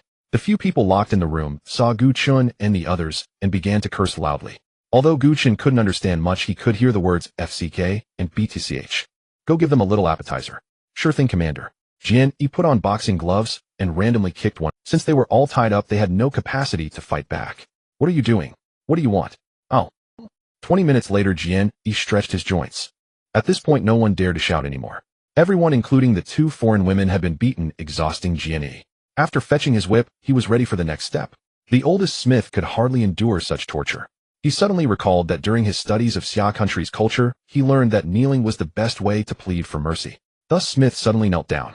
In broken Chinese, he said, Please don't hit me anymore. Whatever you want to know, I can tell you everything. Oh, so you're giving up so soon? Gu Chen chuckled. Tell me, where is your research institute?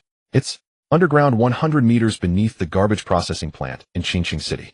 Smith answered immediately, without thinking, as he feared that if he hesitated, the next whip would strike him. Because the laboratory was overrun by the zombie virus and our armed escort was all killed. We had no choice but to escape. The zombie virus was developed by you. Gu Chen questioned angrily. No, that's not it. The zombie virus appeared on Blue Star half a year ago, but at that time governments worldwide could still control it. To avoid causing panic, they chose not to disclose it, and instead formed emergency response teams to control the spread of the virus. Our mission was to develop a serum for the zombie virus, and then what? Gu Chen slapped him. The plan was to release the zombie virus in Xia country, allowing it to spread rapidly. Is the zombie virus in this box? No, it's not. We haven't extracted the zombie virus yet. Extracting it is simple, just draw some blood from a zombie. Then what are these 3 vials? Gu Chen's voice was filled with rage. While he wasn't particularly patriotic, facing such a group of malicious individuals towards Xia country made him fear he might lose control and kill them. However, before killing them, he had to extract the information. I can't say this. Smith's expression suddenly became serious. Meanwhile, his companion breathed a sigh of relief. Smith suddenly changed his tone. Unless you promise not to kill me. If you don't speak, do you believe I will kill you right now? I can ask the others the same questions. Gu Chen's tone was calm, his gaze as indifferent as if he were looking at a dead man. No. You must promise not to kill me before I speak. Bang. With the sound of a gunshot, Smith fell silent. So much nonsense. Gu Chen wiped the gun. You speak. The person pointed at trembled as he looked at Smith's lifeless body, swallowing hard. I will tell you, sir, please don't be agitated. The agents in these 3 vials are part of a secret plan from our lighthouse nation called Super Soldier. Seeing Gu Chen lower his gun, the man breathed a sigh of relief and quickly continued. Any one of these 3 agents can transform an ordinary person into a superhuman. With the computation of a supercomputer, after using the agents, humans will break their limits, significantly enhancing attributes like speed, endurance, and strength. The man became more animated as he spoke, as if he were accomplishing something great. Commander, he's lying. Boris said flatly. Upon hearing this, the man was taken aback. Before he could explain, Gu Chen shot him again. Gu Chen certainly believed Boris' words. You speak. Gu Chen pointed at the well-endowed woman. I want to hear the truth. Okay. What Jack said is mostly true, but there is one thing he lied about. We have not successfully developed the super soldier serum. This is a semi-finished product. No, it's not even a semi-finished product. Once humans inject it, they will surely die within half a month. Seeing that Boris remained silent, Gu Chen realized the woman was telling the truth. He stepped forward and gentlemanly helped her up.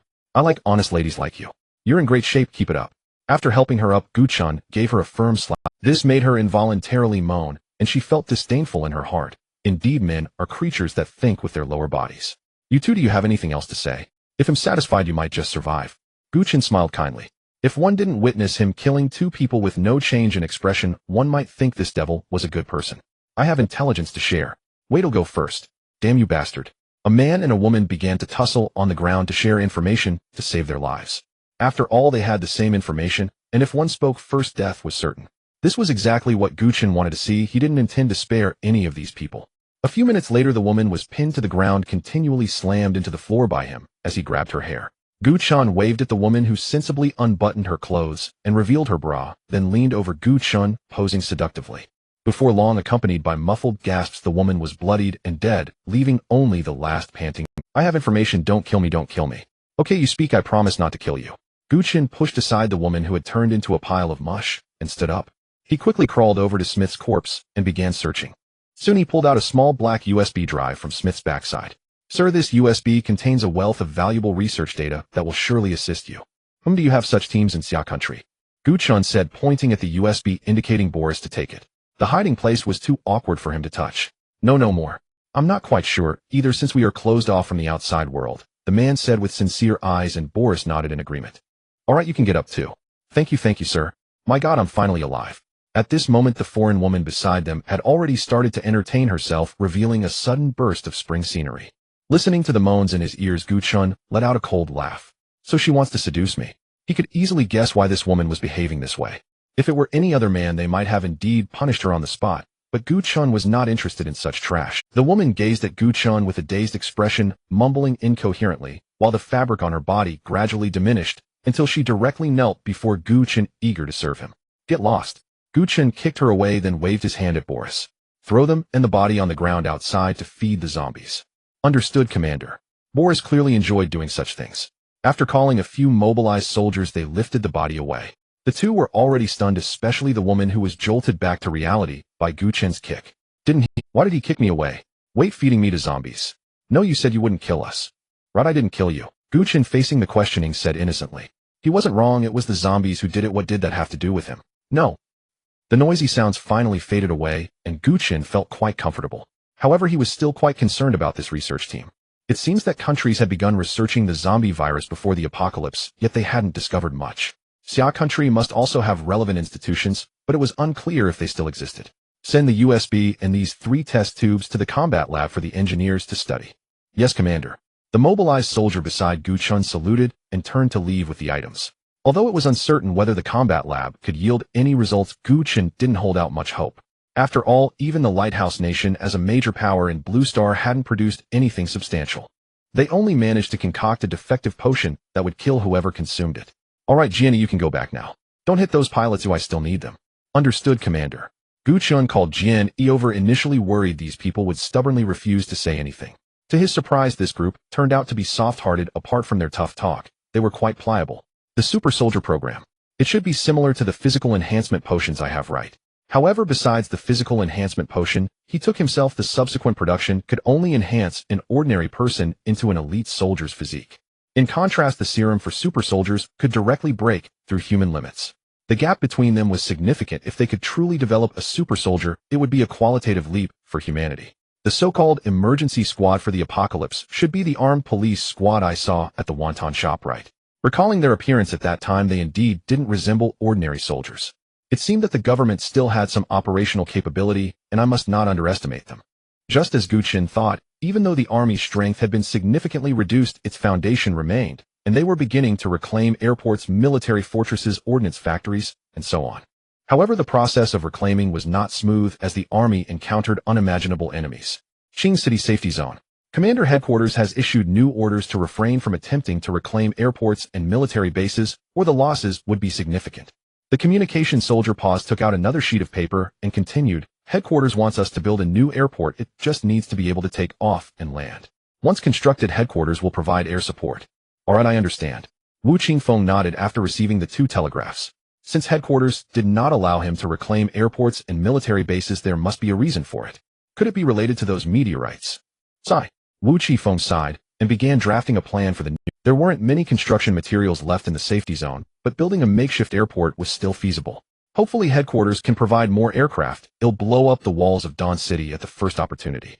The last siege didn't involve artillery for 2 reasons. One was the concern of civilian casualties, and the other was the fear of the enemy's aerial strikes.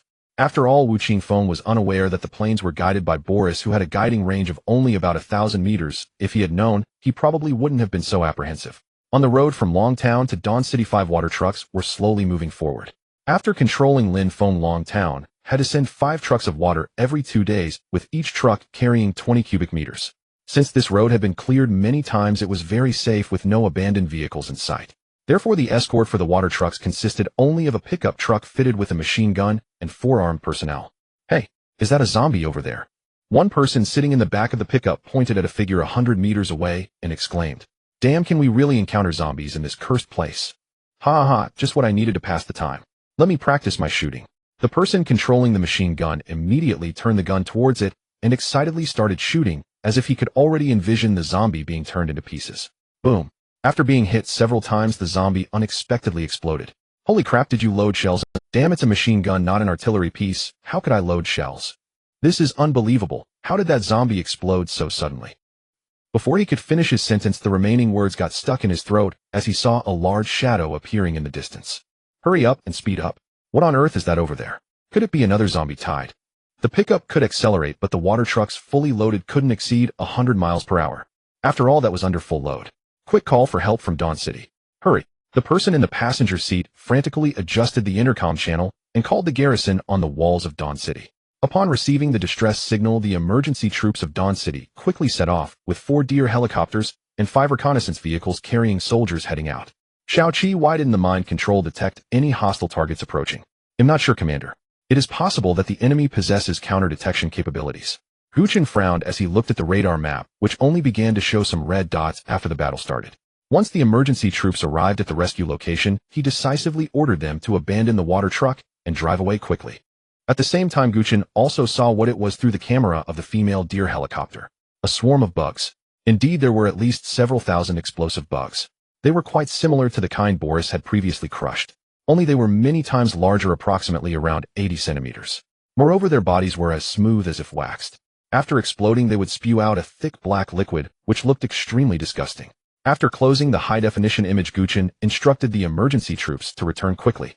Outside the city, without the protection of walls, facing these explosive bugs was tantamount to seeking death. The firepower of the emergency troops was simply unable to withstand thousands of bugs. On the other side, after picking up the water truck, the driver of the pickup sped away with the machine gun on top, continuing to fire.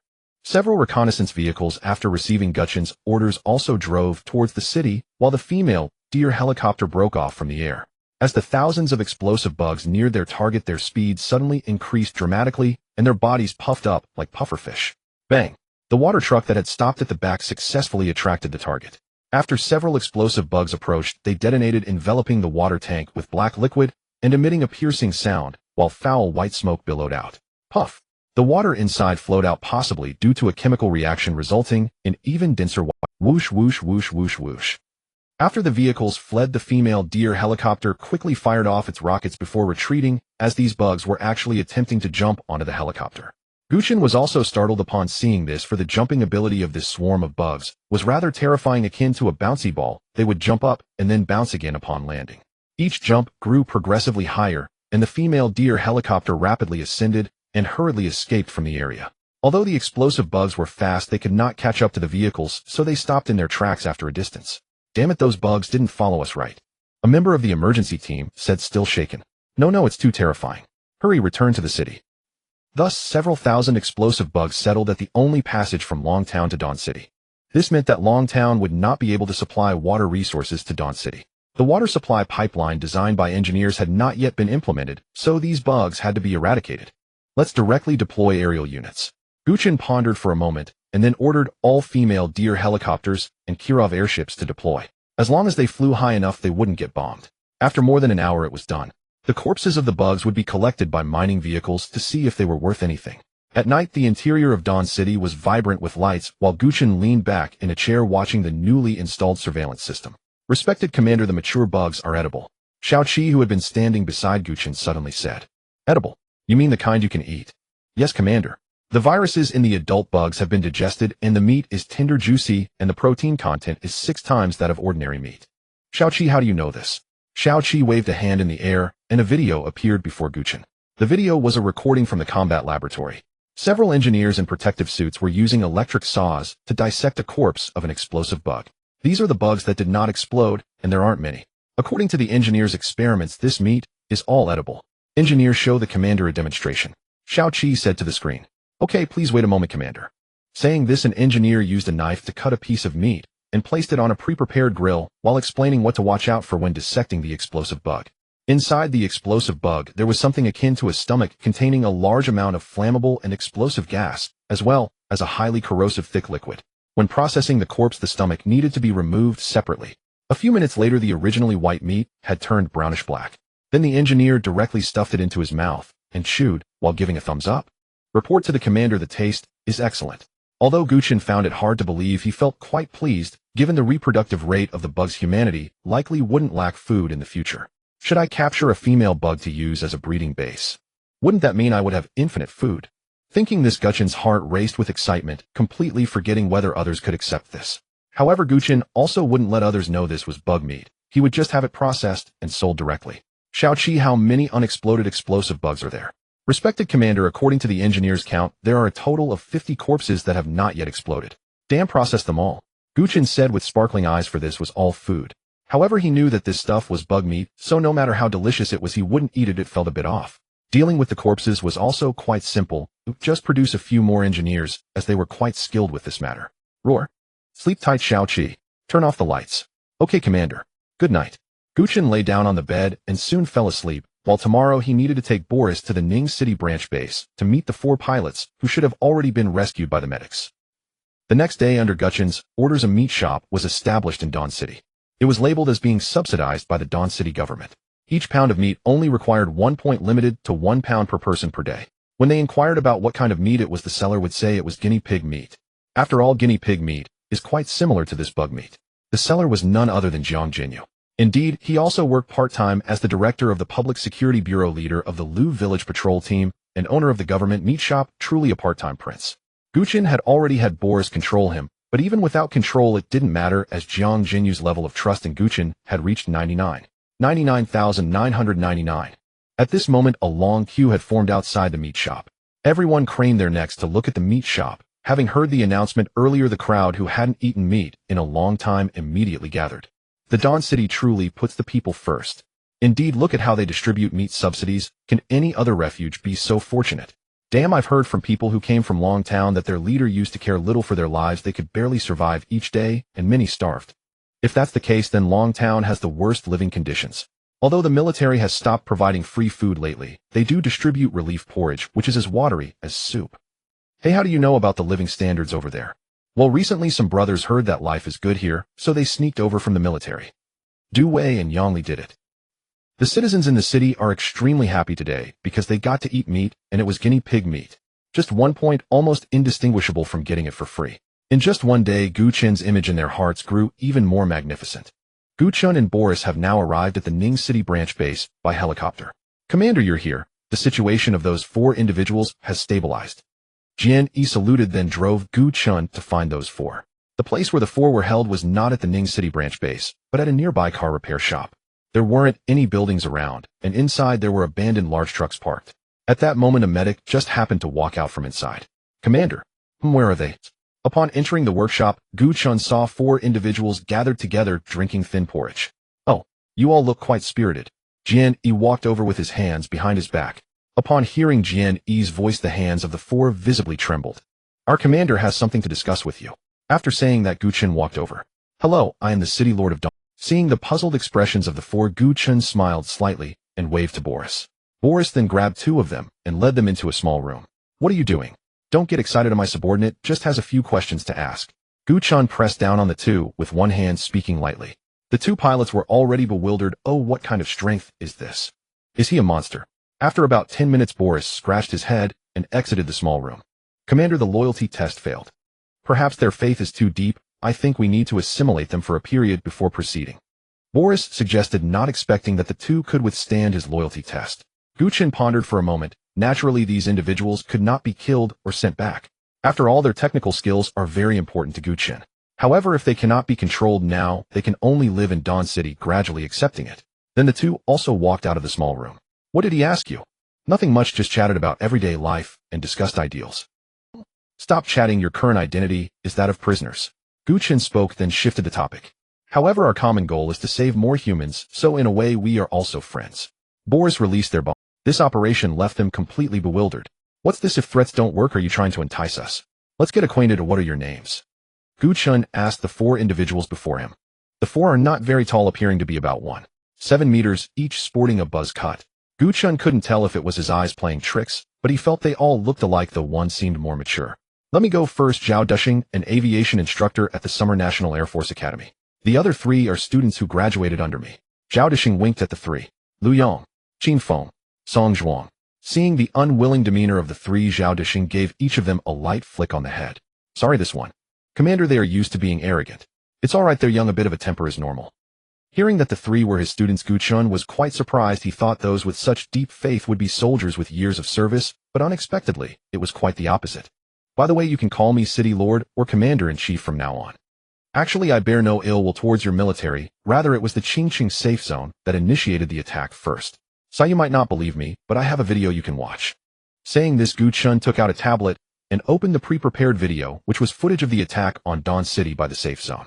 He even specifically recorded the tragic state of the Dawn Army's casualties. After watching the video, the four remained silent for a long time. If it was truly like this, then it seemed justifiable for Dawn City to shoot them down. However, what Zhao Dushing didn't know was that Gu Chen had provoked Wu Qingfeng with a series of actions, which was why they were actually shot down. Now, as prisoners, you should be held in a prison or concentration camp, but I have released you and granted you freedom. Later, I will take you to the refuge I established where you can live for a while. I will come find you in a few days. Saying this, Gu Chen waved his hand, and a mobilization soldier approached with 4 smart wristbands. This is the smart wristband that every resident of Dawn City has. It can be used for communication, transactions, making friends, etc.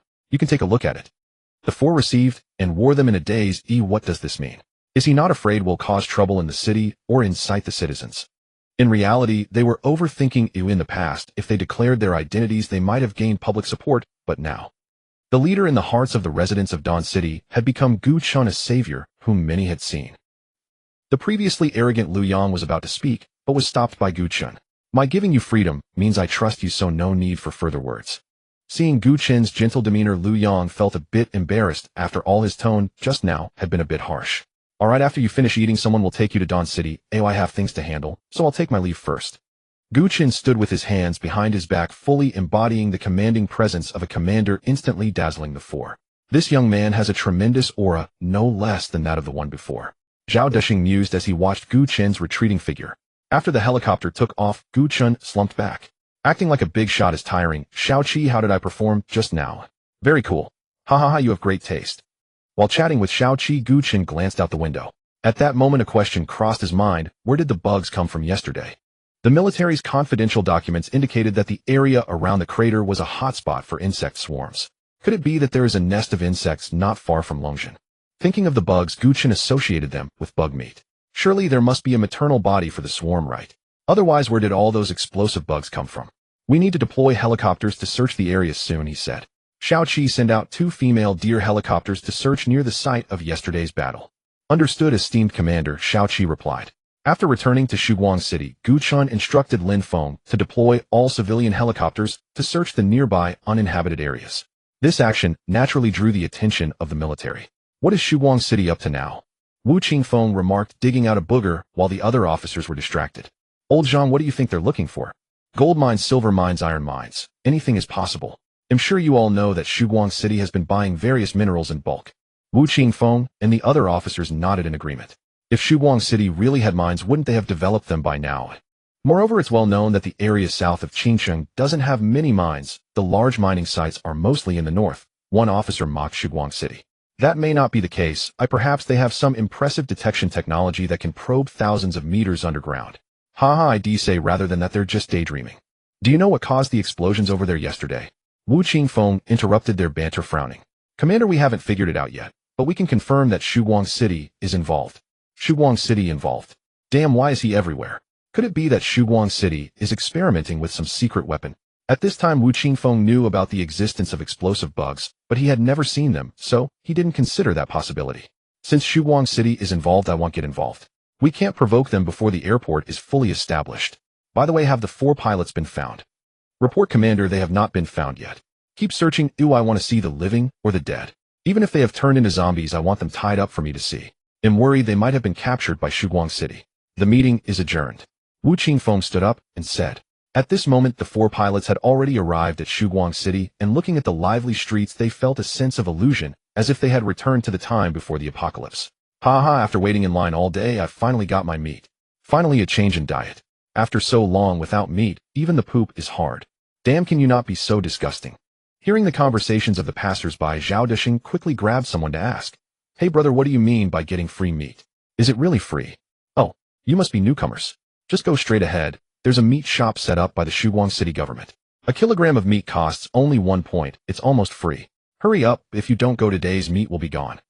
After saying that, the passerby hummed a little tune and leisurely returned to his residence. Zhao Disheng was even more shocked. Even the headquarters no longer provided free food.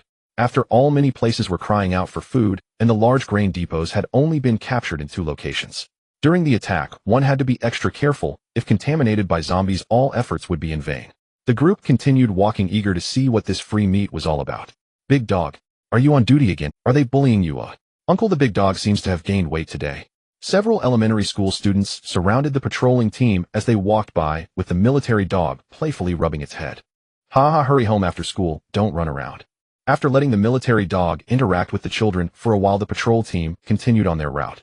Seeing this scene, Zhao Disheng and the others felt an overwhelming sense of warmth. Shuguang City actually had schools. Surely there must also be hospitals and law enforcement agencies. Perhaps living in Shuguang City is not so bad. At least there is no infighting like at the headquarters, nor are there refugees struggling on the brink of death. Teacher, why are we serving in the military? To protect our homeland and ensure that all people do not suffer harm. What about Shuguang City? To protect the people. Let's go, don't think too much of this, might all be a show they are deliberately putting on for us. Before long, the group saw a long line. Excuse me, is this the place to get meat? Yes. Damn, I've been waiting all day and still haven't reached my turn. Big brother, we just arrived today. Does this meat shop operate every day? The older brother was also a talkative person. After all, waiting in line was quite boring, and having someone to chat with was nice, so he started conversing with Zhao Disheng. After more than 10 minutes, Zhao Disheng's eyes were filled with admiration. From this person's description, it seemed that Shuguang City was indeed using its power to save humanity. From the simplest aspects of clothing, food and shelter, clothing could be purchased at low prices with points. Food, like compressed biscuits and canned pork and beef, could be bought anytime, anywhere. Something Zhao Disheng never expected. Because at the headquarters they did not sell meat to the lower class people. Only on Fridays would there be some frozen chicken and minced meat, and even then it was limited. Sometimes it was hard to get any, and most of the fine food was enjoyed by those in higher positions. Most of the time people ate compressed biscuits and dry cakes made from various grains mixed together. Since free food was cancelled, these had to cost contribution points, the military's virtual currency, and what replaced it was a daily porridge relief. As for housing, each person was allocated a house, and transportation was equal for everyone. Those with abilities could go to Shutian town to get a vehicle. We've seen quite a bit of what Shuguang City is like on our journey. What do you all think? Zhao Disheng asked. I feel it's almost the same as before the apocalypse.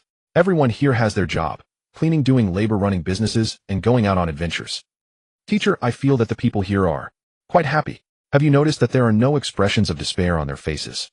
Everyone is filled with hope for life. Zhao Disheng nodded. This was indeed the case. In other places, commoners rarely showed smiles. Even if they did, it was forced. Everyone was worried about how to allocate their limited food for the next day. After waiting for 2 hours, the 4 of them successfully purchased guinea pig meat. They naturally overdrawn their points, and the 4 exclaimed about the integrity of this feature. Guinea pig meat, I haven't tried it yet, let's taste it when we get back. On the other side, the helicopter squad searching for the swarm found nothing until nightfall and had to return empty-handed. Little did they know that directly beneath them lay the nest of the swarm. At that moment, a long, slender tentacle emerged from the sandy ground, resembling an antenna unnoticed in the darkness. Once the helicopter's left hunched creatures about a meter tall crawled out from the sand, fixating their gaze on the direction the helicopters had departed. Chirp, chirp. Several creatures waved their metallic sickles while emitting strange sounds seemingly Soon these creatures burrowed back underground. The next day, as they had failed to locate the swarm previously, the helicopter squad was dispatched again. Gu Chen scrutinized the images on the screen, unconvinced that there were no nests nearby. Otherwise, where did those thousands of explosive insects come from? Did they fall from the sky? Or was it raining insects? The tracks left by the insects that emerged last night had long been covered by new sands. Thus, once again, they could not discern any clues. Number 1, let's go. It seems we'll return empty-handed again. Receive, preparing to return. Everyone was ready to leave, but Gu Chen continued to watch the footage from the female deer helicopter's camera. He couldn't shake the feeling that something was hidden beneath the sand. Female deer. Quickly ascend. Gu Chen's pupils constricted as he observed the insects emerging from the sand, realizing their intentions, and shouted at the female deer helicopter circling at low altitude. But it was too late. The long-leaning reaper, aided by a cylindrical insect, leaped into the air and secured itself to the helicopter with its 2 sharp sickles. In an instant, alarms blared from the helicopter. Rat-a-tat-a-tat, rat-a-tat-a-tat. Countless bullets struck the reaper, drawing forth black blood, yet the reaper clung to the helicopter as if it felt no pain. Screech. The deafening sound came from the sickles as they ripped open the helicopter cockpit door, and the reaper jumped inside. In just a few seconds, the Dragon Town helicopter crashed, and the others met the same fate. Although the female deer helicopter was controlled by the AI, it couldn't ascend in time, and was ensnared by the reapers. Ultimately, only 2 helicopters from Dragon Town managed to escape, and only 3 female deers remained in Dawn City. Damn it! Gu Chen angrily slammed his fist on the table, and then picked up the intercom. V3 rocket vehicle, get ready to blast the marked locations on the radar. Understood, Commander. The AI of the V3 missile vehicle immediately responded, slowly adjusting its direction. Initially, Gu Chen had considered capturing the queen to produce food for himself later, but now he thought, damn it, if I don't blow your brains out today, I won't bear the surname Gu. Whoosh, whoosh, whoosh, whoosh, whoosh. The dazzling flames and acrid smoke excited everyone present, and the entire Dawn City witnessed the rockets in the sky. Brother Zhao. Rockets? Yeah, I see them. Don't worry, with the headquarters strength, such fast rockets can easily be intercepted. A minute later, some reapers chasing the helicopter turned back in shock upon hearing the violent explosions. Home was robbed. Boom. One explosion after another created terrifying shockwaves, sending the ground insects flying and blasting the swarm's nest into a deep pit the size of a football field. Inside were larvae covered in slime, but they had already turned into charred protein. Chirp. The deafening sound echoed from the swarm pursuing the helicopter. Although Gu Chen couldn't understand, he could sense the anger within. Heck, continue bombing the marked locations for me. Gu Chen remarked a point and said. After a few more minutes, all the insects were blown into mush. Although the Reapers acted quickly, they couldn't withstand the wide explosion range of the V3 rockets, and since the rockets didn't land in one spot, they were easily eradicated. Indeed, firepower coverage is still the best. After seeing his masterpiece, Gu Chen nodded in satisfaction. Engineer, take a squad to the pit for a look, and the anti-air tracked vehicle squad follow along. Understood, Commander. Boris stood beside Gu Chen, hesitant to speak. You don't need to take care of the battlefield, clean up yourself. Gu Chen knew exactly what Boris wanted to say. After all, he was somewhat of a war fanatic, always thinking about fighting. All right, Commander, truly nothing escapes your notice. Boris shrugged, and then took a big gulp of vodka. Slap. Slap. At this moment, the swarm's nest was still steaming, and Engineer Lee led his men through the gooey pit, each step producing a disgusting sound. Squad Leader Lee, what is this thing? A soldier curiously asked, looking at a tentacle protruding from the ground. Just blow it up, don't touch it. The increasingly pungent gas in the air made Engineer Lee's nose twitch, and he suddenly shouted loudly. Put on your gas masks. The gas here is problematic. Upon hearing this, the soldiers of Dawn Army quickly took out their gas masks and skillfully put them on. Engineer Lee, it looks like something is crawling out of the pit ahead of you. Gu Chen said after enlarging the screen. Everyone, grenades. Boom. Boom.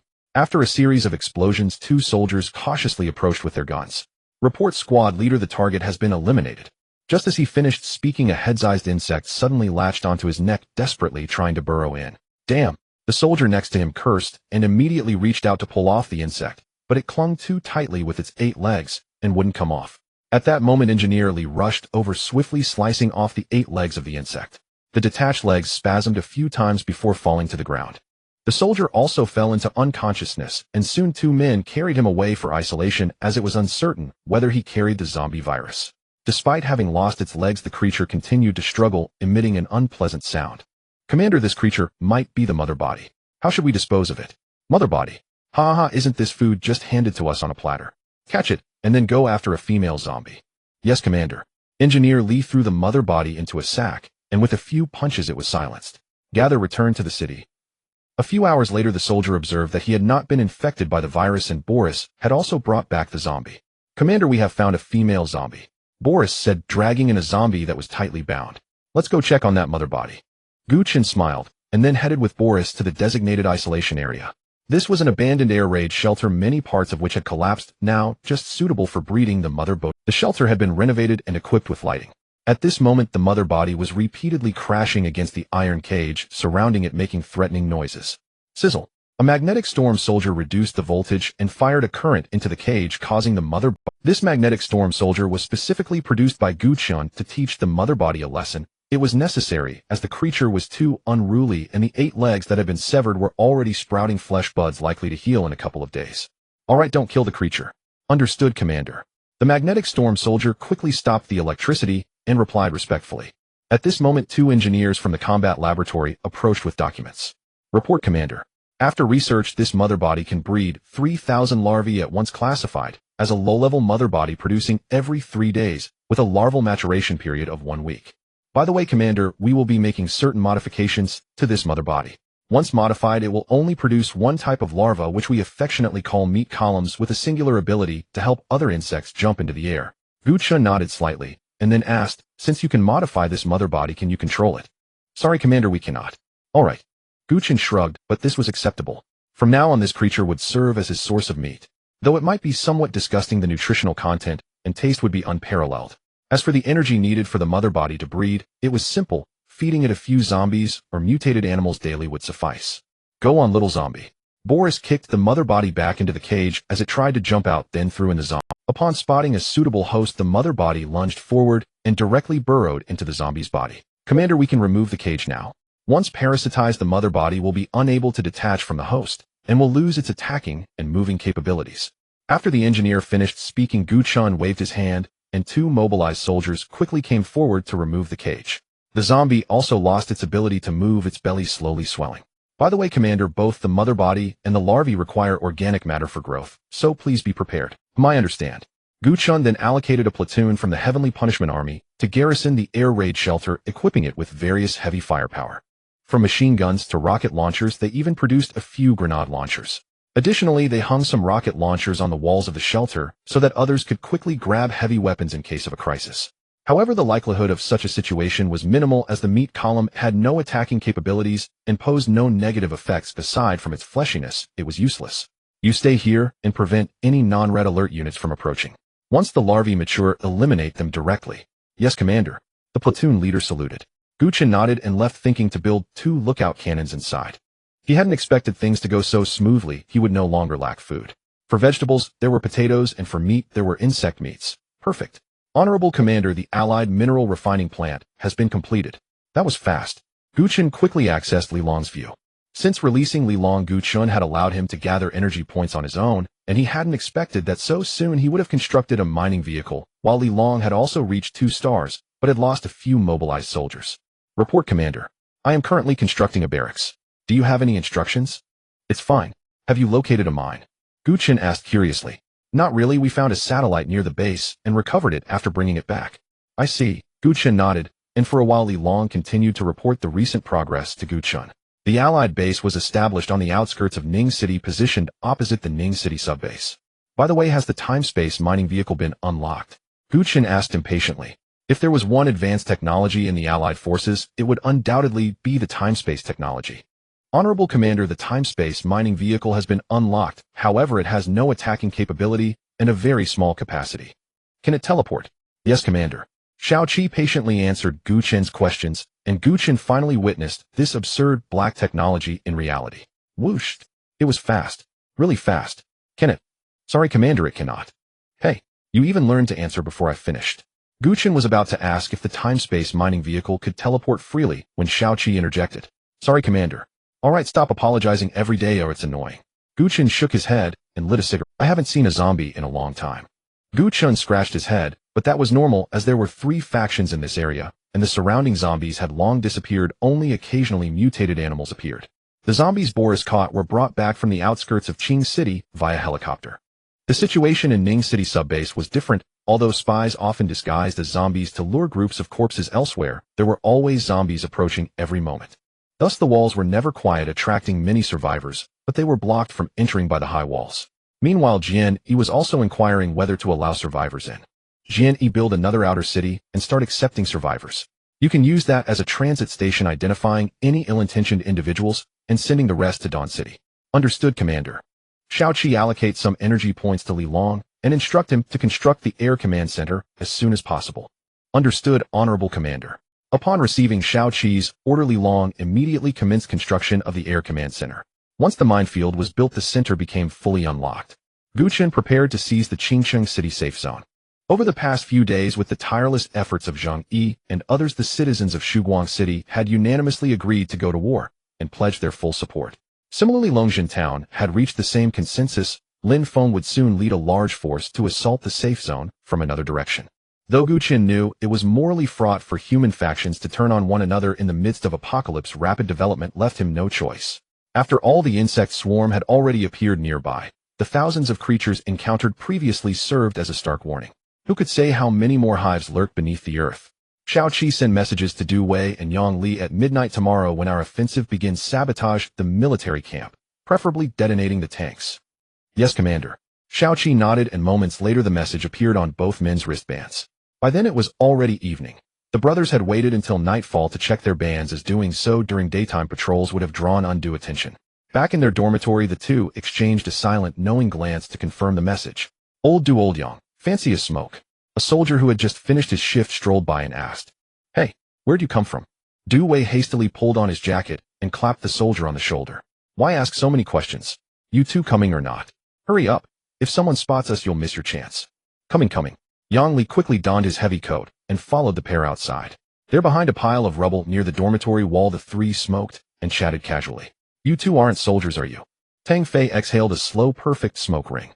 At those words, their bodies stiffened instantly, and in unison they lunged at him. But Tang Fei kicked Du Wei backward with astonishing force, then blocked Yang Li's strike effortlessly with one hand. "Not bad strength. Hold on, let me finish speaking." With his free hand, he placed the cigarette, but between his lips. After that brief exchange, both men realized they stood no chance against him, and settled quietly onto the ground.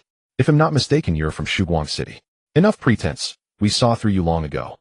Tang Fei smiled faintly. "I belong to the Sanha Society. You may not have heard of us. Our main stronghold lies in Australia. Here in Xia country, we maintain only a small branch disguised as an ordinary trading company. So what's your point in telling us all this?" Tang Fei flicked the ash away. "My enemies are the military, and so are yours. Why shouldn't we cooperate?" Ignoring their silence, he continued, "The Sanha Society was originally headquartered in Xia country, until it was suppressed, persecuted, and ultimately expelled. With no choice, we relocated to Australia and rebuilt from scratch. Today, the Sanha Society dominates Australia's underworld, even influencing presidential elections." Yang Li replied with mild sarcasm, "If you're truly that powerful, why seek out Shuguang City?" Because I'm the last one left. Everyone else was devoured by zombies." Tang Fei waved dismissively. The Sanha Society had foreseen the coming apocalypse and dispatched him to Xia country to establish a front company, intending to launch an uprising once the world collapsed.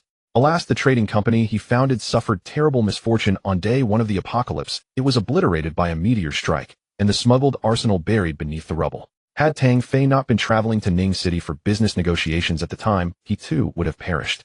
His bodyguards died one after another. After countless narrow escapes, he fled to the Qingcheng City safe zone, and leveraging his martial prowess successfully enlisted in the army.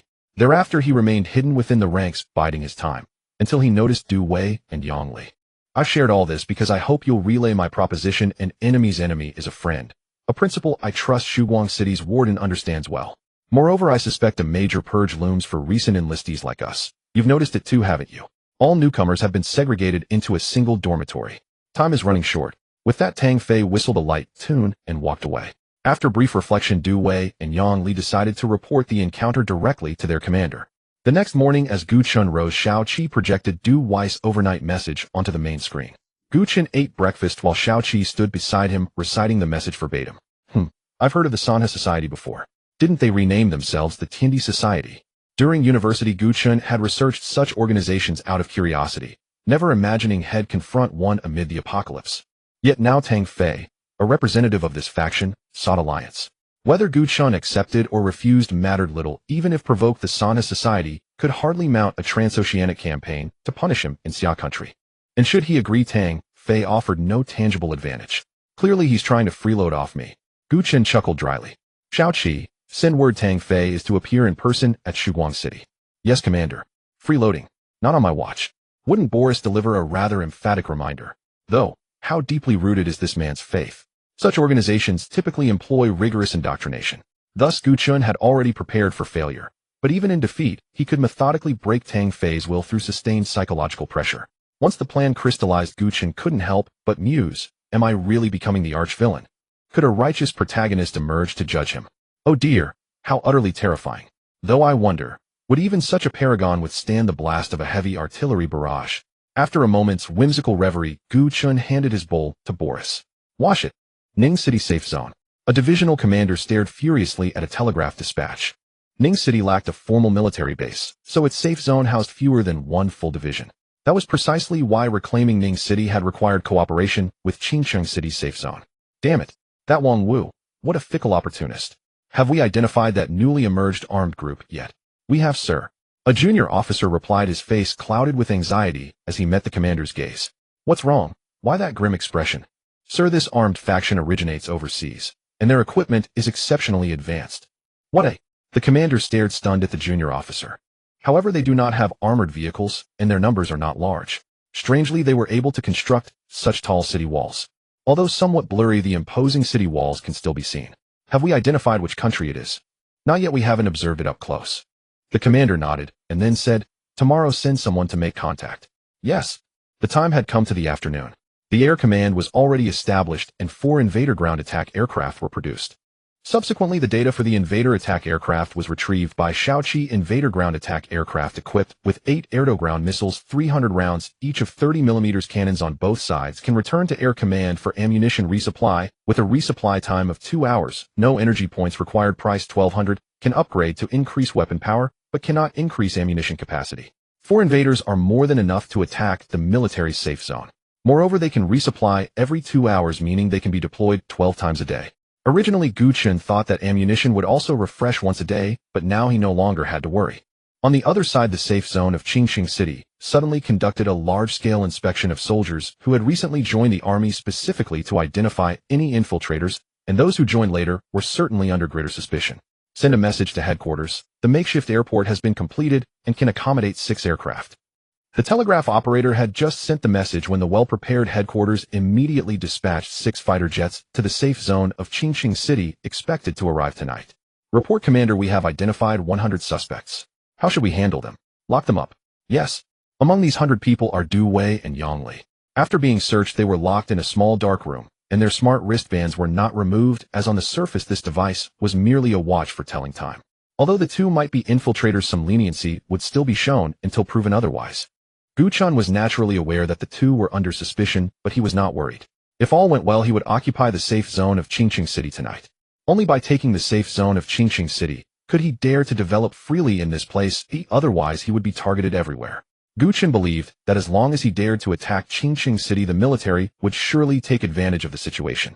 Just when everything was prepared and Gu Chen was ready to deploy his troops, an unexpected turn of events occurred. What did you say? The safe zone of Qingcheng City has requested an alliance with us. Gu Chen was stunned, as if he had just dropped his pants, and was ready to go all out, only to hear that the other side had suddenly come down with a monthly cycle. Indeed, Wu Qingfeng requested cooperation with Dawn City and had lowered his attitude, especially using the word request. Moreover, he learned that Dawn City was massively recycling gold, silver, and other precious metals, and had specifically provided a large batch, even offering 3 oil barrels of petroleum. Ask him what the matter is, eh? Gu Chen said, puzzled while smoking. I was ready to fight you, and suddenly you want to make... In fact, the military also did not know that Dawn City was going to attack them tonight, but Wu Qingfeng had a premonition that both sides would engage in battle, as he had suddenly attacked Dawn City last time, and he did not believe that Gu Chen would not hold a grudge. Thus, he suddenly conducted inspections for infiltrators and accelerated the construction of the airport. However, this was not the most important thing. The most critical news from headquarters was that hundreds of thousands of zombies and an unknown number of swarms were moving towards the safe zone of Qingqing City. Moreover, what was even more outrageous was that this group of zombies had a clear purpose, which was the safe zone of Qingqing City, and it was evident that something was directing them. Wu Qingfeng knew well that his tens of thousands of troops could not withstand the tide of zombies, so he lowered his pride and once again sought aid from Dawn City. Although Dawn City did not have many troops, they had plenty of heavy weapons. Missiles, airships, bombers, each could wipe out hundreds or even thousands of zombies instantly. On the other hand, his side only had howitzers, which were clearly insufficient. Before long, Gu Chen understood the reason for the military's call for help, and he was also taken aback. If the military were to be wiped out, wouldn't he be next? To be honest, attacking during the zombie tide's assault on the safe zone was the best choice, but Gu Chen could not do it. Notify Lin Feng to abandon the plan to attack the safe zone, and have everyone assist in defending the Qingqing City safe zone. Reply to Wu Qingfeng telling him to hold on. Understood, esteemed commander. Inside the command center, Wu Qingfeng was overjoyed as he looked at the telegram. The safe zone was saved. The Ning City safe zone was also set to send troops to provide support, but unexpectedly, they were similarly attacked by a swarm and could not break free. Gu Chen looked at the radar, which showed everything as normal, and sneered. This group of zombies had a very clear purpose. If there was no ghostly thing directing them, Gu Chen would not believe it even if he were killed. Kirov airships, V-3 rocket vehicles, Rhino tanks, Apocalypse tanks, all anti-air forces mobilize. Notify Li Long, have the invader attack aircraft ready at any time. Commander Li Long may not be able to spare any forces as he is also under attack from swarms and the tide of zombies. What? Gu Chen was taken aback. The base on Li Long's side had just been deployed not long ago and could not withstand the assault of the zombie tide. Commander, please rest assured. The zombie tide at the Allied subbase is not numerous, only a few tens of thousands. Please trust your subordinates. Yes, I trust him. Tell him to hurry and send planes for support. By the way, has the Ning City subbase been attacked? No, esteemed commander. Gu Chen nodded. The position he chose at the beginning was very safe, located on the edge of the Yellow River Basin, where the population was not dense. Shao Qi produced terror robots. Give me as many as you can make. Understood, esteemed commander. The terror robots are somewhat expensive at 1,000 each, but they are perfect for dealing with those creatures called Reapers. Ever since experiencing the power of the Reapers, Gu Chen had the idea of countering them with terror robots. After all, in terms of speed, jumping ability, and damage, terror robots are stronger than Reapers. However, the enemy's numbers might be greater. Terror robot, a small robot 50 centimeters tall, it is the nemesis of all armored units. Its sharp mechanical claws can easily tear through armor, and its attack methods include jumping and drilling into tanks to shake them violently to damage them, or jumping and flying to instantly eliminate infantry. After upgrading to 3 stars, it can unlock a sentry machine gun. Price 1,000 energy points. Reference image. Gu Chen nodded slightly. The reason he had never produced terror robots was that they were too fragile. In the game, as long as 4 or 5 soldiers grouped together, these things couldn't even get close. However, one must give them a chance to perform. Subsequently, Gu Chen gathered the remaining radiation engineers. Each engineer was enclosed in a container, totaling 5 radiation engineers. In a while, these 5 containers will be attached to the bottom of the female deer helicopter and then dropped onto the front lines. The reason for enclosing them in containers is to protect the radiation engineers as much as possible, allowing them to hold on a little longer. Although sacrifice is ultimately unavoidable, as long as they can hold on for 1 more second, many zombies can be killed. Everything is prepared, and the mobile troops of Dawn City have also headed towards the safe zone. The army of Dawn City has arrived. Open the gates. The officer guarding the city gate shouted upon seeing Commander Wu. Won't this invite the wolf into the house? Wu Qingfeng shook his head after hearing Zhang's words. Despite their recent friction with Dawn City, he believed that they would not engage in such treacherous acts. The V-3 rocket vehicles quickly found optimal positions after entering the city, and the other tanks also took their places. Meanwhile, the airship hovered at an altitude of 1 kilometer. As time passed, the howitzers and V-3 rockets opened fire instantly, sending zombies in the horde flying like flowers scattered by a fairy. Those fast-moving bugs had already escaped the explosion range, so the losses were not significant. The military snipers began targeting the swiftly moving Reapers, but the effect was not obvious. This group of Reapers dodged bullets as if possessed by a cold wind, narrowly evading each shot. If these bugs could talk, they would probably calmly say 2 words: 3 seconds. Seeing that they could not hit their targets, the snipers had no choice but to switch to the slower-moving zombies. Gu Chen kept a close watch on the battlefield situation through the high-flying Kirov airship. Clearly, everyone underestimated the speed of the Reapers. Only the large-scale destructive howitzers and V-3 rocket vehicles were effective, and that was with prior predictions of the bug swarm's position. These Reapers seemed to have a spider sense, always able to dodge quickly when danger was imminent. This led to the initial wave of over 10,000 Reapers suffering only about 4,000 casualties in a series of bombings, and they had now surrounded the city walls. Grenades were thrown from the soldiers on the city wall as if they were free. Boom, boom, boom. They are climbing the wall. One person boldly leaned over the city wall only to find a Reaper staring intently at him. Swish! The Reaper leaped into the air, striking down with its blade, and in an instant the soldier's head was severed without. The few Reapers that climbed the walls harvested soldiers' heads like deities descending to earth. However, after killing just a dozen, they were turned into a sieve by machine gun fire, black blood spraying recklessly in all directions. Did I miss something? The belated Kirov airship, familiar with the lines, dropped bombs not far from the city wall. At this point, 2 Kirov airships had already reached 3 stars. While their speed increased, their armor was correspondingly weakened, and the bomb weight increased from 2,500 pounds to 3,000 pounds. In addition, the 3-star Kirov airships were equipped with 4 45mm naval guns capable of attacking aerial fighters with average effectiveness and ground light armor targets and personnel. It can be said that the 3-star Kirov airships have undergone a qualitative leap in combat capability, no longer just a bulky craft that drops bombs. Even though the Kirov airship has reached 3 stars, aerial bombs remain its primary means of output. Watching the small mushroom clouds rise amidst the tide of corpses, the command center of the Qingqing safe zone was once again shocked. Despite having seen it many times, each time they were awed by such a pure and violent killing machine. Report, Commander General Boris of Dawn has arrived. Quick, let him in. Wu Qingfeng hurriedly said with a smile, while also filling his cup with tea. Hello, General Boris. Hello. After surveying the surroundings, Boris said, while shaking hands with Wu Qingfeng, and the other officers observed Boris, all marveling internally. What a fierce general. Come, let's have tea and discuss how to deal with these damn bugs and zombies.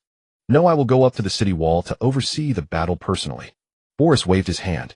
At this moment, he was contemplating how to find a moment alone with Wu Qingfeng.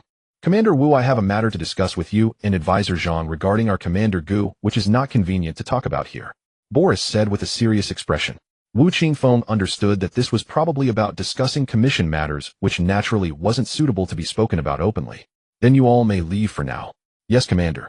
In a short while, all the officers left, leaving only Wu Qingfeng and Advisor Zhang. Loyalty test. Boris decisively activated a skill, and soon Wu Qingfeng and Advisor Zhang froze for a moment before quickly returning to normal. A few minutes later. Commander, we are halfway there. Boris said, looking at the two who had not yet fully regained their... Oh, what happened? Gu Chen had anticipated a possible failure, but what did halfway success mean? Advisor Zhang succeeded, but Wu Qingfeng did not. Alright, I understand. At this moment, the two had also returned to normal. Wu Qingfeng looked at Boris, feeling that he had said many things to him, yet he could only remember some small talk. In contrast, Advisor Zhang looked at Boris as usual, but his gaze was filled with respect. By the way, Commander Wu, our chief commander asked when we can deliver the goods. Oh, if your side is in a hurry, we can do it now. Then please arrange it quickly. Alright, I will have someone deliver it to you immediately. Wu Qingfeng nodded, thinking that after talking about trivial matters for so long, they finally got to the main topic. Good, then I will go participate in the battle first. Boris nodded, and then walked out of the command center with a straight posture. Not long after leaving the command center, Boris looked around to find no one and shrugged. Maintaining an image is truly exhausting. Saying this, Boris took a big swig of alcohol. If it weren't for wanting to establish an image of the Dawn Army being disciplined and well-behaved, he would have acted long ago. At this moment, the gunfire became increasingly intense, and some of the Reapers that climbed the city wall jumped down and charged into the rear. So quickly breached. Boris hurriedly put down the wine bottle and began to shoot at the Reapers that had climbed into the city. Despite the spraying fire, his aim remained accurate. What the hell? Boris cursed loudly, having picked up some of Gu Chen's catchphrases after spending so much time with him. One wondered whether this was a case of one becomes red by getting close to vermilion or black by getting close to ink. In the blink of an eye, Boris rolled to the side, narrowly avoiding the attack. He quickly got up and delivered a sweeping kick, sending the Reaper flying. With a barrage from several soldiers, the creature finally collapsed to the ground. Officer Boris, are you alright? The surrounding soldiers hurriedly asked. Wu Qingfeng had already instructed that an officer from the Dawn Army would arrive and emphasized the need to ensure his safety, causing the soldiers to be quite anxious. I'm fine, just go kill the bugs on the city wall, don't worry about me. Yes. After observing for some time, Gu Chen had not spotted any special zombies armed with rocket launchers and felt relieved. Have the Vulture helicopters drop the supplies. Understood, Commander. Soon 5 Vulture helicopters took to the sky, each carrying a container underneath. Upon reaching just outside the city wall, they dropped the containers, and the radiation engineers swiftly began to use their abilities. Accompanied by strange sounds, patches of radiation zones appeared out of nowhere. What the hell? What is that? Am I seeing things? Why are all those zombies melting? Don't panic, those are the biochemical weapons from Dawn City in the containers. Continue fighting. A battalion leader shouted as Wu Qingfeng had already notified him that Dawn City would deploy biochemical weapons on the battlefield and instructed them not to panic. However, no one had expected these biochemical weapons to be so terrifying. Damn. Some Reapers seemed to sense that their zombie companions were lagging behind. When they turned back to look, they were astonished to find that all those zombies had melted into a pool of blood. The problem must lie within that container, and the Reaper with its walnut-sized brain immediately grasped the situation. Damn. With a swift attack from a Reaper, the container was torn apart in an instant. To Gu Chen's surprise, these creatures seemed capable of resisting radiation. However, it appeared that they couldn't hold out for long as their bodies were starting to change color. Wait. No way, they're about to mutate, right? As soon as Gu Chen finished speaking, he saw several Reapers' spines protruding, piercing through their skin. A bone knife formed from their bones appeared behind them. Simultaneously, the arms that originally had only 2 long knives sprouted sharp claws from the hilt. 5 radiation engineers were instantly killed, while the dozen mutated Reapers greedily feasted on the blood and flesh of the radiation engineers. Seeing this scene, Gu Chen immediately abandoned the idea of using a nuclear bomb. Even if one were to drop, it was likely that more than half of the bugs would survive and mutate. The mutated Reapers were clearly much more lethal. They could easily leap to heights of 5 to 6 meters. Damn, this is a crime against humanity. Gu Chen was speechless. The zombies weren't mutating, so what the hell were they doing? In just a matter of seconds, the dozen mutated Reapers had successfully jumped onto the city wall. The mutated Reapers curled into a ball and rolled towards the crowd with their bone knives becoming the most powerful weapons. Where's the grenade launcher? Fire! Boom, boom, boom, boom. Ordinary bullets bounced off the bone knives without effect, but the shells from the grenade launcher were a different story. Even with 4 shells fired, only 5 mutated Reapers were knocked down, exposing their vulnerable underbellies. The reinforcements that had just reached the city wall immediately dealt with these severely injured mutated Reapers. The remaining survivors, seeing the situation was dire, decisively jumped off the city wall to hide among the swarm of bugs, while Boris punched away a Reaper that was trying to climb up. Damn, that hurt. Boris shook his hand and then took out the laser guidance device to start guiding the MiG fighters. Buzz. Boom. After dropping their bombs, 2 MiG fighters left in style. Nice. A battalion commander stationed on the city wall waved his hands and shouted. At this moment, the Kirov airship could no longer drop aerial bombs, as all the zombies and bugs had gathered at the foot of the city wall. If they dropped more bombs, the military feared the wall would collapse. After all, it was no longer the original Kirov. However, the 45mm naval guns on board were still quite formidable. In the air, a formation of 6 attack aircraft was flying in. Looks like we have some work to do. Haha, I didn't expect to make a contribution right after arriving. All aircraft prepare to fire, all mounted. Received. Buzz. It's our planes. Damn. Awesome, brothers. After launching the missiles, the planes headed to the makeshift airport to restock. Commander Wu, the northern wall has suffered heavy losses. Should we retreat? Wu Qingfeng nodded with a worried expression. The northern wall was the main point of attack during the zombie tide, with 2 entire battalions stationed there, yet it still couldn't hold. Evacuate to the buffer zone. We must hold the line, even if we die. Yes. After the last zombie tide, Wu Qingfeng specifically set up a buffer zone between the city wall and the residential area to prepare for this kind of situation. Damn, the city has fallen. V3 rocket trucks. Retreat. Gu Chen said to the soldiers who were coming down from the city wall. Meanwhile, the Vulture helicopters had also exhausted their ammunition and were preparing to retreat back to Dawn City for resupply. The buffer zone wasn't built with a wall, but constructed with sandbags, cement, and other materials into a raised platform. Soldiers and artillery could attack from above. However, the Reapers easily climbed over the 10-meter wall, and a platform over 3 meters high was as easy as walking on flat ground. At this time, there were still over 2,000 Reapers, and with the blockage removed, the zombies easily climbed over the wall. Report to the commander, the Kirov airship has run out of bombs. The AI of the Kirov airship reported. Continue using the naval guns to clear the zombies. After depleting all ammunition, return to Dawn City. Produce 10 supply trucks. How many combat robots does Little 7 have now? Respected Commander, 10 have been produced. Damn, only that little. Send them all out. Understood, respected Commander. It was uncertain whether these combat robots could handle the mutated Reapers. Gu Chen had already seen the combat power of the mutated Reapers, which was terrifying. If it weren't for the grenade guns on the city wall, the city would have likely been breached by those dozen mutated Reapers. It seems that we have to be careful in using these things in the future. Gu Chen lamented, believing that using nuclear bombs against zombies wouldn't be an issue, but using them against the bugs. He was genuinely afraid of ending up with a big surprise. The speed of the terrifying robots was incredibly fast, even surpassing that of the reconnaissance vehicles, and soon they reached the military safe zone. Many soldiers were intrigued by these 10 spider-like robots. What do you think this thing is being so short? I don't know, but those arms and legs look quite menacing, really sharp. Damn it, stop looking. Hurry to the buffer zone for support, the bugs and zombies have broken in. Quick, quick, quick. The soldiers stationed here immediately grabbed their guns and rushed over. Meanwhile, the terrifying robots activated their red mechanical eyes to identify enemy targets. Enemy detected. After locking onto a mutated Reaper that had jumped into the air, the 10 terrifying robots swiftly ran towards it. Tap, tap, tap, tap, tap, tap, tap, tap, tap, tap, tap, tap, tap. A chilling sound echoed as one of the terrifying robots leapt high into the air, transforming into a blur as it plunged straight down towards the dumbfounded mutated Reaper. Tap, tap, tap, tap. A mutated Reaper was dismembered in an instant, the entire process taking less than a second.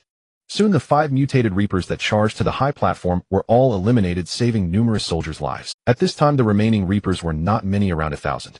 They seemed to also be frightened, continuously retreating until they were pushed back behind the zombie horde.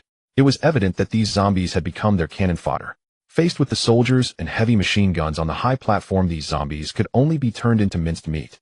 Some special zombies armed with guns could retaliate, but once discovered they would quickly be taken out by snipers.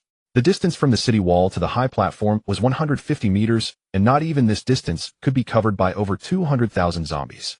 After all, the high platform concentrated 70 of the military's strength and various heavy machine guns with mortars positioned behind it. At this point, the zombie tide had already surged to within 30 meters, and the soldiers could even see the maggots on the zombies' faces. 20 meters, 10 meters. Molotov cocktails. With that command given, whoosh. The prepared Molotov cocktails were thrown out, igniting a sea of fire 10 meters from the high platform, engulfing countless zombies and providing the soldiers on the platform a moment of respite. Those who needed to change their ammunition did so, and heavy machine guns that required barrel changes quickly got ready. After a 10-second pause, gunfire erupted again as the zombies charged through the wall of flames. Report to the commander, the anti-aircraft tracked vehicle has run out of shells. Report to the commander, the Rhino tank is running low on shells. Units that have run out of ammunition should withdraw to Dawn City. Dispatch 5 Apocalypse tanks. The Apocalypse tanks are the trump cards that Gu Chen left in Dawn City. During this time, a few had been produced, and the current number had reached 30. They initially thought that the Rhino tanks and other vehicles would be sufficient for supporting the safe zone, but they didn't expect it would still be insufficient. Is the military really this useless? Though they can't be entirely blamed, it seems many tanks and infantry fighting vehicles were destroyed in the last battle with Dawn City. Commander, the invaders' fighter jets have taken off. Li Long's voice echoed in the command room. Have you resolved the issue on your end? Yes, Commander, we lost 10 mobilized soldiers, 1 reconnaissance vehicle, and 2 sentry guns. All right, dispose of the bodies quickly. Even using mining vehicles is fine, and it will also increase the energy points. Understood, Commander. After Li Long finished speaking, Gu Chen hung up. In Ning City, the invaders' fighter jets were speeding towards the safe zone of Qing City, and they were definitely spotted by the Ning City safe zone. But they were too busy defending their homes to care about what these planes were doing. They were struggling to defend their home, not in a much better situation than Qing City. Inside the safe zone of Qing City, when the zombies were about 5 meters away from the high platform, the Reapers that had been hiding behind finally moved. The command Gu Chen gave to the terrifying robots was to engage in battle with the Reapers, so when the Reapers charged forward, 12 terrifying robots instantly leaped out from behind the high platform. More were being produced and rushed over. TSK. TSK. These Reapers were clearly aware of the terrifying nature of the robots before them, so they organized into groups of 20 Reapers against 1 terrifying robot. However, the terrifying robots truly opened Gu Chen's eyes. With their agility and small size, they dodged the Reaper's scythes time and again, while also striking back, taking a Reaper's life with each encounter. But it wasn't always perfect. Facing an enemy several times their number, the terrifying robots also suffered losses. After all, their armor was not thick, and any hit would result in injury. Commander, 5 of the terrifying robots have leveled up to 3 stars. Damn, that was quick. At this moment, only 5 terrifying robots remained, and these 5 were the 3-star robots. Each of them now sported an automated sentry machine gun on top, not a sentry cannon, with a magazine capacity of 2,000 rounds. The terrifying robots equipped with sentry guns did not lose their speed. They quickly exited the battlefield and jumped back to the high platform. If they didn't retreat soon, they would eventually be worn down. Report to the commander, radar has detected a large number of enemy and friendly targets. Due to the proximity, air-to-ground missiles may cause friendly fire. Please advise. In the high altitude, the intelligence brain of the invader's fighter jet inquired. Use air-to-ground missiles to attack the zombie tide outside the city and focus the naval guns on those black bugs. Received. Over and out. Virum. The invaders' fighter jets quickly lowered their altitude and launched all the air-to-ground missiles. They carried a total of 32 missiles slammed into the zombie tide, creating a whirlwind of air and dust, and instantly clearing a large area of zombies outside the city. After regaining altitude, the invaders' fighter jets returned, this time targeting the remaining few hundred Reapers. On the invaders' fighter jet radar, several red dots were marked by the intelligence brain, and then began precise shooting from thousands of meters high. Such precision was likely something only the intelligence brain could achieve. After one round of attacks, the number of Reapers was instantly cut in half, with severed limbs and broken bodies scattered everywhere, and one Reaper's arm even ended up embedded in the sandbag right in front of Boris. The surrounding soldiers were all startled. Only Boris' eyes revealed a deep interest. After witnessing the earlier battle, he could already tell the sharpness of the scythe. Hiss! After pulling the scythe from in front of him, Boris' eyes were filled with admiration. However, the dripping black blood was quite disgusting. Find me a rag. Yes, sir. In this short time, the soldiers around Boris had recognized this officer from Dawn City, and through the earlier battle, they were filled with respect for him. There was even a strange sense of security. After all, Boris had just sent a Reaper fleeing with his bare hands. The soldier threw a worn piece of clothing and said, "Commander, this is for you." Boris decisively wrapped the severed arm in the clothing. "Go back and have those guys in the combat lab modify it for me, haha." At this moment, he turned around and flew back. The invaders were swept with another round of fire, and after this, all the Reapers were eliminated.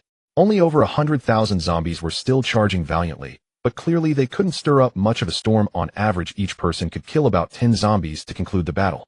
After more than half an hour, there were no zombies left in the city, only severed limbs and blood flowing like rivers towards the outside. Victory! Victory! They did it, holding off the twisted swarm of bugs and zombies, of course, all thanks to the help from Dawn City. Shao Chi, how many energy points do I have now? Respected Commander, all the supplies sent by the military have been recovered, and you currently have 8,000 energy points. Produce 20,000 terror robots and manufacture 10 mining vehicles. Understood, respected. The terror robots were very effective against the Reapers. Even if they mutated due to radiation, they could easily take them down. Therefore, Gu Chen believed it was necessary to create some backups. After all, one day Dawn City might be attacked. The main reason for producing 10 mining vehicles all at once was that the work on Shirtian Town had progressed more than halfway, with raw materials waiting for Gu Chen to collect. Although they might not be worth much, 10 mining vehicles could yield thousands each day. Another reason was to collect these bodies, especially those of the bugs. Not only could they be consumed, but they were also more valuable than the zombies. Wu Qingfeng sighed while looking out the window. Shall we call Dawn City, express our friendly intentions, and ask if we can establish a long-term partnership with... Understood, Commander. On the other side, after the battle, advisor Zhang secretly met with Boris. Zhang Hui, right. Wear this bracelet, the commander will contact you. Yes, General Boris. Zhang Hui saluted as he spoke. On the other side, Gu Chen smiled upon seeing the message sent by Boris. He never expected that Zhang Hui, the chief advisor of the military district, was actually a spy for Lighthouse Nation. He had been lurking beside Wu Qingfeng for 20 years, both having come from the same military academy and struggled to reach their current positions. Truly fantastical.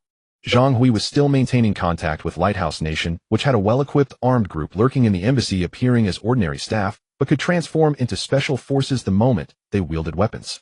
According to the information provided by Zhang Hui, there was an arms depot and a survival supply storage room in the basement of the embassy. It was as solid as an underground shelter. Gu Chen scratched his head, then thought that Zhang Hui was the same as before, and he could still gather intelligence from Lighthouse Nation. Respected Commander, Wu Qingfeng has sent a telegram for your perusal. Shao Qi displayed the telegram. Receipt. Do they wish to cooperate with me long-term? Gu Chen pondered for a moment and replied, have Zheng Yi respond, we can cooperate, but I need a production line for mortars and shells, and I am willing to pay a certain price for it. Understood, respected Commander. Gu Chen already knew that the military's combat units were equipped with light mortars. They were quite useful, not only easy to carry, but also quite powerful. Most importantly, this thing fired in a parabolic trajectory. Gu Chen naturally coveted the military's howitzers as well, but howitzers required towing and were too cumbersome, making them suitable for city defense. However, if Gu Chen immediately wanted to purchase the production line for howitzers, the military would definitely disagree, so he settled for mortars as a second choice. Wu Qingfeng looked at the telegram and asked advisor Zhang, how many production lines for the Type 93 mortars do we still have? There are 5 left. Wu Qingfeng nodded upon hearing this. Let's give 2 to Dawn City, let them exchange for food and water. Advisor Zhang nodded and then left. Hearing that Wu Qingfeng wanted food and water made Gu Chen happy. After all, he currently had an abundance of those. After all, he had a breeding farm. First, send over 100 cubic meters of water. After that, tell Wu Qingfeng that I will send him 10 tons of meat in a week and ask him how he feels about this price. The meat pillars produced in the breeding farm could yield about 30 kilograms of meat once matured, and each parent could produce thousands. Thus, Gu Chen could now be considered a food tycoon. Since the military also lacked food, it indicated that they were unaware of its edibility. Thinking about it, it was likely that no twisted individual would suddenly have the idea of taking a bite out of bug meat. Gu Chen estimated that as long as he did not reveal this secret, no one would find out for several more years. On the other side, Wu Qingfeng also agreed decisively. 100 cubic meters of water plus 10 tons of food was actually a considerable amount, exceeding his expectations. He then gifted them 100 mortars and 100 boxes of 60mm shells. Commander, the plan for the water pipeline can be implemented. If expedited, it can be completed in half a month. Yes, the sooner the better. Just adjust the number of people directly from within the city. Understood, Commander. The engineer saluted and then closed the communication screen. Xiaoqi, it's time to sleep. Understood, respected Commander. Xiaoqi slightly bowed, and the lights in the command room dimmed as Xiaoqi disappeared from the command room. The next day, Gu Chen arrived at Shitian Town. At this time, most of the buildings in Shitian Town had been leveled, and 8 freshly manufactured mining vehicles were collecting building materials, while 2 others were recovering bodies in the safe zone. Merely leveling it was not enough. The foundations needed to be destroyed, then irrigation and fertilizing had to be carried out along with adding some organic matter. It would take some time before potato planting could begin. As for the organic matter, with so many zombies around, a few meat pastes would suffice. After all, it had been confirmed that land contaminated by the zombie virus would not affect planting. The food produced would also be free of viruses. In fact, not only Gu Chen's side began farming, Any Power with a bit of foresight started recultivating, focusing on high-yield crops. The military started growing large amounts of potatoes and corn. The safe zone in Qing City simply did not have much open space left. That was why they had not planted crops. Otherwise, they wouldn't be lacking in clothing and food. Good morning, City Lord. City Lord, good morning. Several people carrying hose and food greeted Gu Chen with cheerful expressions. These individuals are the recruited workers primarily responsible for clearing the nooks and crannies that machines cannot reach, as well as removing the foundation. Their daily remuneration is not negligible, with a meal provided along with a salary of 50 points. One could say they are the middle-income class within Dawn City, while the high-income earners are naturally the military. As long as one works for the Dawn City government, the salary is consistently decent, which is why the recruitment office is always packed whenever there is an urgent need for workers. Let's go, Boris. Gu Chen glanced a few times before returning to the command vehicle. Soon Shitian Town would transform into a potato planting base. However, the yield here would certainly not compare to other places, as the soil quality and climate are not suitable for farming. Today, Gu Chen left the city because he needed to visit the safe zone. Currently, the 2 factions have become allies, and the higher-ups still need to meet. At this moment, Qingqing City looks much cleaner than before, and even the soldiers on duty and patrol have been replaced with ones that have better physiques. Wu Qingfeng and a group of officers were also dressed in their uniforms, waiting for Gu Chen. Alongside Gu Chen, besides Boris, there were 4 3-star mobilization soldiers and 1 politician. Dawn City has arrived. Open the gates. Upon seeing Boris in the vehicle, the officer at the city gate recognized him immediately and hurriedly pressed the button to open the gate. This was also Gu Chen's first genuine entry into the military safe zone. Before long, the command vehicle drove into the military camp, and Wu Qingfeng, having received word from the city gate, was already waiting at the entrance with a group of officers. A military district commander personally welcoming him. What an honor. Mayor Gu, it's a pleasure to finally see you in person. Come, let's go inside and talk. Hello, Commander Wu. Gu Chen smiled as he shook hands with Wu Qingfeng. Following his lead, they arrived at Boris and Zhang Yi closely followed Gu Chen, while the other 4 mobilization soldiers stood guard outside. Mayor Gu, this is Zhang Hui, the chief of staff. Hello. Gu Chen nodded at Zhang Hui, who returned the gesture, but did not linger on Gu Chen, as it would be easy for others to notice. Mayor Gu, the kitchen is about to serve the dishes. How about we eat while we talk? Sure, then I'll take advantage of Commander Wu's generosity. Not at all. Shortly after, some exquisite pastries were brought in. Upon seeing this, Gu Chen was slightly taken aback. Given how scarce food is in Qingqing City, they managed to prepare such exquisite pastries. If this had been before the apocalypse, the pastries on this table could fetch a good price in a dessert shop. The various officers at the table smacked their lips, eager to have a taste, but restrained themselves for the sake of appearances after all the guests had not yet started eating. Commander Wu, thank you for going to such lengths. Really, it wasn't necessary to prepare so lavishly. Gu Chen sighed, having noticed the officers' impatient expressions. It was evident they rarely had the opportunity to see such delicacies. Then 2 plates of glossy, fragrant braised pork were brought out. Suddenly someone's stomach growled, creating an awkward moment. Everyone, please eat.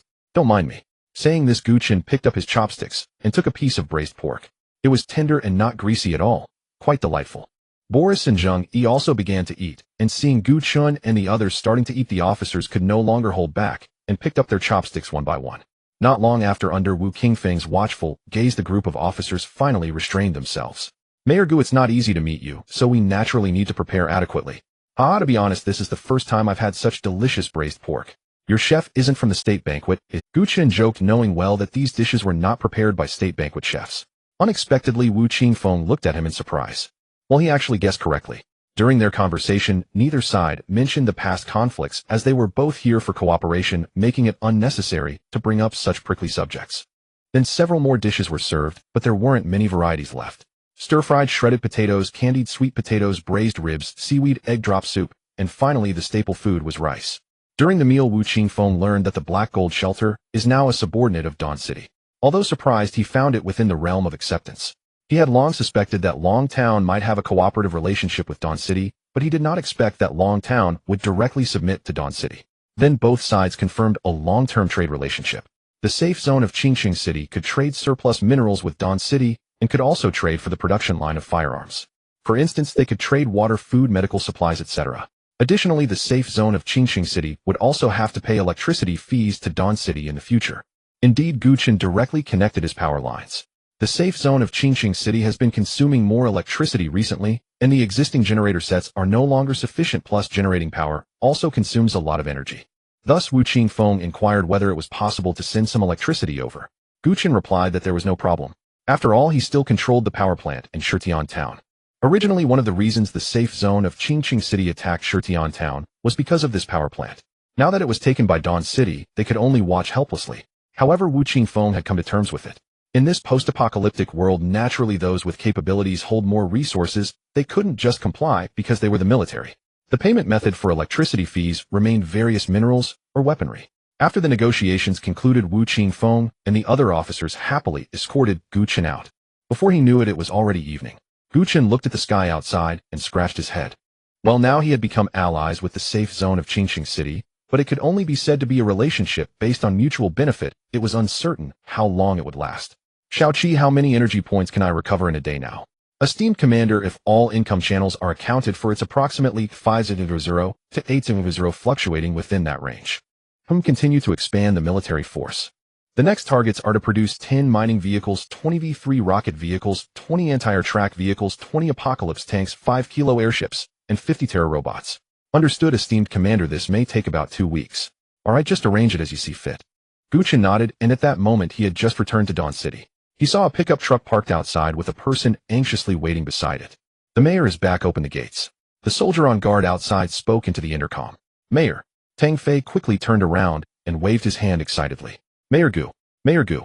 Before Tang Fei could finish his words, he was stopped by 2 soldiers who then said to Gu Chen, Mayor, this person claims to be looking for you from the safe zone. I told him you were out on business and that he should come back tomorrow, but he insisted on waiting until now. You are Tang Fei, right? Gu Chen nodded slightly. Wait for me in the government building. I'll come over shortly. After speaking, Gu Chen rolled up the window. Boris, take control of that man named Tang Fei. If you can't control him, eliminate him immediately. Understood, Commander. Tang Fei held little value for Gu Chen. Neither his presence nor absence would meaningfully shift the balance. After all, with Gu Chen's current strength, launching an overseas campaign remained a distant prospect, perhaps not even feasible within this lifetime. Yet, perhaps not so distant after all. Upon deploying the spy satellite, the global map had unlocked instantly. Respected Commander, Li Long requests permission to speak with you. Patch him through. Commander, the Ning City Safe Zone has dispatched envoys to inquire about our national affiliate. Declare ourselves as the Beacon Nation, and for now maintain peaceful coexistence. Meanwhile, accelerate production of 2 spies, one to manage base operations, the other to infiltrate the Ning City Safe Zone. Understood, Commander. Having received Gu Chen's orders, Li Long promptly executed the next phase of the mission. After dinner, in a bath, Gu Chen retired for rest. The following day, a new cohort of officers graduated from the military academy and were assigned to the Dawn Army. Concurrently, the Divine Retribution Army was formally renamed the National Defense Army. Currently, the military academy operated at full capacity, training cadres up to the rank of division commander. Moreover, Gu Chen had discovered an exceptional site for rapid advancement, the insect breeding farm. Every 10 days it yielded 3,000 fully matured insects. Yet critically, they possessed no offensive capability, rendering them utterly defenseless. Was this not the ideal location for leveling up? Indeed, most of the current mobilized troops had already reached level 3. Daily combat made progression inevitable.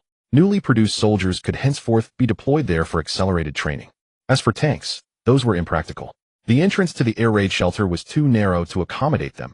even if widened firing artillery within confined underground spaces posed unacceptable risks. Electrical grid deployment was completed in a single night, a straightforward task requiring only utility poles and high-voltage cabling. Simultaneously, plans for a water supply pipeline commenced, though laying a conduit from Dawn City to Long Town proved no trivial undertaking demanding considerable engineering effort. Commander Tang Fei is now under our control. Good. Instruct him to resume deep cover on site. Meanwhile, upon observing Li Long's detached demeanor, the Ning City safe zone had already classified this foreign faction as a latent adversary. They thus initiated contingency planning for military engagement. You've all seen their walls, the division commander asked, palms braced firmly upon the war table. We have, but we needn't fear them. Our division still fields 5 howitzers and over 50 assorted artillery pieces. At worst, we may summon General Wu for reinforcement. An officer spoke while adjusting miniature flags upon the tactical sand table, one denoting Qingqing City Safe Zone, the other Ning City Safe Zone. The two zones effectively encircled Li Long's position. Unwise. General Wu faces a formidable rival, Dawn City, and cannot be burdened further.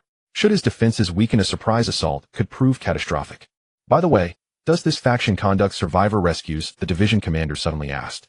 Unaware that Wu Qingfeng had already forged an alliance with Gu Chen, he weighed every variable with meticulous prudence. No evidence of such activity has been observed. Then tonight it is. Deploy the howitzers and fire. Yes, sir. Division commander. The officer, commander of the artillery regiment, immediately departed the command center. Preparations for tonight's bombardment demanded immediate action.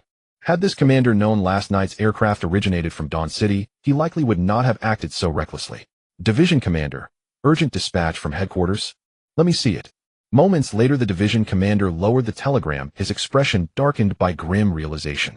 Simultaneously, urgent communiques flooded every safe zone, including Qingqing City. This dispatch bore no mention of zombie hordes or insect swarms, nor did it herald the recapture of missile silos or agricultural facilities. Instead, it conveyed a calamity of staggering magnitude. How dare they? Wu Qingfeng slammed his fist onto the desk, stunned by reports of mass defection. Though he had long anticipated such a crisis, its speed and scale exceeded all expectations. Multiple safe zones had declared independence simultaneously, clear evidence of premeditated conspiracy. Their motive was stark, recognizing the apocalypse as irreversible and humanity's decline as inevitable. They seized authority while it still held weight, carving out petty fiefdoms before all power dissolved. Many defectors lacked conviction or succumbed to rumor and panic. Yet certain senior officials at headquarters, ill-equipped to grasp nuance, grew increasingly anxious about further secessions, prompting them to halt external aid entirely. Instead, resources were diverted inward, to arm and entrench their own forces. Thus a perilous fissure took root. Fools! Have they stuffed their skulls with excrement? Wu Qingfeng's fury intensified upon reading the follow-up dispatch. Monthly aerial resupply drops to Qingqing City Safe Zone were suspended, effective immediately. Though those bi-monthly airdrops carried modest material value, they symbolized headquarters' continued recognition and support. Their abrupt cancellation sent a chilling message downward, eroding morale and cohesion. Such a move inevitably hastened the army's fragmentation. With a weary sigh, Wu Qingfeng resolved to focus solely on safeguarding his own domain. Now allied with Dawn City, his pressing concerns, food, water, and electricity, had all been resolved. Yet critical shortages loomed. Construction materials and raw industrial inputs were dwindling. That now was Wu Qingfeng's foremost concern. A shortage of building supplies was manageable, simply curtail expansion projects. But a depletion of raw materials meant halting production of ammunition, firearms, and spare parts, paralyzing military readiness. Summoned the commander of the 33rd Brigade. Yes, General. Wu Qingfeng intended territorial expansion, and had already selected his objective, Daton iron mine located just beyond Qingqing City. Though the mine once employed tens of thousands, its current occupants, zombies numbering in the same range, posed no insurmountable challenge to disciplined military units. The true difficulty lay in the journey itself. En route stood Jinzhuang Development Zone, a sparsely populated district housing some 20,000 survivors. The sole viable detour lay along a railway line situated over 10 kilometers away. Yet that line was blocked by several derailed trains. An alternative path across the Gobi Desert would entail excessive logistical strain, leaving direct assault through Jinzhuang the only pragmatic option. Wu Qingfeng therefore tasked the 33rd Brigade with the preliminary operation: locate surviving civilians within the development zone and evacuate as many as possible. I only hope no bizarre faction emerges unexpectedly from that zone. Wu Qingfeng murmured, exhaling deeply before settling into the command center to await the brigade commander's arrival. On the other side, the battle in the Ningshi safe zone continued to unfold. Just like Wu Qingfeng, they resolved to manage their own safety zone since they were no longer concerned about him. As night fell, 5 heavy artillery pieces were quietly moved out of the safe zone. Respected Commander, hostile targets detected. Location. After Gu Chen finished speaking, the radar automatically locked onto the hostile target, which was indeed from Ningshi. The entire Ningshi was within the range of the mine detector, so when the heavy artillery was rolled out and locked onto the allied base, an alarm was triggered for Gu Chen. Li Long, you should have received the alarm in the command room, right? Yes, Commander. Should we dispatch the invader fighter jet? Bomb. Gu Chen said without hesitation. Since others had set their artillery right at their doorstep, it would be unmanly not to take action. Buzz. 4 invader fighter jets took off, and the enemy was already displayed on the radar. Just as the invader jets were about to arrive, the artillery commander gave the order. Fire. Boom. 5 black shadows blended into the night, arcing towards Li Long. Moments later, the walls were riddled with shallow craters. Some areas were directly blown down, but the mobilized troops above had already withdrawn, so there were no casualties. Soon a series of explosions erupted from the direction of the cannon fire. The invader fighter jets, having completed their mission, circled above for a while before returning to the air command. Commander, the heavy artillery unit has been bombed. What did you say? Lu Qingwo's expression mirrored that of Wu Qingfeng back then. However, he was even more shocked. How could it be bombed right after firing the first shot? What's going on? Report, Commander. The enemy has ground attack aircraft, and the artillery position constructed by the heavy artillery unit has almost instantly lost contact. Only 5 towing vehicles, 2 reconnaissance vehicles, and the battered defense forces remain. Hearing this, Lu Qingwo felt like he could spit out a mouthful of old blood. He was eager to know how this group discovered the location of their artillery position. If they had fired several shots without changing position and got discovered, that would be understandable. But you only fired 1 shot, and just as the shell was launched, you came to bomb us. What the heck? Using hacks and playing with teleportation and X-ray vision. They have attack aircraft, and we are at a disadvantage. Commander Wu has fighter jets from the headquarters for support, right? Yes, Commander. Give me the walkie-talkie. Lu Qingwo took the walkie-talkie and adjusted the channel to start calling Wu Qingfeng. Meanwhile, under Gu Chen's orders, Li Long had already constructed 2 Patriot missiles and deployed 10 heavy infantry. The default weapon for heavy infantry is the M60 general-purpose machine gun, equipped with heavy bulletproof vests and can set up anti-tank positions. Just like the infantry, their weaponry would change to javelin missiles suitable for both air and ground armored targets, with a production cost of 600. Such a reasonable price made Gu Chen feel quite comfortable. Although their mobility might be a bit slow, Gu Chen did not intend to send the heavy infantry into the front lines. However, given their heavy bulletproof vests, charging into battle was not out of the question. After all, taking 10 or so bullets hidden wouldn't be a big deal, just like being poked in the chest by someone's small fist. This was not a wild guess by Gu Chen, but rather data provided by Xiao Qi, which was quite credible, although the heavy infantry in the game typically had average health and would even struggle against aerial troops in an unknown fight. Barring any surprises, Wu Qingfeng should have already received the call for help from the Ningshi safe zone by now. Gu Chen chuckled, then stood up to grab the walkie-talkie. After allying with Wu Qingfeng, Gu Chen could communicate with him through the walkie-talkie. It was certainly much more convenient than a radio. Commander Wu, have you eaten? Wu Qingfeng, who was discussing the situation in the Ningshi safe zone with several officers, picked up the walkie-talkie upon hearing the voice and replied, Not yet. Are you inviting me to a meal, Gu Chen? Ha, if you're willing, you can come to Shuguang City now. I'll treat you to skewers. Gu Chen laughed heartily and continued, A few unidentified aircraft have appeared in the sky above Ningshi, and I'm here to remind you. Hearing Gu Chen's words, Wu Qingfeng froze for a moment. What the heck? When did Gu Chen become so kind? Just because we became allies. But that doesn't mean his attitude should change so quickly. Nonetheless, Wu Qingfeng quickly responded, Thank you for the reminder, Gu Chengzhu. I just received news as well. It's a group of foreign forces, and they have 4 aircraft audaciously attacking the troops in the Ningshi safe zone. I was just about to send out fighters to seek justice for old Lu. Commander Wu, don't blame me for not reminding you. If you don't want these 6 planes to go and not come back, then don't be so reckless. Why? Wu Qingfeng asked, puzzled. Even if it's 6 against 4, there shouldn't be too many casualties. Not to mention whether the enemy has only these 4 aircraft. Have you considered that they might have anti-aircraft missiles? Do you think a refuge with an air force would not have air defense units? Wu Qingfeng hesitated for a moment, feeling that Gu Chen had a point. Of course, what I say doesn't count for much. After all, we are allies, and I still need to remind you. Thank you, Gu Chengzhu. I will consider it seriously. Xiao Qi, tell Li Long that when the planes from Qingsheng fly over, to be gentle with the fire and just scare them off. Understood, respected Commander. Gu Chen could tell from Wu Qingfeng's tone that he was definitely going to get involved, so he let Li Long demonstrate his air defense capabilities to scare away the air force that Wu Qingfeng dispatched. In this way, in the end, Wu Qingfeng would have to thank him. Just as Gu Chen guessed, Wu Qingfeng considered it, and decided to send out the flight formation.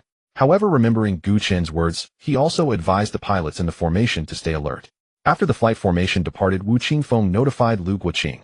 To be honest, it was only because Gu Chen had previously served under Wu Qingfeng that he would send out planes for support.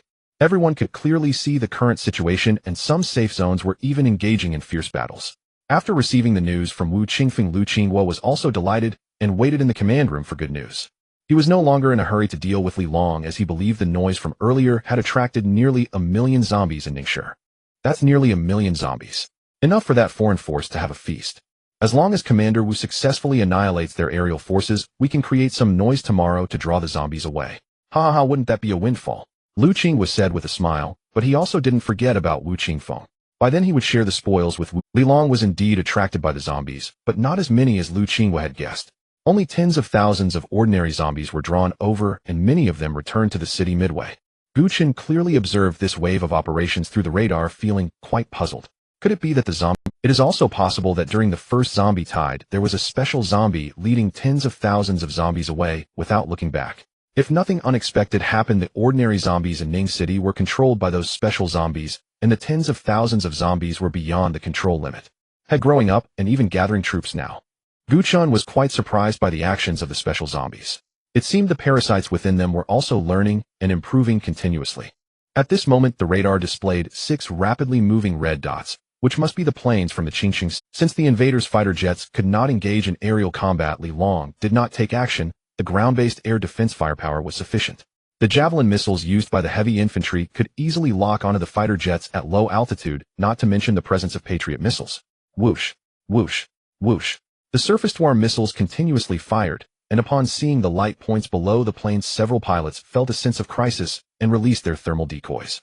Grateful that Commander Wu was wise enough to have them carry some thermal decoys, otherwise they wouldn't be equipped with them, and it would be better to carry more missiles. Withdraw, withdraw. The air defense firepower is too fierce. After the thermal decoys attracted all the surface-to-air missiles, the captain decisively ordered a retreat while the plane continued to ascend. At this time, the altitude was too high for the infantry to reach, but a Patriot missile diligently followed behind. Boom. A fighter jet exploded in midair, but it did not completely disintegrate. Only its left wing was blown off. The engine was unharmed, and seeing that there was still a chance to salvage the situation, the pilot did not eject, knowing that if he did, he would likely become zombie fodder in the city. In the end, the plane successfully did not crash, managing to fly back to the vicinity of the Qingqing safe zone, thanks to its powerful engines, and the pilot successfully ejected. The plane was naturally scrapped, but its parts were still useful, and it was estimated that someone would soon recover them. The last time Gu Chen intercepted a transport plane, there was only a pile of scrap metal left by the time the mining truck came to collect it. All the valuable items were gone. Commander, the zombies have been dealt with. A slightly coughing voice from Li Long came. What is your situation over there? Nothing much, just a bit smoky. By the way, Commander, I am currently constructing a technology center, which should be ready for placement by tomorrow. Very well, produce a spy as soon as possible to assist you in managing the base, and then continue to produce units. At least 200 soldiers, a few dozen Grey Bear tanks, and more than a dozen multifunctional transport vehicles, and then construct the spy satellite. Understood, Commander. Li Long nodded immediately. Currently, his energy supply was quite limited. Apart from cautiously collecting valuable items in Ning City every day, there was also gasoline and diesel from the gas stations. However, the vast Ning City was not solely theirs. The gas stations had long been drained of fuel. After thinking for a moment, Li Long set his sights on the oil field displayed on the radar. Longxing oil field. But the problem is there were too many people inside with 7,000 employees. If nothing unexpected happened, they had all likely turned into zombies, and with Li Long's current strength, it was very likely he couldn't take it. Moreover, large-scale weapons could not be used. Even the invaders' fighter jets had to be handled with care. After checking the time, Li Long decided to let the commander rest, and wait until tomorrow to request reinforcements. The next day in the morning, respected Commander Li Long has requested 20 Rhino tanks, and 200 mobilized soldiers for assistance. May I ask if it is approved? After Xiao Qi saw Gu Chen wake up, he appeared before him and asked, "What does he need so many people for?" Report: Commander Li Long is preparing to attack Longxing oil field. Longxing oil field, the biggest source of revenue for the Ning City government with an absurdly large number of employees. Li Long is quite ambitious. Indeed, he must be strongly supported. Gu Chen directly dispatched the units that Li Long needed, while also adding 20 terrifying robots and 2 air defense armored vehicles. He did not send out the V-3 rocket vehicles or the Kirov because such things should not be used in the oil field. It might inadvertently damage those machines or even explode the oil tanks. It was not until noon that the supporting troops sent by Gu Chen arrived at Li Long's subbase. Shortly after their arrival, Li Long led the troops to set off. It would certainly be somewhat difficult for Li Long to manage so many people on his own, so there were corresponding officers among these mobilized soldiers. Although Longxing oil field belonged to the Ning City government, it was still quite a distance from Ning City, approximately over 40 kilometers, with several railways responsible for transporting oil. Li Long sat on a newly produced gray bear tank, observing the distant situation with binoculars. The road was still boundless, occasionally dotted with a few scrapped cars and twisted zombies. The leading tanks pressed forward without hesitation. At this moment, two disconnected carriages appeared in Li Long. A few reapers seemed disturbed by the sound of the tanks. They dropped the limbs they were munching on and stepped out of the carriages, glaring at the tank convoy. Respected Commander, the random supply box has refreshed. Please collect it in a timely manner. Gu Chen was taken aback. This random supply box truly was random. How long had they been waiting? However, his eyes still honestly looked at the radar. Is it really that coincidental? Gu Chen said in surprise. This time the location of the random supply box was about 100 meters directly in front of the convoy led by Li Long. Li Long checked the radar. There's a random supply box nearby. Go pick it up. Yes, Commander. After that, Li Long confirmed the location of the random supply box using the onboard radar. It was right in those two disconnected carriages. The Reapers had not yet realized the seriousness of the problem. They only knew that this group of fresh and tasty humans was much better than the rotten corpses. They even disregarded the leading tanks, as in the eyes of the Reapers, such heavy objects could not possibly hit them. Ta-ta-ta. The terrifying robots declared their arrival, drawn by the scent. 20 terrifying robots were simply inadequate against these Reapers. After easily ending the battle, a mobilized soldier jogged over to open the random supply box. Respected Commander, congratulations on acquiring a new unit type, the British Sniper, from the random supply crate. This unit will now appear in personnel units. British Sniper, trained by the Royal Marine Corps of Great Britain, capable of effortlessly eliminating hostile beings at long distances on the battlefield, armed with an AWP, and upon entering a multifunctional infantry vehicle transforms into an HK SL-9SD semi-automatic sniper rifle. Production cost 500 per unit. 500 per unit. Gu Chen was slightly surprised, seeming cheaper than in the game, but he couldn't quite remember. But it was definitely cheaper than the anti-tank infantry. Due to the high cost of anti-tank infantry, Gu Chen had never produced many. Now that the sniper was unlocked, there was no need to substitute it with anti-tank infantry. Of course, the attack effectiveness of the anti-tank infantry was certainly better, as one shot could kill several zombies. Produce 10 snipers. Understood, respected Commander. Meanwhile, Li Long and his team continued on after picking up the random supply crate. Report: a train is currently in motion ahead. The scout in front of the main force reported via the intercom. Soon Li Long also spotted the slowly moving, with only 3 carriages attached to the engine. This train was indeed the transport train of the Longxing oil field, though the several oil tanks that were originally connected at the back had already been abandoned. All the windows of the carriages had been sealed shut. Inside the train, a tattooed man peered through a small observation port, startled upon seeing the armored convoy ahead. These individuals were workers from Longxing oil field, many of whom chose to escape by train to avoid. In the end, only about 20 people successfully managed to board the train, as the scene was too chaotic at the time, filled with zombies and panicking humans. Among these 20 people, half were following the tattooed man, thus he naturally became the leader. Initially, the tattooed man was law-abiding and did not show any signs until the train passed through Ning City, where they saw the thick smoke rising from the city center, realizing that this disaster seemed to extend beyond just the Longxing oil field. After confirming that the apocalypse had indeed occurred, the tattooed man's true nature was exposed in a few days. Several women in the carriage had even been driven to madness, while several men had been used as bait for food. Later, they pretended to be good Samaritans rescuing survivors, but those saved would face a grim fate. The men became their slaves, and the women turned into toys. Initially, there was some resistance, but as this group acquired firearms from certain special zombies, no one dared to resist any longer. Boss, what should we do?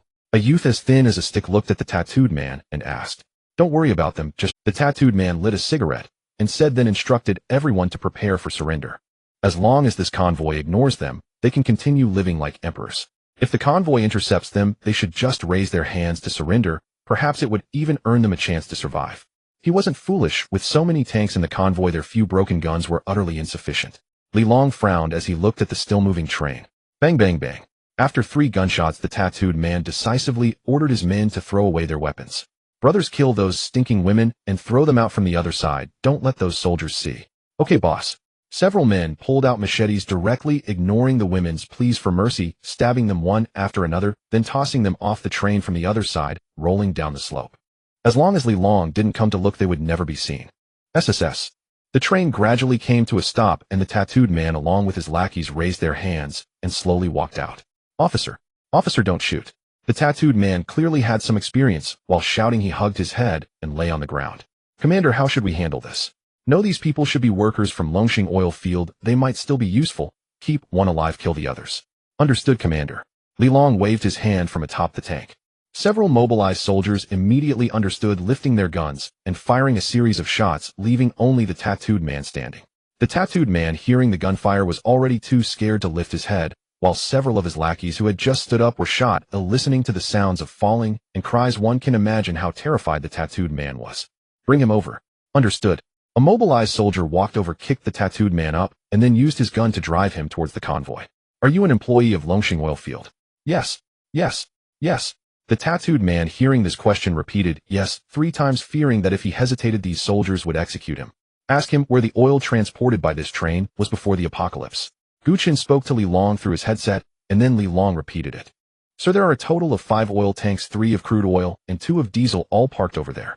The tattooed man pointed in a direction as it was too wasteful to keep transporting oil. He would only go to refuel when necessary.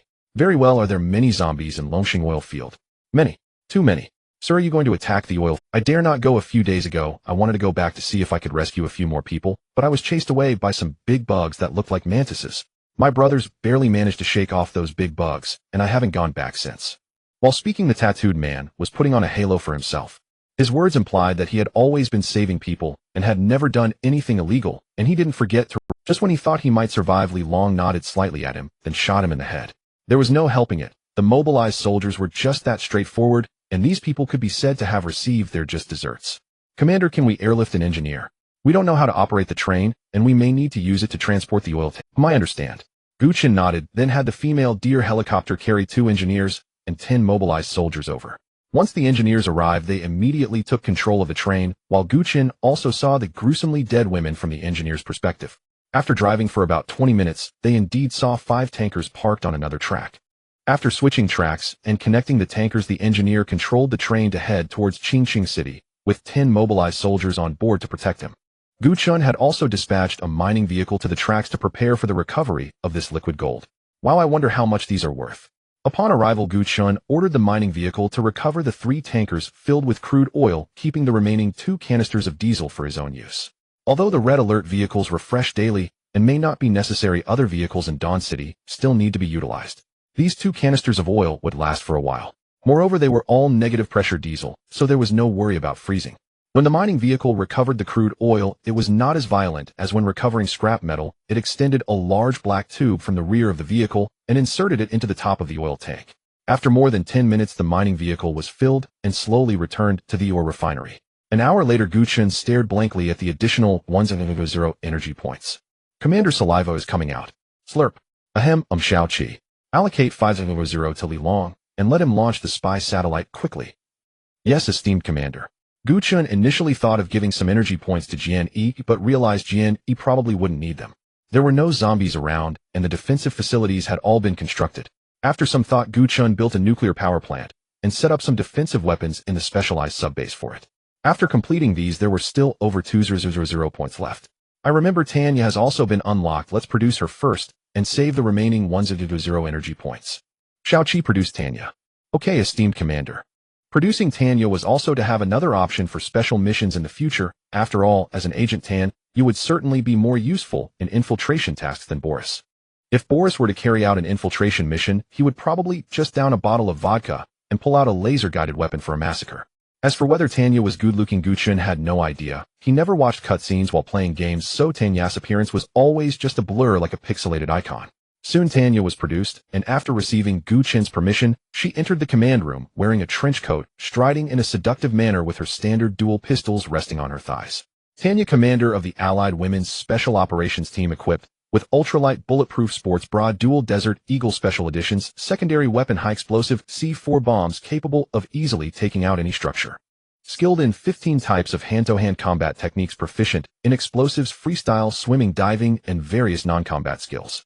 Heroic skill, cold-blooded beast, immune to all reconnaissance methods, immune to thermal imaging, immune to infrared reconnaissance, unlimited high explosive C4.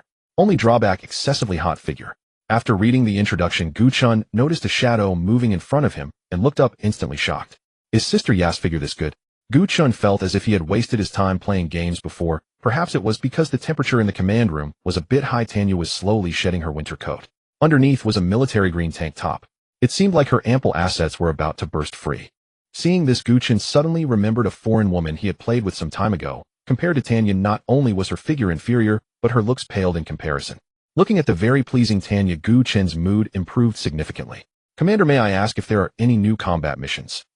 After arranging her clothes, Tanya noticed Gu Chen staring at her and asked, not for now.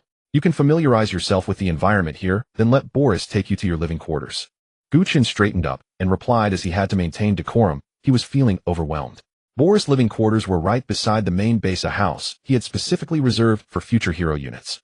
Okay, Commander, but bald old man hasn't arrived yet. Would you like to experience my massage techniques? Tanya slowly walked up behind Gu Chen and pressed her ample assets against him.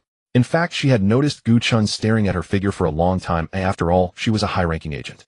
Having keen perception skills was normal. Once someone stared at her, she could quickly identify their location and even determine their gender. However, if Gu Chen wanted to engage in physical activities with her, she would have no hesitation in agreeing and would be quite willing. After all, Tanya greatly admired the commander. Feeling the softness against his neck, Gu Chen leaned back in enjoyment. Commander, do you want it? I am willing to give everything for you. Tanya whispered softly in Gu Chen's ear. Gu Chen wasn't foolish. He naturally understood what Tanya was implying. As a normal male, Gu Chen certainly wanted to pin this voluptuous beauty down and punish her fiercely. However, he felt a bit conflicted psychologically as she was produced by the Red Alert base. If he wanted to relieve his physical desires, he could easily select several beautiful maids from Dawn City, varying them each day. Yet he did not do so because he had more important matters at hand. That was to become the strongest overlord in this apocalyptic world. You give me a massage or I'll take a nap. Boris will probably arrive in half an hour. Shao Qi, remember to wake me up. Okay, esteemed commander, Shao Qi respectfully replied from the side. Meanwhile, Tanya used her fingers to gently massage Gu Chen's neck and shoulders. Tanya was indeed skilled at massage. Before long, Gu Chen was leaning against the chair fast asleep and quite comfortable, quickly entering deep sleep. Half an hour later, Boris hurriedly walked into the command room. Commander! Commander! He wiped his nose and took a swig of vodka, urgently calling out to Gu Chen, thinking that there must be some important task for him to rush to the command room. Bang! Tanya, who had been standing beside Gu Chen, dashed out and immediately pinned Boris to the ground. Shut up, you bald man. The commander is resting. Tanya. Damn, you finally came to help the commander, haha. Boris, pinned to the ground, showed no embarrassment, as Tanya's close combat skills were indeed far superior to his. Gentlemen, it's all right, the commander just woke up. Shao Qi said, looking at the two. Earlier, Shao Qi had already woken Gu Chen in his mind, as she could transmit sound into Gu Chen's consciousness within the base. Boris, escort Tanya to her quarters. Gu Chen rubbed his eyes and said, Yes, commander. Boris hastily scrambled to his feet and snapped a salute, then glanced at Tanya with unmistakable smugness. Humph. Tanya gave a light snort, donned her coat, bid Gu Chen farewell, and departed. Meanwhile, Li Long had already reached the Longxing oil field and engaged in fierce combat with the zombies within. Why? What in the world are so many rifle and rocket launcher-wielding zombies doing here? Gu Chen watched the rhinoceros and grizzly tanks fire indiscriminately, his nerves tightening. Damn it. The massive oil tanks nearby are pure fortune. Exercise caution when firing. Do not destroy the storage tanks or the nodding donkeys. Gu Chen shouted anxiously. Detonating a storage tank would render the entire operation futile. Acknowledged, commander. The tank's AI responded while continuing its barrage. Whoosh. A rocket streaked across the horde, trailing white smoke, and struck an anti-aircraft tracked vehicle mid-rampage. Clearly, this horde perceived the anti-aircraft vehicle as a greater threat than the tanks. The rocket impact triggered an immediate chain explosion, leaving only the chassis and scattered debris of the once formidable vehicle. Advance. At Li Long's command, all armored units surged forward while infantry advanced behind the tanks, taking cover from incoming fire. Considering the immense value of the machinery and storage tanks, Gu Chen also dispatched Mi-24 Hind helicopters for support, capable of precisely eliminating elite zombies from the air. Simultaneously, he produced 10 multi-purpose infantry fighting vehicles and deployed all snipers toward the Longxing oil field. The presence of armed zombies there could only be attributed to parasitic zombies. They even grasped the strategic importance of petroleum to humanity. Otherwise, they would never have orchestrated such a long-range deployment of infected forces. Truly cunning creatures. The accompanying terror bots dispersed in all directions, infiltrating the oil field. Their compact frames and extraordinary speed enabled them to slip unimpeded into the facility's interior. To his astonishment, numerous oilfield systems remained operational. Who was running this facility? Gu Chen analyzed the live feed from the terror bots, his mind racing. Could it be zombies? He recalled the data extracted from his first captured parasite, the parasitic zombie, and the partial abilities he had acquired.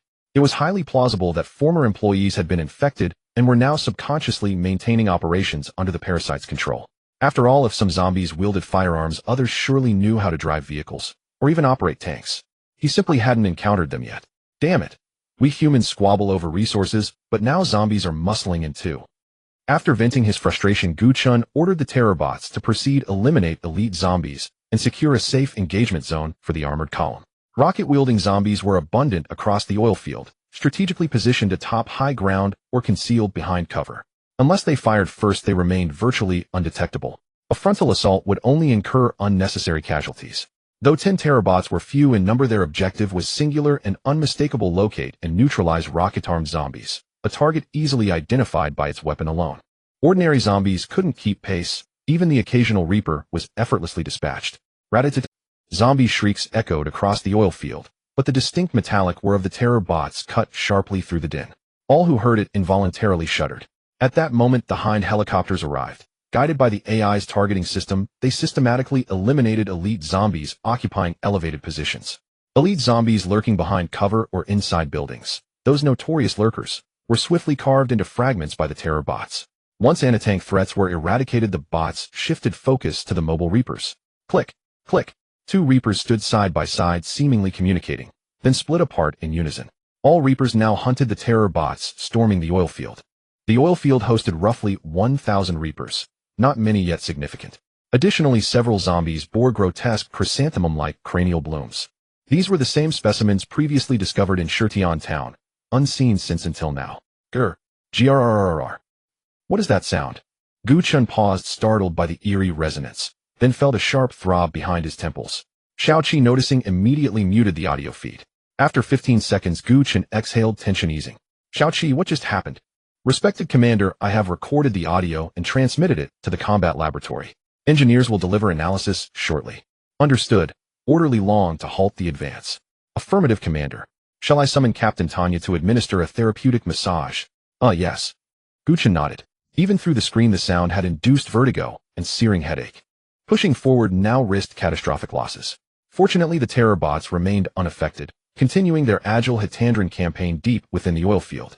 Upon receiving Gu Chen's, Orderly Long immediately halted the advance and established a fortified perimeter.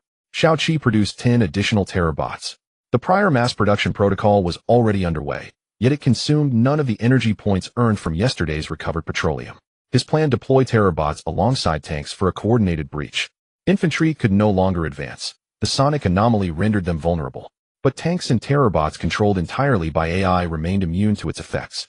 Commander, Deputy Officer Xiaoqi reports you experienced head discomfort. Tanya entered the command center, concern etched across her face. An anomalous acoustic signature emanated from the Longxing oil field, induced acute headache. It has since subsided. Gu Chen smiled faintly, then opened the engineer's preliminary report.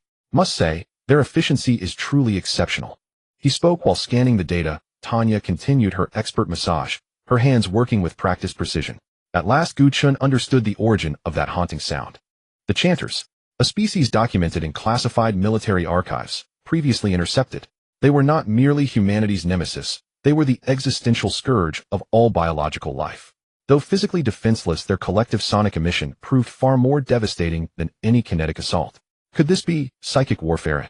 Since it was clear that the voice targeted living beings, Gu Chen decided not to dispatch mobilization troops to attack. After the completion of 10 terrifying robots, they swiftly headed towards the Longxing oil field, moving faster than any ground vehicle, rendering transportation unnecessary.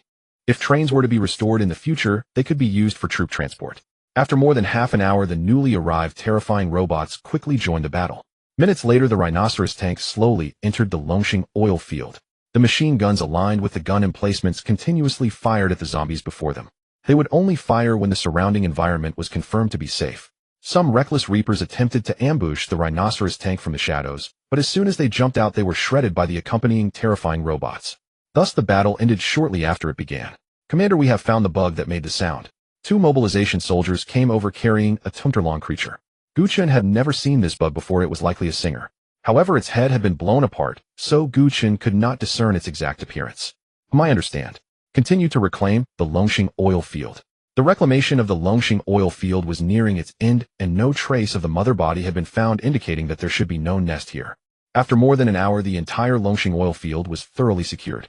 To Gu Chen's dismay, most of the oil wells had been destroyed, and the remaining ones were killed before the zombies could act. Previously, it was indeed the zombies controlling the operation of the oil field, which intrigued Gu Chen. He felt that if this continued, the zombies might develop a civilization among themselves. After reclaiming the Longxing oil field, the remaining task was to clean up the corpses and resume work, although the output would surely not match the previous levels. It was already afternoon, so this work would have to wait until tomorrow. After leaving some troops at the Longxing oil field, Li Long also departed, not forgetting to add a few carriages to the train before returning. After all, they would need the train to transport civilians tomorrow. Let Zheng Yi check if there are any employees working. All right, respected commander. Xiao Qi nodded slightly in response. Commander, engineers can also work at the oil. No, wouldn't it be better to use free labor? Many people in the city are eager to get a job in Shuguang City. All right, Tanya, you can go back now. Rest well. There are no tasks for the next few days. Okay, commander.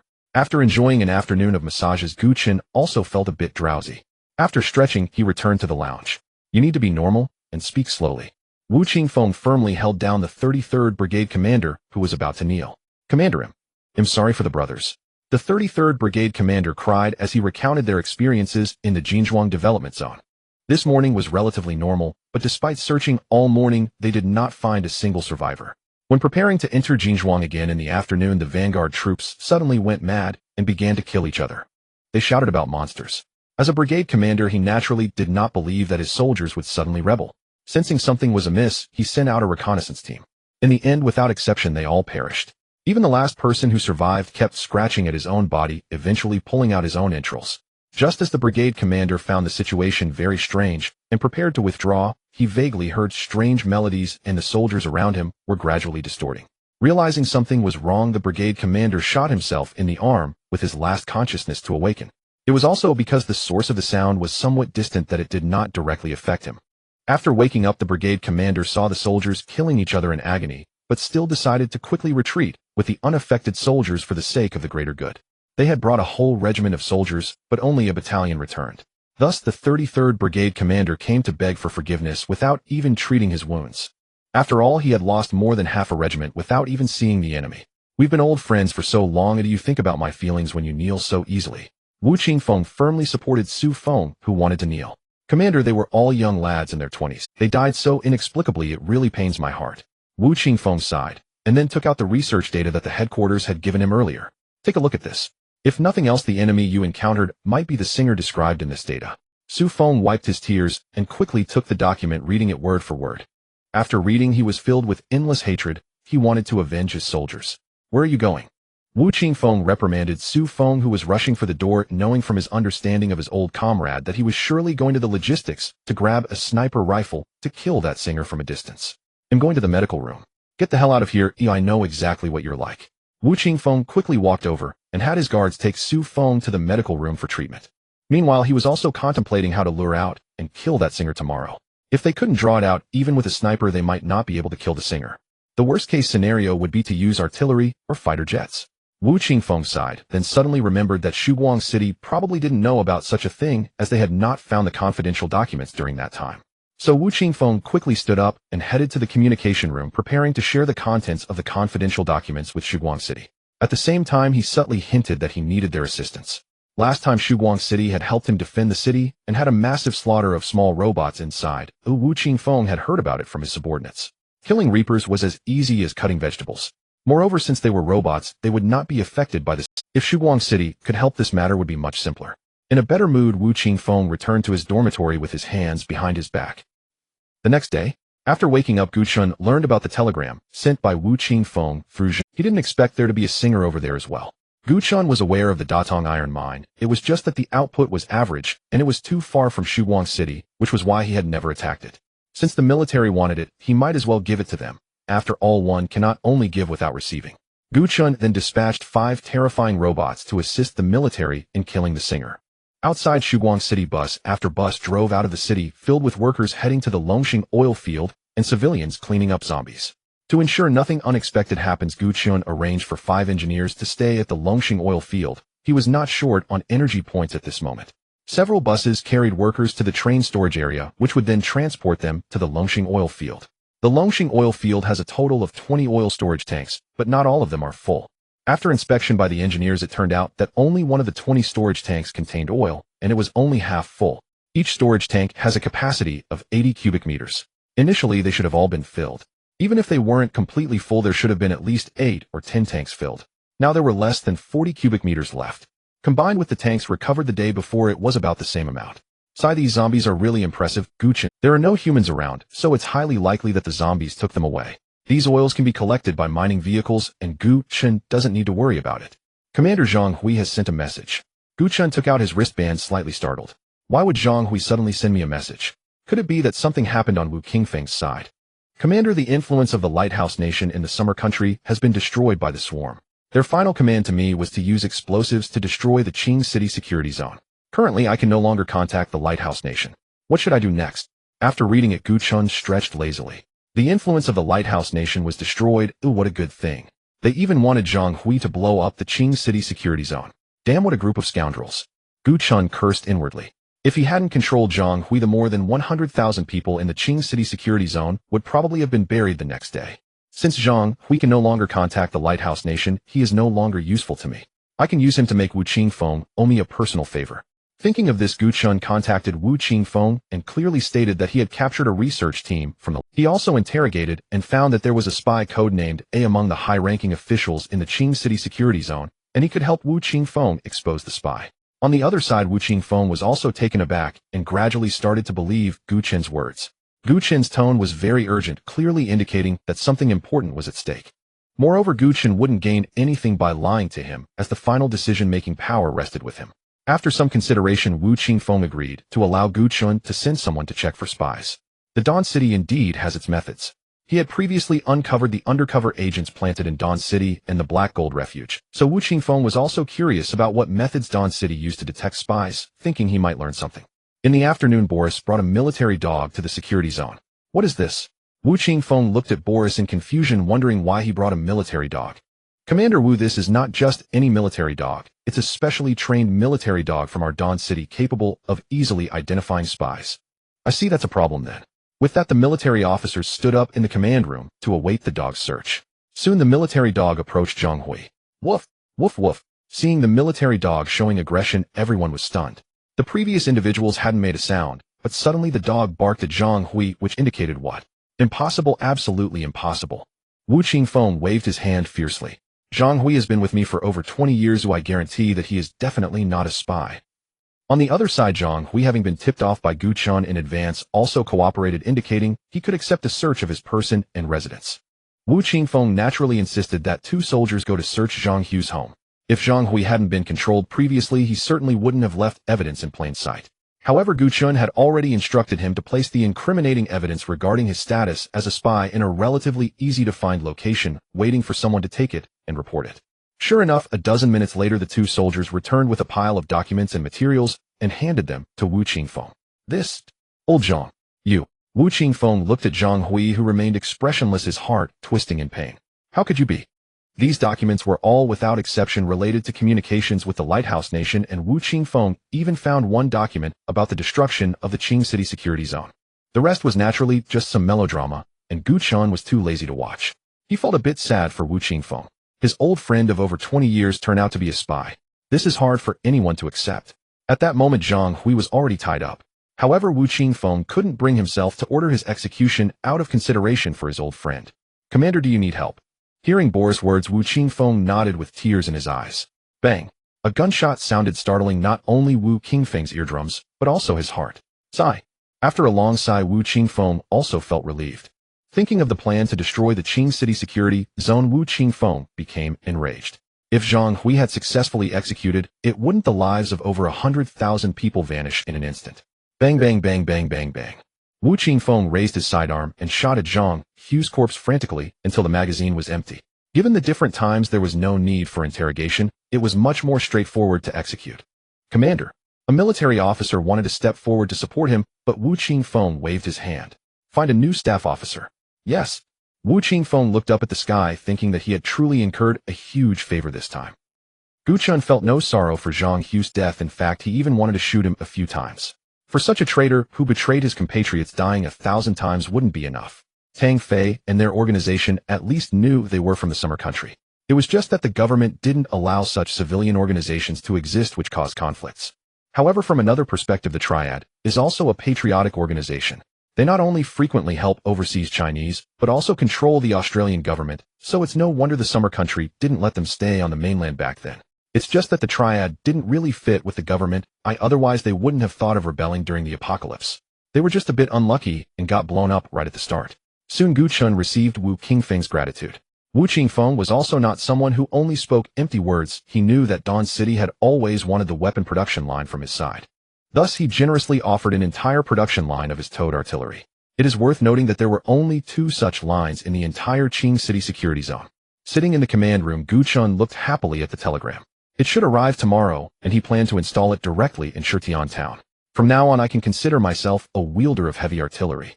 Although it may not be as convenient as the V3 rocket launcher, Gu Chen prefers such large and robust devices. According to Wu Qingfeng, this production line can manufacture 2 155mm howitzers daily, and there is also an ammunition production line that can produce 50 high-explosive shells each day. Commander, the task of the terrifying robots has been completed, and they have also brought you a high-value item. Xiao Qi said as she conjured an image out of thin air. What is this? Gu Chen curiously asked as he looked at the green crystal on the image. Respected Commander, according to the analysis, this is not a mineral from Blue Star. Our engineers are currently studying it. Incredible. I didn't expect to have such an unexpected gain from this outing. It wasn't until evening that the engineers produced data on this mineral. Tiberia mineral, suspected plant spores carried by a meteorite capable of absorbing various minerals and heavy metals from the soil, in which they grow, presenting themselves in crystal form on the surface. It can self-replicate, possesses extreme toxicity, and once the crystal bursts, the spores will spread through the air, making it difficult to grow in extremely cold or dry environments. After just reading the first half, Gu Chen thought he had struck gold, believing that in the fields he could absorb heavy metals and minerals from the soil. Moreover, it can self-replicate, which is perfectly suitable for his red alert system. There will be no need to search for mining sites. It would be delightful to cultivate a place for it. However, the latter part truly gave Gu Chen a headache. Such a valuable item turned out to be highly toxic, and its descendants could spread through the air, potentially contaminating the entire world. Xiao Qi, how does the toxin from the Tiberia mineral spread? Respected Commander, it does not spread through the air. One can only be poisoned by stepping on it or getting very close. Armored units will not be affected. Let's not allow this mineral to leave the combat laboratory for now. Have the engineers think of a way to establish a safe area for cultivating Tiberia minerals immediately. Understood, respected Commander. Gu Chen would never give up such a good thing. Anyone with a sound mind would think of ways to utilize it. In fact, Gu Chen had already thought of a solution. Since it is difficult to grow in extremely cold or dry places, why not create an isolated zone that is extremely cold or dry? The simplest method would be to use dry ice, laying down a massive amount of it in the isolation zone to rapidly drop the temperature to several tens of degrees below zero. However, this would require reapplying it periodically, as it cannot maintain the temperature. The current outdoor temperature is only about -20 degrees. This would not affect the growth of Tiberia minerals at all. Since this thing is carried by meteors, it implies that it exists worldwide. Perhaps the military has already obtained it. If the military has it, so be it. What I fear is their large-scale cultivation, leading to it spreading across the globe. However, Gu Chen cannot control this situation and can only take it one step at a time. The preliminary exploration of the Jinzhuang development zone has also been completed, yielding one conclusion: there are no living people left in the development zone. Not even a complete corpse. Only remnants of gnawed limbs and severed arms are scattered everywhere. The military also found a meteorite in a school building. This teaching building was directly destroyed by the meteorite. After much effort to transport the meteorite out, they happily took it back for research. Commander, the Longxing oil field has resumed production, yielding approximately 100 tons of crude oil daily. Upon hearing this news, Gu Chen could only sigh. Damn it, all the original oil wells were destroyed, the kind that can't be repaired. The engineers have no way to fix it. After all, you can't give an engineer a tire and expect them to fix it into a Lamborghini. 100 tons of crude oil is not too little. It can almost fill a fuel tank, meaning that if Gu Chen converts all this crude oil into energy points, he could gain nearly 100 energy points daily. Indeed, oil is the way to make money. However, it is definitely not possible to convert all of it. Converting a large part would suffice, leaving the rest for industrial development, as the industrial park in Shutian town requires plenty of oil. Moreover, oil can also be used for power generation, but Lu family village has a coal mine, so Gu Chen wouldn't be foolish enough to use oil for electricity. The remaining half will be used to refine diesel. The Longxing oil field also has the necessary equipment, which can be fully entrusted to the engineers. Gu Chen does not plan to establish subbases. He intends to send people to build some walls and then station troops there. Recently, he has been troubled by the inability to find living people. After such a long time, new survivors join Dawn City every day, but the number has yet to break 100. Currently, excluding the military, there are only over 700 people in Dawn City. The number of new survivors joining in these days has been decreasing. A new round of military expansion is about to begin, at which point the Dawn Army will expand to around 800 members. However, they cannot be thrown into battle directly. They will need over a month of training before they are barely combat ready. Of course, training for 3 months would be best, but Gu Chen does not have that much time. The cleanup work in Shitian town is nearing completion, and a large number of people will be needed to live there and cultivate the land, which will naturally require soldiers for protection. The next day, the conscription work began. Watching the endless stream of people at the recruitment center, Gu Chen couldn't help but lament that mobilizing troops is still too expensive. Recruiting from the civilians is simple. Just hand out guns, provide clothes, feed them daily, and give a little salary, and that's it. To mobilize 800 troops, it would cost 800 energy points. Just thinking about it is terrifying. Now that he has taken over the Longxing oil field, the daily output of energy points has reached 1200. It doesn't seem too difficult to mobilize 800 troops. Xiao Qi produced 100 soldiers and 500 mobilized troops and construct a spy satellite. The spy satellite requires 100 energy points, and Li Long won't be able to provide it immediately. The spy satellite will be constructed within the military restricted area of Dawn City. Construction time 1 hour. Xiao Qi, after building the spy satellite, can we launch it to unlock the global map? Yes, Commander. Each satellite launched unlocks 1 continent, and each satellite costs 100 energy points. What? Hearing Xiao Qi's words, Gu Chen immediately expressed his astonishment. Respected Commander, I am very sorry, I cannot control the prices. Fortunately, Blue Star only has 7 continents. Once the construction is complete, we can launch it directly, Gu Chen said after glancing at his balance. Understood, respected Commander. An hour passed swiftly, and a military satellite appeared next to the spy satellite in Gu Chen's expectant gaze. Virum. Such a huge commotion was naturally noticed by the residents of Dawn City. What the hell? A rocket? A rocket?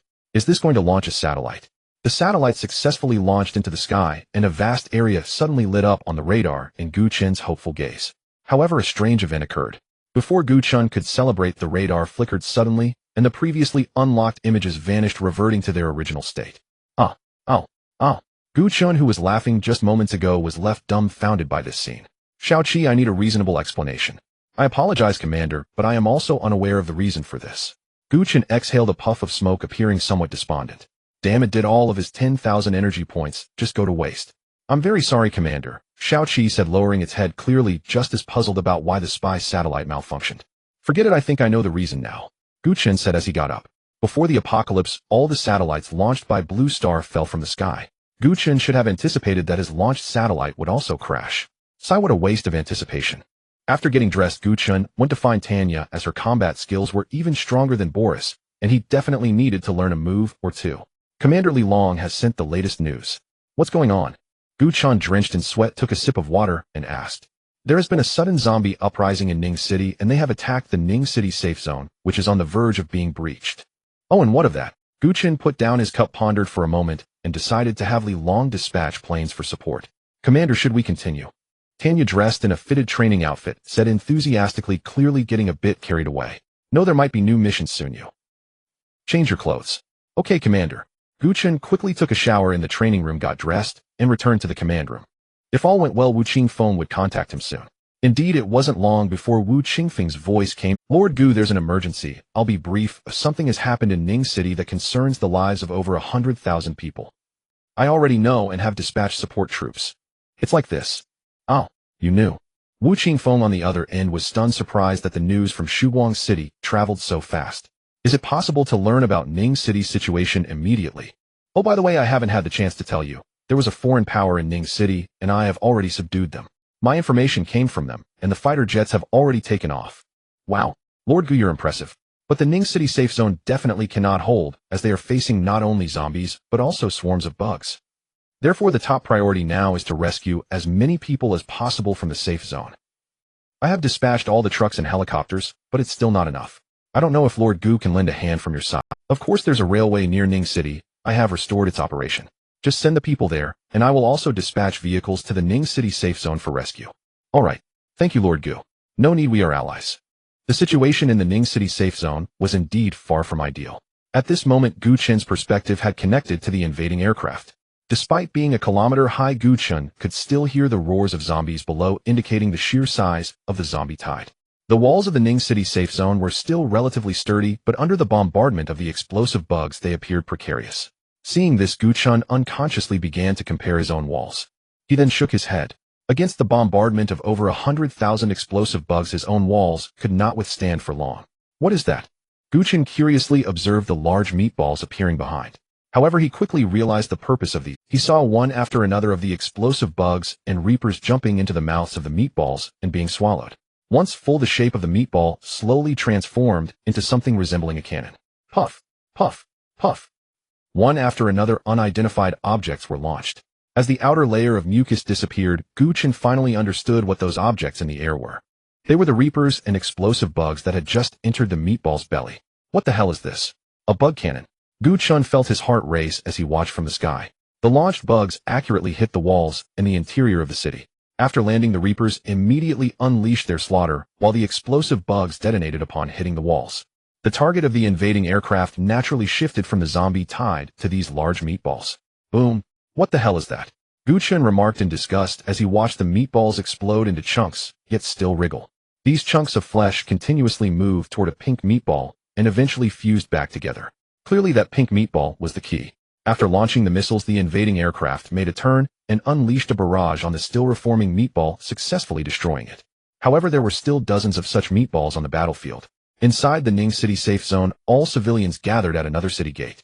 This area was temporarily free from the encirclement of bugs, and the zombie tide thus considered safe. Vehicles and helicopters from Qing City had also rushed over.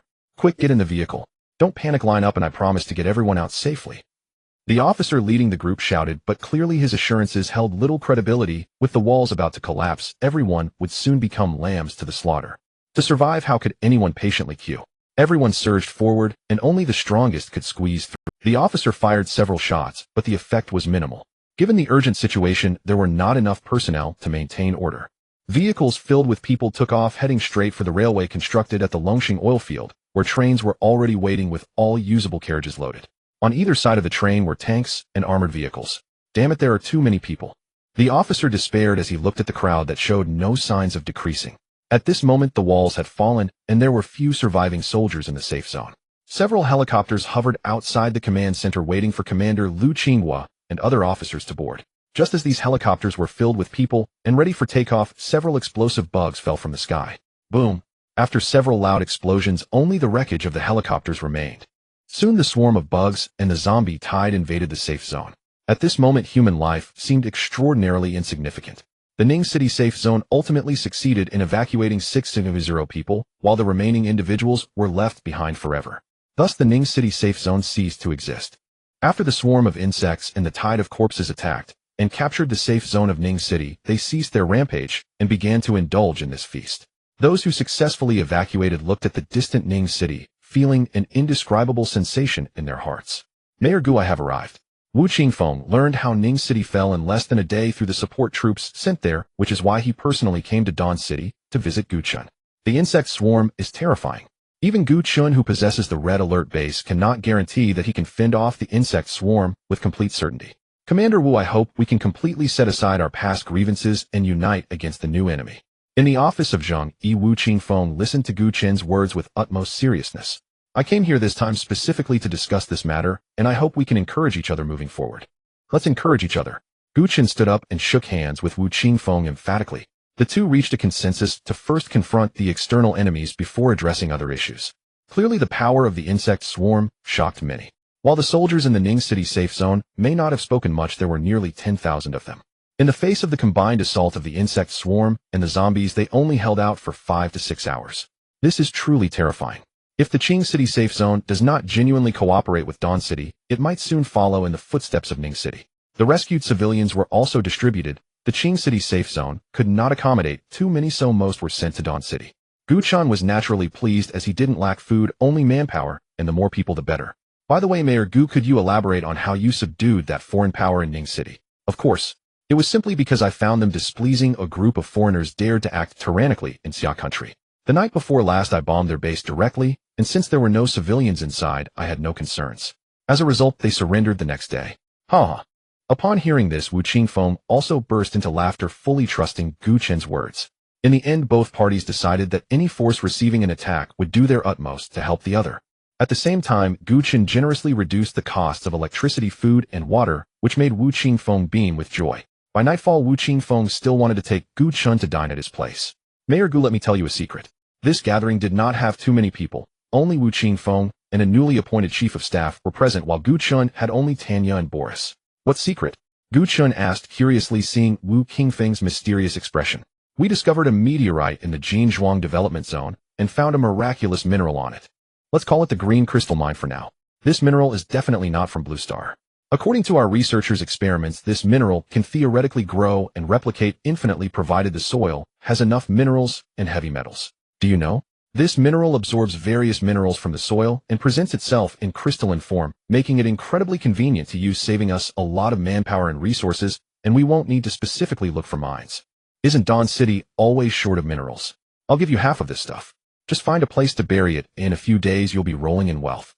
Wu Qingfeng grew more excited as he spoke, even wanting to share half of it with Gu Chen, as this mineral was simply too magical. If it already existed on Blue Star, those mines would probably not have appeared. There's nothing more convenient than this. However, for now it's unknown how deep this thing can absorb the soil. But just its advantages alone are enough for Wu Qingfeng to cultivate it extensively. Old Wu, I've known about this green crystal mine for a long time, but I named it the Tiberian Stone. Tiberian Stone. That name sounds quite nice. Since that's the case, Mayor Gu, you must have some too, so I won't. Damn, even if you give it to me, I wouldn't dare take it. This thing is highly toxic, didn't you know? I know. As long as you don't touch it directly, it's fine. What's there to be afraid of? Wu Qingfeng said nonchalantly. The Tiberian Stone's crystals, once shattered, will spread spores with the airflow and can even take root in the soil and expand outward. If you really cultivate it on a large scale, it won't be long before all of Qing City is filled with this stuff, and at that point there won't be any space left for humans to survive. It can also spread through the air. Wu Qingfeng exclaimed, genuinely unaware of this characteristic, otherwise he wouldn't have planted it at all. The airborne spreading can be managed, just cover it with something. However, its ability to expand underground is truly unpreventable. At this moment, a fine sheen of sweat appeared on Wu Qingfeng's forehead. He then picked up the walkie-talkie and said, quickly dig up all the planted green crystals. Don't ask why, just hurry. Old Wu, there's no need to be so anxious. After all, you just buried it in the ground. This thing doesn't grow that exaggeratedly fast. Gu Chen looked at the anxious Wu Qingfeng with a bemused expression. Soon dish after dish was served. Mayor Gu, try this roast meat. Ew, I've never eaten such tender meat in my life. Why does this color look familiar? Gu Chen squinted and realized, oh my, isn't this insect meat? He looked up and saw Wu Qingfeng savoring it, and the aroma indeed smelled quite good. Moreover, the engineers also said that this thing is not only non-toxic, but also very nutritious. Why not?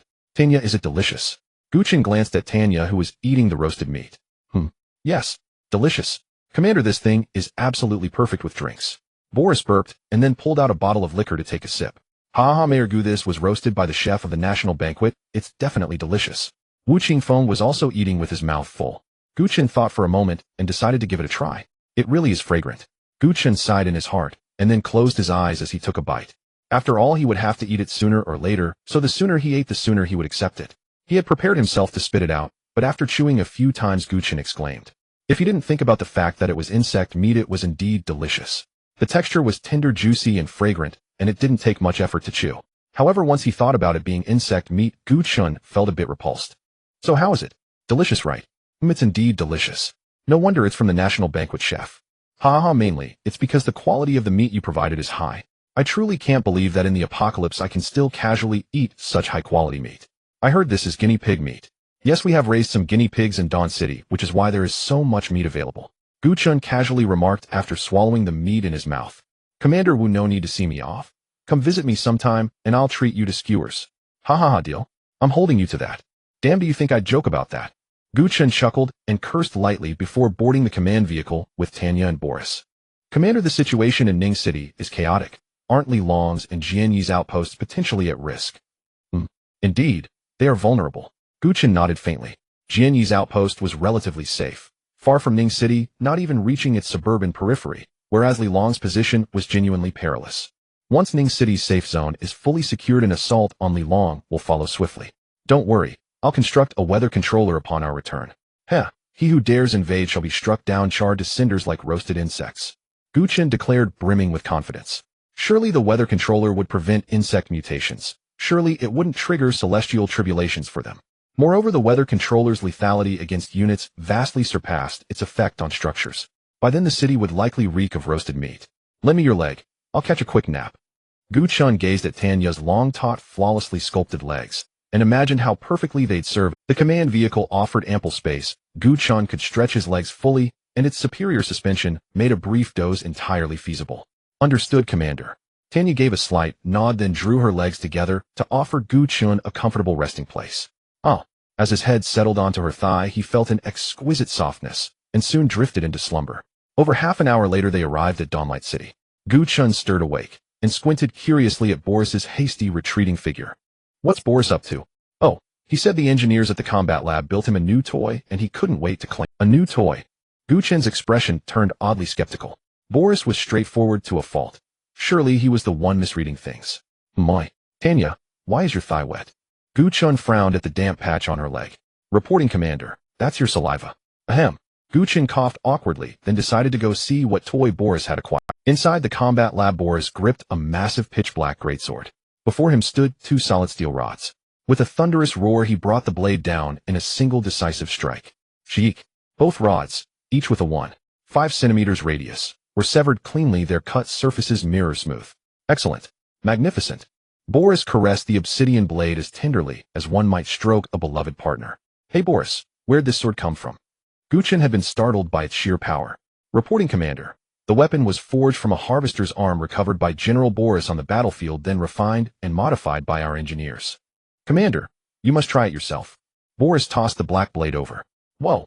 Gu Chen barely caught it, staggering under its staggering weight. It must weigh nearly 10 kilograms. No edge needed. Merely swinging, it would crush a man flat. Two fresh steel rods were brought forth. Gu Chen swung hard, and nearly wrenched his back from the effort. Yet what stunned him most was the blade's effortless precision. It cleaved through the rod without resistance, slicing it cleanly in two. No wonder harvesters shattered tanks as easily as snapping twigs. An extraordinary blade. Commander, please bestow it a name. Huh.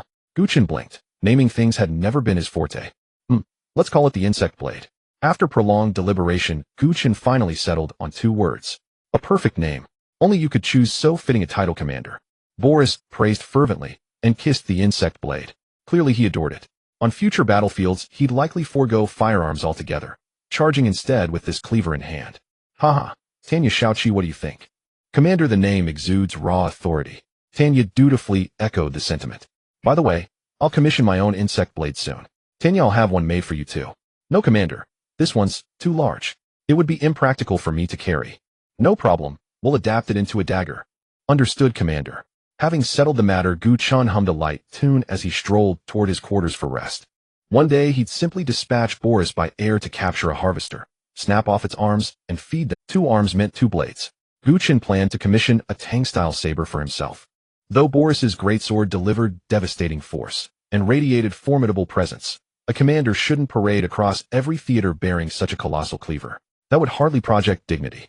At dawn the next day, Gu Chen checked his energy reserves. Sufficient. Construct the weather controller. Affirmative, Honorable Commander. Oh, and Shaoqi, pull up the data on the Chrono Legion. Suddenly recalling this anomaly among military units, Gu Chen asked eagerly. Affirmative, Honorable Commander.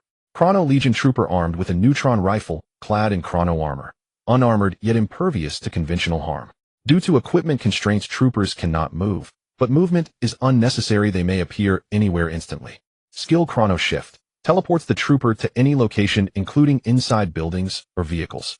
Greater distances induce longer cryostasis. 0.5 seconds per meter traveled. During stasis, the trooper remains vulnerable to attack. Skill Erasure targets a unit or structure, subjecting it to temporal stasis. If successful, the target vanishes permanently. If the attempt fails, e.g., the trooper is killed mid-activation, the target sustains no injury whatsoever. Erasure may also be applied to structures. A duration depends on mass and volume. Any object struck by a Chrono Legion trooper enters temporary invulnerability. Cost 2000 energy points. Finally, finishing the dossier, Gu Chen exhaled deep. Provisionally classified as a niche unit. Impressive in theory, dazzlingly futuristic. but functionally limited. A 1-meter shift incurs a half-second stasis, 1 kilometer demands 8 minutes, during which the trooper is exposed. Truly marginal. The erasure skill, however, serves as its primary offensive capability, and proves viable especially since Chrono Legion troopers can deploy from multi-function infantry vehicles. This grants them tactical mobility and modest protection. Moreover, in critical moments they can act as miniature iron domes, temporarily shielding vital assets. To safeguard a unit or structure from destruction, simply order a Chrono Legion trooper to target it directly, though precise timing remains essential. On the other side, Boris had not forgotten the task that Gu Chen had given him. After waking up in the morning, he hurriedly drove the air defense tracked vehicle to Ning City to look for the harvesters. Yesterday the battle in Ning City was intense and various insects had left their dark nests. The main roads of Ning City were filled with all kinds of insects and zombies. Bang, bang, bang, bang, bang. The air defense tracked vehicle unleashed a barrage on the zombies on the road, swiftly killing over 100 zombies. At that moment a harvester came crashing down from the sky, landing directly on top of the air defense tracked vehicle, causing Boris to feel a bit dizzy. Damn it, you came so quickly. Boris put down the bottle, then opened the door of the air defense tracked vehicle. Using a bug knife that hadn't tasted blood, yet he harvested the zombies surrounding the vehicle, and then grabbing the harvester's leg with one hand, he pulled it down from the roof. Whoosh. He'll borrow your arms for a bit, thanks. After cutting off the harvester's arms with the bug knife, Boris stuffed a high-explosive grenade into its mouth, and finally kicked it away. The kicked harvester looked bewildered. Where are my arms? Where's my knife? Boom. After a violent explosion, Boris had already retreated unscathed. Upon learning this, Gu Chen had Shaoqi design a butterfly knife and a tang knife. In just a few days, Gu Chen would possess a stylish tang knife, while the butterfly knife was naturally for Tanya. She did not like oversized weapons. Respected Commander, the weather controller has been completed. Please choose a placement location. Gu Chen's spirits lifted, and he decided to place it at the main base. Currently the main base was uninhabited, with even Gu Chen rarely visiting. Only the garrison remained, and the city gates were firmly closed. However, zombies generally did not appear there, making it quite safe. After the weather controller was built, Gu Chen was eager to try it out. The weather controller could also be upgraded. Each use would consume 500 energy points with a preparation time of 1 hour, but its range was significantly larger than that of a nuclear bomb. The range of a nuclear bomb could cover Lu family village, whereas the lightning storm could envelop 1/3 of Sha Town. The difference was not trivial. Now that there was a lightning storm with such a wide range, what was there to fear from swarms of insects? After so much consumption, there weren't many zombies left in Ning City, and the top priority now was to find the insect nest. On the day of the attack on the Ning City safe zone, there were at least tens of thousands of insects. They definitely could not have migrated from elsewhere. Therefore, there must be an insect nest in some corner of Ning City. But how to find it? Gu Chen, who was getting up to pour a glass of water, was momentarily distracted by the reflection outside the window. Is it snowing? When did this happen? Respected Commander, it just started. Wow, it's really heavy, Gu Chen said as he took a cup of hot water and blew on it. At this time, everyone in Dawn City was also experiencing the first snow since the apocalypse. However, they did not know that this heavy snow would make their survival even more difficult. Commander, this may not be good news. According to the engineer operating the weather controller, this heavy snow will last for 5 days. What? With such heavy snow, if it lasts for 5 days, it might accumulate over a meter. Can the weather controller change the weather? Sorry, Commander, it cannot. The weather controller can only predict the weather and release lightning storms, but it will cause rain to fall for 2 hours within the range of the lightning storm. Gu Chen, I can't just throw the lightning storm at my own home. Outside, the heavy snow continued to fall and strong winds began to rise. The soldiers stationed on the city walls were already struggling against the biting cold wind, while the citizens who had been enjoying the snow outside voluntarily returned home. Li Long, search for the insect nest in Ning City and report its location to me as soon as you find it. Okay, Commander. After locating the insect nest in Ning City, Gu Chen prepared to unleash a lightning storm on that spot. Although there might still be survivors in Ning City, there definitely would not be any near the insect nest. After receiving Gu Chen's orders, Li Long dispatched 10 squads, each consisting of 5 allied soldiers and 1 SEL, along with a reconnaissance vehicle. SEAL team equipped with MP5 submachine guns, C4 explosives as secondary weapons, wearing light bulletproof vests, capable of diving, locating, anti-building, anti-infantry, proficient in unarmed combat skills, and skilled in urban warfare. To be honest, SEAL teams were much cheaper than Tanya. However, they also possessed many skills that Tanya lacked, and their armor capabilities were significantly inferior. However, as a unit specializing in urban warfare, they were already quite excellent. Each SEAL team member wore digital camouflage and acted as the squad leader. The 10 squads explored different directions in Ning City. There were not many zombies left, and most were concentrated in the safe zone, making the city relatively safe. There weren't many zombies left. Song-gu, you said the military safe zone was breached by the tide of corpses a few days ago. Can our shelter withstand it? What are you afraid of? Our shelter is built in the subway tunnel, and the zombies inside have been cleared out. As long as we don't actively attract zombies, it will be foolproof. That's true, but I heard that there are still many insects attacking the military safe zone. They can't burrow underground. Damn, what are you afraid of? If the sky falls, I'll hold it up. If the shelter really gets breached, just follow me. They'll take you out through the secret passage. Secret passage? Is that real? When have I ever lied to you, Song-gu? That's true, haha. As the two chatted, a series of muffled gunshots suddenly echoed from a distance. The two exchanged glances and ran towards the sound with their homemade shotguns. Damn, Song-gu, isn't that a foreigner? Yes, this should be the foreign force that the boss has been wanting to contact. Song-gu nodded and prepared to run away first. After all, it was clear that this squad was an elite military unit. If he followed them for too long, he would definitely be discovered, so it was better to return and report to the boss asking what to do next. Okay, you'll follow your lead, Song-gu. The two hid behind the ruins, took another look, and hurriedly fled from there. Ning City subway station entrance. After agreeing on a secret signal, the power to the electric grid was cut off, and the two quickly ran to find Wang Wu, the leader of the shelter. What are you two coming back to tell me? Just greet them and get acquainted since it's such a rare encounter. Wang Wu said in frustration. Boss, we can't. Those foreign guys shoot at the sound, and we are still hiding in the ruins watching. After some back and forth, Wang Wu waved his hand, letting them leave while he began to think about how to collaborate with this. He needed firearms and ammunition, and a lot of it. Food and water could be postponed for now since Ning City is by the Yellow River, which has plenty of underground water. He had also collected quite a bit of food in the past. So the most important thing was weapons. His side had a total of 500 guards, among which over 200 were armed with police firearms. The rest either had homemade shotguns or were armed with machetes and baseball bats. Boss, what do we use to trade for guns and bullets? What to trade? That depends on what we have. Wang Wu stood up and thought for a moment. Suddenly he realized he seemed to have nothing at all. Wait, he had people. In this apocalypse, people could be traded commodities. Have the subordinates pick out 100 or so girls with good figures, not those skinny ones that look like sticks. I have no interest in them. Also choose 200 young and strong men and find a top student to act as a translator. Wang Wu scratched his bald head. He could confirm that this group of foreigners definitely lacked manpower, as since their discovery, he hadn't heard of them taking in survivors. This operation might just be to rescue survivors. His younger brother took the orders and immediately made arrangements. A few minutes later, a woman with panic in her eyes was brought over. Boss, she teaches foreign languages. Communication is no problem. Well done, go down and claim your reward. All right. Wang Wu looked at the beautiful woman before him, and a wicked thought arose in his heart. He couldn't care less that there were younger brothers watching beside him as he toyed with the foreign language teacher. Right then and there, his inner guilt was infinitely satisfied. He enjoyed humiliating such a high-quality woman. If it were before the apocalypse, he could only fantasize or satisfy his wicked thoughts through adult films. However, after the apocalypse, Wang Wu by chance established a shelter and fulfilled all the fantasies. At this point, the woman was already completely naked. As a woman who valued her dignity, how could she endure such humiliation?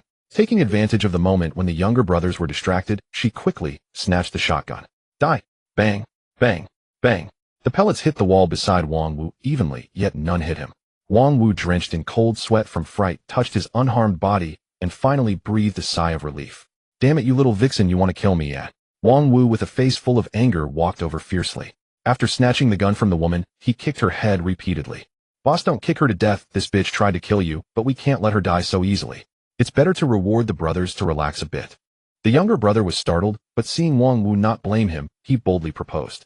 Drag her away, or let her do whatever she wants. All right. The younger brother, like a treasure found, hugged the woman's leg and sucked on it vigorously. Although the woman was already covered in blood and dazed, she instinctively struggled, but soon was dragged away like garbage. Time passed to the afternoon, and Wang Wu finally managed to communicate with the small team that went out to search for the insect nest. Of course, if it hadn't been for Gu Chen discovering it early, Wang Wu's group of younger brothers would probably have been shot dead. Wang Wu looked at the corpses lying around in disarray and the silent, seemingly Special Forces SEAL team before him, feeling a surge of fear. Fortunately, he kept an eye out and had his younger brothers go ahead. Damn, these foreigners really suppress fire at the slightest movement. Big brother, do we really need to bring out the machine guns?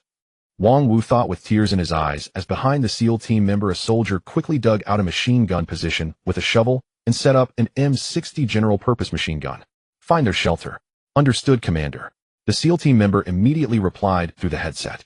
What is he saying? Wang Wu asked a shocked graduate student beside him. Brother Wang, he said, yes, Commander, and seems to be communicating with their commander. Nonsense. Wang Wu was about to slap him, but quickly put his hand down. He didn't want to be the one to empty the magazine. He had seen enough foreign blockbusters to know that any suspicious movement could lead to that. At this moment, only 5 or 6 of the 20 or so Wang Wu had brought out remained, and all their weapons were thrown away, obediently behaving like turtles. You take me to the shelter?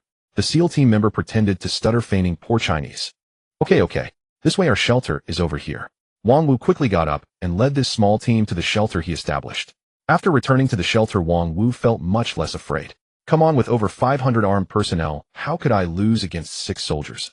Gu Chen also clearly saw the structure of this underground shelter through the perspective of the SEAL team member and felt, do these idiots not know that the insect race likes to dig tunnels and build nests?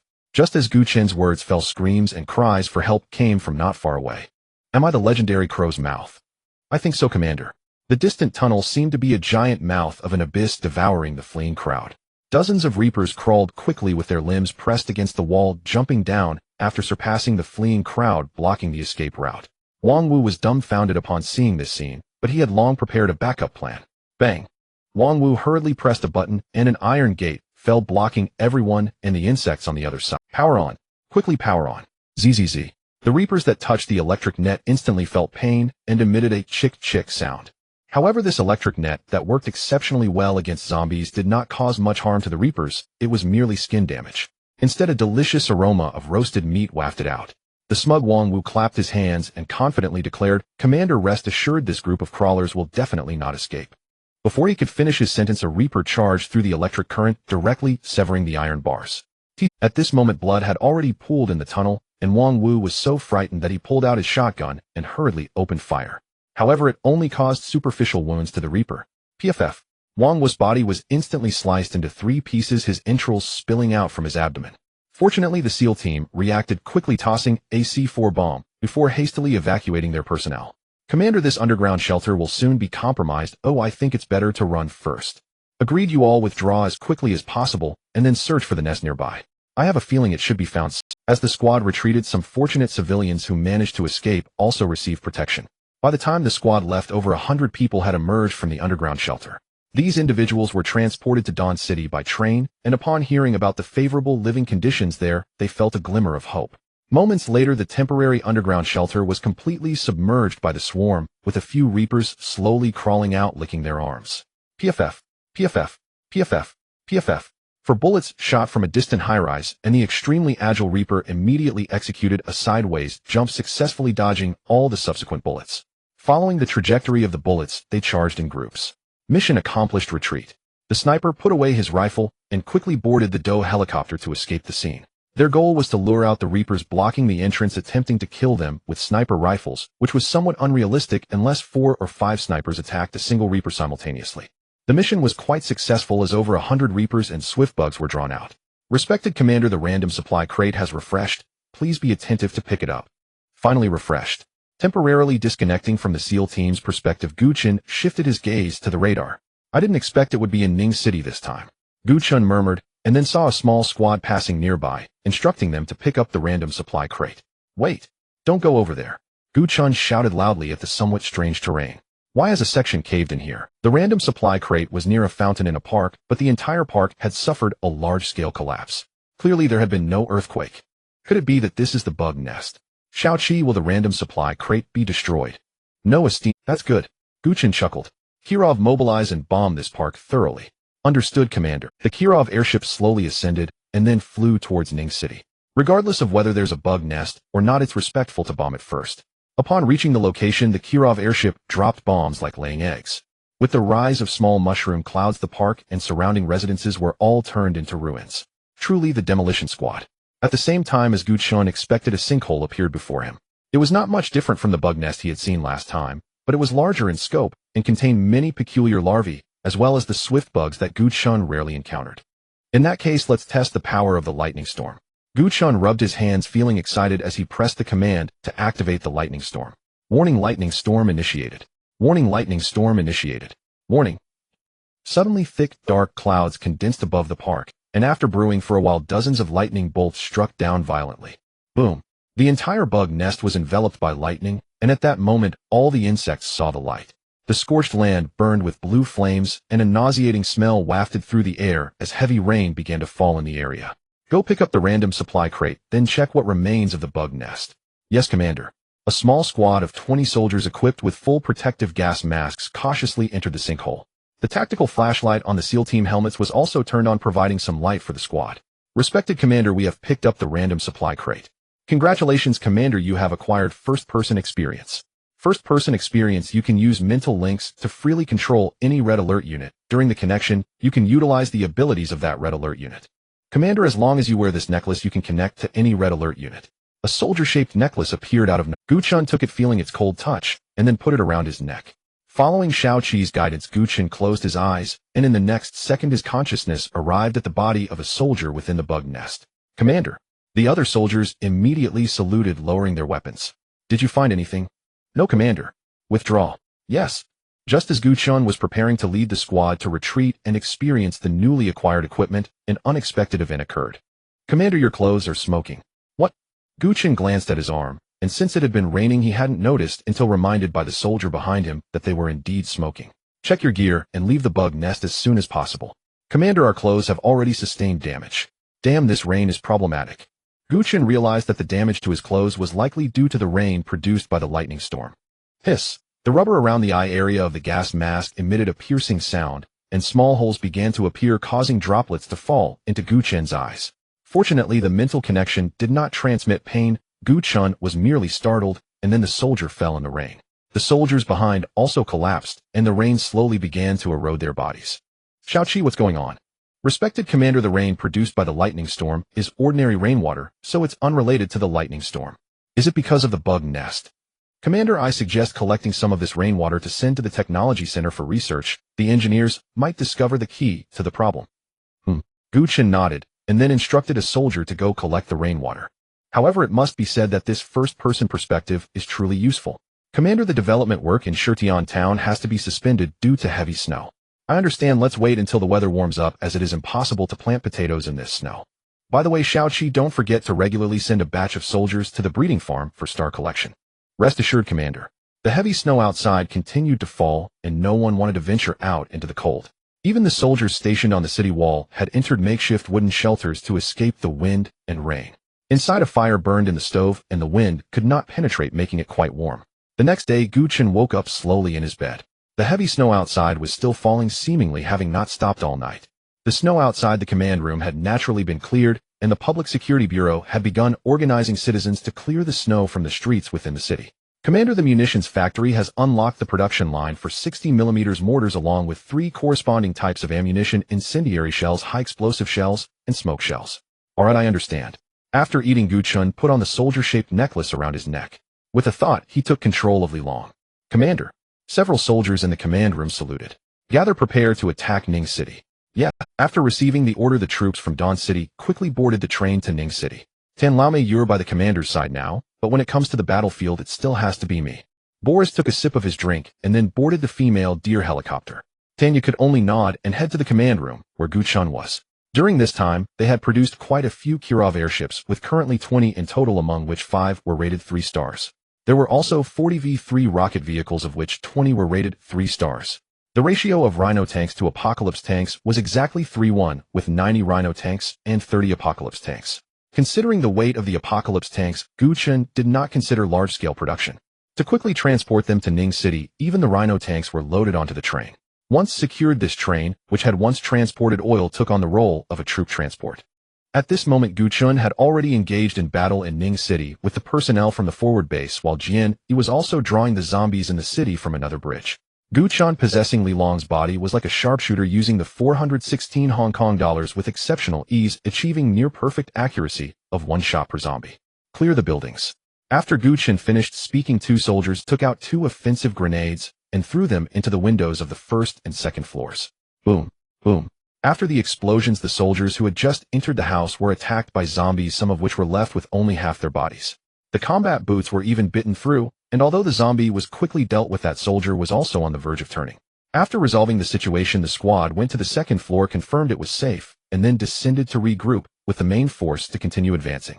The Grizzly tanks and other armored vehicles were responsible for the zombies outside, while infantry teams of 3 were tasked with clearing the zombies inside the buildings. For residential complexes, a full squad would cover a single building. If they encountered difficult clearances, they directly called for the invader aircraft to bomb. Or Gu Chen would mark a point on the radar for the V3 to strike. Damn, isn't this more fun than a game? After Gu Chen sliced through a zombie's neck, he exclaimed excitedly. Although Li Long's body was not as strong as Gu Chen's, dealing with these ordinary zombies was no problem at all, even 1 against 10. Just now Gu Chen also wanted to experience the thrill of slaying zombies himself. After continuously decapitating over 20 zombies, he had played enough. At this moment, the main force from Dawn City had just arrived in Ning City. 10 howitzers were unloaded one by one and lined up on the ground in a row. The V3 rocket vehicles were also neatly lined up behind the artillery position, just waiting for Gu Chen's command. Meanwhile, Gu Chen was still leading his squad in a rampage through Ning City. Just now he learned from a rescued survivor that Ning City was divided into 2 parts, the economic zone and the economic development zone.